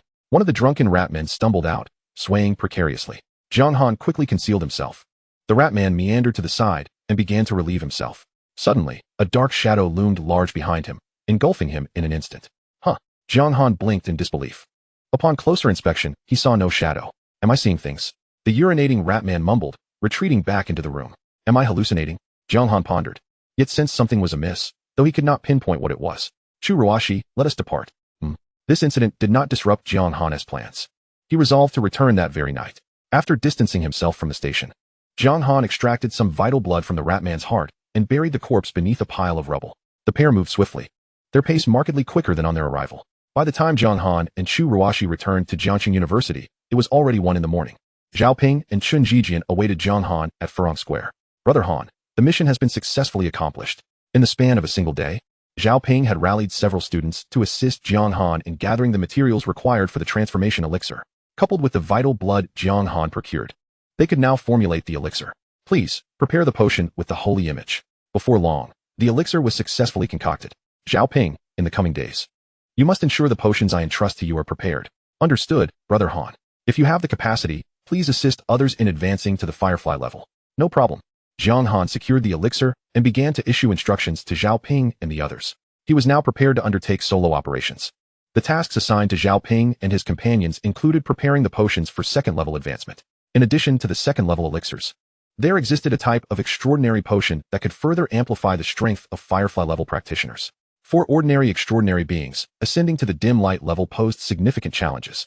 The difficulties associated with the sequence were similarly formidable, with the recipe for the Sequence 8 potion presenting a considerable conundrum. Fortunately, Jiang Han currently possessed strength comparable to that of a dim light. As for Chu Ruashi and Zhao Ping, their focus would now be on devising ways to enhance their capabilities. Jiang Han, please exercise caution. Rest assured, Jiang Han's solitary expedition caused Chu Ruashi some concern. She harbored a desire to accompany him, but feared she might hinder his progress, especially given the necessity for utmost caution in infiltrating the ratman. After bidding farewell to Chu Ruashi, Jiang Han scarcely rested, embarking southward throughout the night until he reached the station. A few kilometers from the station, he consumed the transformation potion. Shortly thereafter, Jiang Han perceived a peculiar change within his body. These alterations felt illusory, as if conjured from thin air. He activated the flashlight on his phone and used a small mirror to inspect himself. Indeed, he had transformed into a perfect replica of the Ratman he had slain and taken vital blood from. The only distinction lay in his attire. Having anticipated this, Jiang Han had hidden his own clothing and personal belongings, donning the Ratman-esque garments instead. Thus, he infiltrated the station. The two Ratmen, having indulged excessively, were deeply unconscious.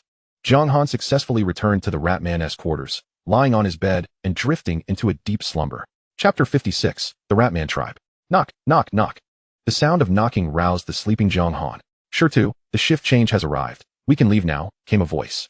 Jiang Han sprang upright in a sudden alertness.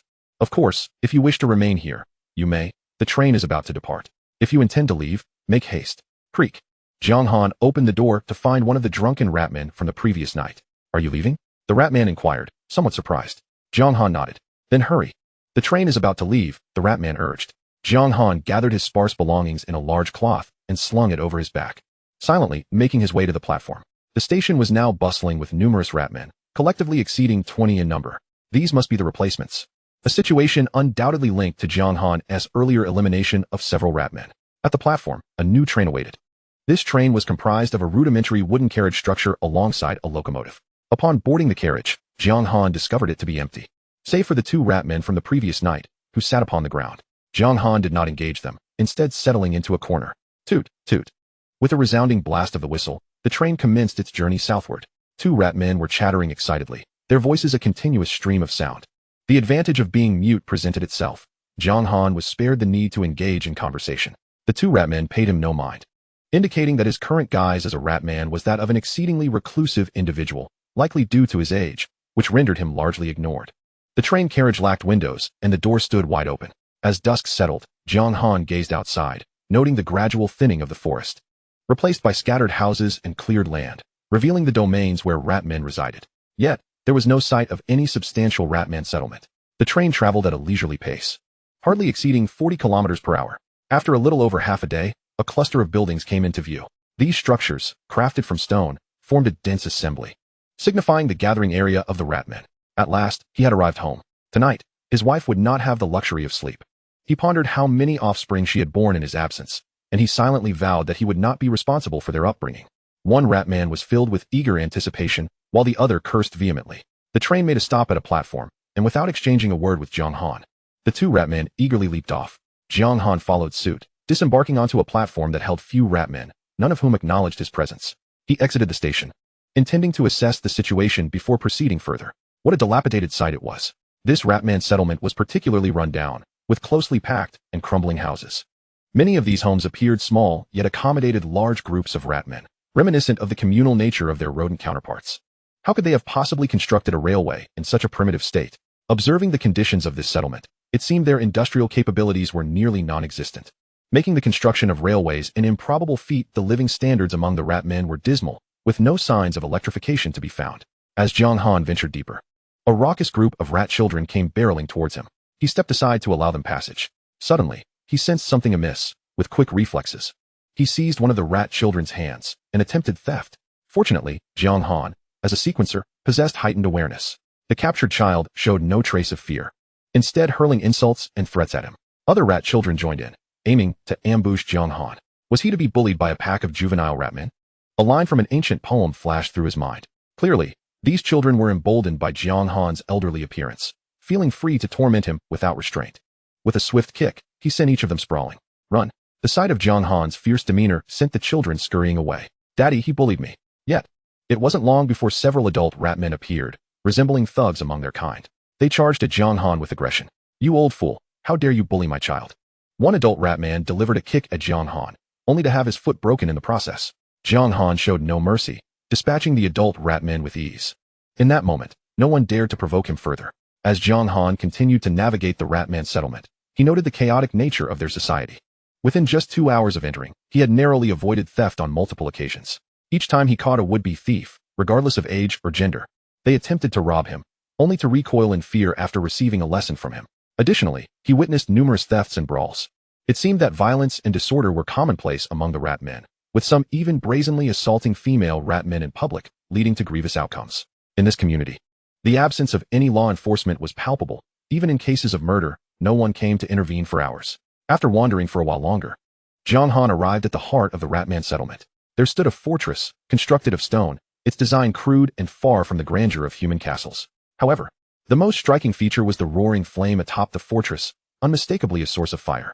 The existence of fire among the Ratmen suggested that their interests extended beyond mere survival. They had a means to confront malevolence. This fortress appeared to be the residence of the tribal leader, the most prominent place in the Ratman settlement. Around the castle, the atmosphere was considerably more secure, with patrols of Ratmen visible. Should the murderer seek refuge among the Ratmen, this would undoubtedly be the place. Jiang Han contemplated this as he approached the castle, aware that it was the second day since he received the second letter and that only 5 days remained until the murderer would arrive at Jiang City University with the Ratmen. By his calculations, the murderer had not yet allied with the Ratmen.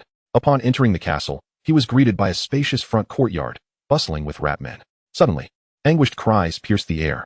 Jiang Han moved closer, his gaze sharpening. Humans. In the center of the courtyard hung 3 naked humans, while a Ratman wielded a small knife. Slicing into one of them, each cut elicited a scream of pain, accompanied by fervent curses directed at the Ratman. Jiang Han observed that the language of the cursing individual was peculiar. Although he comprehended the meaning, it was clear that this was not any dialect from Huaxia. He surmised that the secret potion must be responsible for his ability to understand both the Ratmen and the human's language. When he first encountered the Ratmen, he and Chu Ruashi had been able to comprehend their speech, yet the Ratmen could not understand them, attributable to the effects of the potion. Jiang Han noticed that each of the humans bore some mutations. For instance, the one being butchered had ears as large as a pig's and a body to match. Another woman possessed elongated ears, her thighs notably robust while her calves appeared slender. The third individual bore a pair of horns. They were human, yet not entirely of pure human lineage. It was reasonable to deduce that they were not students of Jiangxing University. Jiang Han pondered whether they might belong to other educational institutions or perhaps faculty members. After observing for a while, he concluded otherwise, primarily due to their language. Could they be indigenous humans? Jiang Han mused. The absence of surprise from the Ratmen upon capturing Ning Shui suggested the existence of native humans in this world. These 3 individuals might indeed be such natives. Chapter 57. Lurking. These Ratmen were truly merciless. Jiang Han could no longer bear to watch the scene unfolding in the castle's front square. Surrounding Ratmen gazed on with palpable excitement, their eyes gleaming with a ravenous desire as they watched the grotesque spectacle. It was unclear what the Ratmen had done. The man, after having portions of his flesh excised, shockingly exhibited no signs of bleeding. He continued to curse vehemently, yet the Ratmen paid him no heed. Finally, one of the Ratmen paused. Having accumulated a substantial platter of flesh, he approached the woman in the center, repeating the gruesome process. The woman's expression was vacant, as if she had long acclimated to this torment. Although each incision etched pain upon her face, she remained silent, devoid of screams. This was not a testament to her fortitude, but rather a sign of her numbness. Her consciousness seemed to have detached from her body, leaving behind merely an empty shell. Jiang Han could no longer endure the sight. Despite the appearance of these 3 individuals suggesting they were mutated indigenous humans, the scene was still too sanguinary for Jiang Han. He withdrew from the crowd and began to wander the front square of the castle. Ratmen guards were omnipresent within the castle. Apart from the front square, accessing the interior of the castle proved to be a challenge. At that moment, a Ratman clad in colorful garments, its fur meticulously groomed, emerged from the castle. Confine them within the human pen, commanded the colorful Ratman. Upon glancing back, Jiang Han observed that the 3 indigenous individuals had been completely dismembered. Ratmen applied a salve to their wounds, which were gradually healing. They had been reduced to mere livestock. Several Ratmen transported the frameworks bearing the 3 indigenous individuals into the right side of the castle. The term human pen evoked images of a pig pen, a place for raising pigs. Was this where the Ratmen kept their human captives? The thought was chilling. It was not difficult to imagine the fate that awaited the tens of thousands of students from Jiangxing University should they fall into the hands of these creatures. Jiang Han's concern for his sister surged. If the Sioux City No. 1 high school, where she studied, also faced the threat of such ruthless beings, he could scarcely bear to contemplate it. Taking a deep breath, he felt the benefits of alleviating anxiety manifest. He resolved to act without succumbing to internal turmoil. The murderous fiend must be dealt with. Though he felt no anxiety, a sense of urgency enveloped him. The slayer must be confronted. After that, Jiang Han would set forth on a quest to find his sister, no matter how distant the journey. Is today's meat for sale, steward? A Ratman greedily inquired, eyeing the severed flesh. Only half, came the response. Splendid, I'll purchase some. Me too. The Ratmen clamored over one another. After finding little of value, Jiang Han departed. He resolved to further familiarize himself with the Ratman tribe, intending to conceal himself within their ranks while awaiting the arrival of the slayer. This was the most prudent course of action. Otherwise, in such a vast world, how could Jiang Han hope to locate the murderer?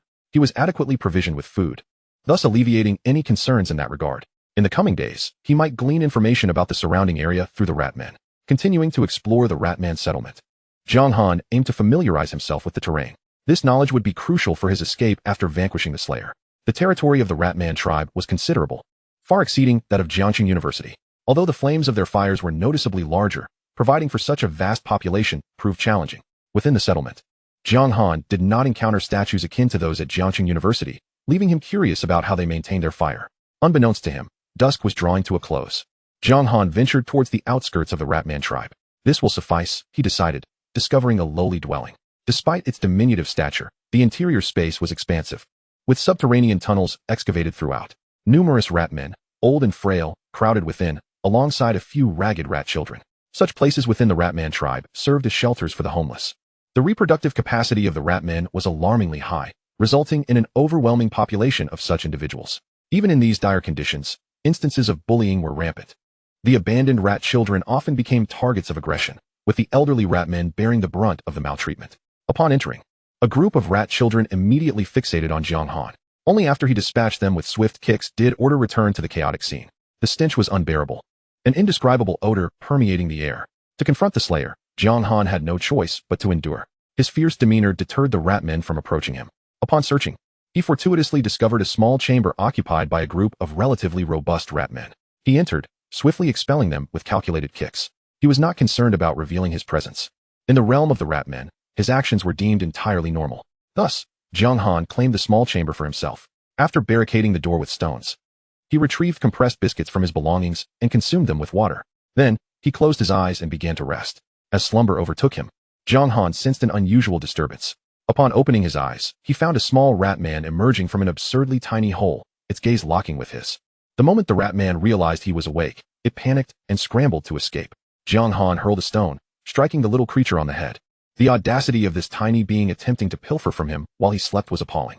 This place was truly unfit for human habitation.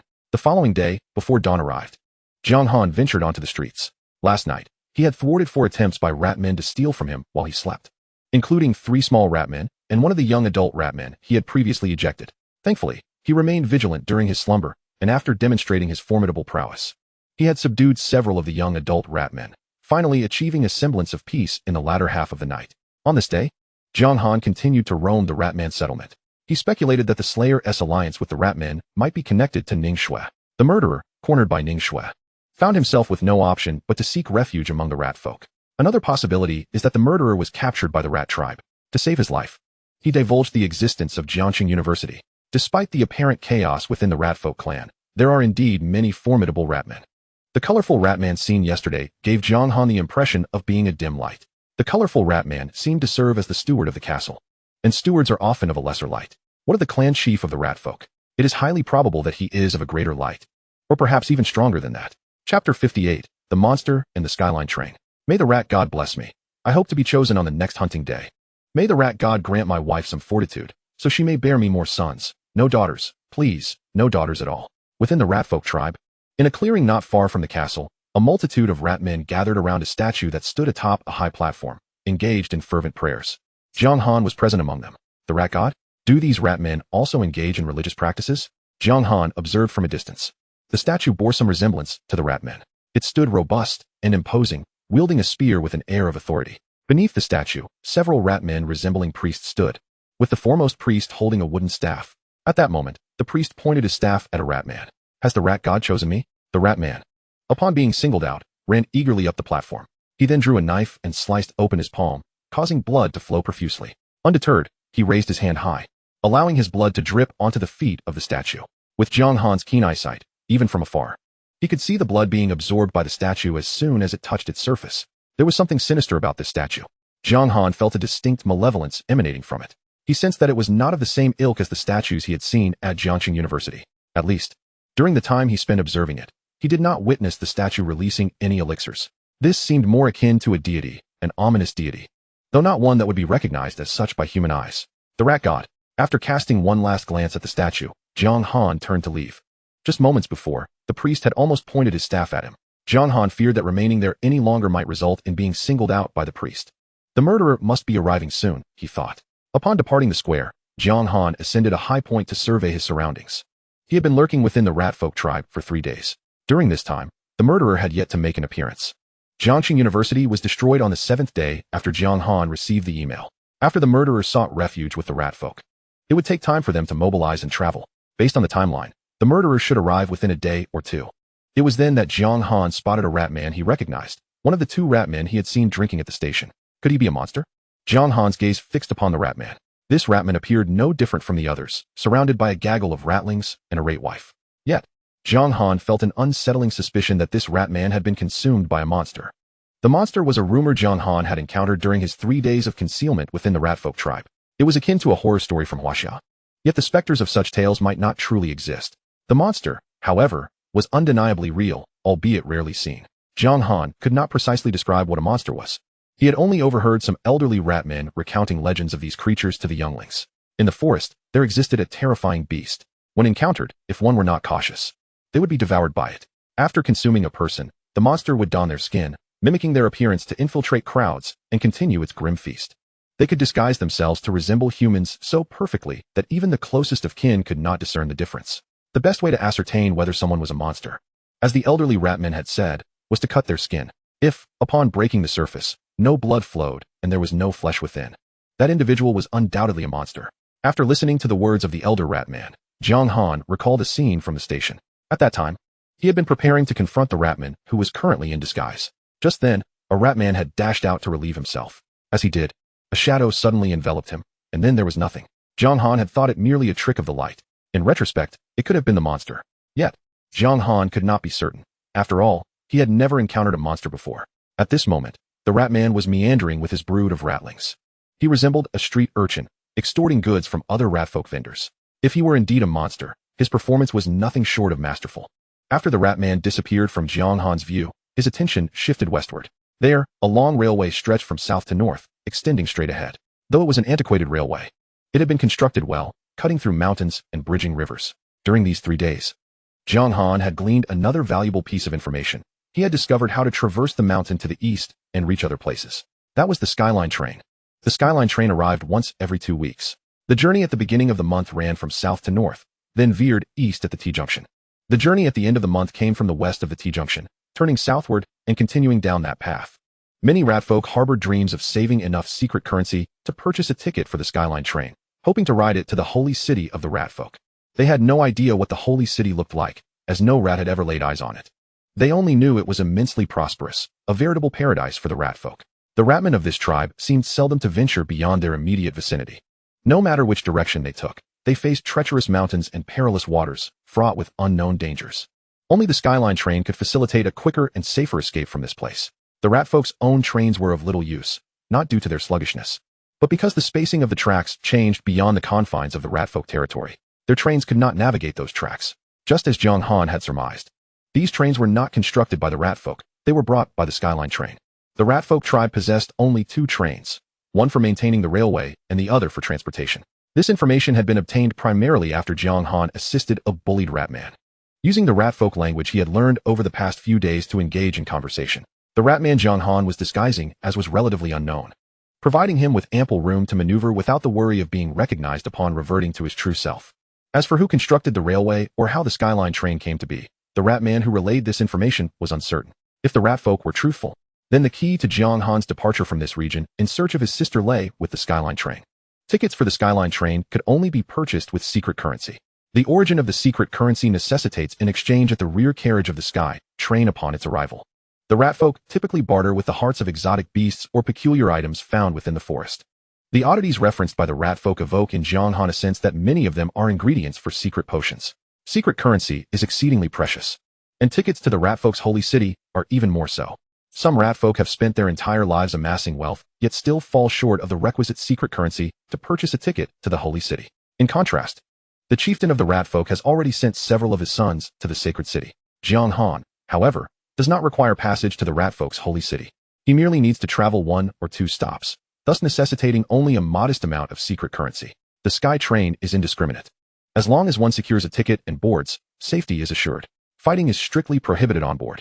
and even the mightiest must adhere to this rule or risk being unceremoniously ejected from the train. According to the rat folk's understanding, heading eastward leads to the territory of the wolf clan, due to the vast distance and the formidable mountains inhabited by powerful beasts that lie in between. There is minimal interaction between the two factions, with only occasional trade conducted at the border via train. The tracks shift at this juncture, preventing either faction's trains from entering the other's domain. Only the Sky Train enjoys the privilege of traversing all railways without hindrance. From this, Jiang Han surmises that the technology behind the Sky Train is quite sophisticated, capable of real-time track switching. If one lacks secret currency, there exists an alternative means to board the Sky Train by applying for a position as a train attendant. However, this route is fraught with greater challenges. Throughout the history of the Rat Folk tribe, no one has ever succeeded. The Rat Folk, Wolf Clan, and Bovine Clan all converge at the Sky Train and the Rat Folk's holy city. This encapsulates Jiang Han's understanding gleaned over the past few days. There is much more, yet the Rat Folk elder was unaware. Others among the Rat Folk possess knowledge scarcely surpassing his own. Most of these Rat Folk have never ventured beyond this region in their lives. Moreover, one should not assume that the elder is a benevolent figure. After their exchange, he likely discerned the peculiarities in Jiang Han's accent and intended to betray him. Fortunately, Jiang Han detected the threat in time and eliminated it. The elder's lack of dignity prompted Jiang Han to offer him a semblance of respect in death. Learning from this encounter, Jiang Han thereafter chose to remain silent, opting to listen rather than speak. Silence, it seems, offers the greatest safety, preventing any potential exposure. Chapter 59. The Slayer approaches. During his sojourn in the Rat Folk tribe, Jiang Han became aware of another unsettling development, the emergence of a malevolent force. On the eve of its arrival at Jiang City University, this entity attacked the Rat Folk tribe, inflicting significant damage. Just yesterday, Jiang Han stumbled upon a burning pit in the eastern part of the Rat Folk settlement, filled with thick layers of ash, remnants of rat folk slain by this malevolence. Jiang Han speculated that it was at this moment that the entity took note of the university to the north. However, it refrained from action until nightfall, indicating that the dimness of twilight, while murky, still posed some restraint on its actions.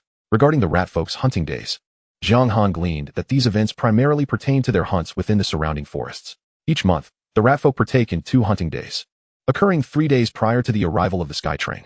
This timing ensures that the beasts they capture are sufficiently fresh to exchange their hearts for secret currency. Every 4 months, the rat folk rotate their hunting grounds, allowing the forest a year of regeneration. The past 4 months have seen the hunts conducted in the western forests, with the next hunting day scheduled to shift to the east in a month, and subsequently to the north 4 months later. This implies that following the resolution of the current crisis, when the hunting day returns to the north in 5 months, Jiang City University will once again face a new threat. However, 5 months is a considerable time away, and Jiang Han refrains from worrying about future calamities. He has already done enough for Jiang City University, even as he himself seeks salvation. Yet, upon receiving the message, had Jiang Han been devoid of compassion, he could have easily abandoned the university with only those he cared for. Of course, had he chosen that path, he would have missed the vital information he gathered by daring to infiltrate the Rat Folk tribe, particularly regarding the Sky Train, an intelligence of paramount importance to him. As for the indigenous humans, the Rat Folk possess some knowledge. The number of indigenous humans within the Rat Folk tribe is sparse, merely a few dozen, primarily under the chieftain's control. Through these indigenous individuals, the chieftain has managed to appropriate a significant portion of the secret currency painstakingly amassed by the Rat Folk. The few dozen indigenous humans were captured by the Rat Folk from the southern marshes and lakes, where numerous indigenous folk still reside. Most of these individuals exhibit some form of mutation. However, the Rat Folk remain ignorant of the origins of these indigenous humans. They have existed since the elder's childhood, elusive and difficult to capture. As dusk descends, twilight draws to a close. The light from the firebrand above the castle illuminates a vast expanse around it, significantly larger than that of Jiang City University. It is a mystery how it can sustain its flame indefinitely. Jiang Han decides to rest here for the night. Atop a rooftop, the Slayer may arrive at any moment, and from this vantage point, he can monitor the movements of the Rat Folk tribe. As night falls, the sounds of female Rat Folk echo from the surrounding dwellings. The Rat Folk exhibit no sense of shame. These females even take pride in their vocal prowess, competing to see who can be the loudest, which makes it difficult for Jiang Han to find rest. How vexing. In the wilderness, a man is fleeing in a state of panic. He is in his 30s, bespectacled, and possesses an air of refinement. At this moment, exhaustion and despair mar his features. That madwoman has been relentlessly pursuing him. It is a mystery how her senses are so acute. No matter where he hides, she always finds him. Not only is she deranged, but she is also extraordinarily formidable. Once, when cornered, he found himself utterly outmatched, nearly meeting his demise until his cries attracted the attention of the Rat Folk, allowing him to escape. The Rat Folk are far more intrigued by women than by men, particularly those like her, delicate and exquisite. A woman of such beauty must possess flawless bones. If only he could capture her. Despite being pursued in such a dire situation, the fleeing man fantasizes. The woman chasing him is truly a paragon of perfection. If he could bind her hands and feet, then carefully cut through her skin with a scalpel, savoring her agony while separating her flesh from her bones, what a thrill that would be. The fleeing man's heart ignites with fervor, dispelling in this sinister and shadowy realm, devoid of order, he finds his true stage. Survival is paramount. He must grow stronger. In due time, he will no longer need to skulk in the shadows as he once did. All the beautiful women of Jianghan University shall become his masterpieces. Indeed, he is a harbinger of death. Yet, rather than embrace the moniker of a murderer, he prefers to regard himself as an artist. To him, what he engages in transcends mere killing. It is the creation of extraordinary works of art, fashioned from the youngest and most exquisite of women. Suddenly, as he revels in these thoughts, a stone hurtles from behind, striking his shoulder with precision. The pain radiates through him, numbing half of his shoulder. The agony is unbearable. Damn that woman. The murderer turns to glance back, nearly losing his composure. There she is, a tempest of fury, pursuing him with relentless zeal. She approaches far too swiftly. There is no escape. After days of flight, his stamina teeters on the brink of exhaustion. You shall not take my life. With no avenues left to flee, the murderer steels himself. He veers sharply towards a distant glimmer of light. There lies the domain of the Ratman tribe. Chapter 60, The Frenzy of Ningxue. In the dead of night, the Ratman tribe has finally descended into a hush. Few Ratmen remain active, perhaps deterred by the costs of illumination, as only a handful of their dwellings emit light. Despite the flickering flames, much of the Ratman territory remains shrouded in darkness. Within this gloom, a figure darts through the narrow streets. He is the murderer. Cursed be her audacity. As he curses and flees, he had believed that once he entered the Ratman's enclave, that madwoman would dare not follow. This is the stronghold of the Ratmen, rife with their ferocity. These creatures are particularly vicious, their eyes gleaming at the sight of a human. Had he not been driven by desperation, he would never have sought refuge here. Though he is a deeply twisted and deranged individual, he is not immune to the fear of death. Yet that insane woman appears to fear nothing in her pursuit of him. The murderer continues to flee deeper into the Ratman's territory. Behind him, Ningxue, clad in Ratman garb, her head adorned with the trinkets of rat women, relentlessly chases after him. Within her burns the fierce flame of vengeance. An orphan, she was raised by her sister, who was both sister and mother to her. Later, with the aid of a benefactor, her sister was able to attend the university. They once envisioned a bright future together. Then came the news of her sister's death. In that moment, she descended into madness. Racing to the university in the dead of night, yearning for one last glimpse of her sister. The police, having sealed her sister's body, refused her access, fearing it might traumatize her further. Yet, through sheer determination, threatening to take her own life, she succeeded in seeing her sister one final time. The memory remains etched in her mind. Even though it was her beloved sister, she could not contain her revulsion. From that instant, her heart lay in ruins. The sole purpose of her existence henceforth became the quest for vengeance. However, she had no knowledge of the murderer's identity or whereabouts. Initially, she placed her hopes in the police to solve the case. Little did she know, the murderer was exceedingly cunning, and after a year, the police had nothing to show for their efforts. She resolved to take matters into her own hands. Scouring the internet for information, she sought help from every corner, even delving into the infamous dark web, where she utilized the substantial compensation offered by the university to post a bounty. Yet, even the so-called experts in the dark web could not locate the murderer, until one day, a mysterious figure contacted her, inquiring if she wished to become stronger. Years passed, and indeed, she transformed. She mastered multiple languages, honed her physical skills to an extraordinary level, and acquired access to channels of information unknown to the average person. Through extensive investigation and the intuition of a woman scorned, she deduced that the murderer was likely at Jianghan University. Thus, she made her way there, only to be met with cataclysmic upheaval when the university fell into a sinkhole. Even such upheaval did not shake her resolve to find and eliminate the murderer. It was the very essence of her being. Discovering him would not be an easy task. Even securing the position of Zipo T through sacrifice and monopolizing it proved challenging. Until Jiang Han, through the university, extended her a lifeline. One by one, she sought out those who could assist her. Ultimately, she found him. However, by then, he had leveraged his identity to mobilize a multitude of students, advancing ahead of many into the realm of Firefly. Fortunately, after her dealings with Jiang Han, she too had ascended to Firefly status. Otherwise, once her ammunition was depleted, she might not have been able to confront the murderer. As a Firefly, coupled with her exceptional skills, the murderer was no match for her. Alas, he still managed to escape, fighting with every ounce of strength. He fled while she pursued, his wings clipped. No matter how far she had to chase, to the ends of the earth, through desolation and decay, she would pursue the murderer until the bitter end. The murderer, increasingly weary, had sustained injuries, and after such a prolonged flight, even entering the Ratman's territory, Ning Shui felt confident she could bring him down. As for her own safety post-vengeance, she harbored no concerns. It was a thought that did not cross her mind. Avenging her sister was her singular objective. Driven by the fires of retribution, Ning Shui wielded a razor-sharp military dagger, weaving swiftly through the Ratman's enclave. Like a ghost, she moved with grace and speed. Careful not to disturb the slumbering Ratmen. Closer, closer she drew. The distance between her and the murderer shrank. Her gaze sharpened. Just a little further, and she could unleash her hidden powers, striking him down in one fell swoop. She is coming. Ahead. The murderer felt a weight settle in his chest. He possessed an uncanny sensitivity to the scent of death. The woman's approach heralded his impending doom. Previously, he might have struggled with his hidden powers, but after such an exhausting escape, they had all but dissipated, leaving him no time to recuperate. If she drew any closer, his fate would be sealed. Desperation took hold. In the face of death's looming threat, the murderer made a reckless decision. With a forceful swing, he smashed against the doors lining the street. Bang, bang. Several doors succumbed to his assault, echoing with a resounding clamor. The Ratmen within stirred, startled from their slumber. Who dares to disturb my peace? Are you seeking death? One Ratman grumbled as he emerged from a door, only to be met with Ning Shui's presence. Despite her disguise, the proximity rendered it ineffective. The Ratman's keen senses were not deceived. Most crucially, his nose detected the unmistakable scent of humanity upon her. His eyes gleamed with recognition, and he lunged for her. A glint of cold steel flashed. The body of the Ratman lay still. It was only after Ning Shui had swept by that his lifeless form crashed heavily to the ground. Blood gushed from his throat, which had been severed by Ning Shui's blade.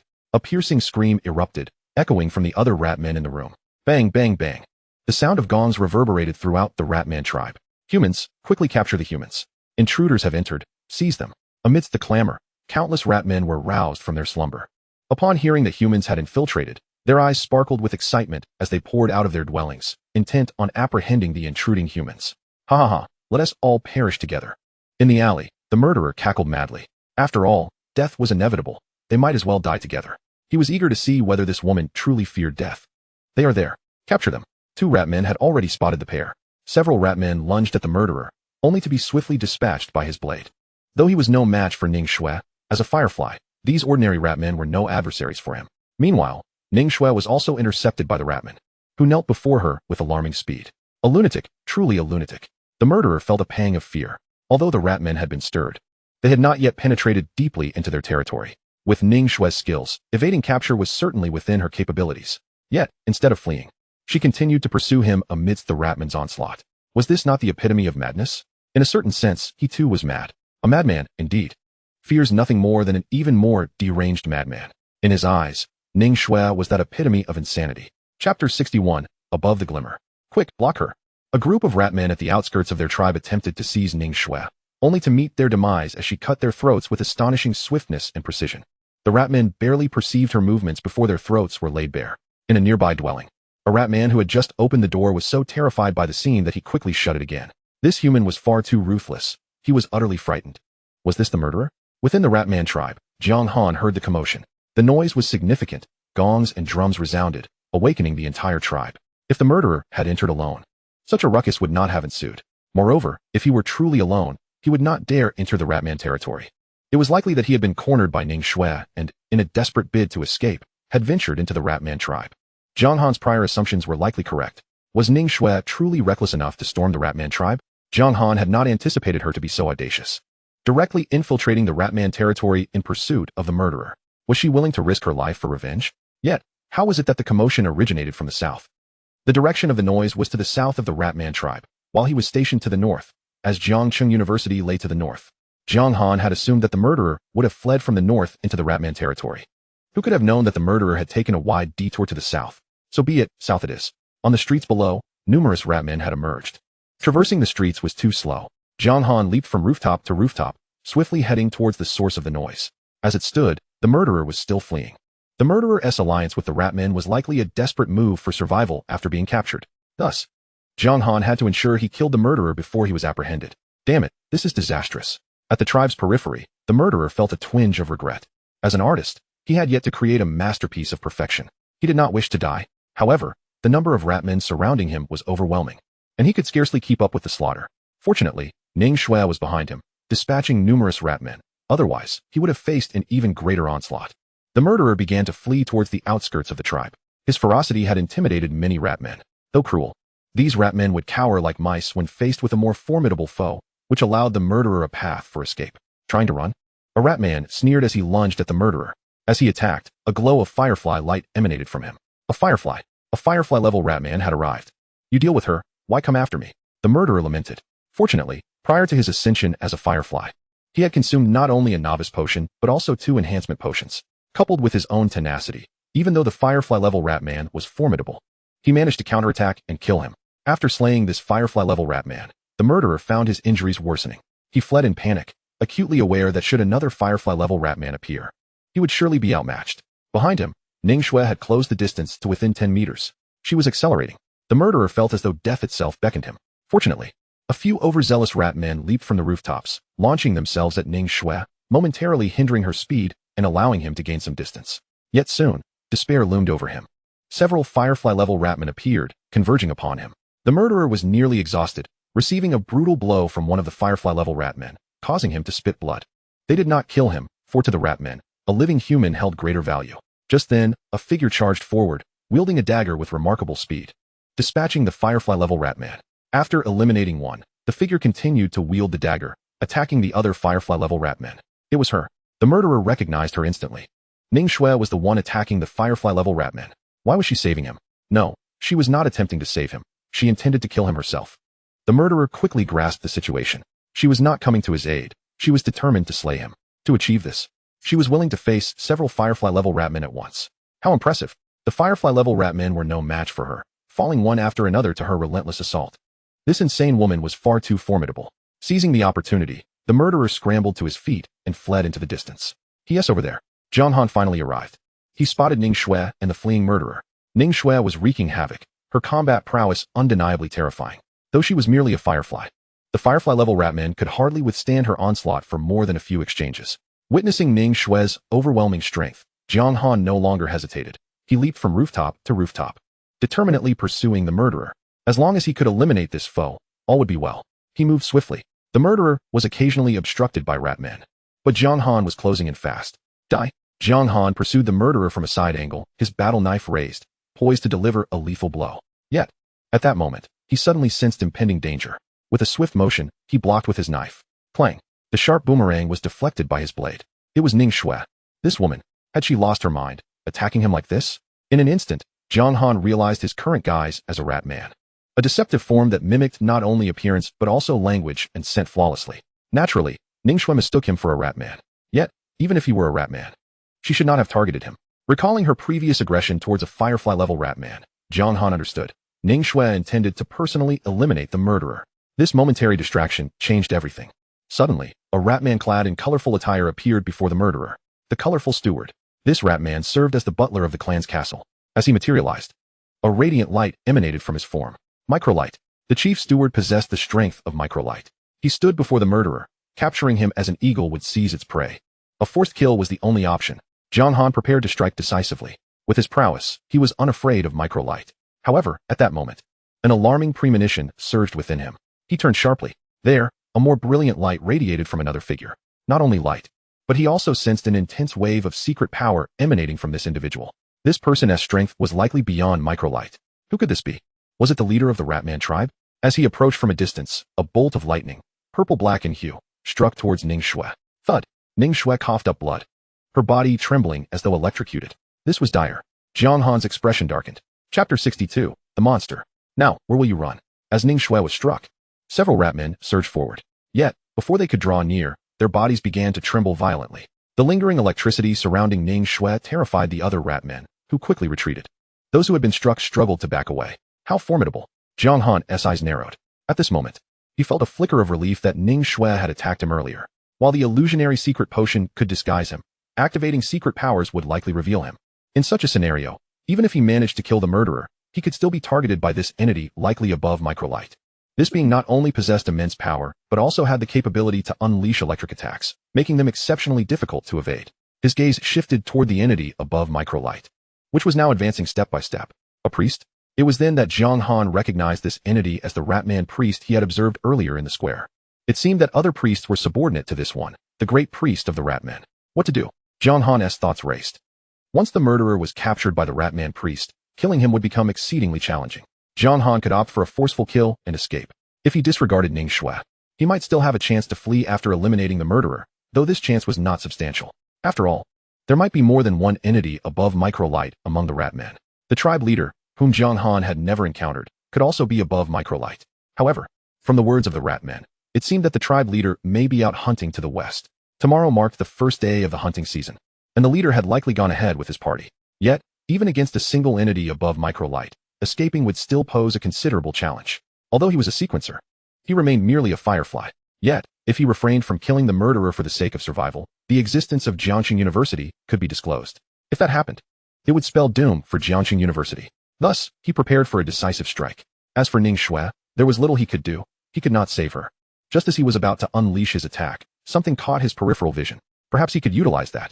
An audacious idea ignited within Jiang Han. He had spotted the Ratman in the station, who seemed to have been consumed by a monster and now occupied the Ratman's body. Once the monster blended into the crowd, it would typically cease changing its disguise before its human skin deteriorated. Frequent changes would lead to the monster's mimicry revealing flaws. It was worth a try. Jiang Han dashed toward the Ratman, who was currently engrossed in the commotion among the crowd. It was evident that his gaze towards Ning Shui and the murderer was filled with a burning intensity, one far more fervent than that of the other Ratmen. He remained oblivious to Jiang Han's approach. You must be the monster. From the rooftop, Jiang Han plunged a small dagger into the Ratman. The dagger pierced through his scalp, creating a deep gash, yet no blood seeped from it. The Ratman whirled around, his eyes locking onto Jiang Han. The monster, he is the monster, Jiang Han shouted, aiming to expose the monster's identity by revealing its true form after cutting through its skin. The monster, realizing it could no longer hide, would undoubtedly reveal itself. Indeed, upon Jiang Han's exclamation, the Ratman's gaze shifted. Almost immediately, his body began to swell. Ripping sounds echoed as his skin appeared to tear apart, fragmenting into pieces. Within moments, the monster transformed into a towering behemoth, standing 5 or 6 meters tall, cloaked in darkness as if forged from shadows. Upon revealing its true form, the monster extended numerous appendages, simultaneously grabbing several Ratmen and enveloping them within its body. It devoured multiple Ratmen in an instant. Oh heavens, the monster has arrived. Run. Terrified, the surrounding Ratmen recoiled in panic. As for Jiang Han, after exposing the monster, he distanced himself from the Ratman. The monster, now unimpeded, lunged toward Ning Shui. Crack. A bolt of purple-black lightning struck the monster. It was the priest. He had intervened. Such a valuable human treasure. He could not allow the monster to consume it. Moreover, if this monster were not stopped, it would unleash a massacre within the Ratman tribe. The monster shuddered from the priest's lightning strike, letting out a monstrous roar as it continued its charge toward Ning Shui. Crack. Another bolt of lightning halted the creature.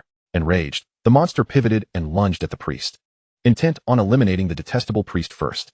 Protect the priest. A throng of fervent Ratmen surged forward, but they were no match for the monster. The creature did not resume devouring Ratmen. Instead, it unleashed its long tendrils in a frenzied sweep. Ratmen were sent flying, some even cleaved in two. Only the priestess attacks could inflict damage upon it. This being did not seem to comprehend the need to evade attacks, charging recklessly toward the priest. A tentacle monster? Jiang Han observed this extraordinary battle, awaiting his opportunity. The creature is indeed formidable. Its predation must occur with intervals. It cannot continuously consume humans. Its methods of attack are rather primitive, yet it possesses remarkable resilience. After enduring several strikes from the priest's dark purple lightning, it appeared unfazed. No, it would be misleading to say it was unharmed. Its physique seemed to have diminished slightly. The composition of its body remains a mystery. The powerful Ratman priest, upon the creature's approach, surprisingly retreated. Yes, he was in retreat, seemingly fearful of the creature's advance. As the priest fought while withdrawing, the creature pursued him relentlessly. The Ratmen along the way were utterly incapable of halting its advance. Many more Ratmen did not dare approach, even before the creature arrived. They had already vanished without a trace. The legends surrounding this beast have existed for ages. It is both terrifying and enigmatic. Striking fear into the hearts of Ratmen, much like a ghost from a horror tale, terrifies humans. Who would not be afraid? This creature is indeed peculiar and powerful. As the priest engaged in battle with the beast, Jiang Han felt the warmth of his blood surging within him. He was preparing to strike. If the priest were to distance himself even further, Jiang Han would seize the opportunity to eliminate the colorful-robed Ratman and subsequently slay the murderer. Given the current circumstances, it seems highly likely that the chieftain of the Ratman tribe is genuinely absent. Otherwise, with such tumult, the chieftain would not remain indifferent to the priest's presence. Quick! Capture her! Commanded the colorful-robed Ratman, prompting several Ratmen to charge forth in an attempt to subdue Ning Shui. After being struck by the lightning unleashed by the priest, Ning Shui remained dazed, her surroundings nearly devoid of residual electricity. Upon receiving the colorful robed Ratman's command, several Ratmen advanced. At that moment, Ning Shui, who had been in a state of rigidity, suddenly sprang into action. She brandished her dagger and dispatched the charging Ratman with swift precision. Then, like a bolt of lightning, she surged towards the murderer. Chapter 63, 108 Strikes. Oh. As Ning Shui approached, the colorful robed Ratman revealed a cold smile. To him, Ning Shui was merely a flickering firefly. After such an extended battle, her stamina was severely depleted, compounded by the priest's devastating lightning strike. Even if Ning Shui were at her full strength, as a mere glimmer, how could she instill fear in a being of his caliber? He stepped forward, positioning himself before the murderer, and suddenly thrust his battle blade. With the colorful robed Ratman's prowess, the speed of his blade was astonishing, rendering evasion nearly impossible. Ning Shui collided directly with the blade, and as the fatal strike loomed, she contorted her body, executing an incredibly difficult maneuver to narrowly evade the blade. As she dodged, her dagger lunged towards the colorful robed Ratman. The Ratman reacted swiftly, deflecting Ning Shui's dagger with his battle blade. His extraordinary strength, combined with his agile form, caused her hands to throb painfully from the impact. Moreover, Ning Shui was reaching her limits. Nevertheless, she continued her relentless assault, countering with her flickering light against the fully realized might of the colorful robed Ratman. In a moment of carelessness, the Ratman found himself momentarily at the mercy of Ning Shui's rhythm in battle. Of course, this was also due to his reluctance to fully exert himself. Ha! Are you desperate to kill me now? Alas, you shall find it impossible. These Ratmen are quite ruthless. They will slice your flesh piece by piece. I hope you can endure it when the time comes. Why do you harbor such hatred for me? Might I surmise that a certain relative of yours, perhaps a sister, has fallen victim to my hand? At that moment, the murderer behind the colorful robed Ratman began to taunt Ning Shui. Bound by two Ratmen, he was rendered immobile. Observing Ning Shui's fervor, he was filled with dread. Even in captivity, his fear of the Ratman paled in comparison to his terror of Ning Shui. At this juncture, the murderer contemplated bartering his life for Jiangqing University. In his eyes, the Ratmen had lost their frightfulness. The true horror lay in the madwoman, Ning Shui. Regardless of the terms he might propose, Ning Shui would not relent. Thus, the murderer sought to disrupt her rhythm with words. Indeed, when he mentioned her sister, Ning Shui visibly flinched, momentarily thrown off balance, nearly falling prey to the colorful robed Ratman. Ah, so it is your sister. Let me ponder, which one could it be? The one from Luqing, or perhaps from Haida, or even from Haina? Oh, look, I have guessed correctly again. The murderer continued to provoke. When he alluded to Haida, Ning Shui faltered once more. What a debased creature he was. On the rooftop, Jiang Han felt his blood nearing a boil. He was intently observing the battle. The murderer was someone Jiang Han recognized. It was none other than the individual he had encountered the day after the school fell into the abyss. A counselor at Furong Square who had been exchanging for enhancement potions. This counselor was the murderer. Later, Jiang Han learned that a counselor had organized numerous students to seek materials for the potions, demonstrating considerable capability. It must have been him. This individual had exploited his position to rally students, thus advancing to the flickering light stage with remarkable speed. The strength of a collective is always greater than that of an individual. Only Jiang Han could receive future communications. Otherwise, like those clubs, large-scale group development would be the optimal choice.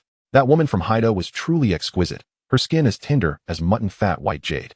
You cannot fathom the thrill I experienced as I peeled her skin away, layer by layer. The murderer continued to incite Ning Shui, further disrupting her rhythm. With the colorful robed Ratman now fully engaged, it seemed that Ning Shui was on the verge of defeat. What a spirited steed she was. The colorful robed Ratman held a modicum of admiration for Ning Shui.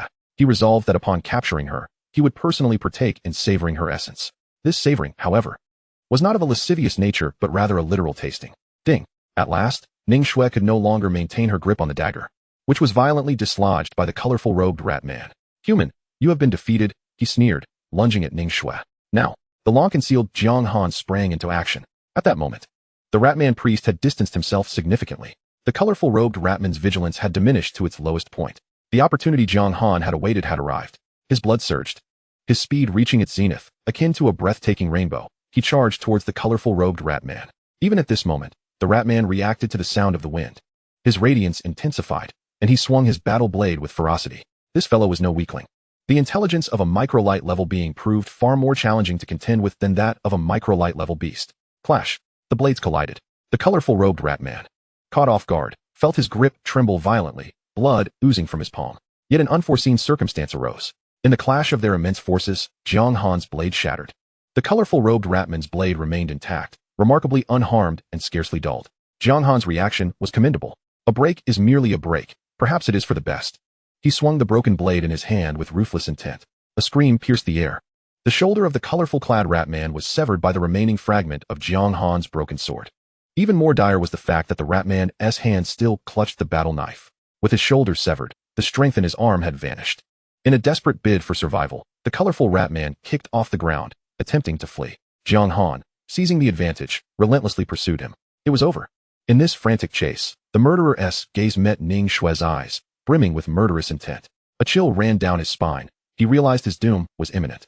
This creature was still somewhat dazed. He had never anticipated that one Ratman would turn against another.